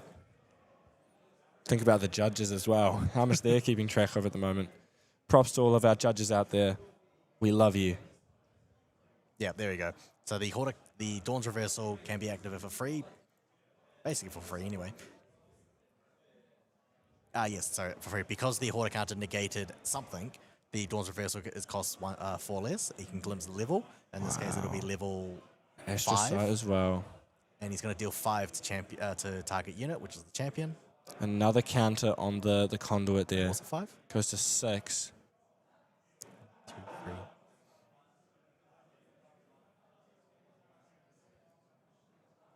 Glimpsing that top card off the Astro Sight. Is it a bolt? But he's just thinking, does he want to keep it? Does he want to put it on the bottom? What to do? He does have 3 visits in hand. Chooses to keep the card. Didn't quite see what card it was. He's going to activate another card here, potentially. See the Wisdom's Reprise come down as well. He's going for those Cosmic Bolts. Thing is, this is the end, I think this is the end of. Yeah, of, I think you're of right. Drago's turn. There Star we go. Limits here. Okay, Why not? that one's for free. Oh no, that costs 1. 7 counters on the conduit now. Okay. Drawing that card into memory off the Wisdom's Reprise. All right, now he's going to glimpse See another 2 off the Lunar Seer.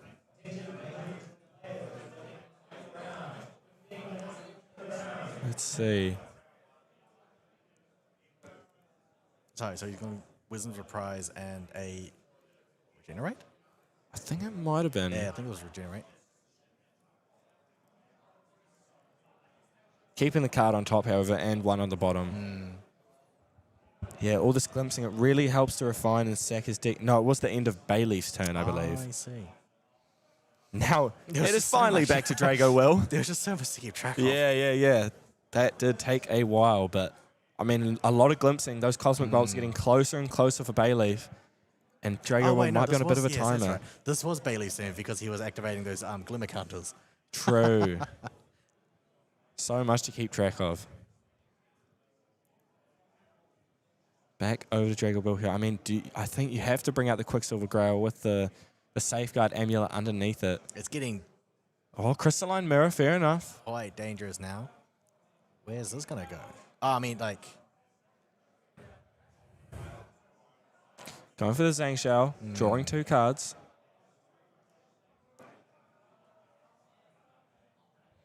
Yeah, Bailey slowly but surely really gaining a bit of a control on this match. Obviously 7 counters on that conduit. It's getting closer and closer to those cosmic bolts. We've got refracting missiles, Gildas. All right, Zhangjiao's going to do one.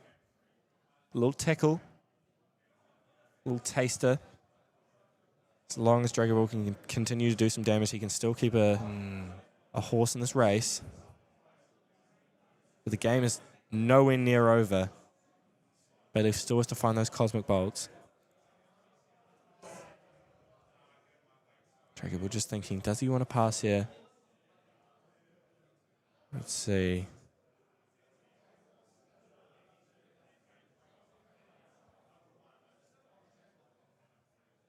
Really thinking here. Trying to do some math. I mean, only 10 health remaining here for Drago Will. He is very vulnerable here to, a Cosmic Volt or two. Trying to just decide what is the best course of action here. What is the best line?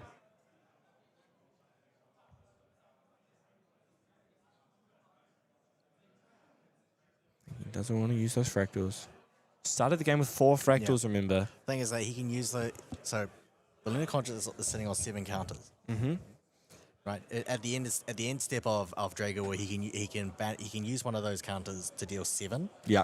Then it'll restand, and then on Do another 10, 6. it'll do another 6.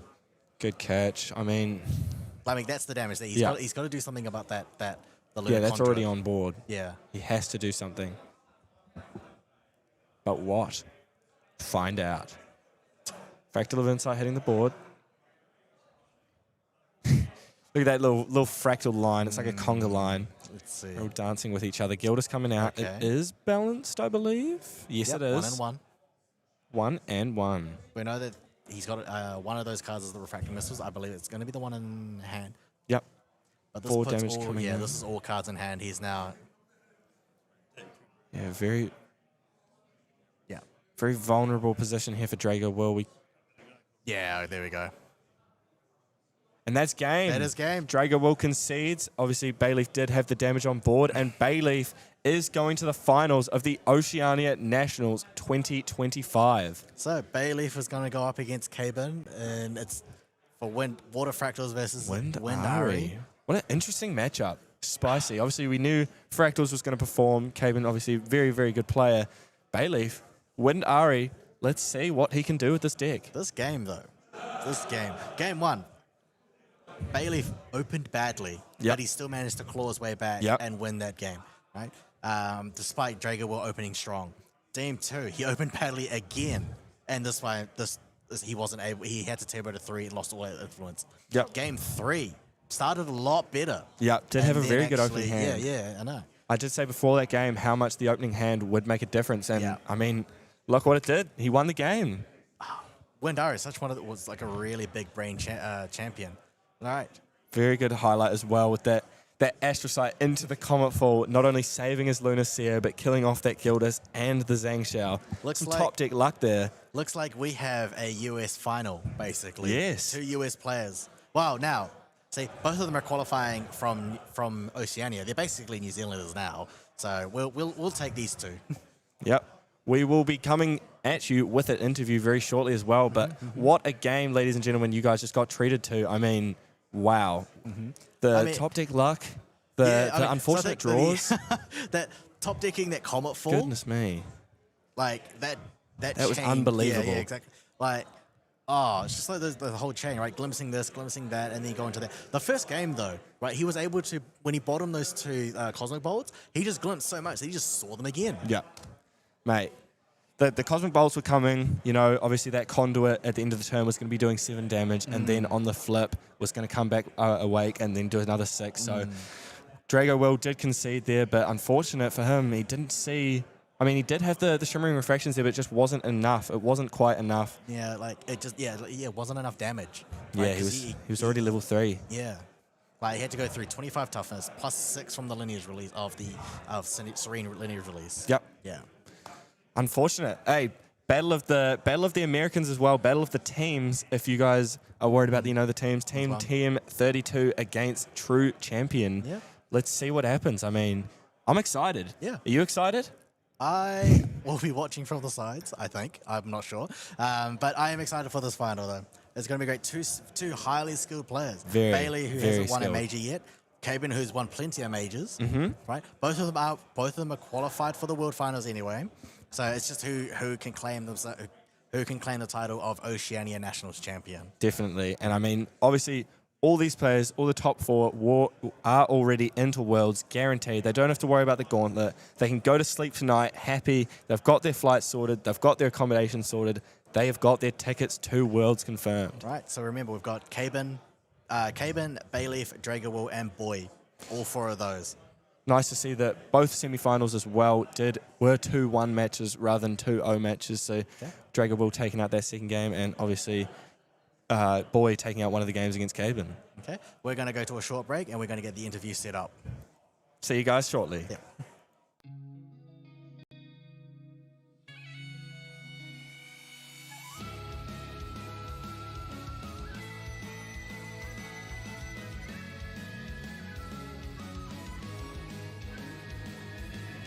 果てしなく広がる空に失ったものを嘆く声迫られる選択の日々正しい道の方へ間違ってなかったと証明しよういつまで邪魔されても先を読むさこの頭で全て手に入れる高く高く飛べどこまでも行こう不可能と思い込んでたものがなぜか小さく隠した見てる景色がそう先になったから叶うまで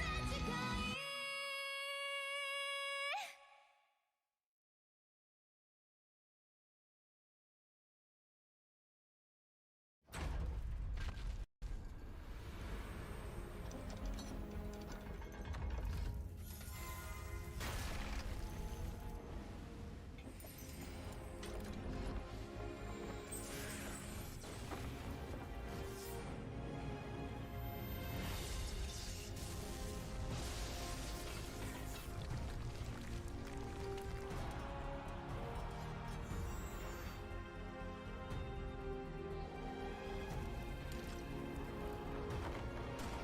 Welcome back to Oceania Nationals 2025. I'm joined here by your semi-finals winner, Bailey. How are you feeling after that incredible win? I feel so good because that's a very, very hard matchup. Yep. And then I bricked game 1 really hard. Yeah, but yeah. luckily, so did he. I've actually never topped a major event before, like top 8. Yep. So to go to the finals at a Nats is pretty nice, especially OCE, where there's so many stacked players are here. Thank you. I mean, I'll take that compliment, but I mean, going into that game, what were your thoughts? I mean, you know, Fractals being a very prevalent deck in this meta, did you have, you know, what was your game plan? I mean, you obviously are versing Caben next in the final. What is your game plan going into it? Don't reveal too much. You might be listening. I can't reveal too much. So my game plan is, I don't know, actually. Win. Just win. Be the Yeah. Oceania Nationals winner. Now, Yeah. I would also very much like to talk about that Lunar Seer into the Ash site, into the Comet Fall. How did you feel after that? I felt like that game was over. There was like no way to lose at that point Yeah. because I had the conduit. He was tapped out. Yeah. And I'm like, I have a pretty safe cards in Yeah. my hand. Or I was going to have pretty safe cards at some point. Yeah. And having that Lunar Sphere constantly act like an astroscope for me, Yeah. pretty crazy. Yeah, I mean, I can tell you, me personally, I was going wild. There was an incredible top deck, and Oh, yeah. very, very well played from both your matches. And I wish you the best of luck in the final. Thank you. Bring it home. I'll Bring it try. home. One quick question. I was told to ask Sure. this if I Go for won. it. What is a kilometer? A what? A kilometer. A kilometer. A km. It's 1,000 meters. So 1,000 you meters. guys use miles. Uh-huh. So 1 kilometer. Is it 1 mile is 1.6 kilometers. Yeah. I don't know. 1609 That's just the way meters. we measure. Yeah. Just the metric we use. Very interesting question. But best of luck. you. We will be cutting to a short break before the final. I know Bailey's just had a long game, so we'll give him some time to relax. But we'll see you guys very shortly. Catch you.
ったものを嘆く声迫られる選択の日々正しい道の方へ間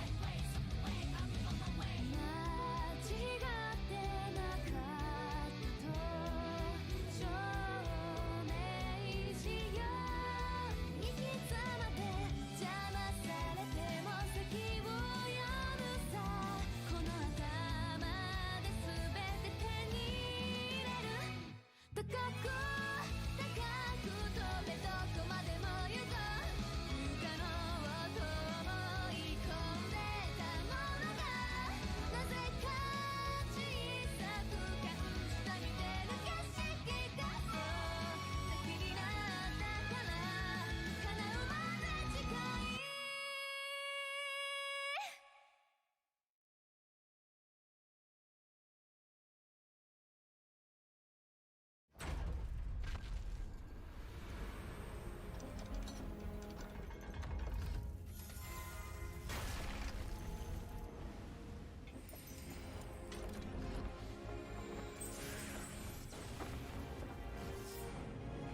All right, we're back. It's the finals. Oh, Me and Levi yeah. here. Woo! Let's get hyped, chat.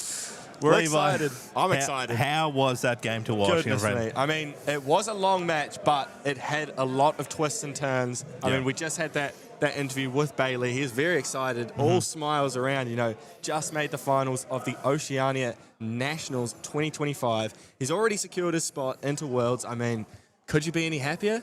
I think you can. You win, By right? winning. Yeah. True. Look, you wouldn't believe it, chat. Bit of deja. We're going to go back in time to make you remember Windari versus the Daochan Water Fractal. And again, yes, we're going to do it back to back. We're here right now. True Caven playing first seed from America, sitting on the Fractal versus Bayleaf, which is now running on the Windari. So same matchup as last game. Yes. Could we see the same result here for Bayleaf? Who knows? I mean, both players very, very, very skilled. I mean, coming away as well on international soil. You know, you're here in Auckland, far away from America, and you've dominated, right? You've made it to the final. Take it all the way. USA's coming in, destroyed the New Zealand Australias, said, we're going to take your stage onto the Worlds. We're going to take the Nationals. The American team doing some great work over there. And, of course, you know, I was saying earlier, like, for me, casting, it's like 3 hours every day. I'm tired. Like, these guys are like 12-hour plus flight, and they're here just dominating, you know? Mate, they can do it. They can do it. Some of the best Grand Archive players here. Yeah. Oh. Bit of kerfuffle there already. Oh, my Hey, the God. mind games begin. Yeah. Caven being able to choose to go first. Here we are, beginning the final round, the grand finals of the Oceania Nationals. Ooh, yeah. All right, Spirit of Water coming out. You would not believe it. There's a Fractal. It's a Fractal vein, but it's chosen to imbue. Interesting. I know that sometimes it's not chosen. Doesn't like the mill, but has chosen. There's a bit of discussion there. Prefers Around to have there. the dice instead of the imbue token. Sure. Yeah. Why not? Why not? I love a bit of dice. Passes it straight back over to Oh, Bailey. that's it. Only one Fractal. Okay. A Serene Spirit of Wind, I believe, is coming out. Going to have a bit of a glimpse here. I see a Beseech. I see a bit of... I see a second Beseech. Fast Fast cure, cure. Astrocyte. Looking for a fertile grinds, right? There's a bit of respite there and indolent leisure. I'm assuming we're going to dump a lot here. Caven does have the slight advantage of finishing his last game a little bit earlier than Bayleaf. I mean, maybe you can talk to like what things took him to the victory from the last set. Like, what is he kind of looking for in these early points of the game? I mean, last time, unfortunately, Bayleaf did have really unfortunate starting hands until that round 3. But I don't know, getting to level 3, getting access to your Cosmic Bolts, your Comet Falls, your Astrocytes, all the good Astro cards, and taking the game from there. Unfortunately, all games actually, he didn't have access to the Polaris every time it either got fracturized or just blown up. He didn't need it though, did he? No, he did not. Oh, there's Besiege losing a Fast Cure. I mean, kind of a nice card that you want to use. Probably not what you want to lose over to the banishment. Some dice are being rolled. We're going to see what we're going to get. Some herbs and spices. Bailey's Secret Spice. We see a level herb and a put back and draw herb, and Polaris coming out. Comes in hindered, of course. So this card is a big part that you can banish and then get those by using how many counters are on it and use it to clear allies instantly with the Fractalize. Exact same as last time. Does not want to have to deal with that Polaris response here with the Zephyr. Very nice from Bayleaf. We did not see that last game. Oh my! Yeah, I was seeing that Wow. yesterday. The hype to play just for me. I thought, Mystery's coming on. We're gonna hype this up for the grand final. Big Zephyr. Hey, it was starting off quick. Oh, no, Caven. Don't you think you're factorizing that, mate? Oh my! What a play. Backup charger coming down here. Yep. 2 and the Fractal of Rain to draw a card into memory and generate a power cell. Ooh, milling a Fractal.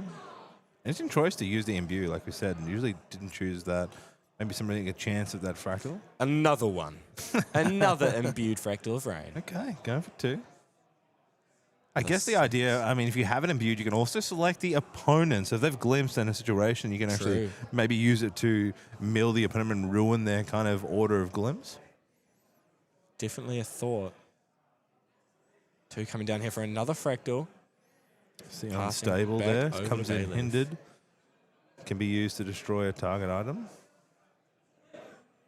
Very fast start here from both players. I mean, three Fractals already on the board here for Caben. The Polaris staying alive. Yeah. Doesn't want to die. Staying alive. Staying alive. Ingredient pouch coming down. Nice, some more gathering. I mean, your Polaris is up. This is time to gather. Let me get those bolts into my deck. Ingredient pouch, it goes class bonus. You can tap it, rest it for 1, and get 1 gather on the stack. Pick up some more herbs. Yeah, 3 visits a very, very nice card for Bayleaf here. Yeah, some good use of heal, but it hasn't taken any damage yet, but can use the glimpse. Indolent Leisure, chance to get some cards in memory. Counting away, counting away. 3 coming down here. This gentle respite, so if the target's opponent's influence is greater than yours, draw a card into memory and floating memory.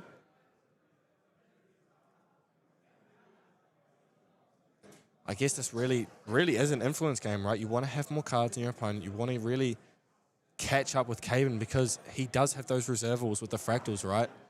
So he can pay for all of his cards.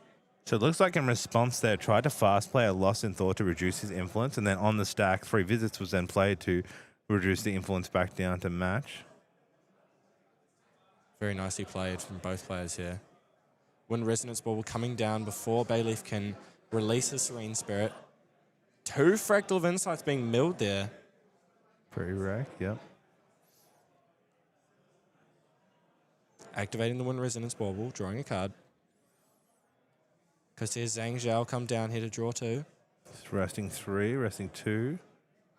Oh no, another Fractal. Yep, build your Fractals of Snow. Why not? And Nice. the Frostworn Paladin as well. Great. Get that extra draw, get that nice 4 damage coming through. It's hard to deal with. There's 3 damage coming down. First Blood. Passing back over to Bayleaf here. First Blood. Let's see. GCR in hand. What do you materialize here? GCR is coming down. Very nice. Got to get some influence, got to get some cards, got to draw. DG again, which is nice. Can really use that chance to level up. Could Beseech and DG here. Obviously, this game is untimed. However, both players are playing at a very reasonable speed. Yeah. We know Caben just loves this deck, so he's really working towards, just knows every line. You're playing as the champ here. He's had a great 2 days of GA. Both players really understanding what they're doing. Fast Cure coming out. Yep.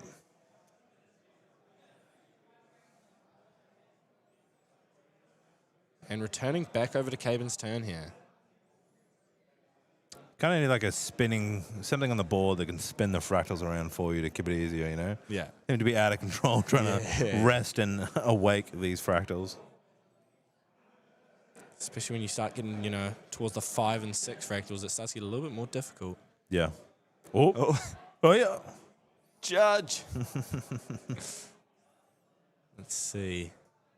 Don't think he needs to level up here. Can take his time. Bailey's still at level 1. No pressure really on Caven yet. I mean, what does he bring out instead then? Having a look at You've got the Caven's Grail, material deck Tengu, here. I believe, is what I'm looking at. Staff of the Scepter. Wonder Frost. Wonder Frost. Scepter Fascination. We do see the Grail come down, most likely having the Safeguard Amulet underneath it, getting ready for the inevitable Cosmic Bolts. Losing Way of Peace. That is Unfortunate tough. there. That's the gamble, though, right? That is the gamble. They're coming down for the Refracting Missile. Caven trying to apply early pressure to Bailey here. 5 damage. Doing a pre-recollection, of course. 3 more coming down from the Frostworn. Already 8 damage. That's still so strong. Here we go. Playing again. 3. Do we see a Zhang Zhao? Another Refracting Missile. Caven doesn't care about Untimed. He just wants to get rid of this game, finish it off, and be crowned the champion. So 3 visits playing in response, coming in from the graveyard and moving into the banishment, of course, getting that Recover 2 and Glimpse. So healing 2 on the stack, and then 5 damage will be dealt afterwards. Caven really wants to force out Bailey activating his, his Wind Spirit. So he no longer gains access to those wind cards in his Loving arsenal. the Diao Chan sleeves there, looking beautiful. Oh, yeah. Even though he's not playing Diao Chan, playing Arasana. Let's debate your opponent. Yeah, that's exactly right. Mind games. There's Any 11 slight damage and advantage. 8 points to lethal. Just throwing down the damage. You've got to deal with this Paladin, which is swinging for 3. You've got a decent amount of fractals on the board. Still got that GCR on the board as well, an ingredient pouch, and the Polaris. Can't forget the Polaris. Let's see. A lot of cards in Caven's graveyard here. You know, every time I do that graveyard spread, it just seems to not do that. So I don't know how these guys it looks do it. so cool, eh? Yeah. I just wish throw I my could. cards to the next player. Lost in Thought coming down. Looks like paying 2. Banishing 3. Three, 3 okay. floating to draw 3 more cards. I believe I saw a refraction there. Shimmering coming through. Yep, looks like a shimmering there in hand. And a burst Activating of the Grail. Sunder. Is that a... Yeah, Grail's coming out. Scepter of Fascination. Drawing another card here. Knowing the lines, knowing which way he wants to go. And there is the Burst Sunder coming down. So this card coming in for full cost here. Not leveled up yet, so I had to pay the Wow. 4. So coming in for 2 at the moment. Choosing to respond. If it doesn't, 2 for An early 6, release. 8. Early release of that Wind Spirit. This is really going to hinder Bailey's progression. No longer can access, those Beseech the Winds. Yeah. All 3 visits. Yep. Gonna use the ingredient patch, it looks like. Rolling a 2 there. Level Herb. Just Damage using 2 for the Burst of Sunder. Didn't send the rest of the fractals. But caused the release, which is massive. Definitely. Fast go being used here to level up into level 2 Arasana.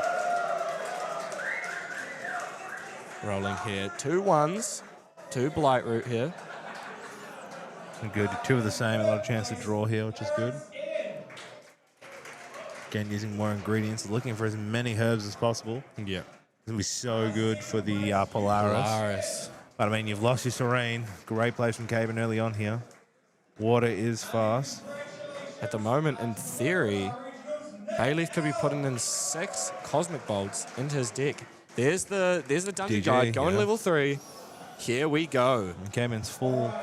Everything is rested and cards are down, so there's no counterplay. So you're really Bailiff is here to just send it. Scout the land there.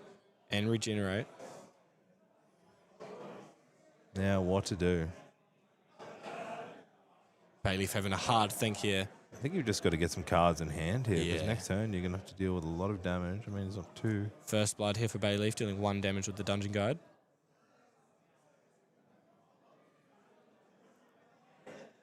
And back over to Caven here, I believe. Okay. He still has GCR on the board too. Chance to draw. He's got a little reaction to play. Still Bayleaf's turn. Okay. Place the Astral Astral Sight. Sight. Oh, there's the Lunar Seer. Nice. He loves the Seer. We saw how powerful that was in the last game.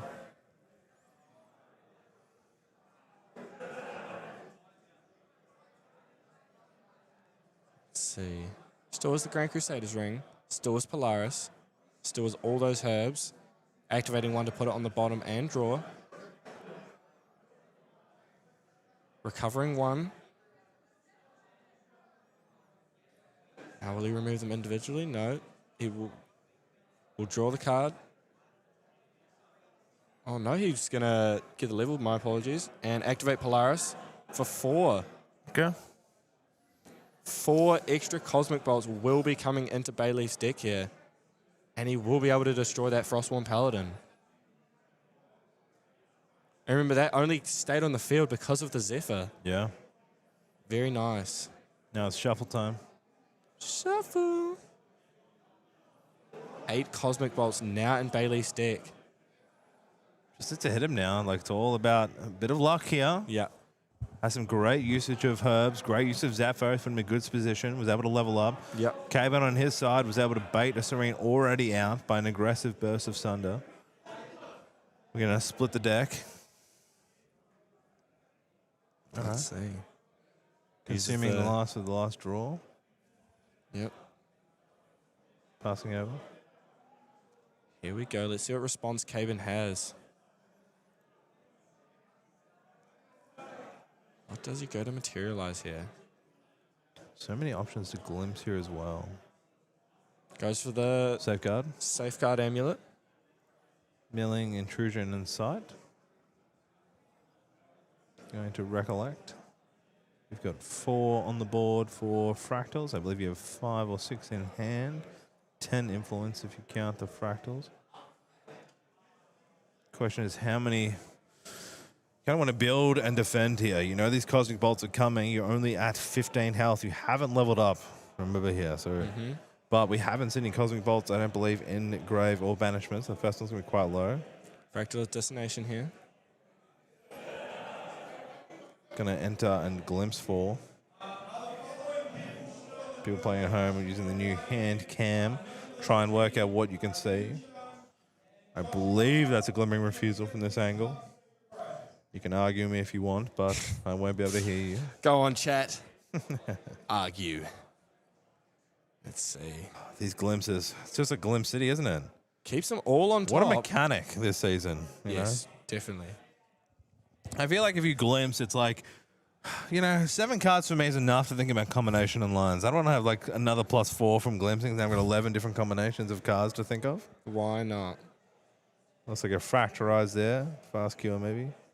Yes. 2 Fracturizers. Shimmering Refraction. Counting these. Yep, doing the 5 math. fractals. He has to do 19 damage total. Could Close out this Fracturize game. Scepter of Fascination. We have seen that been done. Mm-hmm. Let's see. Thinking about using one of the fractals as a reservable. Does opt to use 2 here. Fracturize. Fracturizing the scepter. Or Power Cell. The white is a Power Cell. Could do both. True. Going the Power Cell. Yeah. Will not only provide that floating in memory, but also become a reservable for Caben to use in the future. Nice. What a wonderful mechanic. 6 fractals on board. Yeah, it's where it starts to get a little bit scary for Bayleaf, Those burst sunders, fracting missiles, they're going to start getting a little bit scarier. And just as I was speaking of scary, here is a Shimmering Refraction. Coming in for 6, I believe. It is all going down here at the Oceania Nationals Grand Finals. I mean, it still needs to put them to 12 damage. Still has to come up with 13 more, but closes the gap for their Burst Asunder. Look, Seer's going to be rested here for a glimpse. You wouldn't believe it. I didn't see Astra, though, so that's very unlucky in response. Unfortunate. Sometimes you don't hit it. GCR going to be popped. Looks like no unfortunate way to counter. DG, another Seer in hand. You're looking for something like an Astra Shield there would have been really nice to try and counter, or an Astra Seal. 3 coming down. There's the Asunder. Burst Asunder, and that is game Nice. 1. Taken by Caben. Wow. That's it. Was that even 15 minutes? Yeah. Don't know what you were doing last time in the semifinals here, man. Goodness me. Wow. Kevin just really here to play. Brilliant game. Even with the Zephyr that came out from Bailiff, Kevin just says, no, I'm taking this. So you've had to, was forced early with those damage. He wants aggressions dinner. Refracting. He came from refracting missile. Was like damage. He had to use his Serene early. And then at that point there, I was like, I didn't get it in the gate. I didn't hit that star call. Yeah. The stars did not align for Bailiff. They did not. Whew. Caben does so well there. I was talking to him earlier, he plays so many hours a day, and he was just saying, he told his wife that the time difference when he started top 8, she went to bed, so he just, was excited to tell her that he's made it to Worlds, but she is unfortunately missing out right now, and he's trying to take the win. I know, so it's pretty exciting for Caben. He's pretty stoked to be here on it. And same for Bailey. Just speaking to him, watching you in the interview, stoked to make it here where it's done so far. And these guys are really on the main stage. So many people from different communities here watching to support these two, and it's great to see.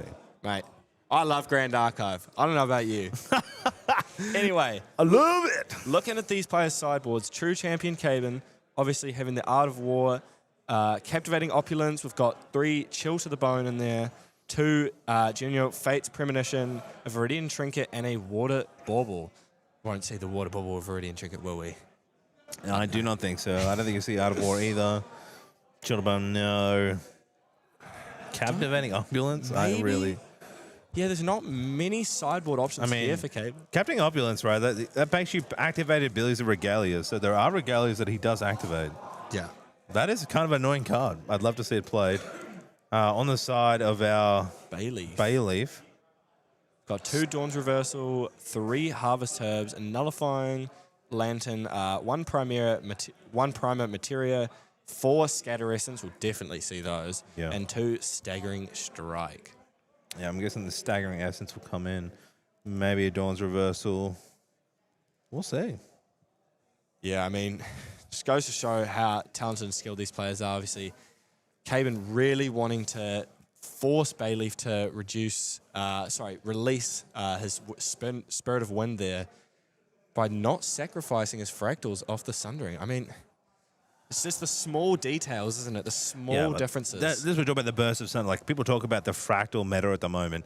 Like, the Burst of Sunder. I still don't know how it, slipped under the radar for so long. And then someone was playing, I was like, wait, what? And then that interaction that the Burst of Sunder, it chooses. So that choice, okay, I'm either going to defend it. And you feel like, oh, you're going to defend it? That's all right. I'll just hit you for 2. And then it's like, oh, I'm not going to respond? Oh, I'll hit you for 12. So it's like, So it's a very, that responsive window is so crucial to the deck. And, usually, like I said, it came for 2, but all he did was 2 damage, but still had to Serene, Otherwise, he took the L. So, hey, Caben wants to get this over with quick. He wants to get out of here, go get some dinner. Yeah. Relax. He wants to come to the interview. What do you mean? With us. He wants to hang out with us at the end. Hang out with the do gang. his victory lap, get a hug, everybody, Wookie said he'd give him a kiss if he wins, so he's super excited. Did hear that, I can confirm. Everybody was around when that was said. Yeah. Okay. Back to the game. Game 2 of Oceania Nationals Grand Finals. Obviously, Caben taking out Game 1. Let's see if he can do it again. Or maybe Bailiff can take it and go to Game 3. I mean, we're just looking at Bailiff just has to try and lock in here. Yeah, Bailiff, come on. Does get to go first, however. Yeah. Could make the difference. It's like material main decks are being shuffled here.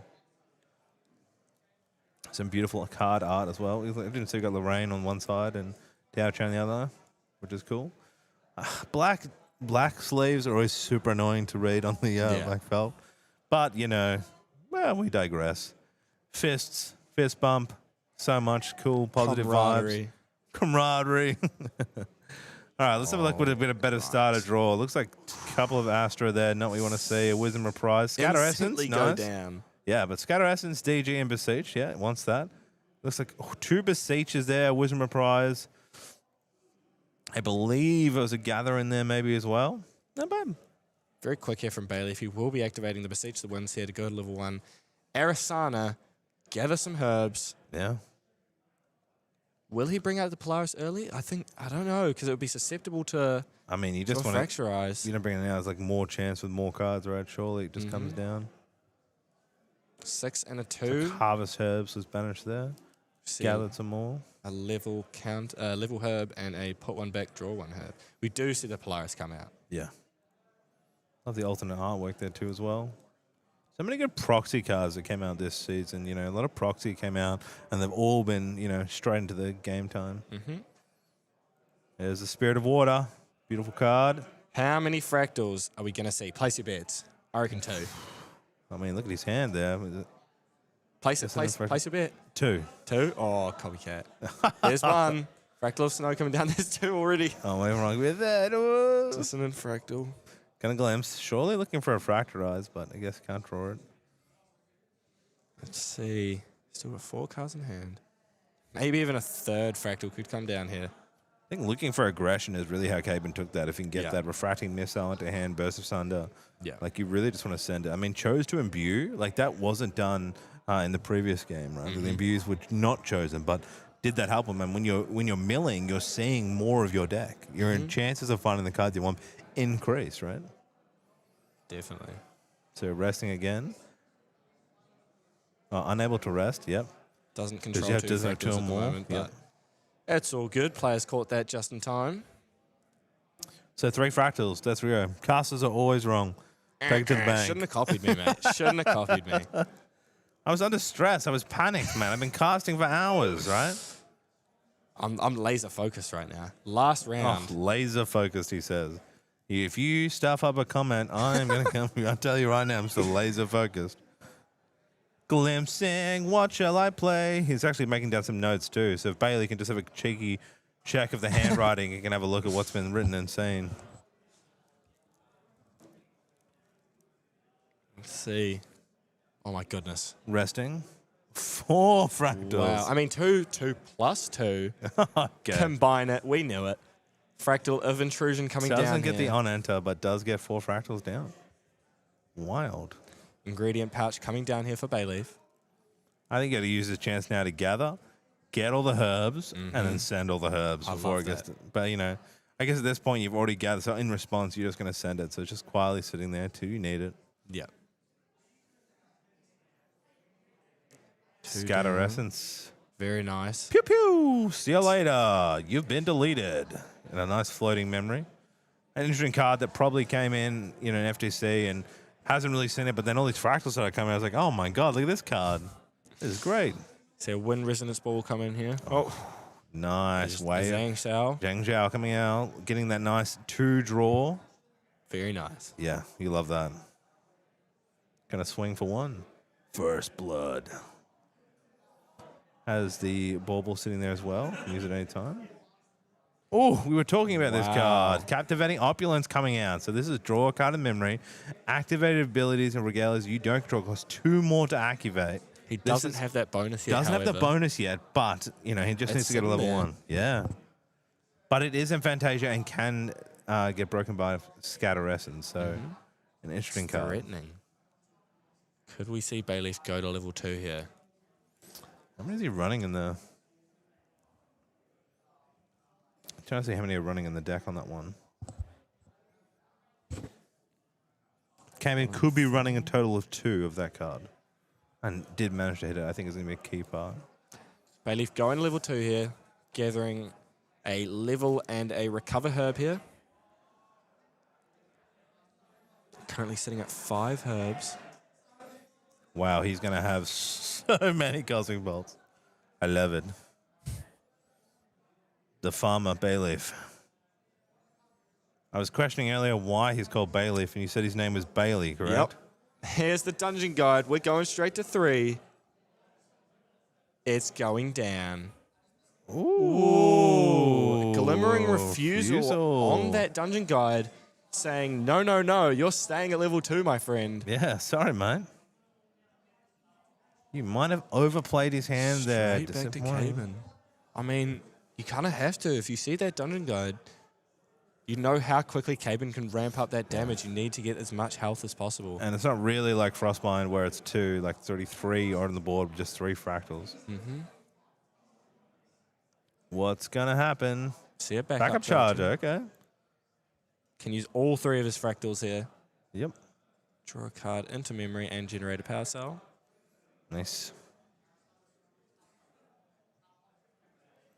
Draw for turn there. The fractal I've been choosing in hand. It's like some refracting missiles too. Fractal of Intrusion coming down. Go for another fractal. Continuing. The aggressive push and a Lost of Thoughts coming down as well. It's coming on the stack. He's going to then use it for the fractal intrusion, which is going to reveal memory. Very nice. And now he's going to pick a card to discard. See a Comet Fall in there, Wisdom's Reprise, and a Horticult. Haven't read of that Wisdom's Reprise. I mean, it gives a draw, right? Like Horticounter also not a bad option. everything gives you a. Surely gives the wisdom. Like everything else gives a glimpse, but that also gives influence. Yeah, Wisdom Reprise getting discarded here. Yep.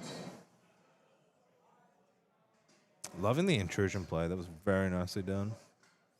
1 damage as well from Zhang Zhao. And back over to Bayleaf here. Surely it's good. Yeah, GCR. I really need to get that. Going to pay again to get some more gathering. Who doesn't love another herb? Oops. There's another herb.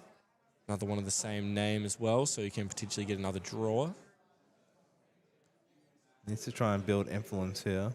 He levels up right now. He only has 0 cards in hand. No draw. There's the turn. Can't see. Didn't have a GG. Let's see what's in hand now. 2 Horticulture there. Comet Fall, Lunar Seal. Not a lot of playable cards. That dungeon guide being negated really does. Yeah. Here we go. It looks like we see the Polaris getting used. It's like Harvest Herbs maybe in hand as well. Going to start throwing down some cards and collecting. Putting one to the bottom of his deck and drawing. Oh, picked up a Beseech. Perfect. Wow. Top deck magic. Bayleaf loves a bit of top deck magic. I mean, if you're playing Astra, there Why it is. not? Yeah. You can see Caden with the smile of, you got to be kidding. Does this go through? Does he have a counter? Oh. Refracting missile. Okay, coming in for 5. Put that pressure on. Yeah. Going to Beseech. Going to level 3 now. Now this week is very interesting for Bayleaf. You're at 1 card influence. This is super hard. Yeah. Okay. I believe we could be seeing a Polaris activation coming in very close here. Yeah, at least gets the draw, which is nice. 5. There's a lot of Cosmic Bolts being generated into Bayleaf's deck at the moment. Passing back over to Caban here. The ball is in your court, mate. Choosing to level up now that Opulence will be online. Yeah, Opulence is now online as Diao-Chan is now onto the field.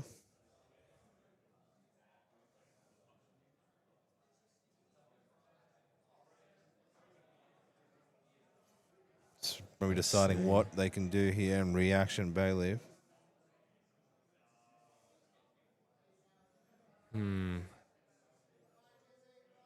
Caban is sitting pretty. Bayleaf very under the pump right now. Any decisions here could cost him. Let's see. Really thinking here. I mean, is it response to start consuming Polaris to get Cosmic Bolt in, or is he going to counter?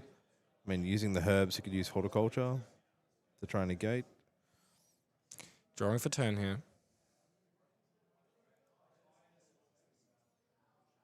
We've got 4 fractals on board, wave pieces on the board. Opulence now online, power cell sitting pretty.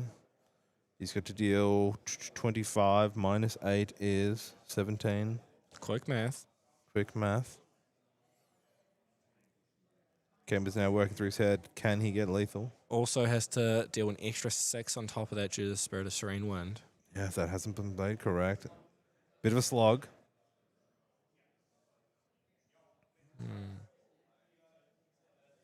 All right. One coming down here. Wow. Spicy. This came in from the sideboard. So Juano, the Fate's Premonition. So this costs 2 less to activate.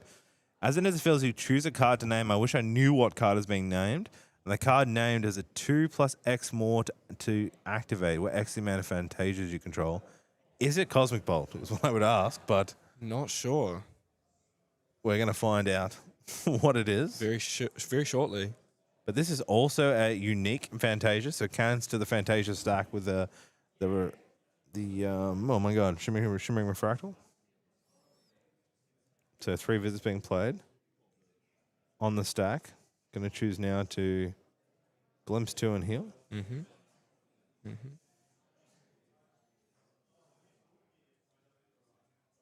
Let's see.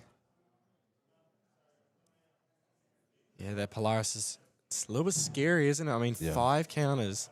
Could even potentially go to 7. Putting 11 Cosmic Bolts in Bayleaf's deck. That is terrifying. People in chat arguing that it might be Scatter Essence because you do get the free Star Calling on turn. Conduit coming out here. Caven just double checking this card. Naming Hoarder Counter. Okay. Order Counter was collected as the one that has been named for 2 more Just got the from the info. Fantasia. Thanks, production crew. Interesting choice. I mean, just stubbing chances to get negated when you go for that kill. You don't want to deal with it. Fair enough. Looks on the response here. So there's 6 fractals. Shimmering coming in for 6 right now. And really not putting his foot off the pedal. Trying to apply as much damage as possible.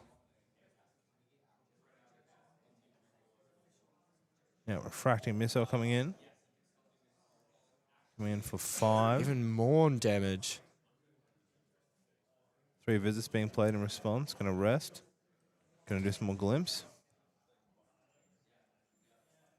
Does see an Astrocyte. Going to take a counter onto the conduit. Yeah, the quicker you can start building up counters on the conduit, the more pressure you're applying to your opponent. Get to glimpse 1 and draw a card. Hopefully looking like there's the points we want to glimpse something to try and counter this damage. Unfortunately, not successful. I'm going to draw here. Heal back from the 3 visits. Nascent Barrier. Also Horticulture in hand, which he knows cannot play with that 2+2. So damage coming through there. Another 5. Pressure just keeps piling on here for Bayleaf. And then passing turn.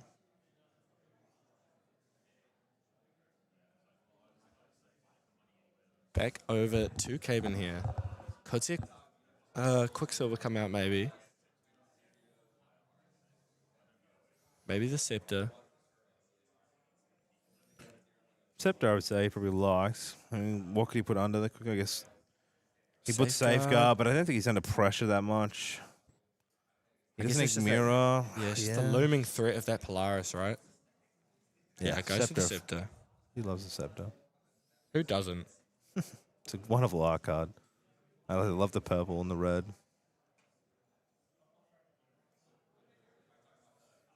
3 cards, paying down for cost. Fracturizing his power cell here. That's Did all see done him do this pre-rec last maybe. round as well. Goes to 5 potential reservables. Pre-rec, sorry. She paid 2 for Fracturize. In pre-rec, now has another Fractal. Swinging one more with Wave That's Pace. I 16. love when that card. It's all about pace, yet it swings. A little punch Really? in the face. trying to force out the lineage release of the Spirit of Wind here. There's going to be big shimmering. So shimmering Kevin coming doing the for- math. Yes, Yeah. here comes the shimmering. So Shimmy, 3, 4, shimmy. 5, 6, 7 for the shimmering Shimmy, refraction here. Going to put him at 23 for Bailey. I think we could see the lineage release come down. Oh, Nascent barrier. Response down here. Nascent barrier. Very good response from Bayleaf. Caven here just thinking. So nascent barrier, they're preventing eye plus level damage for your turn. And a glimmering refusal. They're Yeah. refusing that, saying, no, no, no. You are taking this damage. And response of Spirit Release. Yep. And then Burst Asunder on top. Boom! Caben is your Oceania Nationals Grand Final champion. God, he just made it look so good. That was so well done. Yeah, I mean, I thought that game was going to go on for quite a while. We're done in under half an hour. Goodness me. I think they just, layer of cards there. The great use of the Wow. the Giannis Fate Premonition coming out on the side, the Capulating Opulence slowing down the game, both great cards. The ability to use Shimming for Refractions, just bam, bam, bam. He's just dealing the damage, which is awesome. I mean, I can't believe it. That's it. That's Oceania Nats. True Caven is the winner. I mean, I don't know about you, Mr. Reed, but I have enjoyed my time here. Oh, always. I hope you guys have enjoyed our presence. Also, Freedom was with us. Back to us now. Hello, we are back. This is That's it. it. This is it, guys. This is it. Nats done, man. Boom. Now it's on to Worlds. I mean, Get that's it. excited. Get excited. You've got NA Nats in a couple of weeks, Yeah. so I'm sure you'll see a couple of these Americans still competing at that, trying to get a Yep. cheeky double entry. Why not? But hey, that's it. Caven's your I can't champion. believe it. Caven has done so well today. I mean, he had a huge run. Yeah. Did he have one tie? Is it? Yeah. No losses Yeah. all weekend. Just came in. Just came for blood. Flew over blood. That's what he said. So these Oceanic people, the Americans are coming in. And he did great work and he played so well. We thought, it was interesting to do the mirror before, semifinals to finals here. Just the difference of play, the aggression Caven had was just always like damage, damage, damage. He chose to mill himself to get that circulation. Intrusion came up really big. Like that card itself slowed that influence gain, I think, just enough that you couldn't have that counter play. So we're going to jump over to interviews in just a second. We're going to talk to Caven. I'm sure he's super excited to chat with you all. So we will go to we'll go to a break right now. Just for a second, we'll get Caven on the mic. Peace out.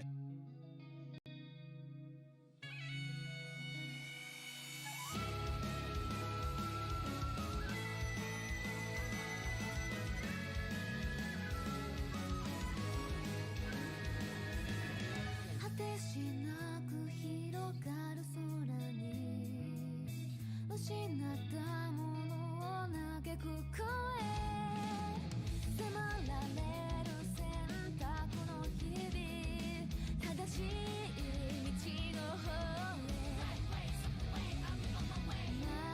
違ってなか Welcome back, ladies and gentlemen, to the Oceania Nationals. I am Levi TCG here, joined by your champion, true champion Caven. I mean, well done. What a game. How you. do you feel? Yeah, I mean, I'm ecstatic.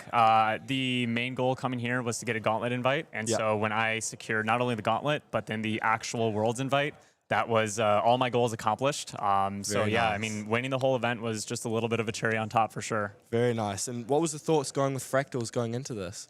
Claren got spoiled, and we said, don't have enough time to practice anything else, so if it beats Fractals, it is what it is. We're just going to bring it anyways. And no, I mean, I think the deck felt incredibly refined. I think this is the most I've ever vibed with the deck before. Nice. The list feels like nearly perfect. And I'm at home on Fractals, honestly. This is the second major event win with Fractals now, and there's only been 3 events, I think, that I've attended with it. Yeah, I think I might be the only person that's ever won an event with 0 losses I was as well. going to ask that. Yeah. Did you 0 losses the entire 0 event? losses. I took a natural tie in the end of day 1 Swiss, Yep. and then I ID'd the last 2 rounds in day 2 Swiss because I was going to end first seed anyways, so it Yep. didn't really matter. Took the Fair break. enough. I mean, congratulations. You are the Thank you. champion. And that is unfortunately all we have for you in the Oceania Nationals. I hope you guys did enjoy. I hope you enjoyed, obviously, taking home the win, and best of luck at Worlds. Thank you. And we will see you guys in the next stream. Catch you later.